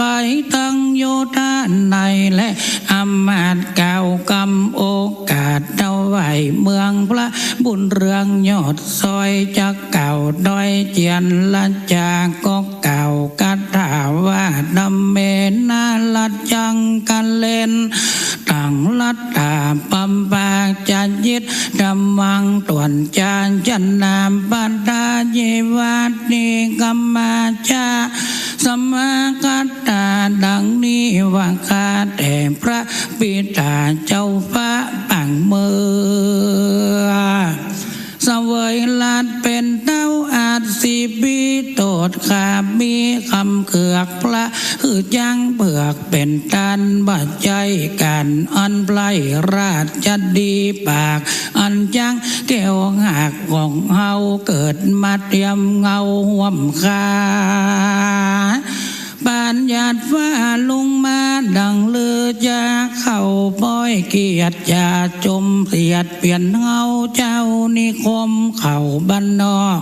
ปับเป็นขอกพลานทั้งเศษนางอมาตย์ประชาราชยิ่งใจตั้งคุณนาในทุกโมมาสะสู่สะโสนมาครับโดนเย็นจากไปแล้วเล่าวันนี้จากปากันตีกองโอ้เอาใจเอาการตั้งก้มเดิ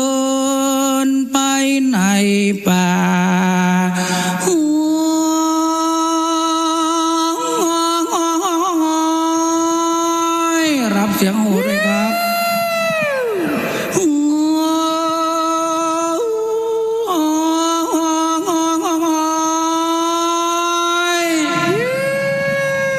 เพลงแห่ครับเพลงแห่ครับ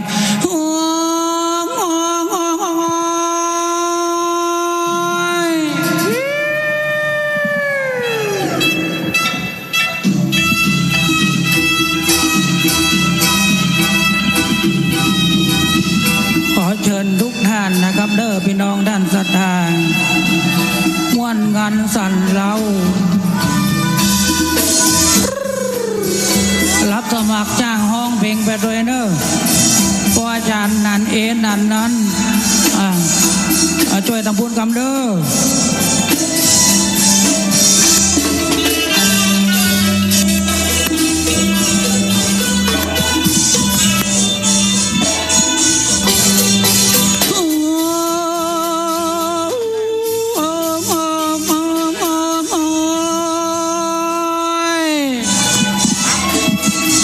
ต้องช่วยกันโหตัดนะครับโหตัด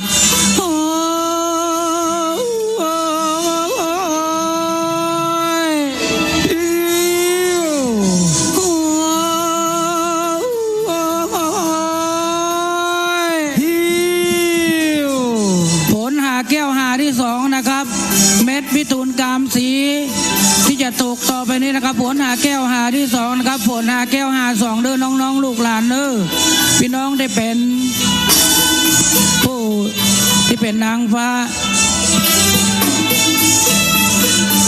สวนวรรณอุทยานนะครับกำลังชุ่มใจนะครับในวันนี้นะครับ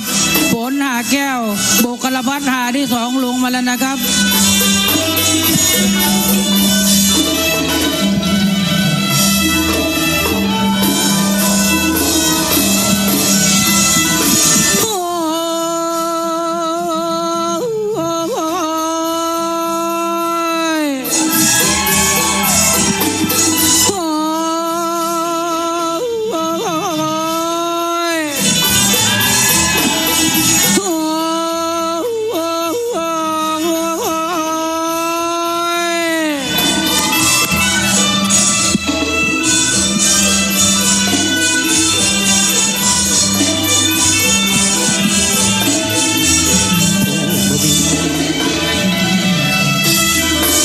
จะตั้งจิตอุทิศผลบุญกุศลขอแผ่ไปให้ไพศาลถึงมารดาบิดาครูอาจารย์ทั้งวงวานลูกหลานญาติมิตรสนิทกัน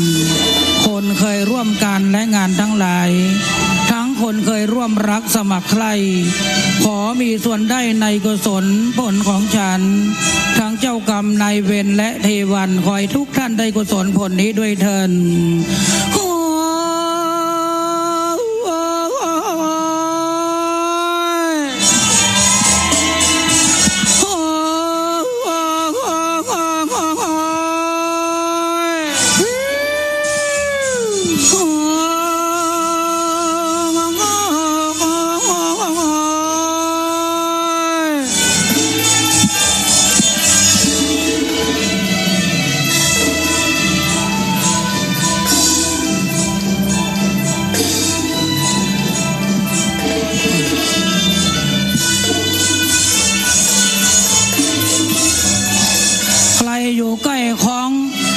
ตีกล้องใหญ่ด้วยนะครับขอช่วยตีกล้องใหญ่คำเด้อกล้องใหญ่ตอนนี้ตีกล้องใหญ่เด้อเจ้าตีแต่ขอท่านเจ้าตีได้ม่วนงันกันเป็นได้นุโมทนากล้องเด้อกล้องเด้อกองบูชากองบูชา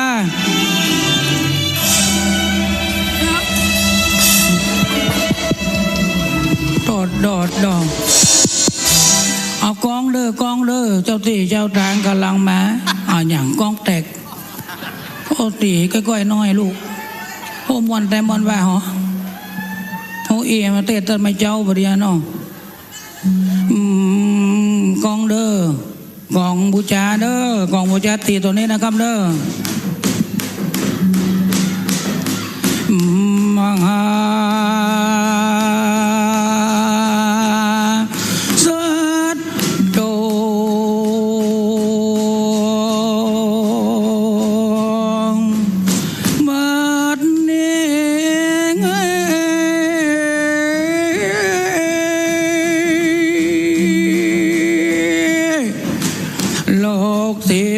พุทโธ ใดไก่สารในทานบารมีจากปา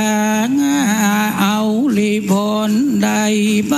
งับตนบนยังเข้าวงกฏกิลีใดมาเสวยลาดสมบัติบรรณาสาลังปวิสิตวาดังนี้เป็นเก้าส่วนว่าบุคาทั้งหลายนี้เล่าจักแปกันเข้าสู่ป่าไม่มาดงปลายยามค่ำคืนที่ไหนจักปากันก่อไฟคืนแม่นอิดก็จะขอพักผ่อนแม่นยังบัดนอนจะขอจุดกองฟอนเต้นรอบกองไฟเอาดนตรีเนอดาวพระศุกร์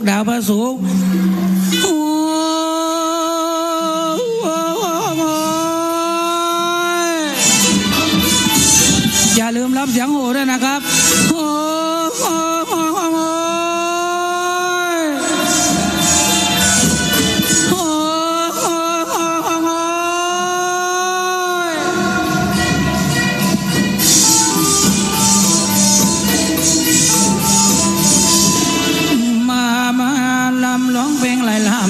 ลำเฮงฮาถึงคราวสนุ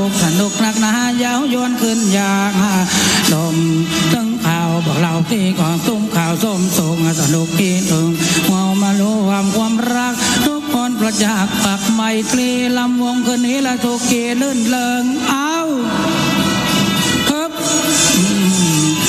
รักที่จมมาสนุกตุกเอ่ยมา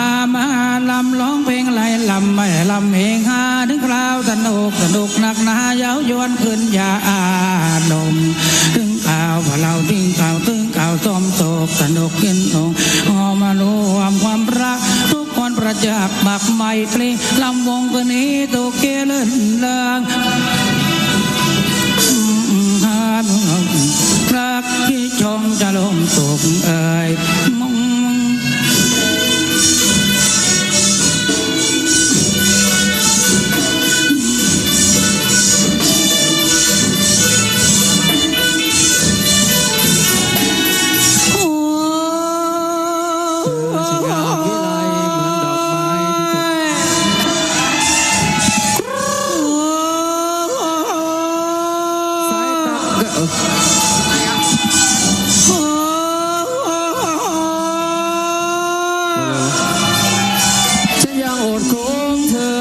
นัดเล่งไม้ให้บินแล้วนัด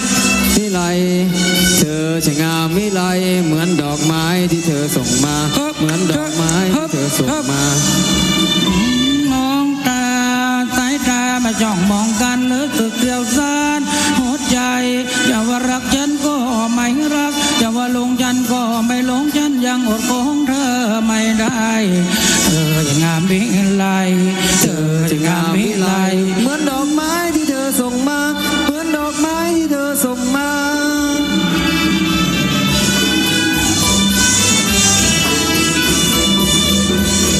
อยู่ในวงฟ้อนรำทุกรอเขาเชิญมาเต้น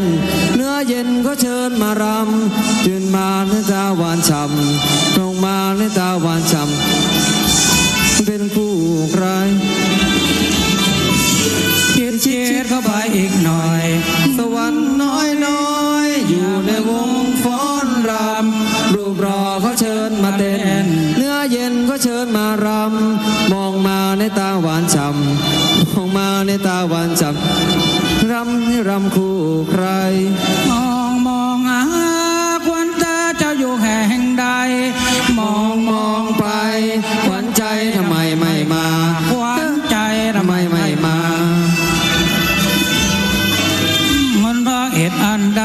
ขวัญใจทำไมไม่มาขวัญใจทำไมไม่มามองเสียจนเธอกูรักเธอนั้นคือใครกันมองที่ไรจิตใจไว้วันมองที่ไรจิตใจไว้วันคู่ของฉัน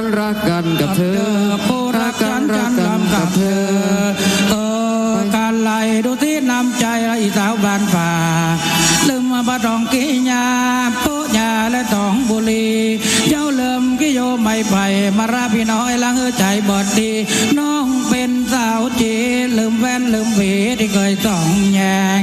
ทำบึ้งตึงมาละยังตึงมอหนึ่งปากแหว่งลืมมอหนึ่งสีแดงหม้อแกงอดีคนดำดำเวลาน้ำตาเจ้าตกหนกเอาเวทน้ำตาเป๊กมาเดิดนะมากะมาขายบุหน่อยเหมือนเดิม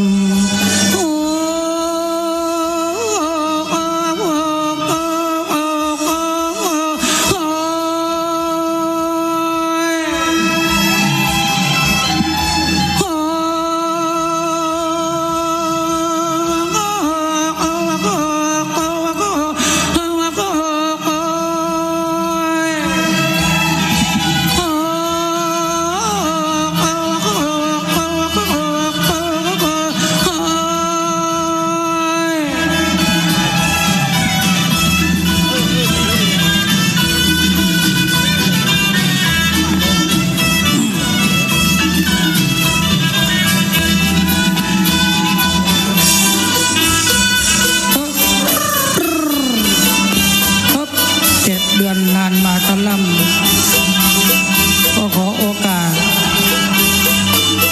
นำเอาความสุขที่เปี่ยมเลิศล้ำไปได้คุณค่าของพี่น้องชาวประชานครศรีพีทุกท่านด้วยจิตด้วยเจตนาแห่งความดีของพระเวสสันดรขณะนี้หากว่าท่านได้รับรู้หากว่าท่านกำลังบำเพ็ญบารมีอยู่พร้อมกับพระนางมัตสีโปรดได้รับทราบว่าชาวเมือง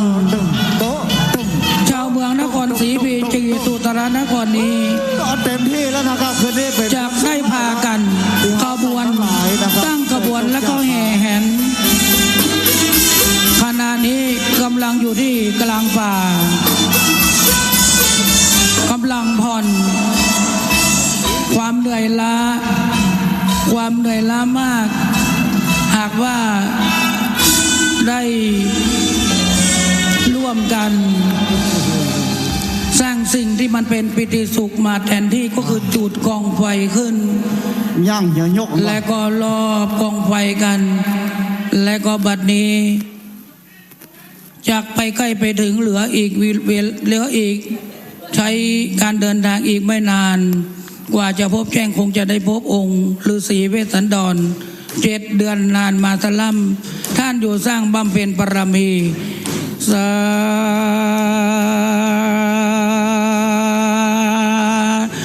ธุสังปัมปาลมิเงินตันเจ้าจันลีสลีสร้างอาจกำตังน้อยนาดกันนาบัดนี้เจ้าเมืองมาตีกองผู้จาพร้อมลันกองแอนแต่มาแวเป็นตียามเจ้าใส่ใบคำยามแรงบัดได้กินแหน่งแทงใจวัดเนหนทางพอเป็นที่ฝุ่นกุ้มว่าจมดังจิตเจตนาปุกข้าจะขอโอกาสฝนเทวดาพระพรหมลงมาตกใส่มักการต่างจุ่มจำผลค่าที่3เด้อจากปัญญาเอ็นตาตางานลานไปมาผู้ข้าจากซอกินซอตานซอสืบสานเจ้าเมืองหูว่าได้กินได้ทานแล้วองค์พ่อนาคาเลนได้ยินเสียงสอนนี้แล้วเล่าในศาสนาจักเกิดมีองค์พุทธสัมมาจะขอผลจากอินตาโลองมาจักขอเสียงซอดนตรีปีกองจักลั่นออกจากจิตใจในซอลำบางเพื่อ จิตใจเอินอ่างและนี่จะเข้าสู่ป่าไพลีจะขอหอบห้องเอา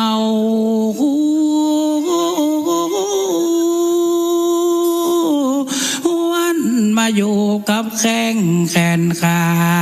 ตั้งใจและตั้งกวาดกาญาเกษาของกู้คนเจ้าเกี่ยมเพลงสอนลำปางเด้ออักโหฮับเอาเสียงนี้เล่า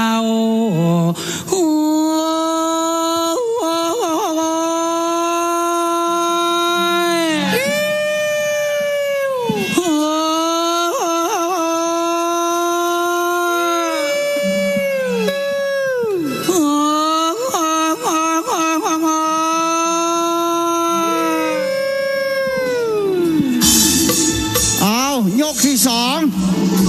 ทั้งหลายจังฟ้อนทั้งหลายลุย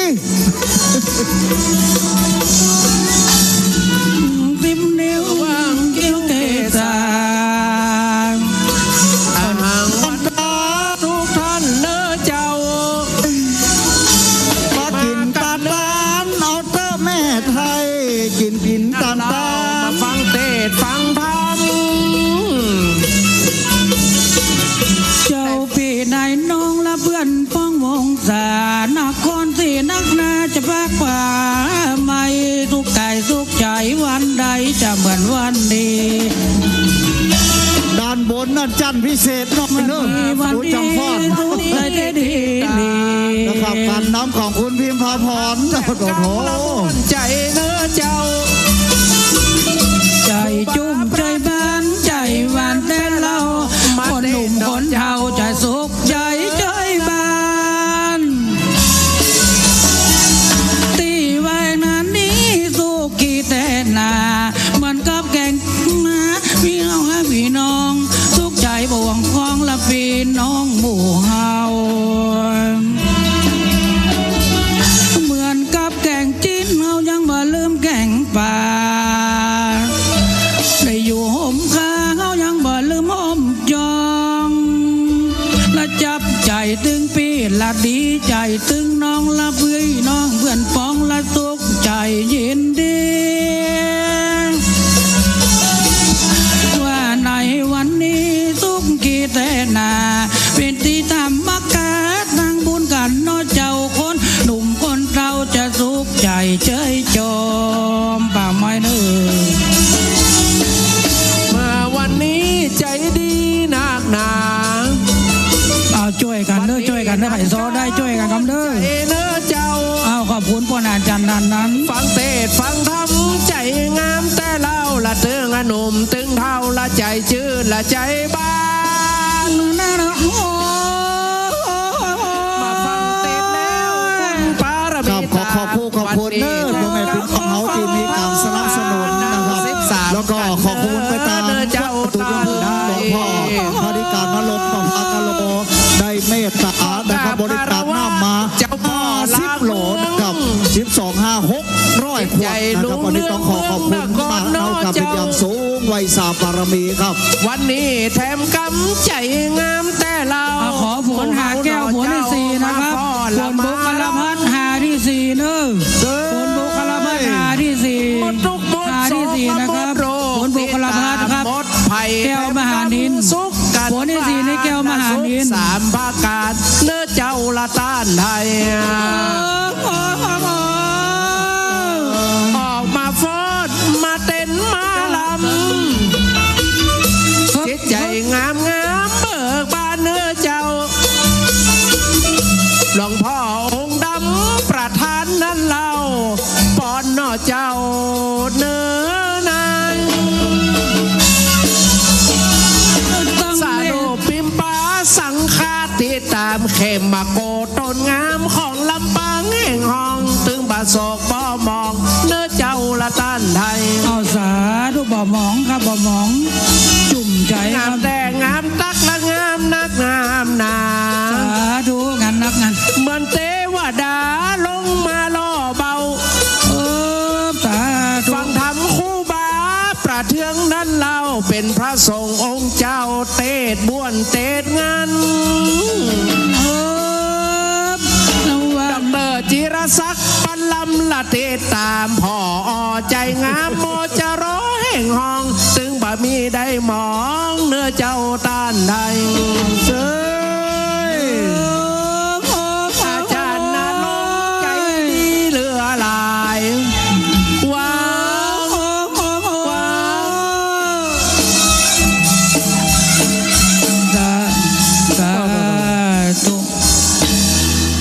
จะมากุมกระซ้ออย่าขึ้นหุ่งกันอัน ขอบคุณทางคณะดนตรีนะครับของบ้านทุ่งบ่อแป้นเนาะ นำปึ่งเฮียมันว่าเสียปึ่งป่าพวกนั้นบินโตยังปึ่งขาโนพยัญชนะน้าเปิ่งเข้าตัวเจ้าเปิ่งปอออกแม่ออกสถาแม่นปอออกแม่ออกสถาได้ฟังครูบาเตดกระม่วนใจ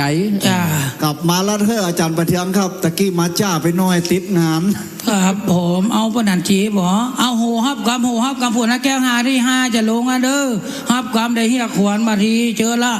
ขวนเป็นสะดุ้งอยู่เอาโหประจันนันจีโหเด้อโหประจันนันจีฮับพี่น้องฮับเสียงโหเด้อไว้ใจโหเฮและอันนี้ส่งพันกับเด้อฮับเสียงโหอันนี้ส่งพันกับนะครับ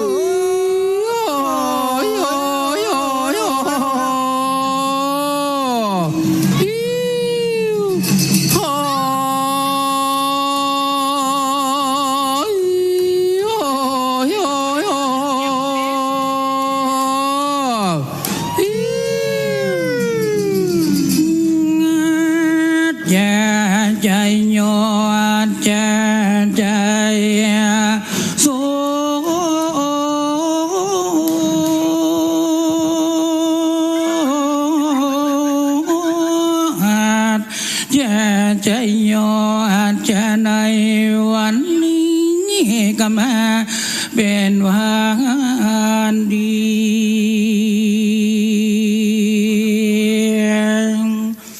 เป็นวันนั้นแต่ดี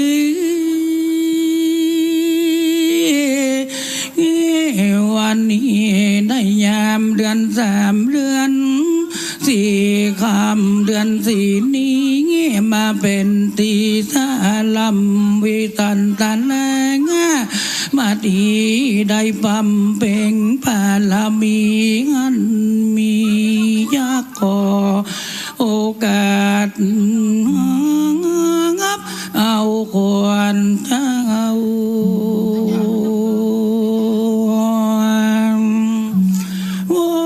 ตั้งแต่นาเหตุดังมีกาถาอันวิเศษอานิสงส์ส่งผลกูคนในอดีตมาสกิดถึงยามปัจจุบันญาติในธรรมวิสันตละญาติต่างกามหาลาจากอำนาจวาสนาอันได้สุขใส่เหลืองลองเหมือนกับสีดองยามเย็นวันยันวันนี้จากห้องเอิญเจิญเอาควันเวทดอนเจ้ามาสามารถมัดพอจานประกาศเด้อมัดมือคนเฒ่ามัดมือคนหนุ่มได้ตัวนี้เด้อหันหน้าก็คนเฒ่าเด้อถ้ามีไฟแจกไฟครับท่านพระอาจารย์ครับท่านหลวงพ่อท่านปสนะครับถ้ามีไฟแจกไฟเด้อมัดเนจะขอโอกาสตีวิสันตะแลงมือซ้ายมือขวางแก่ยาของวิสันตะแลที่ได้อยู่ป่า7 เดือนไป5 วันมามีโมเสนามาดมาถึงตีนี้จะขอโอกาสงับเอาควันมาที่นอนเอาได้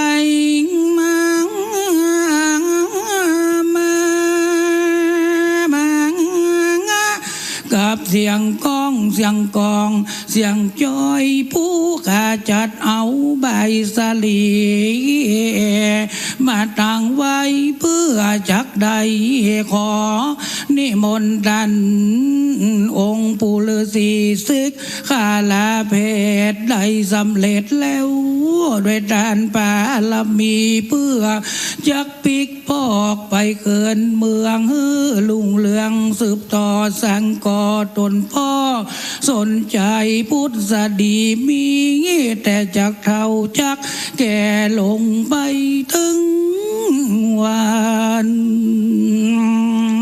พอก็และได้มาจากลานน้อยกันหาจาลีและเจ้านครที่ผีที่ตยกันมาจากจัดเอาใบสีพร้อมเพลงใบสาลีจักมีได้เป็นสุขเป็นสาลีพร้อมมีผลโบกกลพัดหาเงินหาทองหาหกหาเจ็ดจังตกลงมาตกลงมา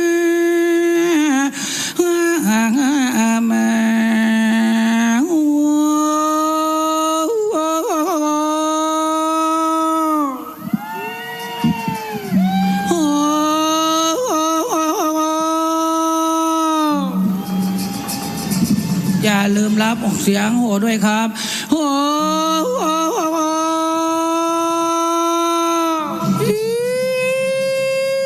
เชิญพี่น้องในงานเราถึงกล่าวได้เลิกเบิกบายสิ่งงอกดีลูกเราได้บวชอวดใครเขา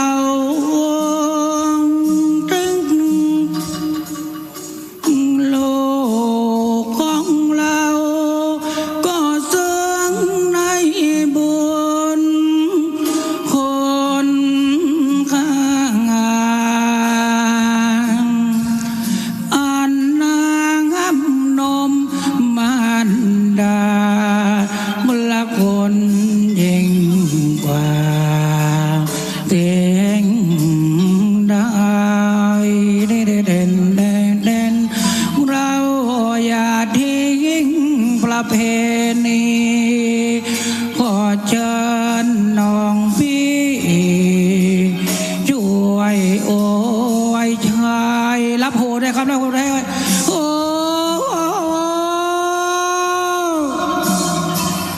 ใจล้อมวงในกรอบรอบใบสีมีใบเสียวขึ้นมาแล้วนะครับโยกดีคืนนี้เรามาพร้อมร่างเราพร้อมกันเลยยังขอเชิญมานั่งเวียนเทียนพอเสร็จแล้วจักชวนกันไปนิกไพรมาไกลได้นครชัยสีเพียง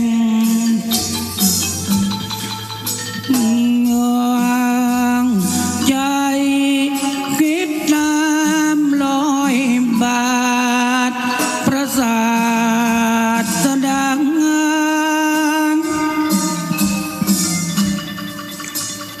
ภาวนากุศลผลบุญให้ทุก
นานทุกด้านคืนให้อภัยกันเดิดนาง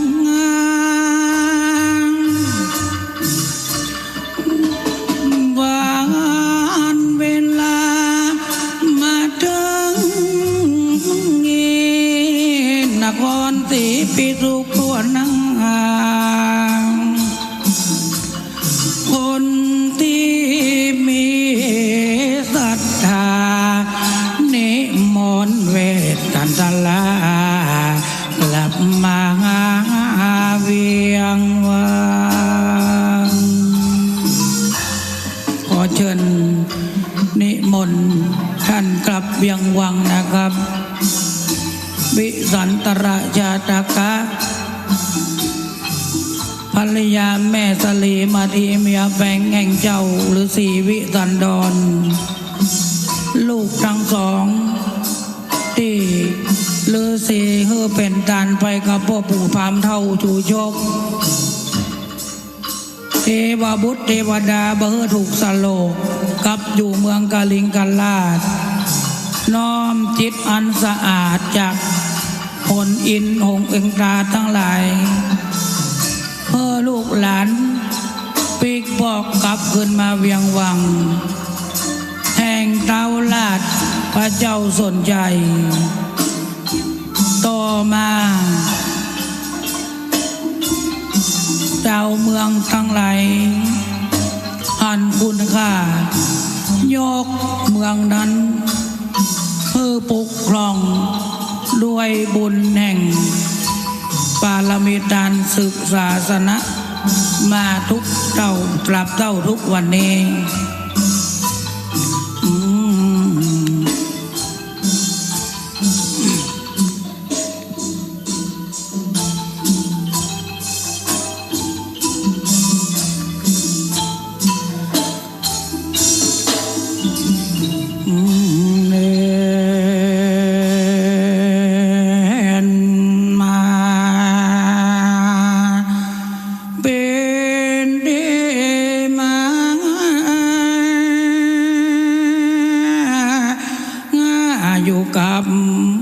สัมพันธวงศ์จากใดมาพบหน้าห้องเอาการเอิญเจิญเอาการด้วยการตกแต่งแปลงเย็บใบสาลีมาแต่งฮับควรเจ้าในพิธี3 4 5 6 7 8 9ห้องขอนัดน้องมาที่ควรเจ้าอย่าได้ดีไปไก่ตาลูกกันหากับมาคืนเมืองกับ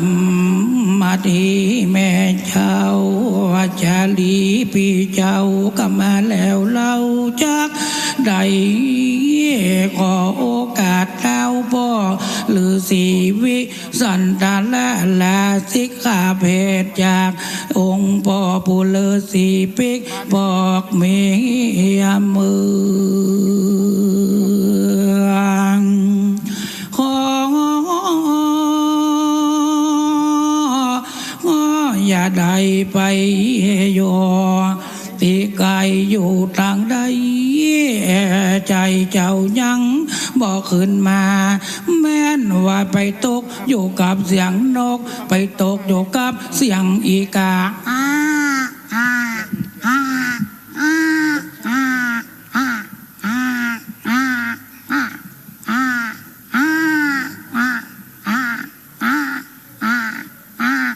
ไม่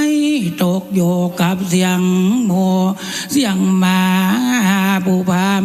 เรา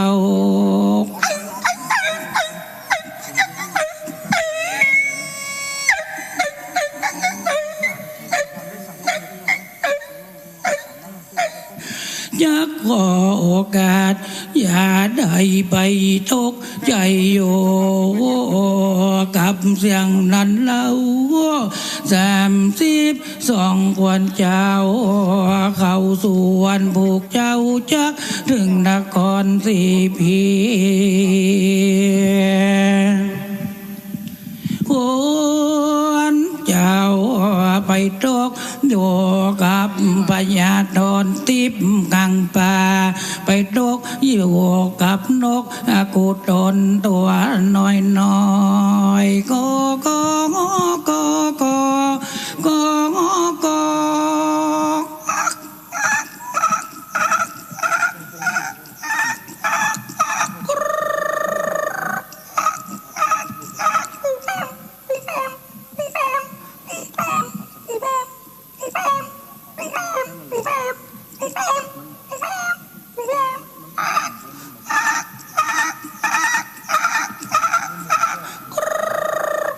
ยกใหญ่ไทยเจ้าแล้วหาแก้วจากอินตาก็ตกลงมาแดมกำหานี้จักเป็นหนทางหาแก้วหาที่มักกะตังแก้วมี8 เส้นจักมาตกไว้ควันเจ้าบัดถูกหนิบเกณฑ์ยักขอโอกาสปนอันสะอาดตกลงมา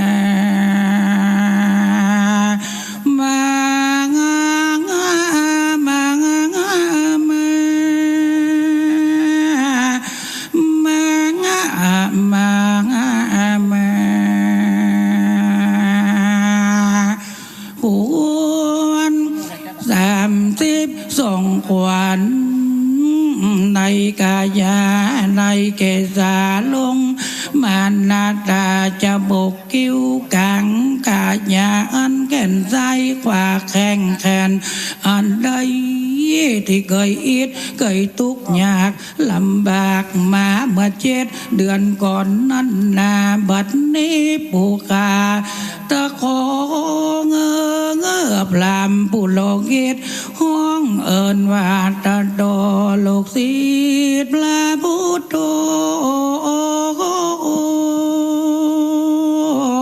ปีเก่งไปเป็นภรรยาด้วยทานังลาจาดานังตตวาคัดดิโยจักสังโดกดนตรี3 ชาเด้อขอนสางทกงานและยกเป็นกลอนเพลงแหล่ไทยเด้อจังขอกล่าวกลอนสุนทรเป็นติงมาถึงมัดตีแม่ตีบังอ่อนจิตใจให้อาวรลำว่าเอตตอนแม่มัดตีงักงักงักงักงักงักงักงักมันขอกล่าวกลอนเราเวทสันดอนเมื่อตอนสางทบจะขอหยิบยกถึงเจ้าเมตตาพยายามครั้งเก่าก่อนนิพรเว้นที่มาได้พากันไว้กันตางกล่าวที่ต้องมีวันนี้ปาลพีอินทรีขอให้กลับมาบอกให้เป็นที่ใดได้พูดได้จะแม่มัติลาน้องเจ้าวันนี้ขอร้องให้พี่น้องมาจะขออัญเชิญควันให้มีศรัทธารัตถาทานังธรรมเทศนังพลังกุศลจิตใจไม่วกวนอย่าได้สับสนลำบนลัดต้องห่างหลักขอเชิญหลักของเฮาจวนพี่น้องได้คำจวนพี่น้องมามวนลายรับขวัญมัดตีแม่โพสันดีบ่ปูสนใจพี่น้องตกออกลักขอกงานดัดลักผลได้วันใจสืบตานวันนี้ขอแลพาแม่น้องเบิกบานสุขใจได้สืบสานในงานทำให้สันดอนวันนี้วันดีสุขเกตวันหน้าองค์เราไร อินตาให้ผลละหักแก้วมาเป็นวันดีวันดีสุขีมีหน้าสุขใจเหล่านางนิสงเวทสันดรจานตกลงมาว่าฝนจากฟ้าละตกได้ละจะเววาทั้งผมหน่อยน้อยตกทีตกร้อยเลี้ยงแถวตกกันมาเป็นวันเวลารับเอาขวัญมงคลพระเวทสันดรพระนางกันหางนิ่มเดิมน้อยภรรยาชื่อว่าแม่มัตตีมีลูกหนึ่งคนชื่อว่าจาลีหนุ่มน้อยคนนี้จากสืบฐานทานเมืองขอโอกาสดีวันนี้สุขีสุขใจในน้องพี่ที่เป็นแหล่งศรัทธาผู้บาปะเดืองนักเทศเมืองเตือนเจริญจิตใจมาวันนี้แหละเอานางรับเอาขวัญมงคล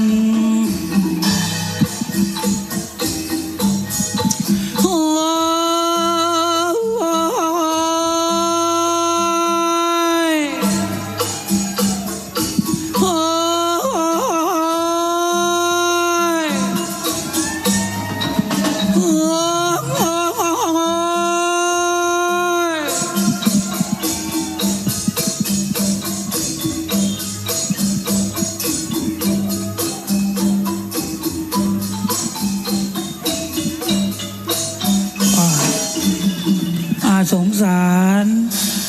เอานั่งลงก่อนเด้อฟังอันนี้นะในห้องควรเฮือละมาดีปิกปอกขึ้นมาสู่เมืองของราชลาดด้วยธรรมด้วยสรัจจังตะดังรัฐาปภาสยิตธรรมังชนะปทาเยวะเนกมาทานังเป็นตันอยู่จนอายุไป100 สาวขวบเข้าภาษาก็ถึงการสิ้นชีพที่วงคตไปละสังขารไปในอานิสงส์อันเป็นที่เฮืองหู้โดยย่อในกันนี้ด้วยการสมานฉันท์ได้เข้าใจกันบ่แบ่งพวกเพราะว่าจะทำให้เกิดความเสียความรักบ่แบ่งพรรคเพราะจะทำให้เกิดความเสียความสมานฉันท์สามัคคีมารวมกันในพวกในพรรคมันเกิดความฮักความสามัคคีอันนั้นเป็นการสมานฉันท์ด้วยทานการฮืออภัยซึ่งกันและกันวันนี้พี่น้องท่านศรัทธาสาธุชนคนดีมาร่วมกันประหารอกุศลด้วยการฮือทานตามหลักธรรมคำสอนพระพุทธศาสนาประหารนักกิจเอากิจอันมีนี้ประหารในสิ่งที่เป็นการบ่ฮือโหมาฮือโหถึงการฮือทานที่มีอานิสงส์ครบปันกับวันนี้และการฟังด้วยความเคารพมีทั้งความอิ่มใจปิติใจบางครั้งเอาฟังทำตั้งแต่เจ้ามาแต่ว่ามาถึงวันนี้มีความทุกข์ใจในบางกันแต่มาถึงกันนครใจ48ในพระคาถานี้เป็นที่ที่มีความผาสุขทั้งโลกนี้สุขทั้งโลกหน้าด้วยการฮือทานด้วยการฮือจาคะร่วมกับสังคมดังนั้นบัดนี้จะขอสรุปยอดสรุปแผ่มกรรมจะเป็นหน้าที่ของท่านผส.นะครับบัดนี้ได้ขอโอกาสอันจิตใจอันชื่นจ้อยนี้ขอโอกาสอาราธนาพี่น้องโอกาสรัตนาคุณพระพุทธพระธรรมพระสงฆ์พ่อแม่พี่น้องได้ยกมือขึ้นไว้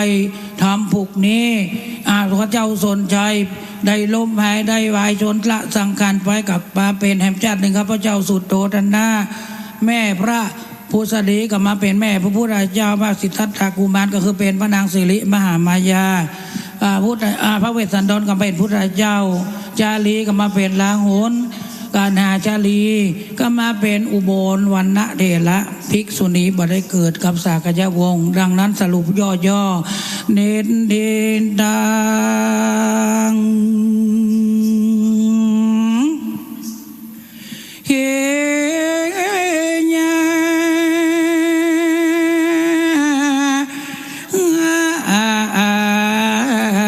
สังวันนาวิเศษลำเพิงถึงความลำบากหอรัฐไทยเจ้า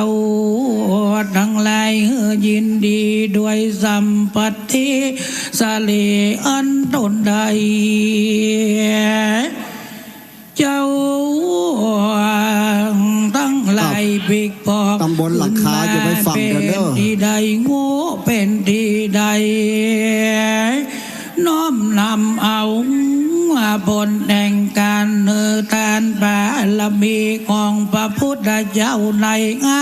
ดีตชาติก่อนนั้นนาลักธรรมคำสอนยังเป็นอมตะนะมัดทางประกาศเซนโตสัทธาตั้งใจฟังกันเด้อครับปาสิกันจะโกไสยังโคมะโกมุทาปารานีภิกขเวดูแลไม่โกรธดังไหลโตนทาลงสิ้นใจสะอาดเป็นขิดนาสวะชาติอันมีอันจักกล่าวถึงแม่พุทธสดีจมจืนแม่เท้ากับราชามัดดีสลีสไปแม่แก้วใดจึงนำมายังวัดมวลมากพาทั้งหลายหลักนาคือพระกับปาสิกาใส่สองซ้ำเส้นแหลบยัวใบบัวจึงใจหัวห่างสนแซวเหลื่อมเรื่องแล้วแสนคำโกใส่งามแปะปอดแล้วด้วยยอดใหญ่ใหม่มาแต่เมืองไก่เตะเท้ายกเอามาทีเป็นผู้อุปถัมภ์วิสันตะและหรือสีอันมีลูกทั้งสองพี่น้องสุขใจเฉยบานอันว่าผู้บานสนใจดีลาดโอกาสแก่มนตี12อโคเบนีกาหานเต้าดีลาดก็ปงราชาหลังวันแบ่งปันท่านหลายสิ่งเล่นมองหอละศพยิ่งเป็นที่อยู่ในเมืองสวรรค์หันและนาขอเพลงถ้อยส่วนเด้อเพลงแห่แยงหลวงหรือซอยส่วนเพลงนี้แล้วก็สรุปนิติตังนะครับเด้อเอาจ้างแห่มา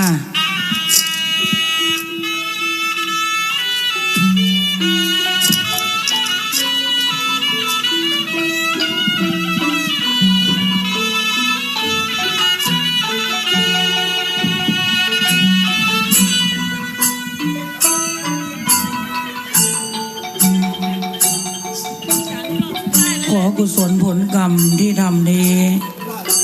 จงเป็นที่ประจักษ์แจ้งทุกแห่งหน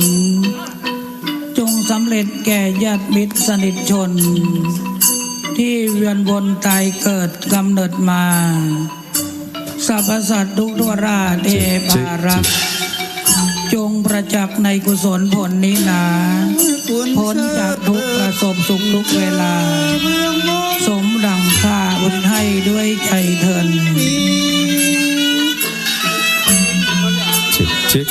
จิก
แก้วห้าสุดท้ายนะครับเป็นรวมผลห้าแก้วมงคลทุกอย่างนะครับทั้งบันไดแก้วบันไดเงินบันไดทองจะขอพึ่งทางนักดนตรีทางดนตรีพ่อจันนันเคนเพลงมอนลำปางเด้อเตรียมไว้เด้อห้าสุดท้ายและสรุปเวสสันดรจบกันสุดท้ายนะครับขอประชาสัมพันธ์ไว้เพลงนี้จบนะครับจะมีผลรวมใหญ่ผลส่งท้ายนะครับผลติดพระแก้วมงคลตกใส่ผู้คนที่ใจเป็นบุญเป็นกุศลทุกท่านทุกคนที่มีจิตใจเป็นเทวบุตรเทวดาจิตใจอยู่ในคุณงามความดีนะครับบารมี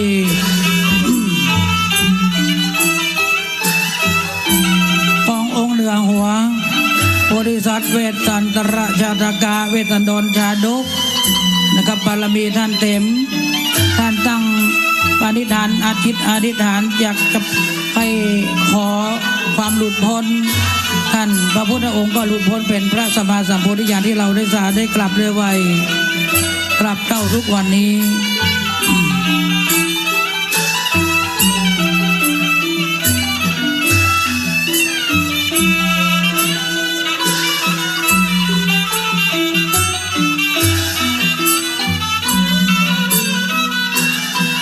ผลหาสุดท้ายลงเลยนะครับเด้อผลหาสุดท้ายลงนะครับท่านเจ้านะครับท่านสามเณรที่ขึ้นมาในกิ๊กเตรียมผลแก้วเราเพลงมอนลำปางเลยนะครับเพลงมอนลำปางขึ้นได้เลย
วันตาท่านทั้งหลายมวลหมู่อันนั่งอยู่ฟังธรรมได้ดาจำติดดอมหิแม่และบ่ลูกสู่ดึงลานใดสำลานดันบารมีเป็นที่ใดโมดุดาธรรมกับเวทันดอนท่านก็คือพระพุทธจินาวรนั้นเล่าได้มีทานมีศีลนักสามีภาวนาในไตรภพอันเป็นดีเป็นวงจรอันงามผู้ข้าหากว่าใดกลัวว่าเป็นที่ผิดใดใครว่าจะตามจะขอสุมมาไว้ดีแห่งนี้กายกรรมสามวจีกรรมสี่มโนกรรมสามกรรมใดใดอันที่งูและบังงูสันจิตยาและอสันจิตจะติดตั้งใจไว้ได้บอดตั้งใจก็ดีจะขอขมาผู้ข้าบ่มีดีเอามาเงมวนก็บ่เป็นที่ได้ควรตั้งจิตใจศรัทธาตั้งหลายตั้งหนุ่มตั้งเราขอข้ามาด้านผู้อำนวยการปสด้านเจ้า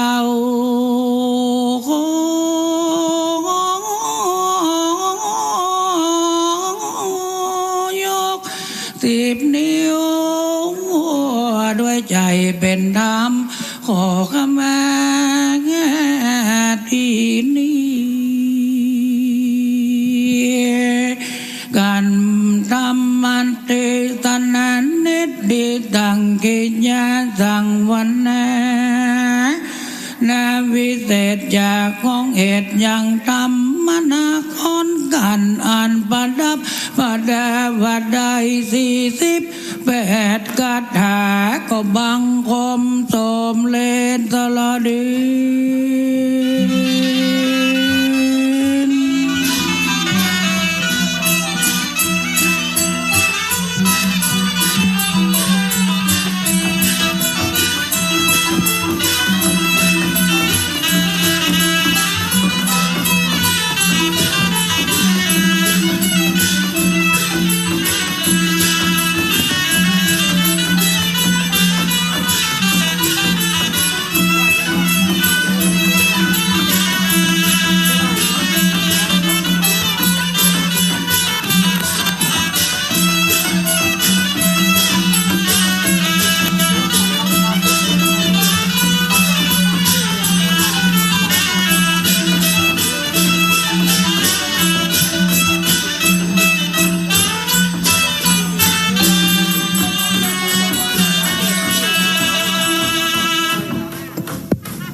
สา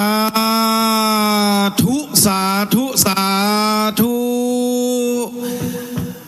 ฝนแก้วฝนคำได้อ้อได้อ่อยตลอดเส้นทางจากเขาวงกฏเข้าสู่เมืองสีพีในกันนครกันนี้โดยนักเทศน์สมณะศักยบุตรพระอาจารย์ประเทืองทีปะกะโรท่านพระคุณเจ้าเป็นศิษย์เก่ามหาวิทยาลัยมหาจุฬาลงกรณราชวิทยาลัยวิเลยสงฆ์นครลำปางหลักสูตรประกาศนียบัตรวิชาชีพครูเจ้าสำนักปฏิบัติธรรมแสงประทีปธรรมอารามวงศ์ตำบลล้อมแรดอำเภอเถินจังหวัดลำปางเจ้าภาพผู้ภาวนาตนตัวในกันนี้กระทรวงเกษตรและสหกรณ์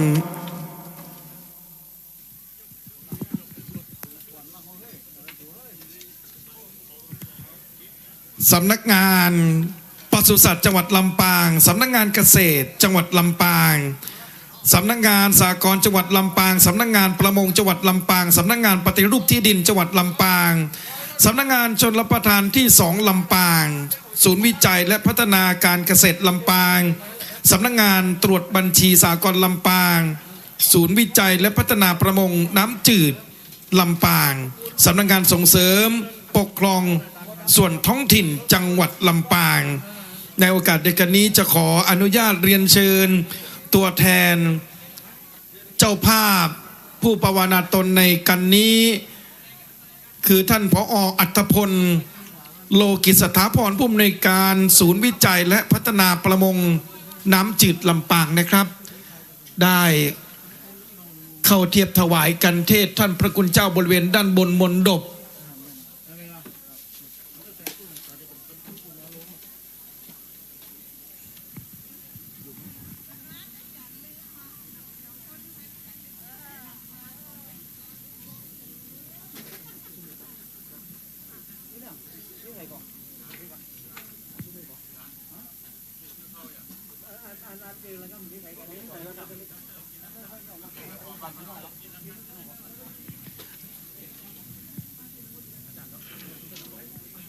กับก็ขออนุญาตเรียนเชิญนะครับอาจารย์ดร.จิรศักดิ์ปัลลำครับ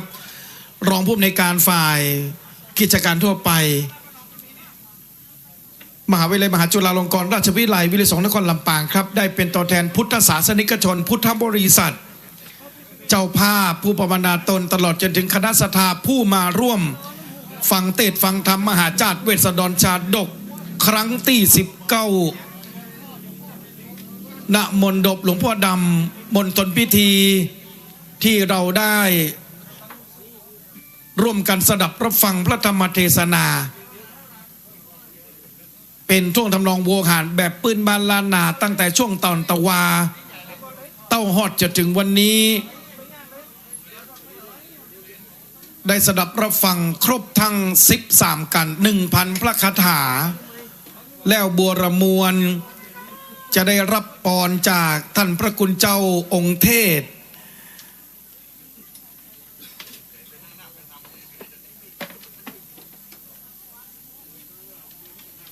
ในโอกาสเดียวกันนี้กราบอาราธนาด้วยความเคารพอย่างสูงครับคุณได้วะตั้งมาได้วะปัดม้วนกันบอกอีดังปุญญะบาลังด้วยเจตนาแห่งความดีทั้งหลายที่บรรจุร่วมกันในสมานในคุณค่าความดีในศิลปะในวัฒนธรรมในตำแหน่งคุณค่าทั้งหลายของพี่น้องท่านศรัทธาสาธุชนคนใจงามน้ำใจดีมีบุญญาราศีมีบารมีร่วมกันได้ประเคนกันเทศโดยพ่ออาจารย์นันจีและก็เป็นที่ได้นำมาของตัวแทนเขาเวลาลูกหลานท่านเต่าเจ้าศรัทธาที่เป็นเจ้าภาพกันนี้อันอาจารย์เดืองหรือว่าพระหลวงพ่อครูบาเดืองนี้ได้รับแล้วก็ขออนุโมทนาบุญกินบุญดันด้วยจิตอันสว่างสวัยด้วยใจความใจสะอาดอันเป็นดีมีพี่น้องลูกหลานท่านต้องจงจิตเจตนาอันเป็นบุญกินบุญดานขอผลบุญกินบุญดานอธิษฐานและก็อุทิศถึงเทพบุตรเทวดามาตะปิตุคุณเจ้าที่เจ้าทางเจ้าสถานที่แห่งนี้และดวงวิญญาณศักดิ์สิทธิ์ดวงวิญญาณอันศักดิ์สิทธิ์ของพระองค์ดำพระเจ้าพ่อดำเจ้าพ่อบุญญาวาสเจ้าพ่อทิพย์ย่างดวงวิญญาณแม่ย่าสุชาดาไวสาบุญกินบุญทานทั้งหลายในคุณพระพุทธพระธรรมพระสงฆ์รัตนบารมีครูบาเจ้าเกษมเข็มมโกและก็บรรดาครูบาอาจารย์ทั้งหลายหากว่าข้าพเจ้าอนุโมทนาบุญกินบุญทานทั้งหลายเหล่านี้ขอเป็นอานิสงส์ย้อนรอยต่อหลังปกปักข้าสมภาษาหลูกหลานนั้นเต่าเจ้าศรัทธาผู้ขาดทั้งหลายได้มีคิดขวัญขวายอันชอบประกอบไปด้วยทางบุญด้วยเตชะบุญอำนาจบุญวาสนาบารมีบุญทั้งหลายเหล่านี้ขอได้เป็นผลบุญตบะเป็นเดชะเป็นพลวะปัจจัยพบมรรคทางอันสดใสในโลกนี้และก็โลกหน้าสว่างจิตใจสะอาดด้วยความดีทั้งหลายเหล่านี้เป็นปัจจัยครับแล้วพร้อมด้วยเจตนาแห่งคุณงามความดีของผู้ฆ่าขอปันสินอนุโมทนาทานเจริญทรัพย์เจริญสุขเจริญสีเจริญว่างเจริญมีสมบุญปุญสุขอยู่เย็นเป็นสุขอยู่ดีมีสุขมากมีสีสุขจุงปิกบอกย้อนลอยถอยหลังพวกพระกฐมสาวท่านพี่น้องลูกหลานท่านเฒ่าสามณะเจ้าศรัทธาและศรัทธาญาติโยมทั้งหลายมีความผาสุกสว่างสะอาดตลอดไปถึงพร้อมว่าสำเร็จถึงพร้อมด้วยความสำเร็จตลอดไปสาธุสัพพิติโยภิวัตยัตถา สาธุยถาวะลีบังหาปุราปะลิปุเรนติสากลังเอวะเมวะอิโตตินังเปตันนังปะกัปปติจิตังปฏิตังตุมังกิปะเมวะสัมมิจันตุตะเพปุเรนตุสังกปะจันโตปนัสระโสยถามะนีโจติระโสยถาภวะสัพพิติโยวิวัจจันตุสัพพะโลกโขวินาศสันตุมาเตภวะตวันตรายโยตุขีเทคายุโขภวะอภิวัตนาสิริสานิจังวุฒาปัจจานุจัตตารุธรรมวัฏันติอายุวันโตสุขังพลังนิพพานังพละมังสุขังสาธุสาธุสาธุสมเป็นนักเทศนำสีกาอุบาสกอุปถากอุปธรรมภพพระศาสนาเจริญธรรมตามคำสอนพระศาสดาจิตศรัทธาเลื่อมใสใฝ่ทางธรรมนักปาฐกปาฐกถานักเทศหนเหนือชื่อดังของชาวจังหวัดลำปางนะครับท่านพระคุณเจ้าสมณศักยบุตรพระอาจารย์ประเทืองทีปะกะโรได้เทศนครกันเป็นการสุดท้ายเสร็จแล้วบวชละมวลก่อนที่เราจะได้กลับบ้านจองเอาเงินเดือนดาวเพื่อเป็นสิริมังคละมงคลกับตนกับตัวนะป่ออาจารย์นันเวียงละกรหรืออาจารย์วีรพันธ์นันเพนก็จะได้นำคณะสัตบรรดาพ่อแม่พี่น้องสู่หมอกสู่มาสถานที่ตลอดจนถึงแผ่เมตตาไวสาลาภะละเจ้าเพื่อเป็นสิริมังคละมงคลกับทุกท่านทุกคนครับเรียนเชิญพ่อครูครับ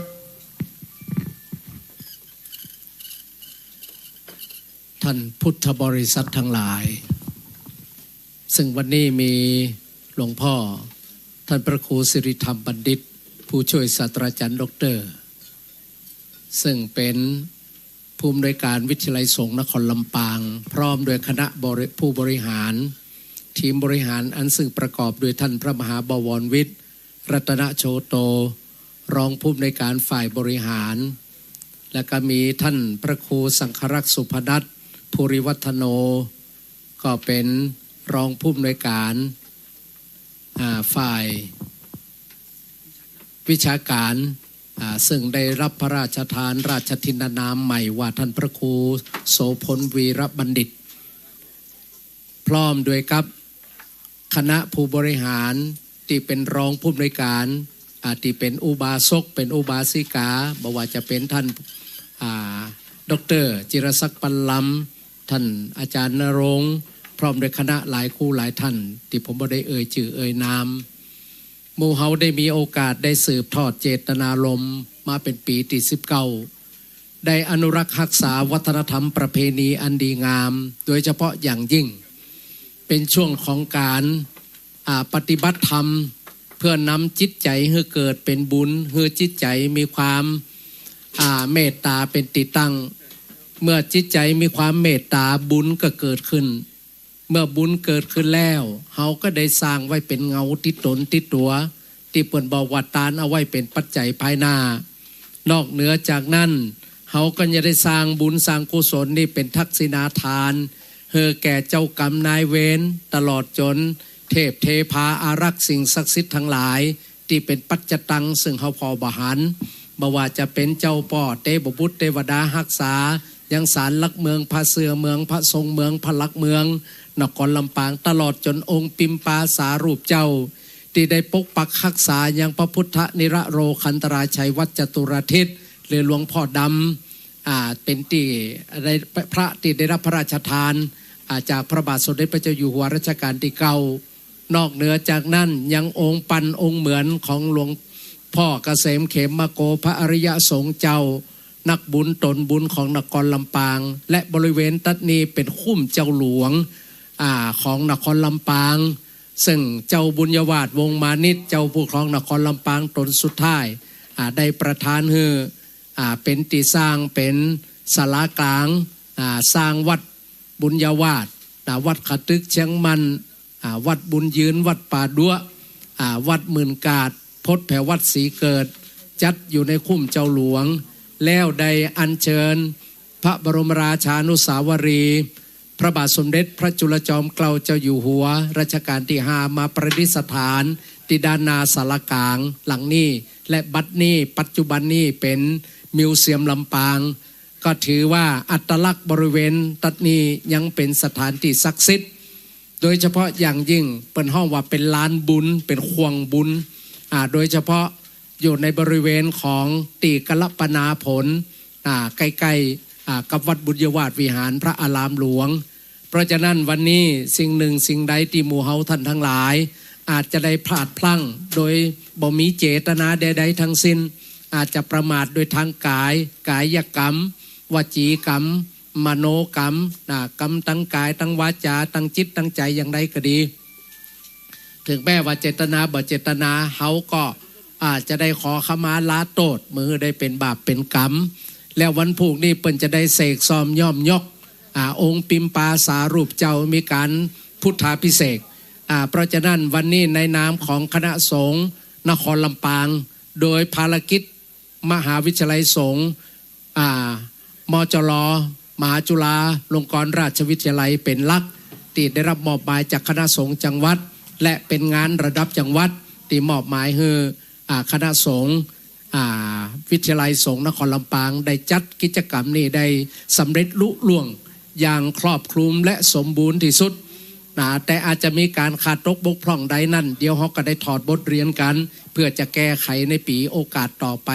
ถือว่าเดินทางมาถูกที่เดินทางมาถูกทางเขาได้อนุรักษ์รักษาซึ่งวัฒนธรรมประเพณีโดยเฉพาะอย่างยิ่งพระพุทธศาสนาของเขาเป็นศาสนาเขาถือว่าประจำชาติไทยเป็นพระพุทธศาสนาที่เป็นโลกวิทูเป็นเอกของโลกบ่มีศาสนาใดที่จะเท่าเหมือนและเขาบ่ได้ดูหมิ่นดูแคลนศาสนาอื่นเมื่อมดบุญมดกรรมเป้าหมายปลายทางของเขาคือสวรรค์เวียงแก้วทุกศาสนาไปติดสวรรค์หมดแต่ของเขาเลยเขาสู่พรหมโลกและลุดเข้าไปถึงพระนิพพานนิพพานังปรมังสุขังนี่คือหลักชัยของบุเฮาที่ได้สอนชาวพุทธทั้งหลายละเว้นจากความชั่วประพฤติแต่ความดีมีจิตใจเบิกบานเมตตาเป็นติตั้งตรงนี้เพราะฉะนั้นก่อนที่ท่านผู้อำนวยการวิทยาลัยสงฆ์นครลำปางจะได้กล่าวขอบคุณพระเถรานุเถระและขอบอกขอบใจญาติโยมที่มากันตั้งแต่ตะวาพดมาวันนี้ตลอดถึงวันเขาจะได้แผ่เมตตาก่อนเมื่อแผ่เมตตาเสร็จเรียบร้อยไหว้ศาลาพระเจ้าเขาจะได้น้อมถวายเป็นพระพรชัยมงคลเฮอกับสมเด็จพระเจ้าลูกเธอเจ้าฟ้าพัชรกิติยาภานเรนทราเทพยวดีกรมหลวงราชสารินีสิริพัฒน์มหาวชิรราชธิดาคือทรงจากหายพระอาการประชวรอันนี้เป็นสิ่งสำคัญของปวงชนชาวไทยในคณะห่วงนี้ที่จะได้ถวายพระพรชัยมงคลให้พระองค์ได้หายจากอาการประชวรโดยเร็วนะครับฉะนั้นขอทุกท่านได้สำรวมจิตเตอสังกิริเถสุขติปาติกังขาจิตใจขอให้ได้เกิดเป็นบุญเป็นกุศลมีเมตตาเป็นติตั้งเขาจะได้แผ่เมตตาแบบปืนบานปืนเมืองยังกินจิณโอกาสบัดนี้อิทังตานากัมมังเนปานาปัจจัญโยโหนตุโนนิจังอิทังศีลกัมมังเนปานาปัจจัญโยโหนตุโนนิจังอิทังภาวนากัมมังเนปานาปัจจัญโยโหนตุโนนิจังยังกินจิกุสารังกัตตาพังกัมมังสัพเพหิกะเตหิกะตังปุญญังโนอานุโมตันตุสุนันตุพนโตเยเตวา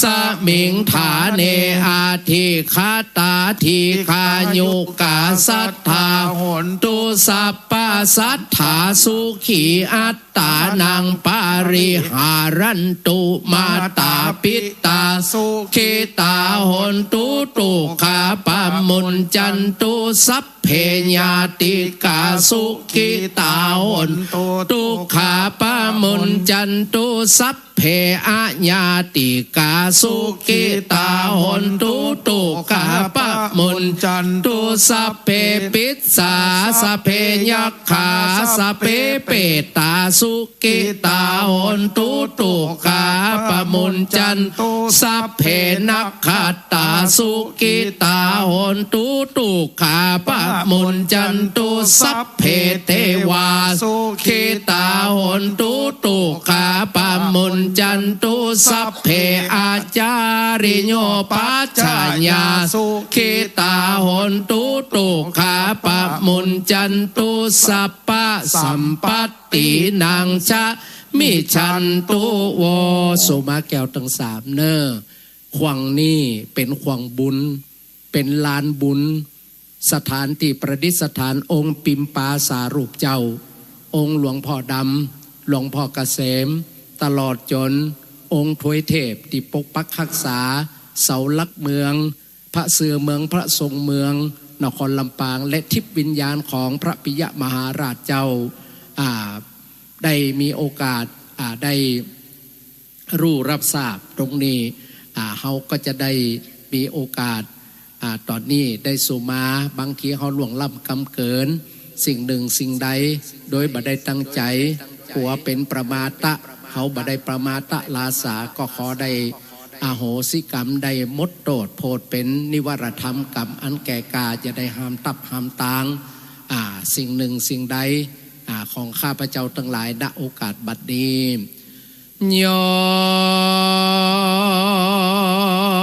สันเนเสโนวะลัมโพธิมูเลมาลังสะเสนังมหันติงวิจโยสัมโพธิมากัจฉิอนันตญาโนโลกุตตะโมตังปานามามะปุถังตังปานามามะธรรมังตังปานามามะสังฆังสาธุสาธุสาธุโอกัสสะข้าแด่พาติตะไลรัตตนะพันแผ่วพระเจ้าแก้วสามสิ่งเป็นแก้วยิ่งอุดมอาจจะในวันนี้ก็เป็นวันดีสลีสุภามังกาละอันผาเสริฐล้ำเลิศยิ่งกว่าวันและยามตั้งหลายผู้ค้าตั้งหลายตั้งไปในและไปนอกมีส่งองค์เจ้าปออกแม่ออกศรัทธาได้ตั้งจิตตั้งใจกันมาประพฤติปฏิบัติธรรมได้การฟังธรรมเทศมหาจาตุ13กันเฮือได้บัวละมวนเสร็จสิ้นใน1 วันได้มัวละมวนลงแล้วบัดนี้ผู้ค้าตั้งหลายเกรงว่าได้ยก2 เท้าก้าว2 ขาเข้าสู่เขตยังขวังบุญขวังดาขวังทรงฐานะตัตตินีกลัวว่าได้ล่วงเกินด้วยกายกรรมวจีกรรมมโนกรรมผู้ค้าก็กลัวเป็นปาปกรรมติดเนื้อติดตัวไปภาคนาบัดนี้ถึงบ่ได้เหมือนเนิ่นจ้าจึงได้ปากระดัดตกแต่งแปลงปล้ำล้อนน้อมนำมายังมาทุบุพภาราชาดวงดอกขอตอกดอกไม้และลำเตียนจักได้มาสถิตสะเทียนนาเหนือแต้นหลวงพ่อพระพุทธนิรโรคันตรายชัยวัดหรือหลวงพ่อดำขอได้มีธรรมะเมตตาได้โปรดให้แก่ผู้ค้าอย่าได้เป็นบาปเป็นกรรมอันใดโปรดเป็นให้ได้เป็นอโหสิกรรมอย่าได้เป็นนิวรธรรมกรรมอันแก่กาอย่าได้ห้ามตับห้ามตังไปสู่เมืองฟ้าแก้วยอดมหาเนรปานนั้นจุงจากมีเตียงแต่ดิลีด้วยดังผู้ค้าจะขอสมาการวะมคัตถะเป็นอัฏฐภาษาบาลีว่าอัจจโยโนพันเตอัจฉคมาญาถาภาเลญาถามูลเหญาถาอกุสะเลเยมายังโยหังพันเตชาติโตปัฏฐาญาปมาตังวาอาคัมมะอโยนิโสมนัสสิกรังวาอาคัมมะพุทเทวาธัมเมวาสังเควาอาคาระวังอาการิมหากาเยนวาจาญาวามนัสสาวาเตสังโนปันเตอาจยังอาจญาโตปฏิกันหาตุอาญาติสังวราญาสปังโตสังขามาตุโนอรหังสัมมาสัมพุทโธภควาพุท ธังภควันตังอาภิวาเทมิสวาคาโตภควตาธัมโมธัมมังนามาสามิสุปฏิปันโนภควโตสาวกสังโฆสังฆังนามามิลำดับต่อจากนี้ไปไวยสาปารมีธรรมของท่านพระครูสิริธรรมบัณฑิตผู้ช่วยศาสตราจารย์ด็อกเตอร์ผู้อำนวยการวิทยาลัยสงฆ์นครลำปางในนามผู้บริหารในนามคณาจารย์ตลอดจนนิสิตนักศึกษาและในนามของผู้มาร่วมการร่วมงานในวันนี้จะได้มีโอกาสได้กล่าวขอบคุณพระเถรานุเถระขอบอกขอบใจคณะญาติธรรมญาติโยมต่อไปไวยสาเจ้า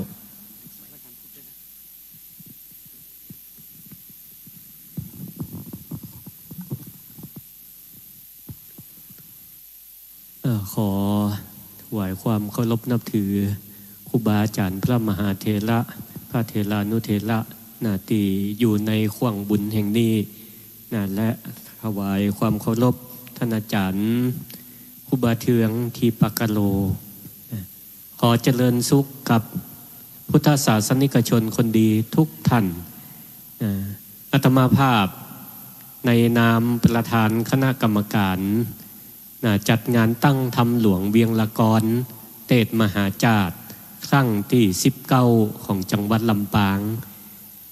ก็หันศรัทธาพุทธศาสนิกชนทุกผู้ทุกท่านที่ได้ป้ากันมาฟังเทศน์ฟังธรรมพ่องก็มาตั้งแต่ตะวาวันนี้ก็พ่องมาตั้งแต่กันที่1จนถึงกันที่13บรรลุมาย่ายไปตั้งใดหันศรัทธากูผู้กูคนหน้าตาอิ่มเอิบเบิกบานใจในนามคณะกรรมการจัดงานก็มีความสุขอกสุขใจถึงแม้ว่าควงบุญแห่งนี้เนี่ยถ้าเหตุการณ์ปกติมันก็ว่างเปล่าบ่มีหยังคว้าของตั้งหลายเขาก็ค้นมาจากตังวิไลสงฆ์ของท่านอาจารย์ดร.อนุกูลศิริพันธ์หรืออาจารย์ดร.ปิงปองได้ขนมาจากตังวัด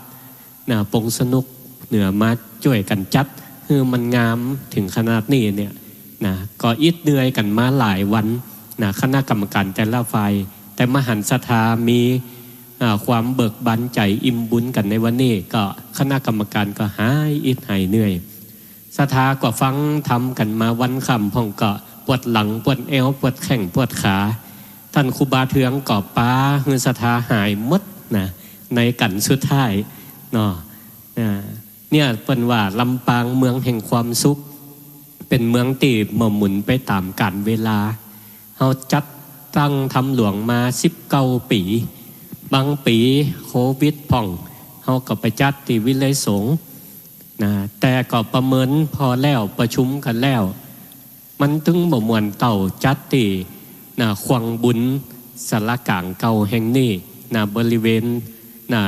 มณฑปหลวงปู่ดำเพราะฉะนั้นปีนี้ก็เลยมาจัดกันที่นี่หากว่าขาดตกบกพร่องประการใดในนามคณะกรรมการจัดงานก็ขอสุมาอภัยหวังว่าจะได้รับการอภัยจากศรัทธาญาติโยมทั้งหลายปีหน้าข้างตีซาวก็ขอเชิญศรัทธาญาติโยมทั้งหลายมาร่วมบุญด้วยกันแหมขอให้มีสุขภาพพลานามัยสมบูรณ์แข็งแรงเนอะกันสุดท้ายเนี่ยอาจารย์ประเทืองเปิ่นป้าศรัทธาเขาสุขภาพดีนะคุณหมอกับอะไรยังนะประธานสภาสมัชชาสุขภาพเนี่ยอันนี้ของแท้เลยนะศรัทธาเขาทั้งหลายฟังธรรมเทศน์มหาจารย์เนี่ยได้ตึงความสุขตั้งใจและก็ความสุขตั้งกายเนาะก็ขอให้อิ่มบุญได้บุญกุศล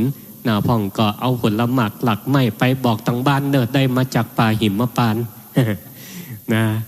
ก็ขออนุโมทนาขอบคุณทุกผู้ทุกท่านที่มาให้กำลังใจกับคณะจัดการจัดงานผ่านพ้นไปด้วยดีสำเร็จตามวัตถุประสงค์ผลบุญกุศลอันใดที่ทุกท่าน ได้กระทำบำเพ็ญบุญก็ขอถวายป้อนให้ท่านอาจารย์ครูบาเทืองสุขภาพแข็งแรงอายุ120ได้มาเตะได้มาเต้นเฮือกับศรัทธากุปีถ้าบ่มีครูบาเทืองแล้วโมโหไผจะมาแตนตีนักเตะมือหนึ่งของจังหวัดลำปางก็ขออ้างเอาคุณพระศรีพระรัตนตรัยมีพระพุทธพระธรรมพระสงฆ์และก็คุณของพระนิละโลคันตรายชัยวัฒน์จตุรทิศหรือหลวงพ่อดำคุณของพระอริยสงฆ์ครูบาเจ้าเกษมเขมโกและก็สิ่งศักดิ์สิทธิ์ทั้งหลายในขวังบุญแห่งนี้จงมาอภิบาลปกปักรักษาให้เจ้ามูลศรัทธามีความสุขความเจริญมีอายุมั่นขวัญยืนมีวรรณะผิวพรรณผ่องใสมีความสุขตั้งกายและใจมีพลานามัยแข็งแรงแคล้วขาดปลอดภัยห่างไกลจากโควิดเหมือนกันทุกท่านทุกคนเติเดินทางกลับบ้านโดยสวัสดิภาพนอนหลับฝันดีพ่อครับนอนนั่งลงกำนอก่อนให้เขาจะลุกจากนี่เขาจะเจริญจิตภาวนาเพื่อที่จะได้สร้างเป็นบุญเป็นกุศลแห่งการพัฒนาจิตสักกำเดียวนะครับเขาใจเวลาประเมินเพื่อ